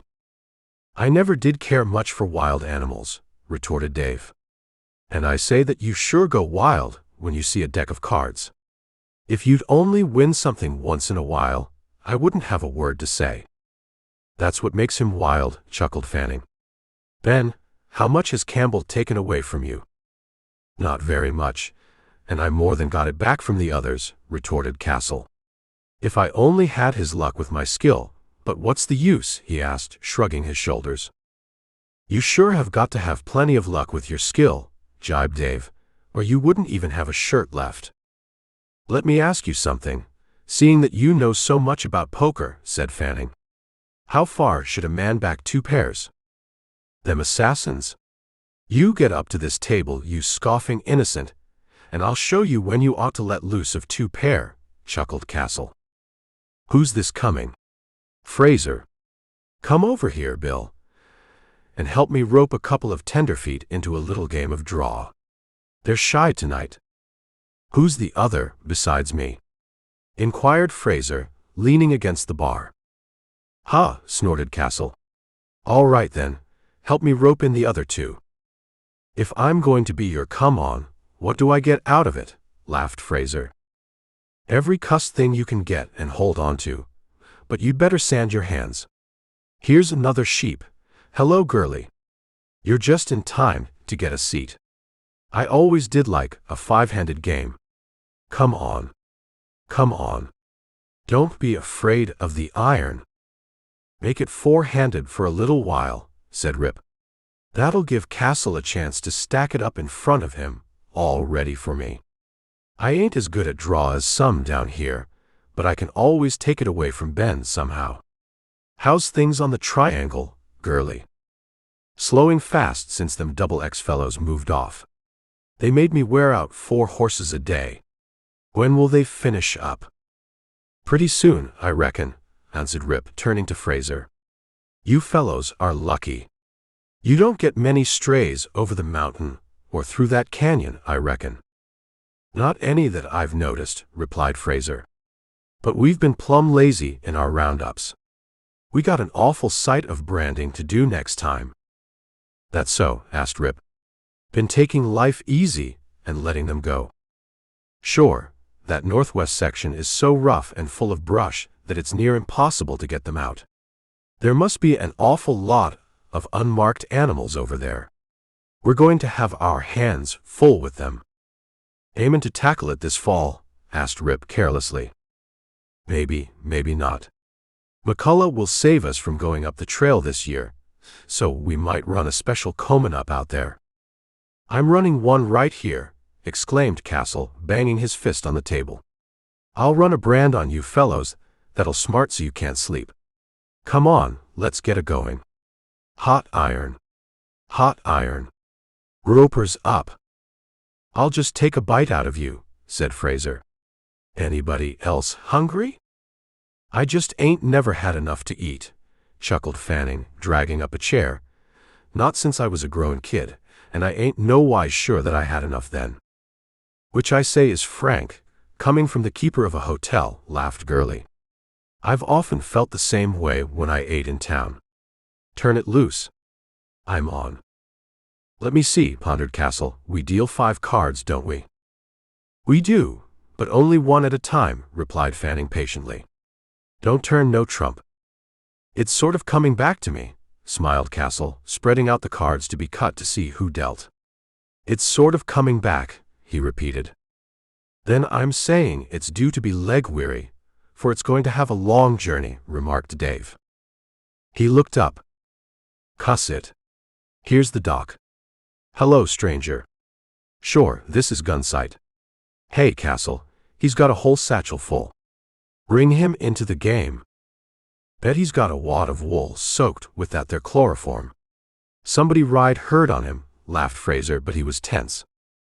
It was the first time anyone had seen the doc and Rip together since the kidnapping had been explained. Anything was possible. I'm not collecting buttons, retorted the doc, smiling. Hello, boys. Hello, Dave. Say, Fraser, I wish you would tell Big Tom not to send in the wagon for me. I've changed my mind. I got a hurt leg, and it won't be right for nearly a week. Set out a round on me, Dave. I'll drink mine and hurry along. I just rode up to get word to Tom. Dave, you should use something milder when you load this whiskey. You ever try nitric? Don't you do it, Dave, expostulated Castle in alarm. I can't hardly taste it now. The doc looked at him, shook his head sadly, said good night, and went out. He didn't act like his leg was hurt, remarked Fraser wonderingly. But you can't never tell nothing about him. He's a weird bird. And changeable? There ain't no cussed word for it. I've often wondered how he made a livin', said Rip curiously. Well, I'll be cussed, snorted Castle incredulously. You have been here all this time, and don't know that? Huh. The doc is a sort of self-acting remittance man. He's got a wad banked back east, and once a month I cash a check for him. 2 pairs, muttered Fanning, scratching his head and telling the truth to mislead his opponents. That was what I was asking about. Well, I'll see it and add a blue. Anytime you raise a blue, you got 2 pairs all right, snorted Castle. 2 pairs, deuces up. He held up a finger warningly. I hear horses' feet, he chuckled. Move over, Gurley, and give the visitors a chance to edge in. The sounds grew louder and soon stopped outside, and a laughing voice said, There's Castle, the horse thief, trying to learn the game. He's a persistent dummy, for he's always trying. He don't know one card from another, laughed a second voice. Hey! Shouted Castle. Come in here, you fellows, and I'll show you how much I know. Stu appeared, followed closely by Larry and Arch. They ought to make you roll up your sleeves, you mosshead, said Larry, grinning. Sit down there, ordered Castle, and I'll have you rolling up the bottoms of your pockets. Women and children first, quoth Fanning. Come on, Larry. Did you hear that? Snorted Larry, staring at him. I sure will now. This is going to be payday for me, said Castle in great content. Where the devil are we at, anyhow? Over at the bar, Rip and Stu carried on a low-voiced conversation, figuring on a piece of paper. Arch and Dave entertained each other at the other end of the counter. After a few minutes, Rip nodded in quiet satisfaction, put the paper in his pocket, and went up for a few words with Arch and Dave. Then he wandered over to the table, sat down close, and leaned back to enjoy the fight. He always found keen enjoyment in watching the storekeeper play. Castle's red-brown face was full of good-natured wrinkles, regardless of how his fortune tended. His high, shining forehead and the bald spot above and behind it reflected the light. The eternal cigar he chewed on, cold, stale, and odorous, bobbled animatedly. His shrewd black eyes, peering out from under bushy eyebrows, glittered and glinted, alive with his emotions, like twin mirrors reflecting the complexities of a life full of experience. He had no poker face, but knowing that sad fact, he had turned the one nature gave him into an adept liar. He glanced at Rip, his eyes dancing. You're coming nearer the candle all the time, little moth, he laughed. I'll singe them wings of yours, you see. My flush takes this game. Deal them up, Castle, he grunted, raking in chips and cards. Come on, Campbell, said Fanning. Better get in this. The old horse thief is stacking them up for you. Ha, Rip remarked. It ain't as big a pile as I was hoping. Well, he sighed, I'm like the 6 roundup. I take them as they come. How'd they come to start that so early? Asked Fanning. It's plumb warm for working hard. Wanted to know how many head they had, answered Rip. And what do you know about working hard? He's seen me lots of times, cut in Castle.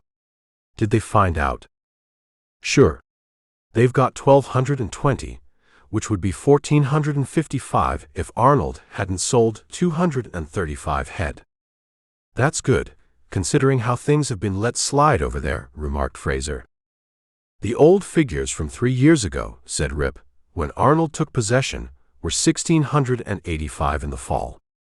Now let me see, do I need 2 or 3, he mused. Reckon there ain't no use throwing away a nice high card, so I'll take 2. I'm plumb fond of holding up a cider. He glanced at the 2 cards, slipped them into his hand, and looked around. Now, I was asking the X what factor they used to figure natural increase, and they said 1 to 5. That right? That's always been sort of gospel down here, said Fanning. For the Lord's sake, he snorted in playful pretense. You taking 8 cards again? You ain't got no right to ask nobody but the dealer how many cards he takes, retorted Castle.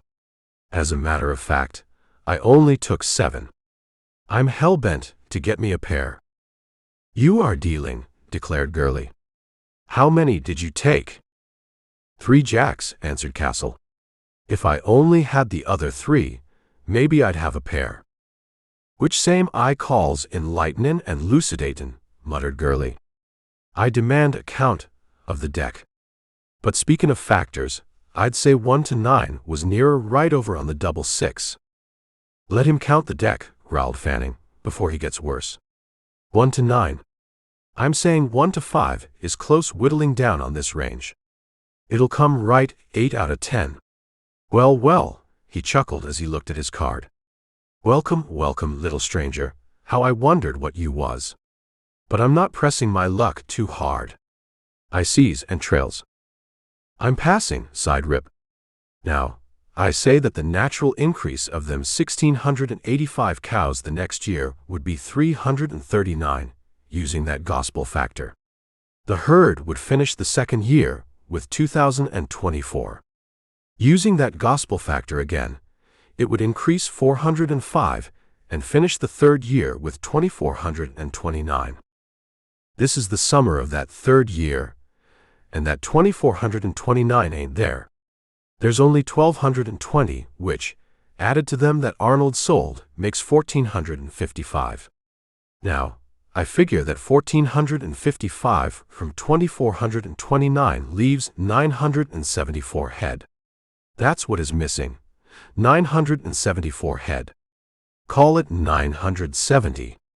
Cimarron okays the last tally figures. Everybody but the bar H allows 1 to 5 is right. Where did those cattle go to? I call, growled Gurley. King's up. You can't never trust assassins, chuckled Castle, laying down 3 10s. And 3 10s ain't no good tonight, said Fanning, revealing an 8 full.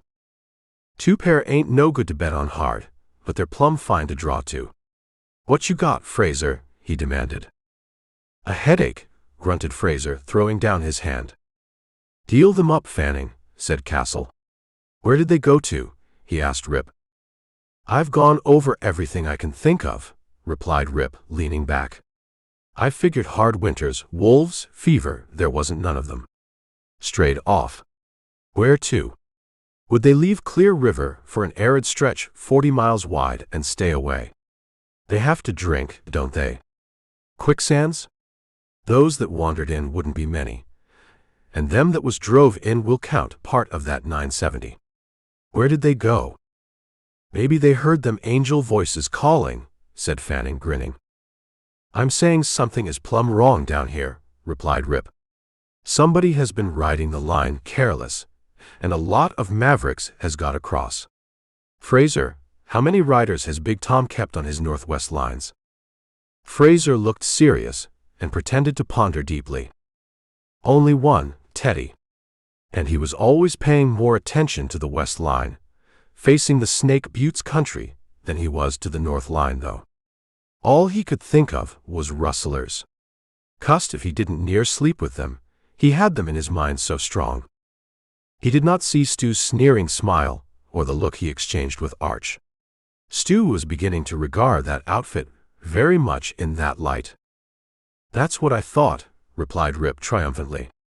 He wasn't riding sign at all. He was only looking for rustlers. And while he was prancing along that west line looking for Nevada, them Mavericks was drifting off the 6 to get in that brush where the flies wouldn't bother them so much. That accounts for a lot of them unmarked cows you was speaking about. Does look like maybe there's something in that, cogitated Fraser.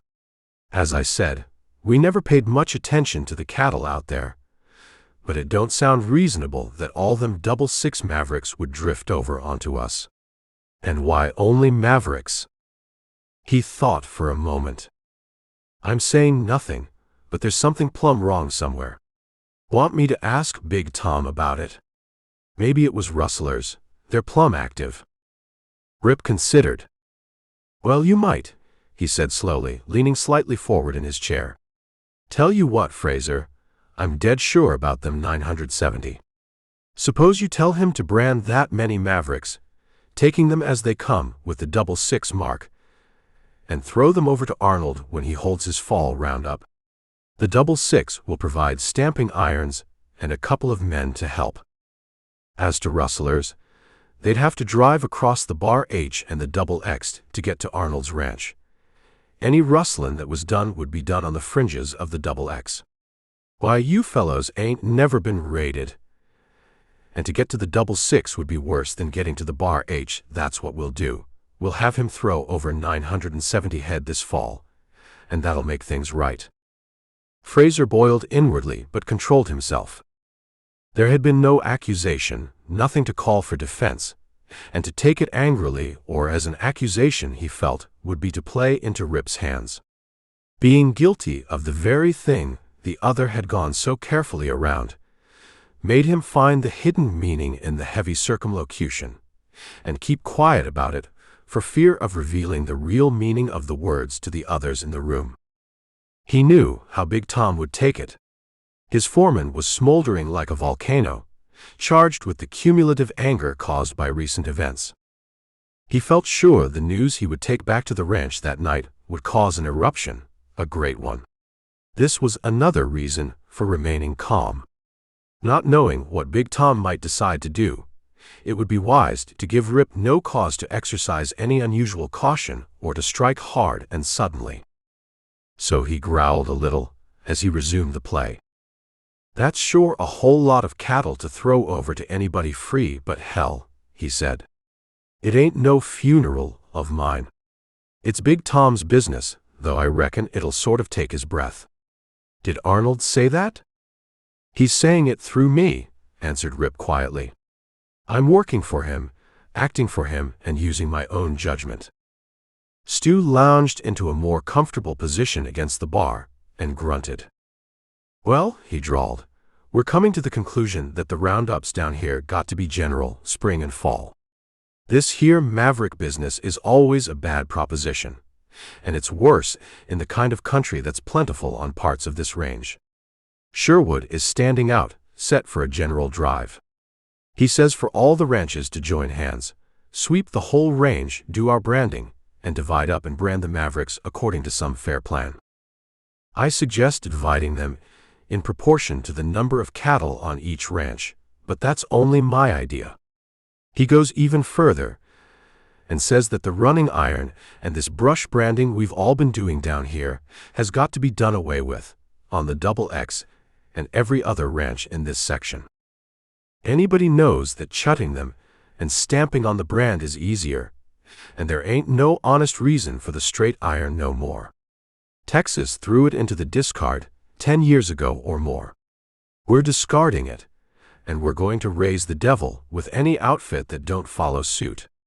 That's flat and goes as it lays regardless, to the double six, the triangle, and the bar H with Sherwood's compliments." "What about that 970 then?" asked Gurley. "We've got nothing to say about them, but if they're throwed over, the rest will be divided," answered Stu.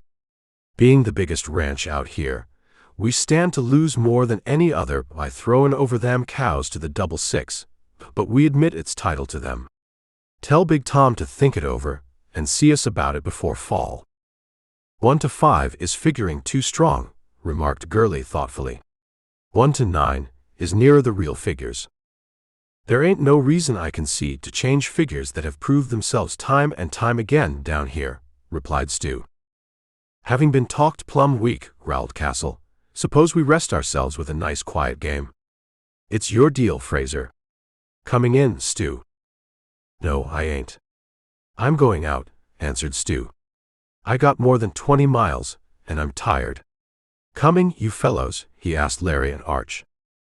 "Sure," said Larry, rising. "Glad to escape." "Better come along, Arch." "What's a few more miles?" "I'd like to," replied Arch. "Cuss it, I will. I can go to town the next day. Good night, fellows." They made a noisy exit, and soon their banter and laughter faded down the trail. Fraser stretched and yawned prodigiously. His friend Gurley became restless. Castle, sensing the breakup of his beloved pastime, made an effort to save it. "Don't bust up the game, boys," he begged. "I got a feelin' coming over me that I can clean up the whole pack of you. Let's see if I'm right." "Try it on the rest of the boys," growled Fraser. "I'm cashing in what's left and rushing up the trail for my little bunk." "Coming." "Gurley." "As far as the parting of the ways," smiled the triangle puncher. "Unless you aims to ride home by way of our house, so I won't be lonesome. It's only a few miles out of your way." "I'm likely to," retorted Fraser. "So long, fellows," and he preceded his friend to the horse rail. The remaining four smoked and talked for a little while, and then Rip arose. "Put them supplies in the shed?" he asked. "Sure, in a strong sack like you said," replied the storekeeper. "I put in a few more cans of tomatoes, seeing as they're handy when there ain't no drinkin' water near." "You're using your head," commended Rip and turned to Dave. "I'm going to TH66 to let Cimarron's boys know that there's trouble coming, sure. You don't know when I'll be back or where I'm going, but I reckon maybe the whole town will hear me when I do come back. Something's going to bust loose tomorrow. I ain't no blind fool. Good night. Chapter 22.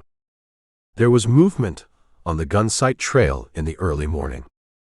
5 men rode to within half a mile of the town, and then halted for a final consultation, which was soon over. 3 rode westward at a walk. Another went on, bearing slightly to the east, while the 5th dismounted. He led his horse from the trail, picketed it in a steep-walled ravine, and went north on foot. The eastern sky paled, grew silvery, then turned red and gold. A man crouched behind the hotel shed, swearing softly because he heard no sounds of a horse within. He snuggled close to a knothole, peering at the hotel wall not far from him, and the rifle in his hand was fully cocked. Behind the saloon shed, another man had thrust his rifle through a crack. As the light increased, he cuddled his cheek against the stock and peered along the sights into an open window in the rear wall of the hotel. Lying in a clump of weeds north of the saloon and near the trail was another rifleman. He could see Dave's north wall and the front of the saloon as well. A 4th had settled at the end of a shallow gully across the trail from Castle's store, his Winchester needing but a short arc to cover the saloon's door. It was point-blank range for him, and in this matter he was no better off than his 3 friends. The 5th, the angry and determined foreman of the Bar H, not finding cover as close as he would have liked, was forced to ensconce himself over 200 yards from the hotel front, a little to the right of Jerry's shop. He kept turning problems over in his mind. Desperate ailments called for desperate cures, and if Gunsite objected to his methods, then it would have to object in the persons of the 3 easygoing inhabitants who were likely to be offended. The actions of the XX were far more serious, but had to be risked if life were to be worth living for the Bar H outfit. With the coming of dawn, Big Tom pondered less and looked more, his rifle at his shoulder ready for instant use. Back on the trail, there was silent movement as an indistinct and bootless figure crossed it and paused, waiting for light. The darkness thinned, and the figure moved forward again, bent low over the boot marks, following them with slow sureness. The stockinged feet made no sound, avoiding twigs and dead leaves, and not an outthrust branch whipped or scraped as the man worked forward. He carried a heavy sharps, the heel of his hand over the cocked hammer, his fingers covering the trigger guard as an extra precaution against accidental discharge. The few buildings in Gunsite appeared as though a curtain were slowly rising until they stood fully revealed. The sun rose, casting soft, delicate shadows that melted into oblivion. A door slammed, loud and out of place.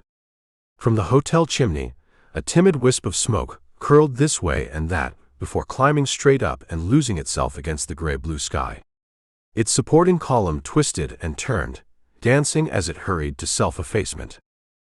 Castle's chimney sent up a skirmishing film, which died out. Then, as if in stalwart support of the fainting advance, a darker, thicker column followed, telling all who cared to read that Castle put his trust in kerosene. The hotel door opened, causing a quick movement of Big Tom's rifle. George, sleepy and unpleasant in both looks and disposition, glanced idly around and went back inside. From far off in the west, the quavering, long-drawn wail of a coyote, mercifully tempered by distance, arose to greet the rising sun. Birds sang with delirious abandon, and the soft noises in grass, sand, and brush told of a waking world.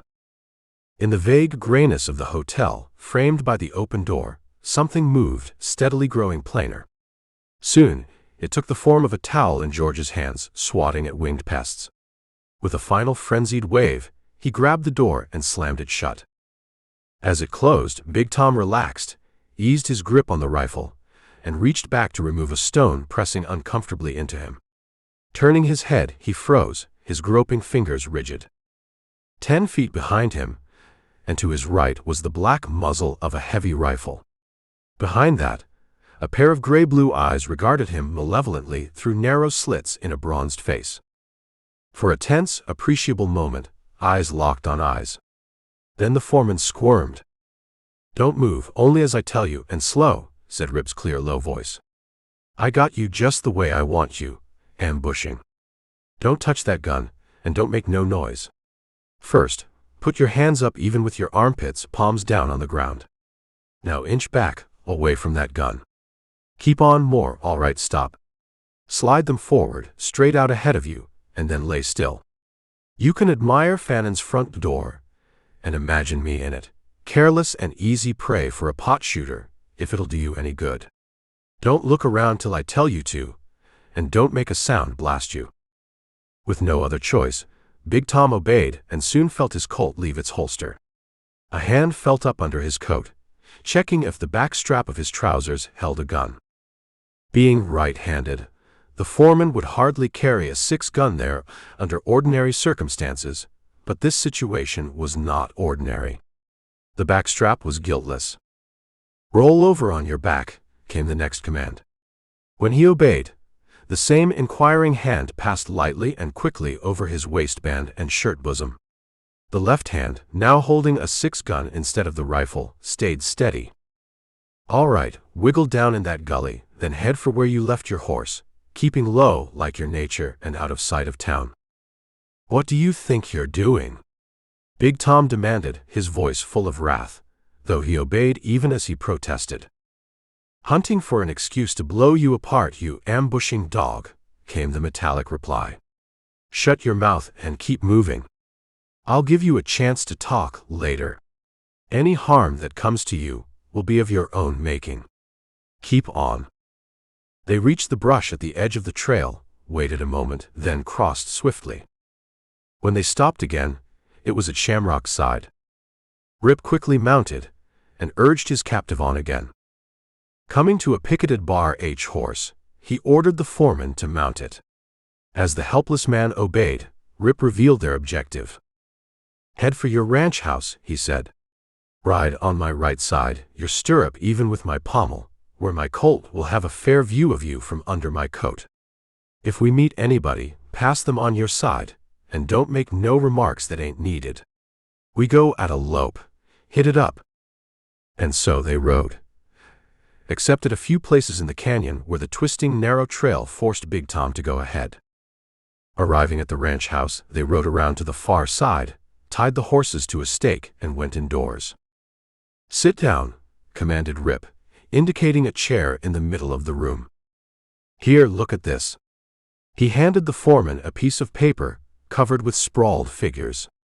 I don't know what Fraser forgot or what he got tangled up, so I'll go over it again. Them top figures are based on the tally sheets of the 666 in the fall of the year Arnold took possession. They ain't like the figures ol' Simon could have showed, 'cause the ranch had been on the slide for some years, and plenty of its cows went on the drive trail to give money to the heirs. The lowest figures are based on the tally Cimarron finished yesterday. Natural increase, figured as 1 to 5, shows what they ought to be, minus them that Arnold had to sell to get grub. It's all there. The hell with them, blazed the foreman, crushing the sheet in his hand and hurling it away. What do I care about any figures belonging to the 666? Take your figures and get out. I'm advising you to leave this part of the country, and cussed quick. I ain't playing godfather to the 666, and I'm running this ranch without no help from you, Sherwood, or anybody else. When I leave this range, I'll go of my own accord, and there won't be no pushing, retorted Rip. Sherwood can tend to his own business. I'll tend to mine, but I got time to look after a little of yours. If you ain't godfather to the 666, you're sure going to act like one.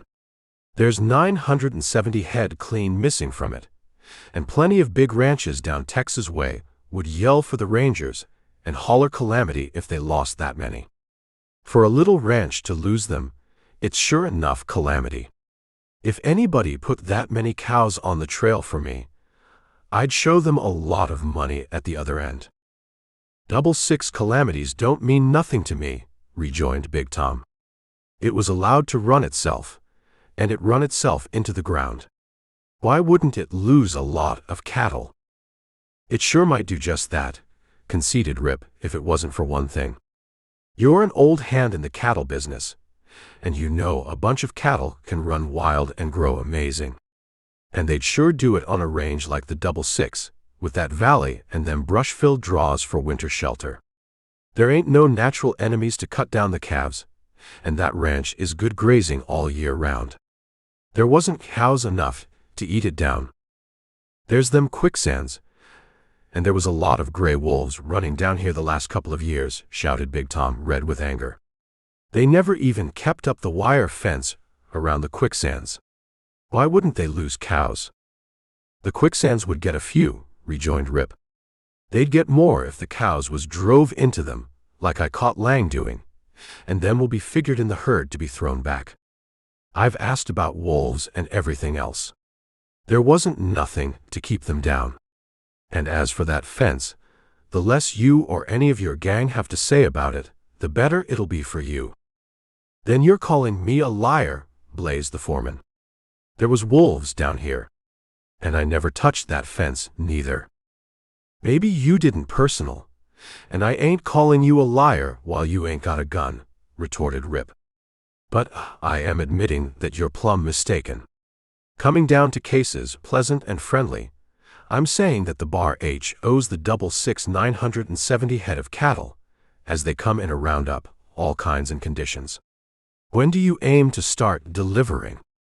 The foreman sprang to his feet. When do I aim to start delivering? He shouted, staring into the calm gray eyes of the man whose colt covered him. When do I aim to start delivering? He repeated, his neck swelling. I ain't aiming to, at all. 970. That would plumb ruin us. It ain't ruined the 66, replied Rip evenly. Not quite, anyhow, he added.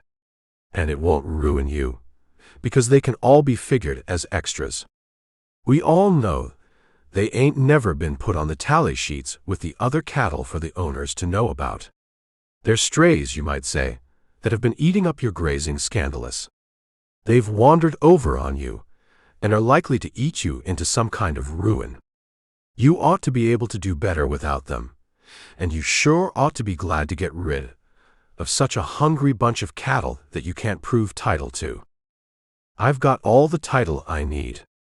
They're on my ranch, and that's good enough, shouted Big Tom. It's good enough for me, and it's good enough for everybody else, you included. Not for nobody else, corrected Rip, me least of all. That title is questioned now by more than a dozen men. You can't keep them now, for the general roundup will cut them 4 ways. The times are changing down here like they changed some years back on the older ranges. The running iron is dying fast, and for good reasons. Maverickin is going out of style, and nothing can stop it. And with it goes that title you was mentionin'. Why not get ahead of them and throw them cows over onto the 66 before anybody starts insulting you? I'll have something to say about any styles changing down here, retorted the foreman. Maybe more than some folks think. You ain't got a chance, not a chance, Rip assured him. You'll be like the Injun that tried to push back the first and last engine he ever saw. It was going strong when he tried it. And I ain't got the authority to give away a cow, not even a single dogie, not to mention a herd. I'm not owning this ranch, I'm working for it. How can I straighten out my tally sheets to cover the loss of a herd like that? They don't belong to me, they belong to the ranch, to the owners. He was wasting as much time in argument as he knew how, in the hope that his outfit would return. Rip laughed. They can all be accounted for. Didn't I just say they never got on the tally sheets at all? You sure found you had been feeding a whole passel of cows that didn't belong to the ranch in case they did get on the tally sheets.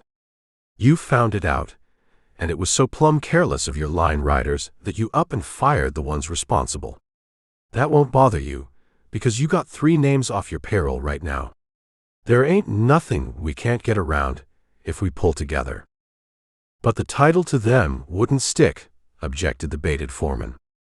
Every one of them cows could be took away from Arnold. I ain't got the authority to make it stick. And the only reason I'm wasting time talking to you over a fool thing like this is because you got a gun on me, and I can't help myself." His brain seized upon and rejected scheme after scheme for getting out of the situation, one of which he recalled and examined anew. It was not a bad one, if bad came to worse, and he nursed it, sorry that so much time would have to elapse before he could carry it out. "I just said we could get around anything," replied Rip pleasantly. "There's an awful lot of mavericks running around on this ranch, most of them under 4 years old. They wouldn't show any bar H brand. They'd only have an 6. There wouldn't even be a vent brand to single them out, and cattle ain't tellin' where they come from, or we'd have heard a lot of scandals long ago." 970 mavericks, snorted Big Tom. "A fine chance I'd have of rounding up that many. You're plumb loco." "That is a lot, I'll admit," conceded Rip, apparently balked. "Of course, if you owned this ranch, you could make it up with bar H brands. But you don't. You can't give away nothing that you don't own. I can see where that would put you. Anything that was yours you could give away, but not no bar H belongings. That your idea?" "You're getting the drift, slow but sure," sarcastically rejoined the foreman. "Anything I own, I can give away, but not nothing I don't own. A kid can understand that. And there ain't that many mavericks on this ranch." "I still say we can get around anything, and I ain't no kid," muttered Rip. "Let me see. First, we'll consider cash." "Got any?" "Nothing but my wages," answered the foreman, a sarcastic smile playing around his lips. "Too bad," mused Rip, "wages ain't a patch. If we could have you owning a nice pile of money, but we can get money." "Look here," snapped Big Tom aggressively. "I can't sign no checks over a certain amount a year. The bank wouldn't cash them. And they've all been signed for this year, all but the payroll. And I don't own that money, neither. That belongs to the ranch."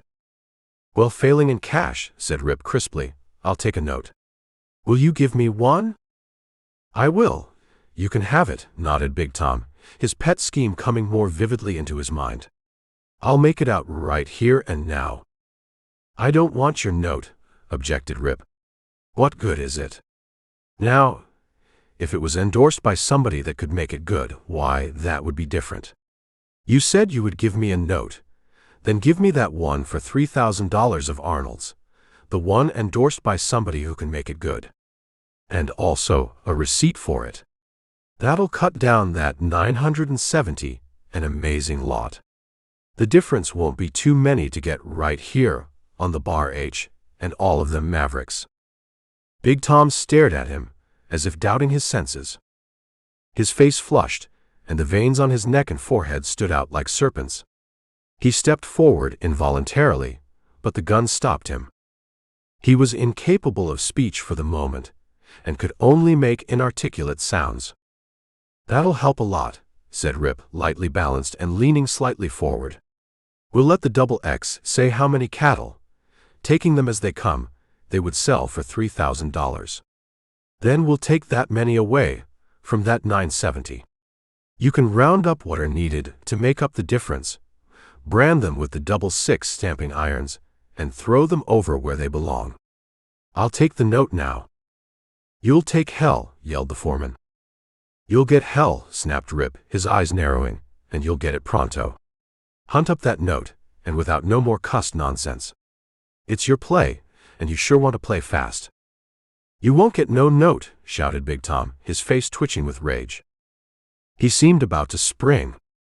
"Don't," ordered Rip softly, but with a cold ferocity in his voice that carried conviction.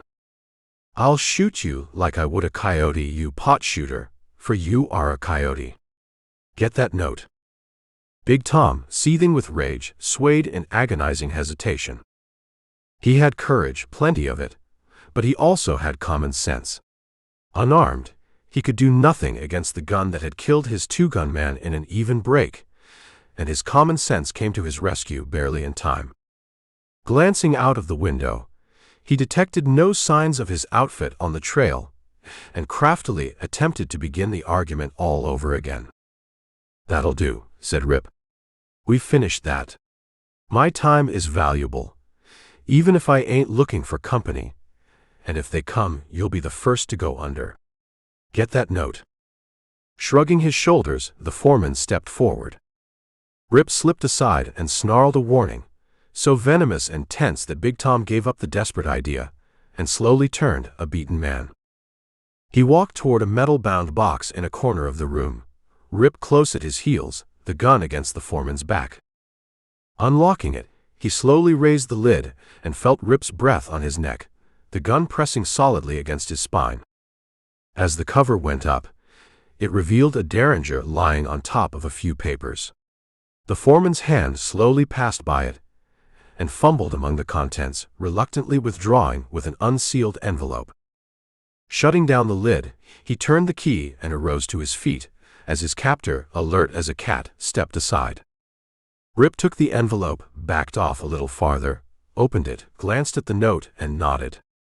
He looked around the room, and then ordered Big Tom to the table.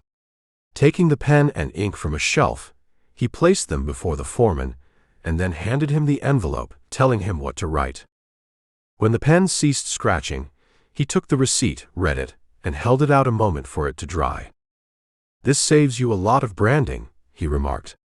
"Somewhere around 2/3, I reckon, though the XX will set its value in cattle. Now, you listen close. There ain't going to be any roundup or branding on the northwest section of this ranch till the 66 gets its herd. When we know how many will be needed, you will have till the general roundup to use the 66 irons. Send for them when you get ready, and an 66 puncher will come with them. I'm warning you fair. A sharps will talk to anybody running a brand or roundup out there, unless an 66 man is on the spot. And there's going to be some 66 men right soon, good ones, and they'll be plumb touchy about wire fences coming down. Now I'm taking you for a little ride with me, so you won't be tempted to smoke up out of a window while I'm riding off. Come on, I'm sure in a hurry." In a few moments, they rode westward, Big Tom leading the way, and it was not until more than an hour had passed that he was free to ride back again, or to Gunsight for his outfit as his fancy dictated. He chose to return to the ranch, and while he rode, he elaborated the plan that had come to him, rubbing his hands as its details unfolded. Since Campbell had admitted being the man responsible for the mysterious events that had puzzled the country, Big Tom had remembered Lang's report about seeing Joy and Rip riding together. The foreman had not given her up, though he pretended to have no interest in her. Having lost the note, he had to change his plans and go about it in a different way. Now his rage and jealousy fanned the flame of his impatience, gave a keener edge to his scheming wits, and added zest to what he purposed to do. Before he knew it, he arrived at the house. Entering, he saw the crumpled piece of paper, and kicking it across the room, laughed sneeringly. "You've been prodding the wrong man, Mr. Campbell," he growled. "I'm slow to start, but when I do, there ain't nothing that'll stop me." Chapter 23. On the day following Rip's message to Big Tom, Gunsight had awakened expectant, and had remained so all morning, but to no end. Not a bar H-man had come in, so far as they knew, and the trio and Dave's changed from the belief each had retired with, and discussed the situation from a different point of view. "Big Tom is a wise old owl," said Castle.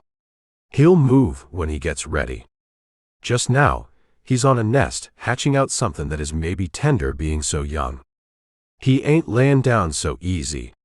I know him. He reckons, maybe, that the man that dealt the hands has got an ace in a hole," replied Fanning. "It's an old saying that you never want to buck another man's game. I don't know that Campbell has got an ace laid away, but he don't have to have any. Big Tom figures he has, maybe, because them XX hombres are so friendly with him, and it's what Big Tom thinks that counts with him. Maybe something will happen today, and maybe it won't, but it's going to happen just the same sometime." "I'm favoring the ace idea," said Dave thoughtfully. If I was Big Tom, I'd be plumb suspicious of any man that made the suggestion Campbell made when he knew there was an outfit agging him. I'd figure he was either a cussed fool or knowed just exactly what he was doing, and all the time. Nobody down here believes that he is a fool, not now anyhow, and I'm dead sure he wasn't bluffing. He's got an ace, all right, and I'm admiring Big Tom's waiting game. When he thinks he's figured out how far the double X will go, we'll hear his answer.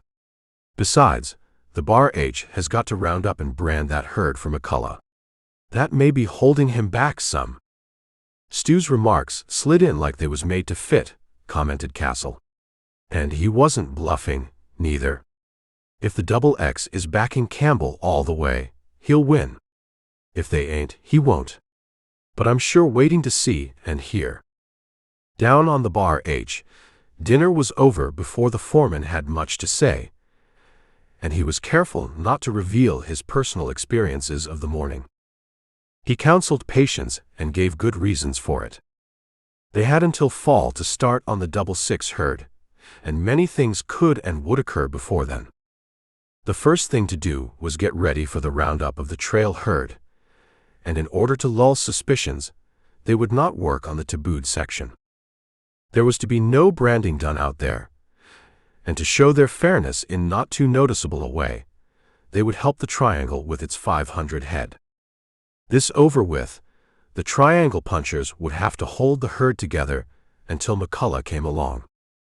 Not being able to call on them for aid, the Bar H would have to appeal to the double X for the loan of some of its men. They would be on the ground and see what cattle were to be cut out for the trail. Campbell was to be ignored until the herd was sold and the money put in the bank at Sherman, after which he would be taken care of. Campbell is a good man, Big Tom assured them, but he ain't good enough not to never make mistakes, and no man can take every trick.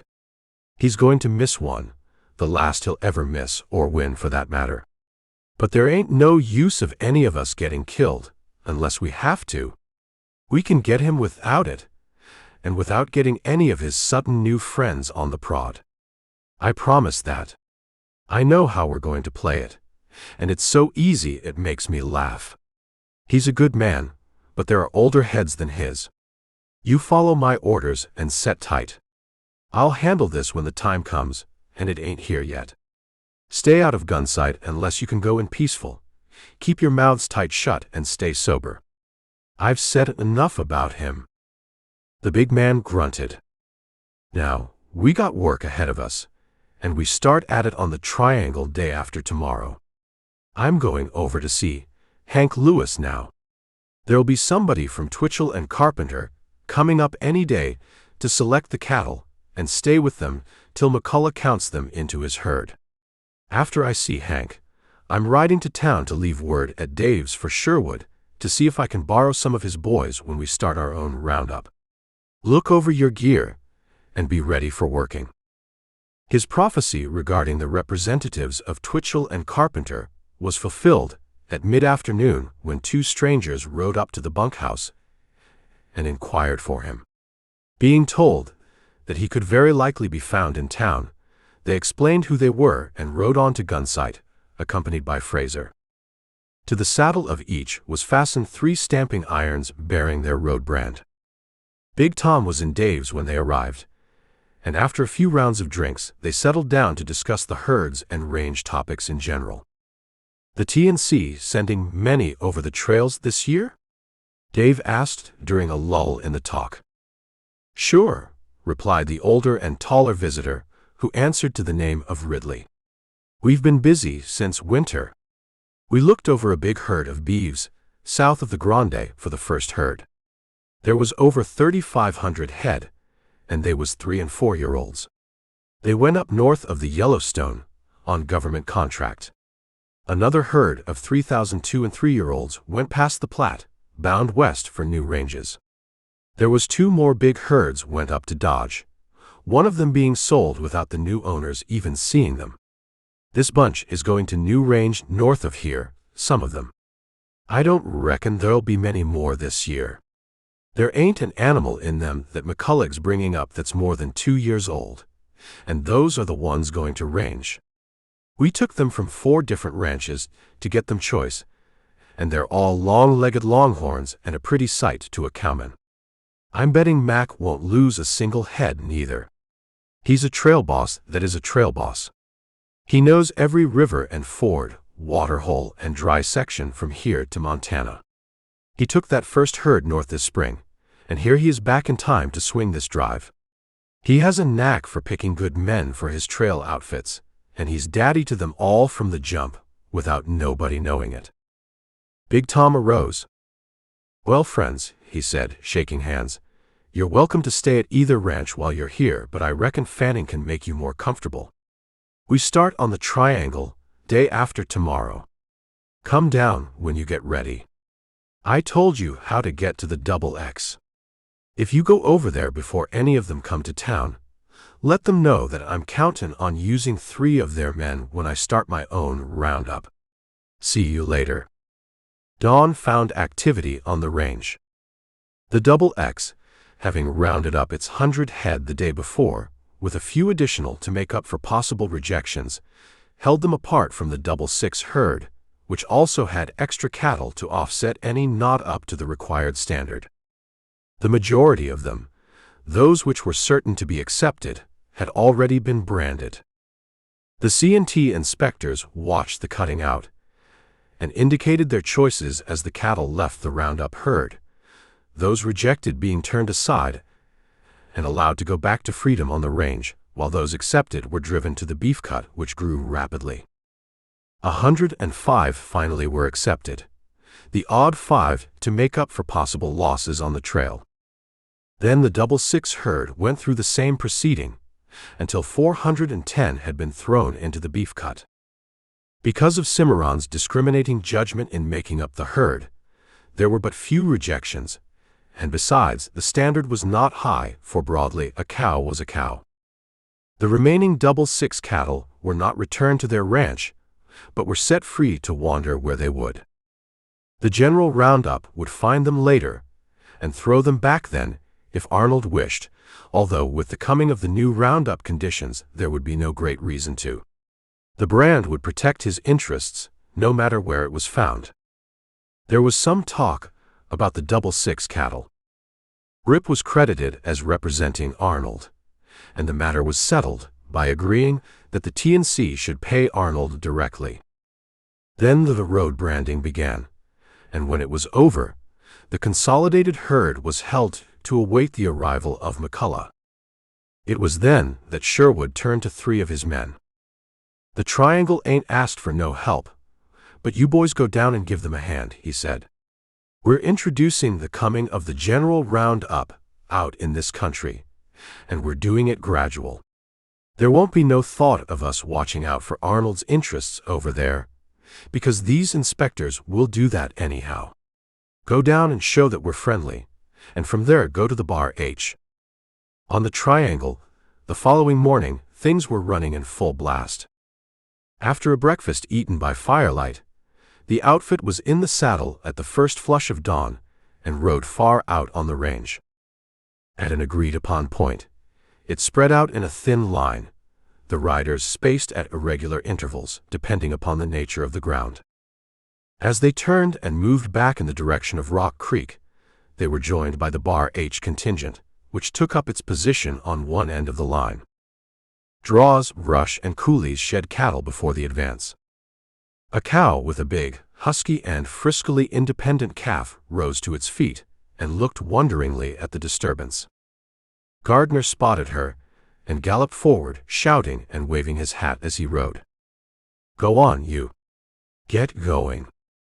The cow stood irresolute, debating between the lessons of experience and her own wishes, and the pugnacious counseling of her indignant offspring. Deciding in favor of the former, she wheeled and moved away, the rebellious calf protesting by kicking up its heels and by the defiant erectness of its tail. The devil you say, grinned Gardner, watching them depart.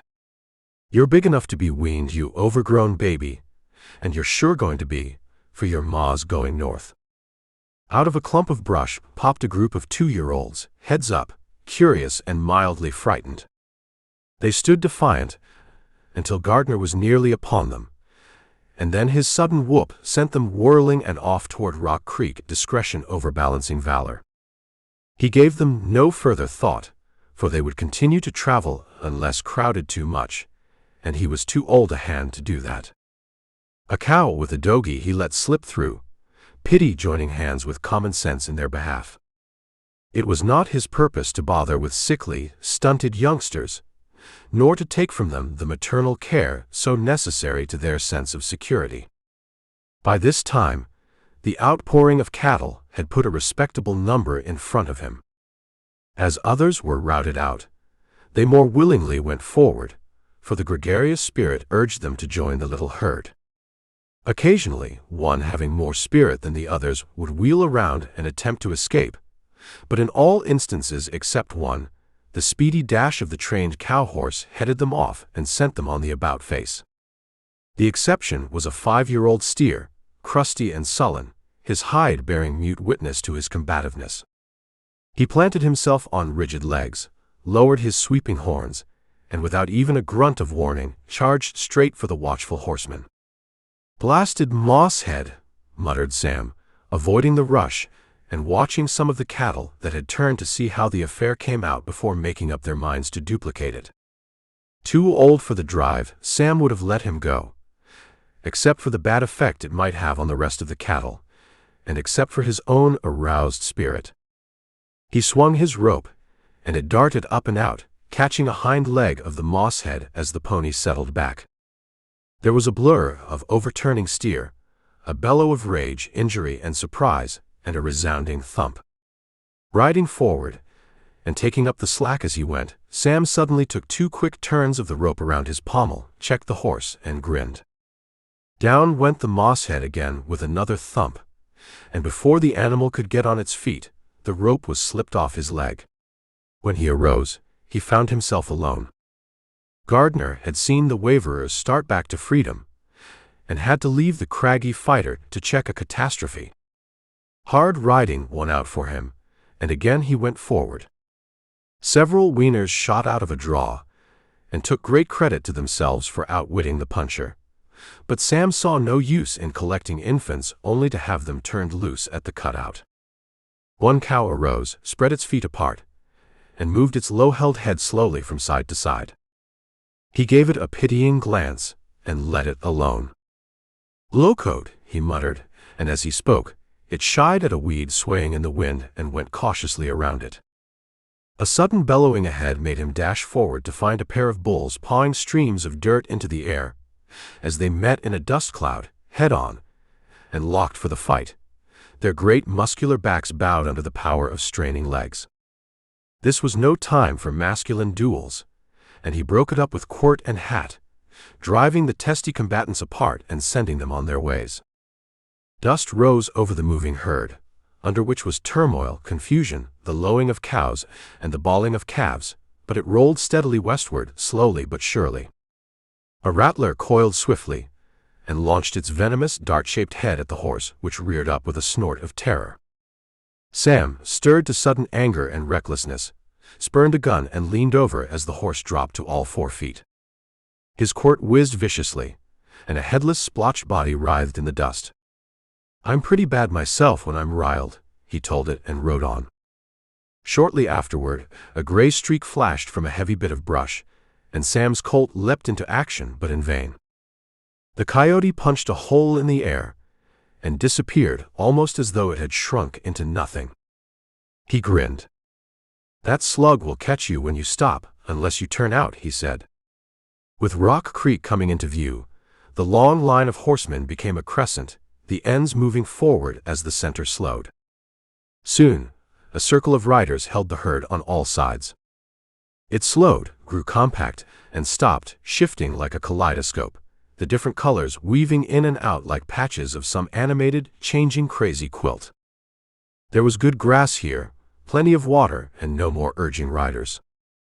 Calves went bawling their panicky ways in frantic search of lost mothers, butting and worrying through the herd, receiving rebuffs and impersonal chastisements as they disturbed their elders. One stood outside the press and bawled like a spoiled child, its defiant tail as high as its sinewy neck and just as stiff. An answering call came from the herd, and a frantic mother shot out, "Knows the squalor," and then both grew instantly silent, contented, and at peace with the turbulent world. "Go on back," ordered Lefferts, grinning from ear to ear. "I'm saying it's a great thing to have a ma, you yelling crybaby." The roundup had taken less time than expected, and it was decided to go ahead with the cutting out. The riders took turns going to the horse wrangler's flimsy rope corral, made by lariats strung from the wheels of the chuck wagon to the pommels of saddles on the backs of old, docile, well-trained horses. Selecting from their best cutting-out animals, saddles were hastily changed, a quick meal eaten, and then the men rode back to the herd to relieve others who duplicated the performance. The herd was gently made more compact to cover less ground and need fewer riders to loaf in their saddles and hold it. The inspectors rode out in front, and the cutters out went to work, trying to pick from the outer fringe of cattle. Cows and steers lumbered from the press and went either to the beef cut or to freedom, according to the inspector's signal. Quickly, the roundup herd shrank, and the beef cut grew. At first, there was some trouble getting the chosen cattle to leave. They tried to rejoin the herd, but as the beef cut grew, it drew more and more until it was hardly necessary to start individual cattle toward it. When night fell, the original herd had disappeared, its more fortunate units ranging free upon the ranch. The beef cut, allowed to graze and not bothered more than necessary, was headed for a rise where in due time it bedded down and prepared for a quiet, peaceful night. A passerby would have come upon a picturesque scene on the banks of Rock Creek that night. The cook's fire, blazing high, was surrounded by the men off watch, squatted, seated, or reclining as they swapped stories and told jokes. The chuck wagon was magnified and made grotesque by the firelight and shadows, saddled horses tied to it or picketed a short distance away. The flimsy rope corral, running from wagon wheels to stakes driven in the ground, was ready to hold a change of mounts in case of sudden need. In the distance lay the bedded herd, resting on the top of a rise where it could catch any passing breeze, the cattle chewing their cuds and blowing and grunting contentedly. A yearling bummed among them, filled with the mischievous deviltry of youth, making life miserable for its elders as it stumbled and butted its erratic way.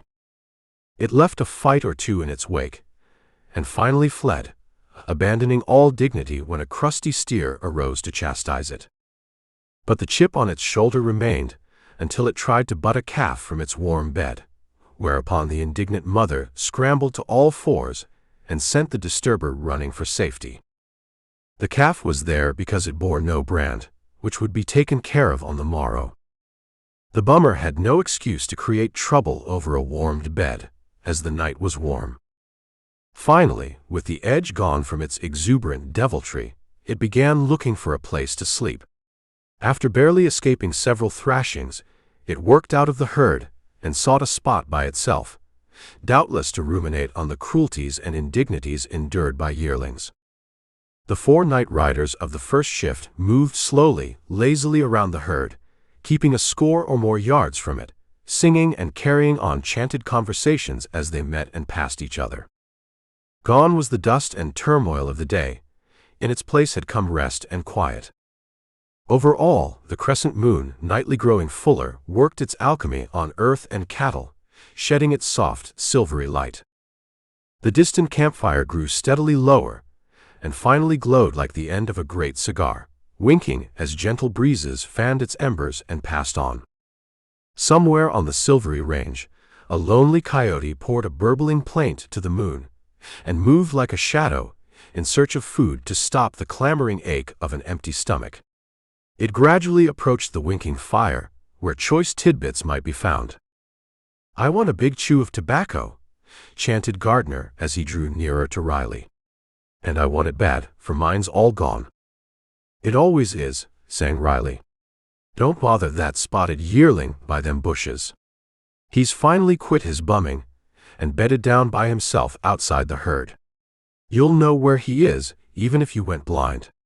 He's real friendly and lonesome and likes to converse with everything that passes. I know the scamp, sang Gardner, returning the plug.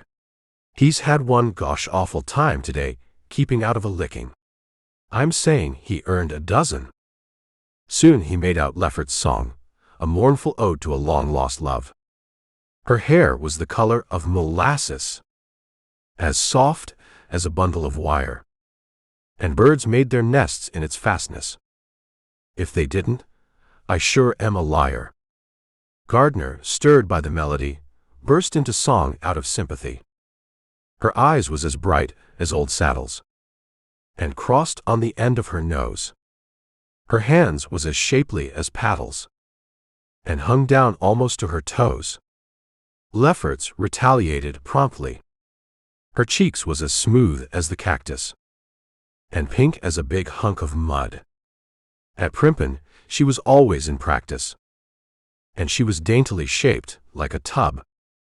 From across the herd came Riley's natural tenor, a little ragged but still a tenor. Her voice was as sweet as a longhorn's. It sounded as soft as a scream.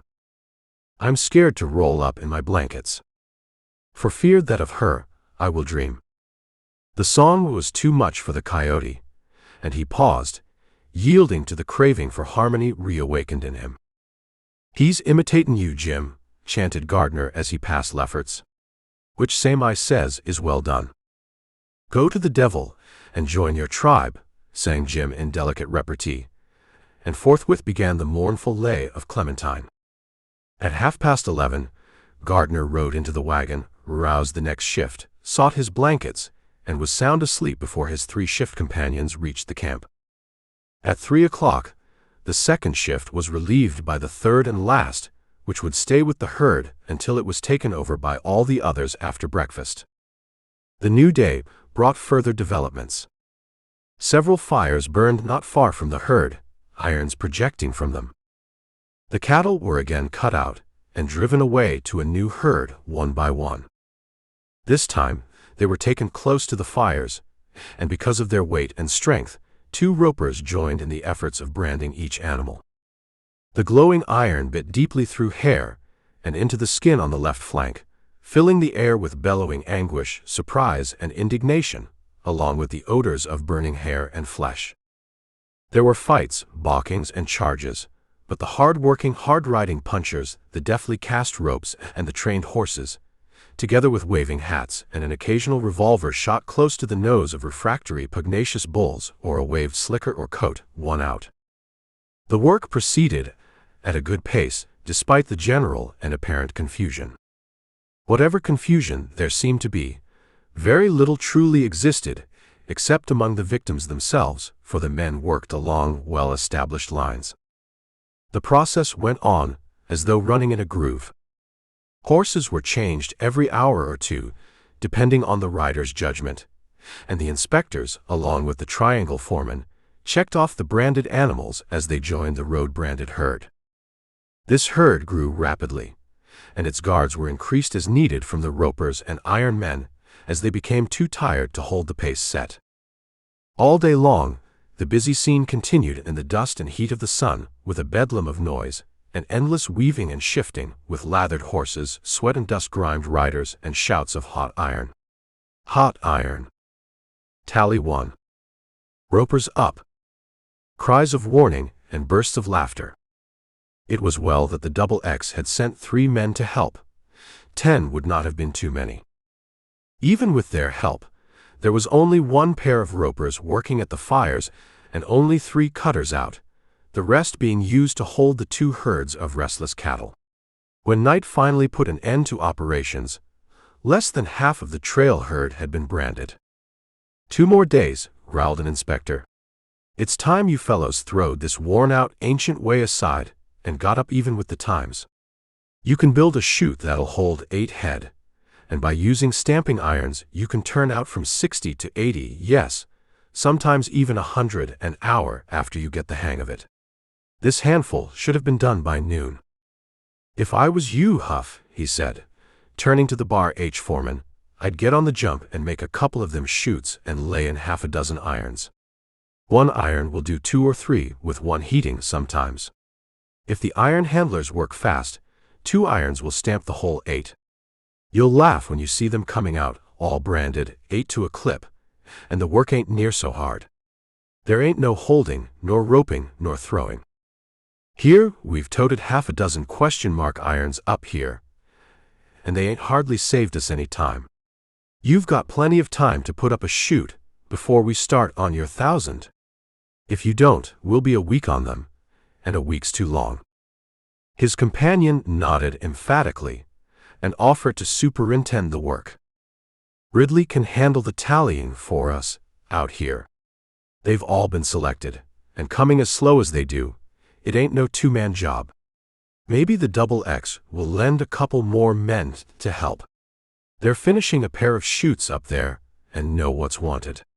What you say about it? Big Tom considered and grudgingly gave his consent. Gus Thompson, tired as he was, volunteered to go to his ranch with the request and started as soon as he had eaten.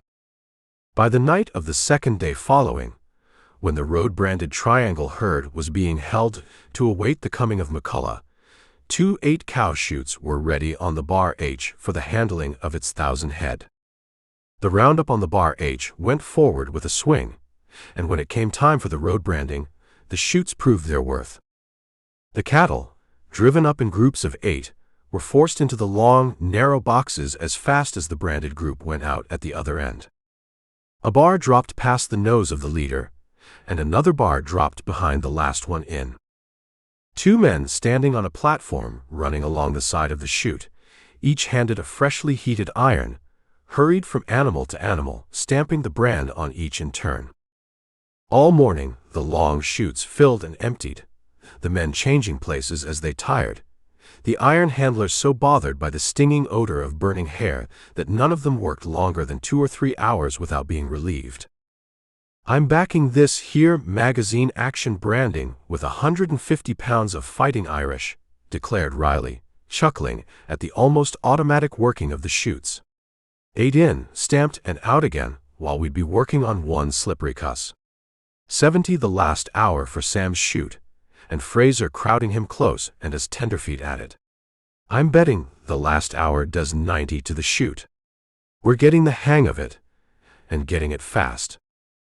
Slipping along like water downhill, laughed Stu, borrowed from his bed and board to help the Bar H. Hey Ridley, he called to the busy inspector.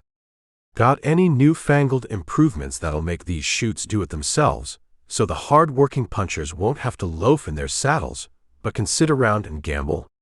Holy maverick, look at him tallying. He's sure working harder than he was yesterday. Who's loafing, you fool? Snorted Sam, taking a breath while the chute was being refilled. I've stamped close to 8,000 since I climbed up here. Hot iron. Hot iron, he yelled as the front bar dropped. Wake up, you tramp. You've got a lot to say, you has, snapped Lefferts, running up with the irons. All you got to do is push them against their hides. I'm near wore out. Why use any bars at all? Queried Riley, grinning at the hard-working Sam. Just let them filter through, stamping them on the run. We're wasting time this way. You've got near as much sense as Sam has, retorted Lefferts, stirring his fire. Which ain't paying neither of you no compliments, he grunted. Big Tom could not deny the advantage of chutes and stamping irons.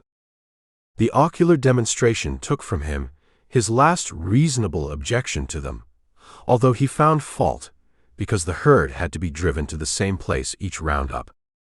He did not believe them suitable for calf branding. When it was pointed out that the cattle had to be driven somewhere before the herd would be worth bothering with, and might as well be driven to the chutes, that it would save time to do that, or build more chutes on the ranch rather than revert to old methods, he could not deny it. Regarding the branding of calves, there was a division of opinion, but calf branding was not nearly as hard or slow as branding grown animals. He knew, however, that styles were changing, and changing under his eyes, and that for him to become stubborn and set against the change would make him appear ridiculous and a source of much levity. The branding done, and the tallies compared, the visiting punchers departed for their ranches. The inspectors accepted Big Tom's invitation to spend the night with him. They rode to the ranch house, and the herd, restless, sore, and in a sullen mood, was watered well at the muddy pond and thrown upon the high bed ground. It would remain a herd until delivered to McCullough, and for some weeks thereafter. Chapter 24. After breakfast the following morning, Ridley and his companions saddled their horses to ride back to Highbank, where they would wait for the trail boss. As they finished cinching up, Big Tom strolled into the corral and watched them with a smile. "I suppose you want Mac to bring you a check, as usual?" queried Ridley, swinging into the saddle. "This is the one time I'd rather have cash," replied the foreman. "With cash, in the next week, I can make a quick turnover." "Cash it is," said Ridley. "Gold or bills?" "Make it bills," answered Big Tom. "I'm glad I met you boys. Come up again next year. If you're looking for good cattle then, I'll have plenty. Then I reckon we'll be here. So long." "So long," replied the foreman, watching them ride away. As they dropped from sight over a rise, he smiled cynically and went back to the ranch house. Pausing at the door, he looked out over the range toward the northwest section and the Double X.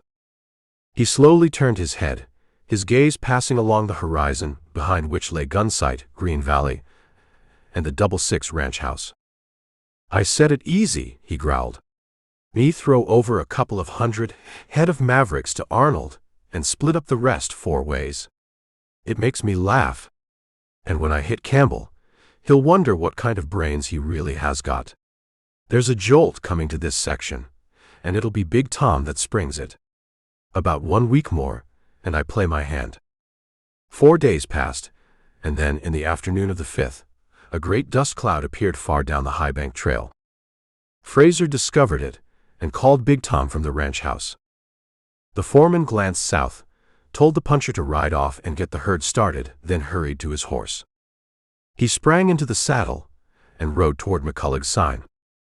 He had hardly more than gained the regular trail when he saw 7 men riding toward him at a good pace, and no second glance was needed to identify the man who rode in the middle and slightly ahead.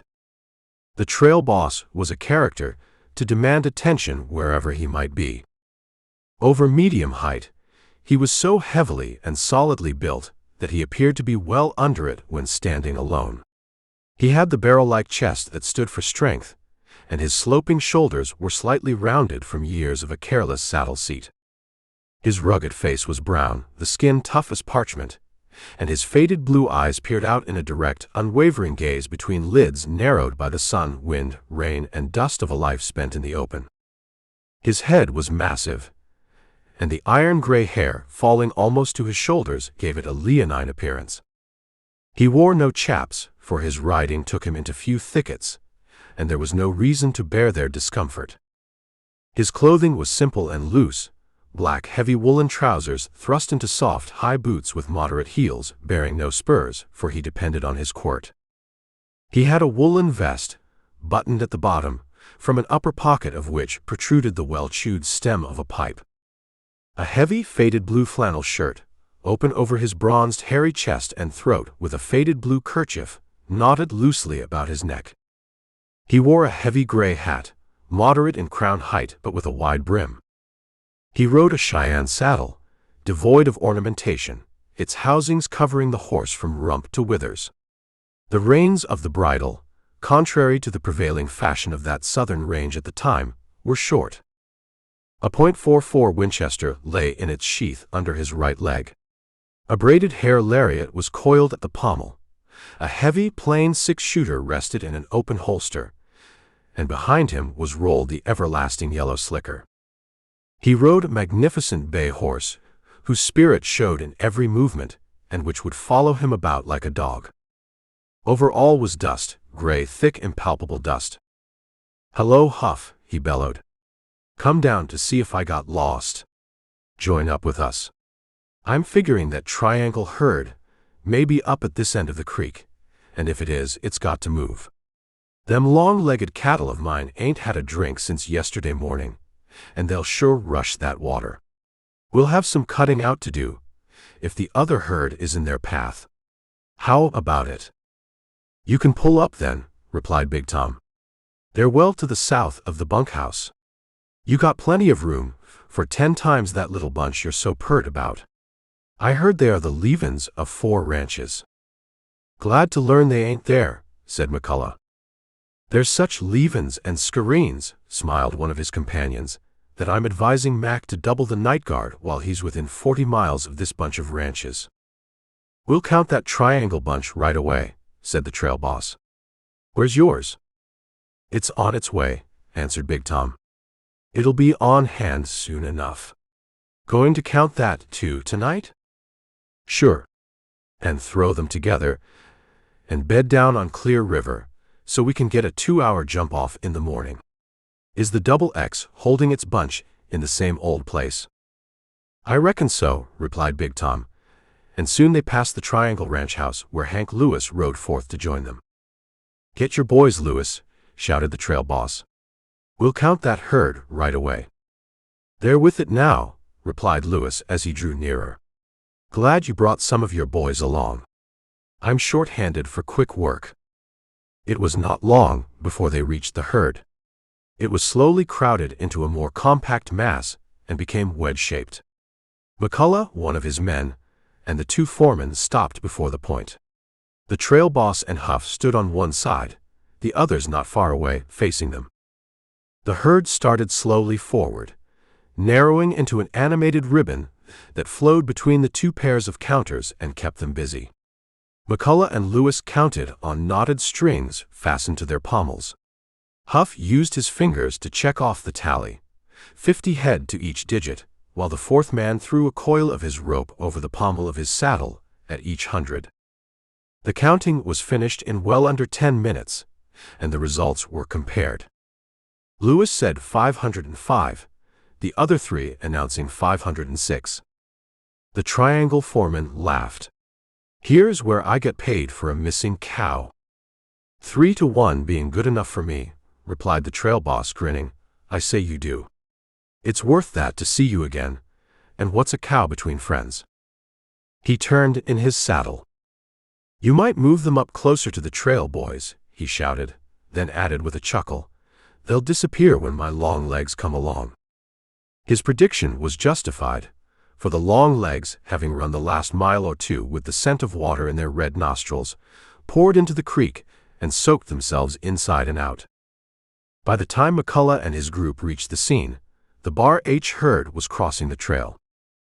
The counting was repeated, the tallies agreeing to a single cow, and the Bar H herd was allowed to join the strangers along the creek. In due time, the enlarged herd was thrown back on the trail, and when the Triangle 500 joined, they were indeed swallowed up. The trail boss and Big Tom rode off to the Triangle Ranch House, figured for a moment, and then exchanged cash for a receipt. The foreman shoved the bills into his pockets and went with McCullough back to the herd. He picked up the squad and had the Double X contingent counted before the trail herd reached the river. As the herd came along, it made a fine sight for a cowman to look upon. The cattle strung out for 3/4 of a mile in length, spread well on both sides of the trail, well watered and fed, making 4 miles an hour under these conditions. The chuck wagon, drawn by 4 mules, rolled far ahead. The corral of 130 saddle horses followed to one side and also ahead. Each of the 2-point men was followed by 4 swing men, 5 to a side. They had nothing to do now but watch for stragglers and keep local cattle from joining the invading host. The bed ground was well chosen, and the night promised to be a good one, notwithstanding the forming clouds and the partially obscured moon. After the Double X contingent had joined their trail mates for the long journey, and the great herd had bedded down, half of the trail outfit, together with the punchers from the ranches, headed for town. McCullough elected to remain with the herd. Big Tom and Lewis shook hands with him and returned to their ranch houses, riding together part of the way. Just before they separated, Lewis looked up. I heard that Arnold was riding today. One of the Double X boys met him at the trail. I reckon it must feel good to be in the saddle again, after such a long siege in bed." "I'm betting it does," smiled Big Tom. "I had a dose of it when I was a young man, and once is sure plenty." "He must think so, for he's aiming to ride to town every day and spend some of his time getting acquainted with Dave and his friends. I'm leaving you here. Good night." "Good night," replied Big Tom, riding on with a sinister smile on his face. The following morning was cloudy, which suited the Bar H foreman, who had a long ride ahead. He opened the south door of the ranch house, looked out, and caught sight of movement near the right-hand corner. A full-grown rattler crawled slowly across a sand patch, and the foreman watched it idly. Then he grinned. "Wonder how good my gunplay is these days," he muttered, and his Colt leapt from its holster and roared. The snake writhed swiftly into an agonized coil, its flat head moving back and forth, tongue darting angrily, its rattles buzzing steadily. Huff growled at himself and fired again. The flattened, venomous head sank down, twisting and turning on the writhing coils. "Hell!" growled the marksman, walking slowly forward for a closer look. His last shot had cut through the vertebra and half of one side of the neck. It was good enough. He turned and walked along the side of the house. Passing a window, he suddenly stopped and looked closely at the ground just under the sill, where boot prints were plainly visible. Before doing anything else, he reloaded his gun, then followed the prints with his eyes until the corner of the house cut them from sight. He stepped back until he could see the bunkhouse door, watching to see if anyone was coming to investigate the shots. His gaze followed the prints straight toward it, until they became lost on harder ground. No one seemed curious about the shooting, so he went back to the window and peered in. He could see nothing because of the curtain, and had about decided he'd enjoyed secrecy the night before when a sudden thought struck him. The interior, being dark now, was not right for a test.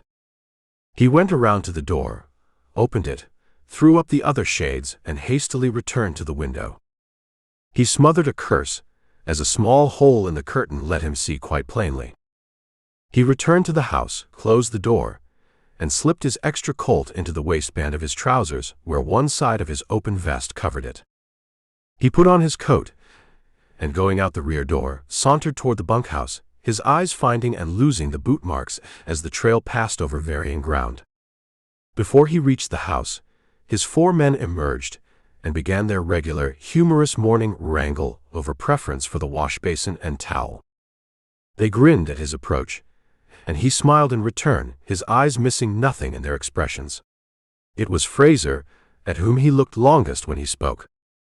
"Throw my saddle on the big bay, Bill," he said pleasantly. "I'm going up to Sherman to fatten the balance at the bank.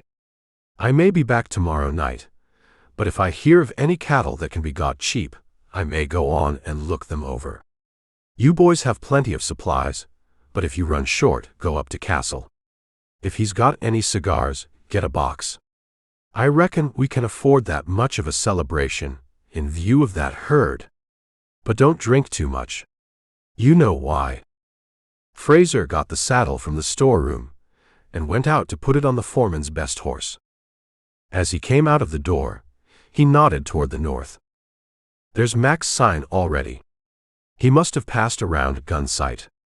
He's well on his way." The others looked at the faint thickening in the air beyond the town, and past the east end of Pine Mountain, where the dust from 4,000 cattle rose heavenward. "He's a wise bird getting to the creek last night," commented Carson. "He's been moving since dawn, and I bet he's glad it's cloudy with that dry stretch ahead of him." "Shucks," snorted Dahlgren. 30 miles of dry trail ain't nothing." "Not much," admitted Carson, "but still, it's better cloudy than boiling under the sun." "I reckon Mac ain't thinking as much about it being cloudy as I am," smiled the foreman, turning to take the horse Fraser was leading to him.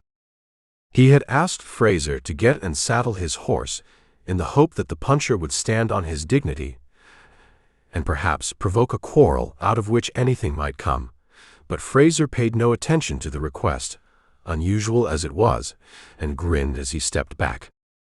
"It's 50 miles to Sherman, and I'd rather have it cloudy all the way," smiled Big Tom, mounting. "So long, boys," and he was off. He chose the trail over Pine Mountain, not so much for its saving in miles, but because it gave him a high, distant point from which to look back over his trail, and it avoided the doc's shack and Gunsight as well. Reaching the top of the mountain, he turned and closely scrutinized the trail. He found nothing to bother him, but he was bothered nevertheless, and he determined to pay as much attention to the trail he covered as to that which lay before him. He set out again, went well to the west of Gunsight, and struck the Sherman Trail 10 miles beyond the town. Back on the Bar H, Fraser was thinking.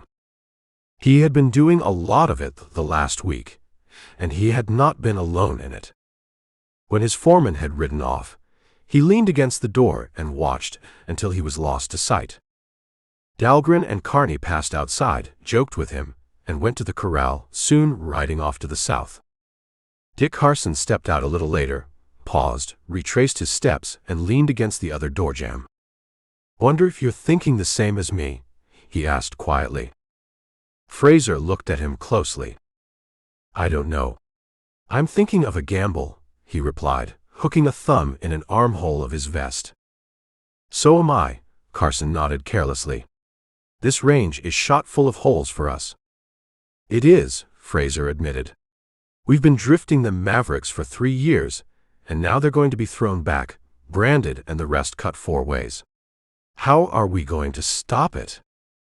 "I'm figuring on drifting myself, but I hate to drift alone and empty-handed," growled Carson. "I came down here to work for Huff, for $50 a month and pickings. I've been getting the 50, but there won't be no pickings unless I run some off with me. I'm tired of this blasted country, anyhow. I'd rather take my chances, like Nevada, than go on this way down here." He snorted in angry disgust. "I'm saying I fair itch to gamble," he added. Fraser shifted to a more comfortable position. "What do you think the boss has got in his pockets right now?" he asked cynically. "A big fat check that won't do him nor us any good," replied Carson. "Check." Fraser laughed sarcastically. "Check. He always used to have a check after delivery, but he ain't got one now. He's got bills, wads and wads of bills.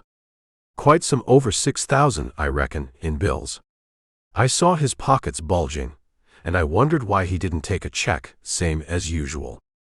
I wanted to make sure, so I did some scouting up around the ranch house last night. I saw them. Wads and wads. I was sure tempted." Carson looked off toward Pine Mountain, an evil expression on his face. He moved restlessly. "There's only one reason for that," he muttered. He turned to his companion. "Are you still thinking of a gamble?" he demanded, all thought of cattle out of his mind. "The herd money is sure worthwhile. What do you say about it?" "I was sort of turning it over in my head," Fraser admitted. "It's a lot of money, a powerful lot of money for one man to tote." "It'll still be a lot of money if it's split in 2, Carson suggested. "Do you figure he's going to bank it? All that cash? Why didn't he take a check? Why did he change just when things were getting worse down here all the time?" "I don't know, but he's always been pretty good to me." "Has he been $3,000 worth?" Carson asked, smiling evilly. "I'm figuring he's letting us hold the sack, that's what I'm figuring. And if he don't come back, who's going to sign checks for our pay? We're losing our share of all the Mavericks. There won't be no nice bunch of cattle going up the trail for us fellows, not now. But there's one whopping big bunch of cash going up a trail for us if we go after it. How's your nerve? What's the use of playing for buttons when there's bills to be had?" "If I reckoned he was going to bank that money, I wouldn't touch it, not if I was sure he was coming back to stick with the ranch," muttered Fraser. "But I reckon he's thrown us down. I reckon we're holding the sack all right. If he aims to keep it, then we have as much right to it as he has. Cuss him. He's chicken-livered. Come on. I'm with you. He led the way into the house to grab some of his personal belongings. He's got a start on us and a good horse, growled Carson as they hastened to the corral. We can't save nothing by cutting across neither. No, we can't, but we can take a led horse apiece, said his companion, and ride without caring what happens to the ones we start on. He won't be pushing hard. He don't like hard riding. He thinks too much of his horse, and he ain't got no reason to be in any great hurry. He's serene as a snake full of birds, chuckling at how easy it is.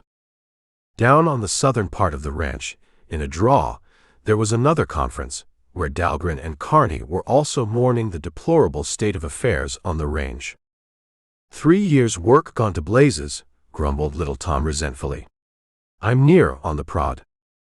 Getting near on the prod ain't worth nothing, replied Dahlgren. It's getting on one, a good one, and staying with it that counts. I figure we still got a lot of interest in them Mavericks, and I'm dead sure there ain't nobody watching them this side of the XX line. There's a lot of them away south of there, said Kearney. A couple of herds hang out closer to the water hole in West Arroyo. I've seen them often when I rode that way. We could round up near 300, hold them in that blind canyon till evening, and then run the whole bunch over the XX southwest corner and get them well away tonight. It's cloudy, and there won't be much moon showing, just enough light to see what we're doing, and not enough to show us up for any distance.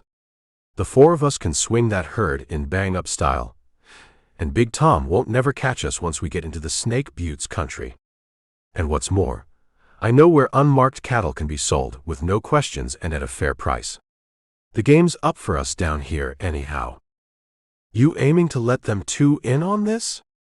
I'd rather let them in on it and swing more cattle than have them trailing us tomorrow. And 4 ain't too many for driving through the buttes. I don't like splitting them 4 ways, growled Dahlgren, but he grudgingly gave his consent. All right. Go up and feel them out while I start rounding up. Don't give nothing away before you know how they feel about it. I'm off. They wasn't going to ride out till late, and maybe I'll catch them at the house. Kearney was off like a shot. He wasn't gone long, and when he returned, he spread out his hands expressively. They've pulled their stakes, I reckon, he reported. Their blankets and most everything they owned of any account was gone. My extra gun is missing, and our stuff is spread all over the place. I rustled some supplies and found they had been there too. Let them go. Damned glad of it. Now it's halves instead of fourths, replied Dahlgren cheerfully. Come on, let's push this work. Don't get any more branded cattle than you can help, but we ain't going to waste no time cutting any out. Up on the Sherman Trail, Big Tom was swinging along within 10 miles of town. When passing a particularly high, abrupt hill, he turned out, rode along it, and dismounting, went up on foot until he could peer across the top. He did not have long to wait, for soon 2 horsemen appeared far back on the trail, where it crossed a wide open space. Going back to his horse, he led it into a thicket and tied it to a bush, took his rifle, and returned to the hilltop, where he chose cover close to the bank at the trail's edge and settled down comfortably to wait. As the 2 riders drew nearer, he recognized them by their ensemble and by the way they sat their saddles. It was not long before he could make out details.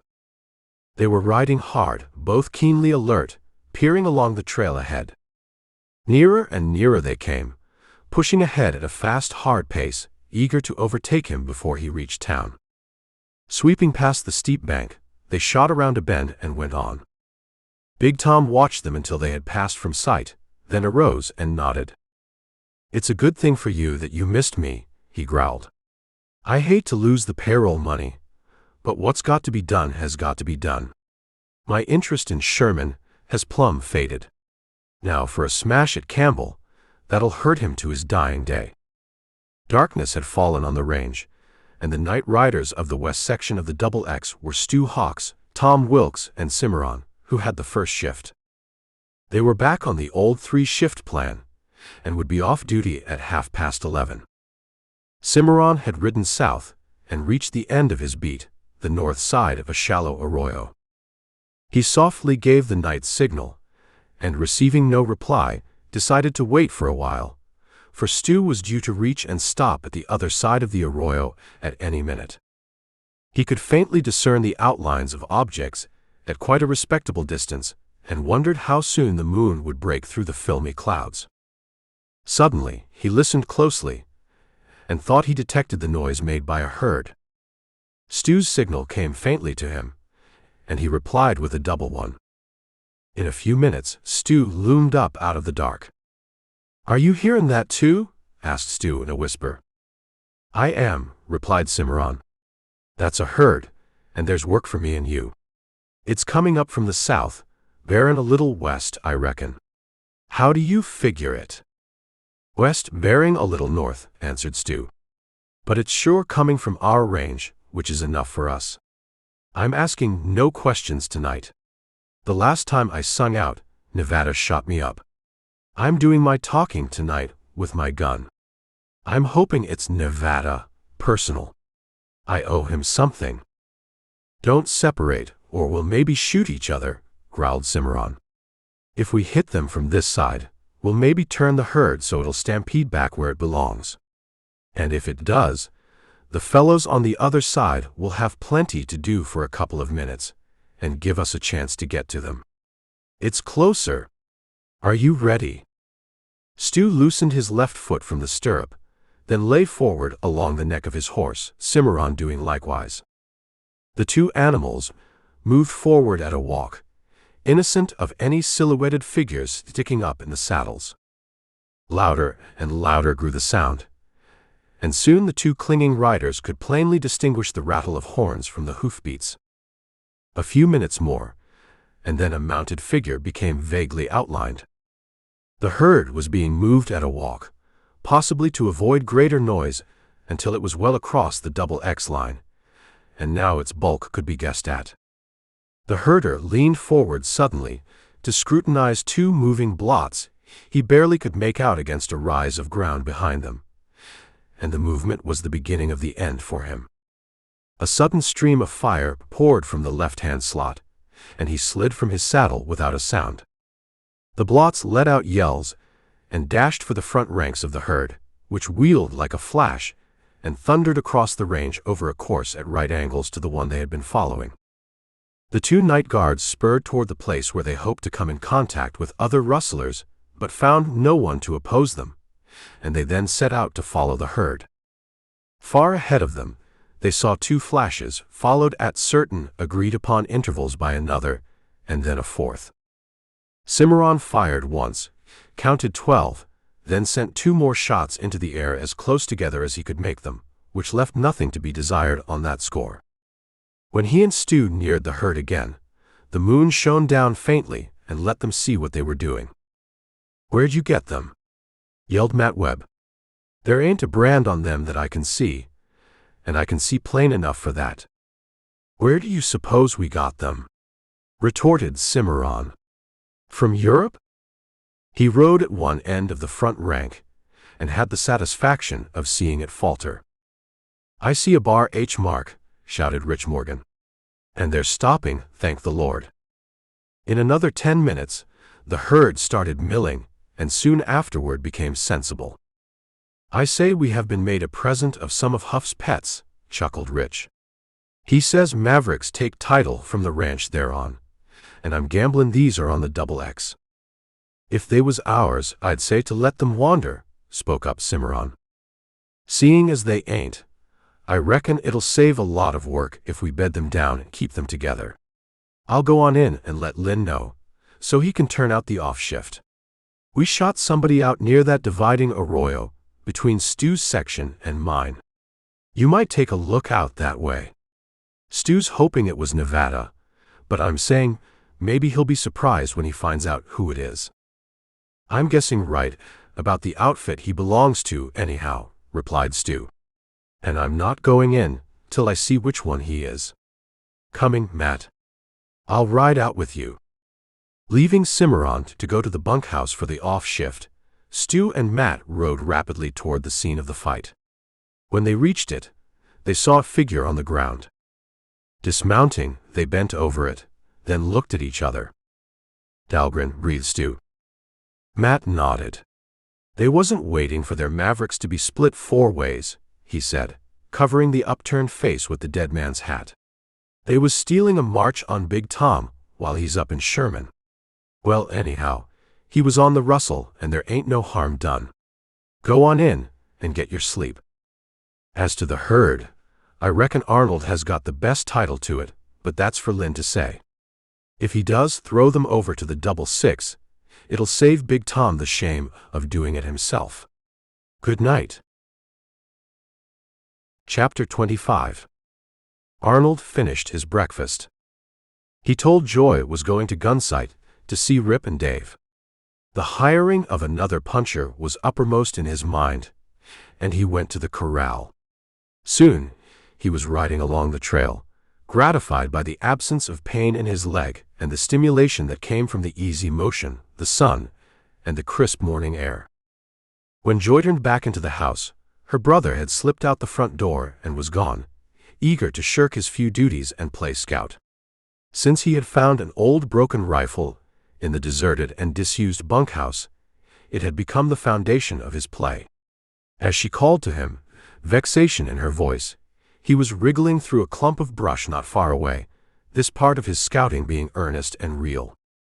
Wiping dishes was woman's work, he firmly believed, and he detested and scorned it.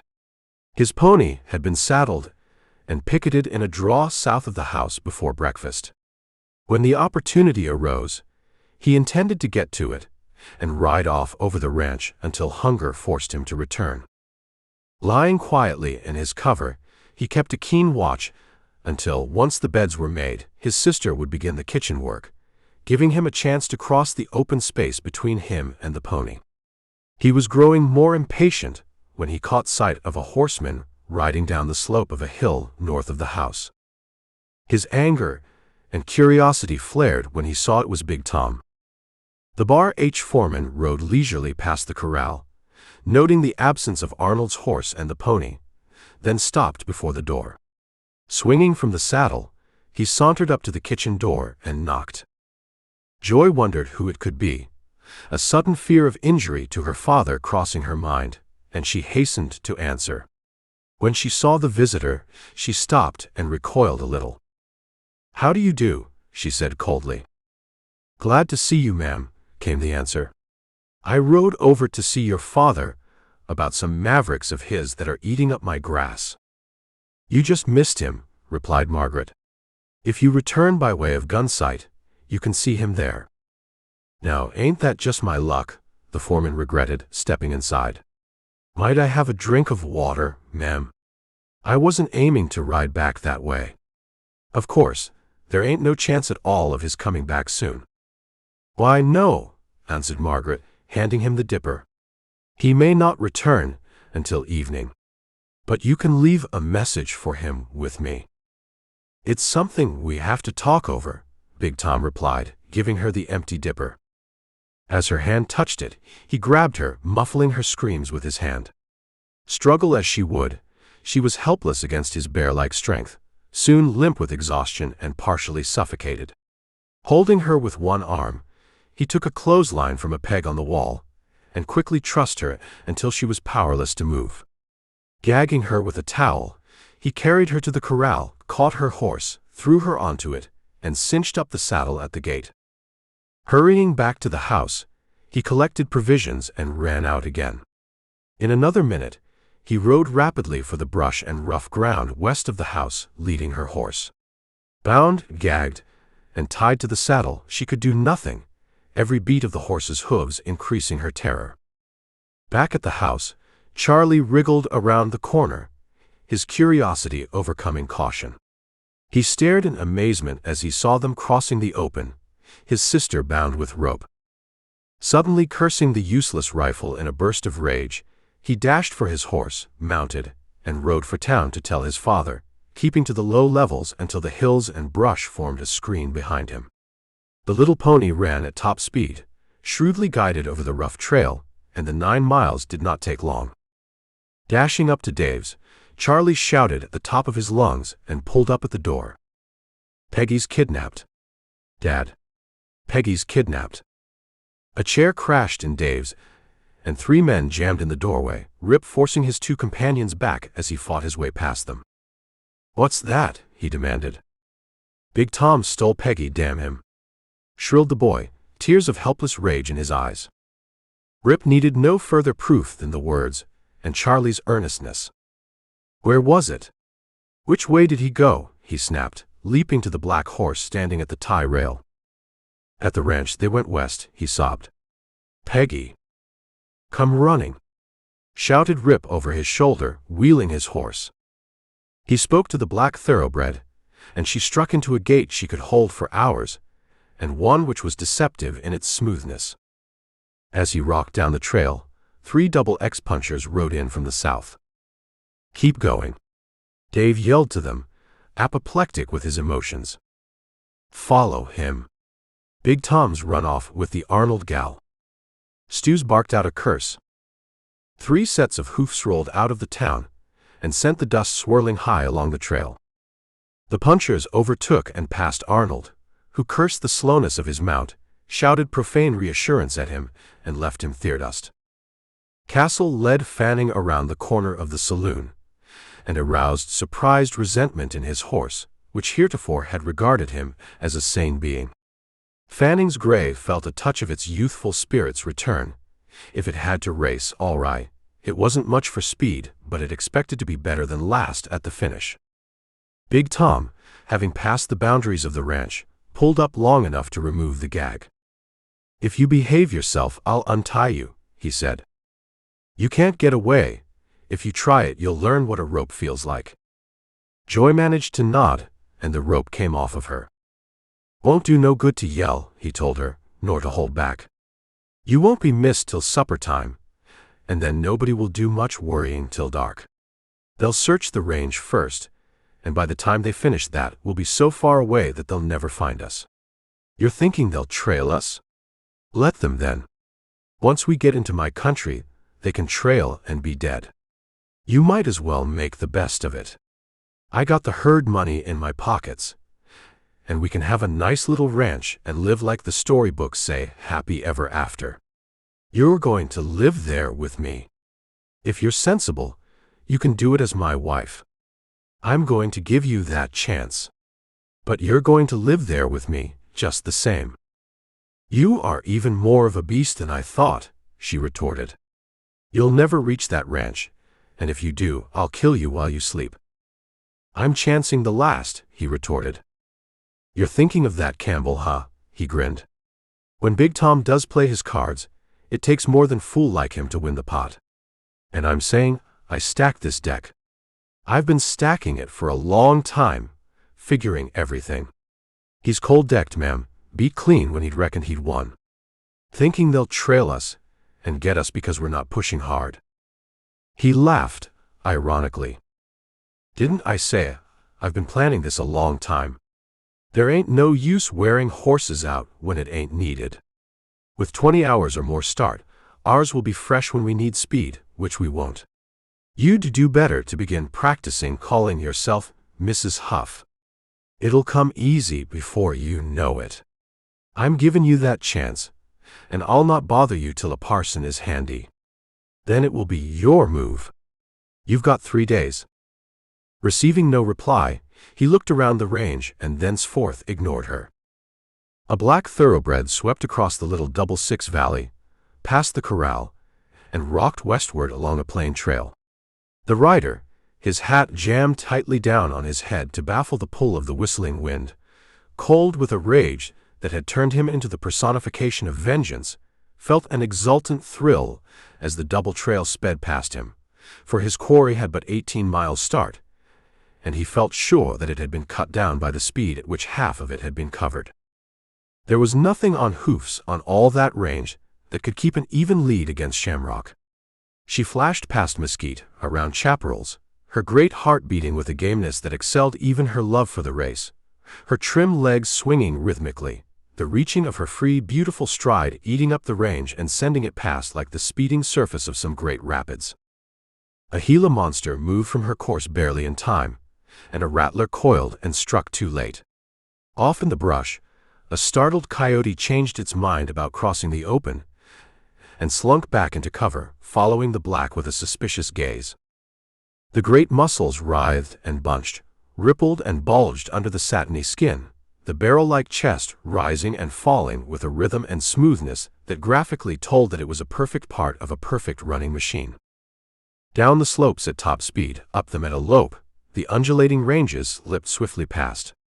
Brush and scattered mesquite, chaparrals and lone sentinel cacti, hollows, coulees, draws, and arroyos went behind in swift procession.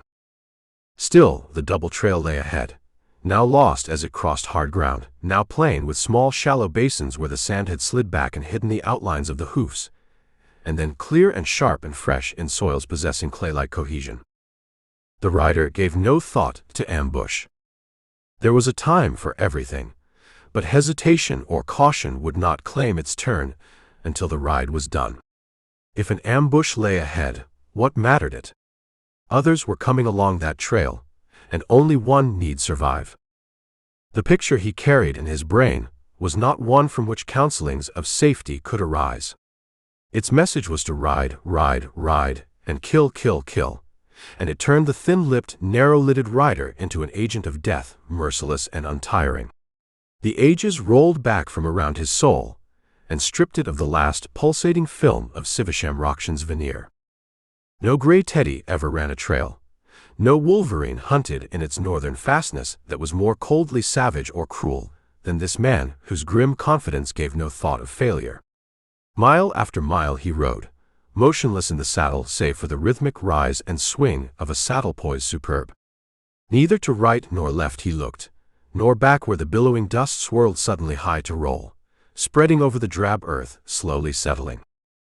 Straight ahead he set his gaze, to the farthest new-made mark on the winding, twisting trail, a trail that twisted and wound as though vainly seeking a place to hide until that flying death were past. A high ridge of limestone poured into view, and the swinging black was pulled to a walk, for a breathing spell wise in its length and canny in its shortness. Then up slowly and off again on her far-reaching stride, the noonday sun blazing down unheeded. To the west, the ribbon-like trail was widening. Behind Rip, it was bigger by one more strand. Behind Stu, a furnace of rage was another strand. Tom Wilkes, grimly determined, made another. Half a mile behind him rocked Cimarron, vengeful and silent, adding the sixth. Certain memories, returning to the segundo, caused him to ride off and make a trail of his own, confident that it would be a chord in a great arc, and lead him past his two ranch mates.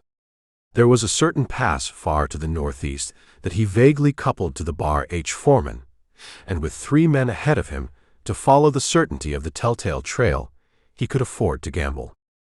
2 hours later, Stu became indignant, and wondered if Cimarron's black and white had grown wings, for his segundo's dust did not suit his mouth and eyes. "He can do it with me," muttered Stu, "but that shamrock horse won't be seen by any of us till she stops. I hope Campbell ain't killin' her." The shamrock horse was neither stopping nor being killed. She skimmed along without faltering in her stride, as though she remembered a day in quicksand. There was a debt to be paid, and if her heart held out, and her heaving sides did not prove false to her thoroughbred courage, the lengthening shadows would see it cancelled before they became lost in the day's deepening twilight. Down a narrow valley she sped, the hills rolling the tattoo of her drumming hoofs, as though they liked the sound and were reluctant to let it die. Taking a brook at a bound and scorning her rising thirst, she swirled around a sharp bend and twitched her ears suddenly forward, the quick pressure of her rider's knees telling her that he had seen. Rip slipped his sharps from its long sheath, and holding it at the ready, stood up in his stirrups. His horse, somewhere finding a reserve power, hurled herself forward, her trim black legs whirring under her like flashing spokes of jet. The rider's lids narrowed to thin slits, and his tight-pressed lips pressed tighter. Yard after yard he gained, second after second. The half-mile became a quarter, steadily lessening. Then, As Shamrock pounded over a stretch of rocky ground where the hammering of her hoofs rang out loudly, there was a quick turning in the saddles ahead, and a roar from the saddle behind. A ragged cloud of acrid smoke tearing itself to filmy bits and blending with the suddenly tenuous dust cloud in the rear. Big Tom cursed in sudden rage and whirled his horse behind Margaret's, his rifle spitting past her shoulder. His shelter bolted from in front of him as a sharp special stung the double-six horse, its rider barely able to keep her seat during the convulsive lunge. Big Tom leapt down behind his mount and rested the gun across the saddle. Before he could pull the trigger, another special passed through the animal's abdomen, and its force spent struck his belt, doubling him up, gasping for breath, as the agonized animal leaped forward. The cantle of the saddle, striking the barrel of the Winchester, tore the weapon from its owner's hands and left him slowly straightening up with a Colt for his only defense. Coming at him like a skimming swallow, Shamrock sped forward. Her rider, having slipped the rifle back into its long sheath, stood erect in the stirrups, each hand holding a Colt. For a moment they were held aloft, and then, as the Bar H foreman drew his six-gun, they chopped down, pouring jets of flame and puffs of smoke over Shamrock's head. The foreman twisted, fired aimlessly, lurched, fired again, and plunged forward, face down on the sand. Rip slid his guns back into their holsters and raced for Margaret, who was fighting a pain-crazed horse. Stu and Cimarron, neck and neck now, jumped the brook and sped along the little valley. They were keyed to fighting pitch by the sound of distant shots and flashed around the bend, where they pulled up sharply and looked across the level pasture. "Hell," growled Cimarron. "I thought we was riding to a lynching. This here looks more like a wedding. Get back around that bend, you fool." "It sure does," said Stu, grinning. "A wedding. Well then, I says he's still a-rolling." The end.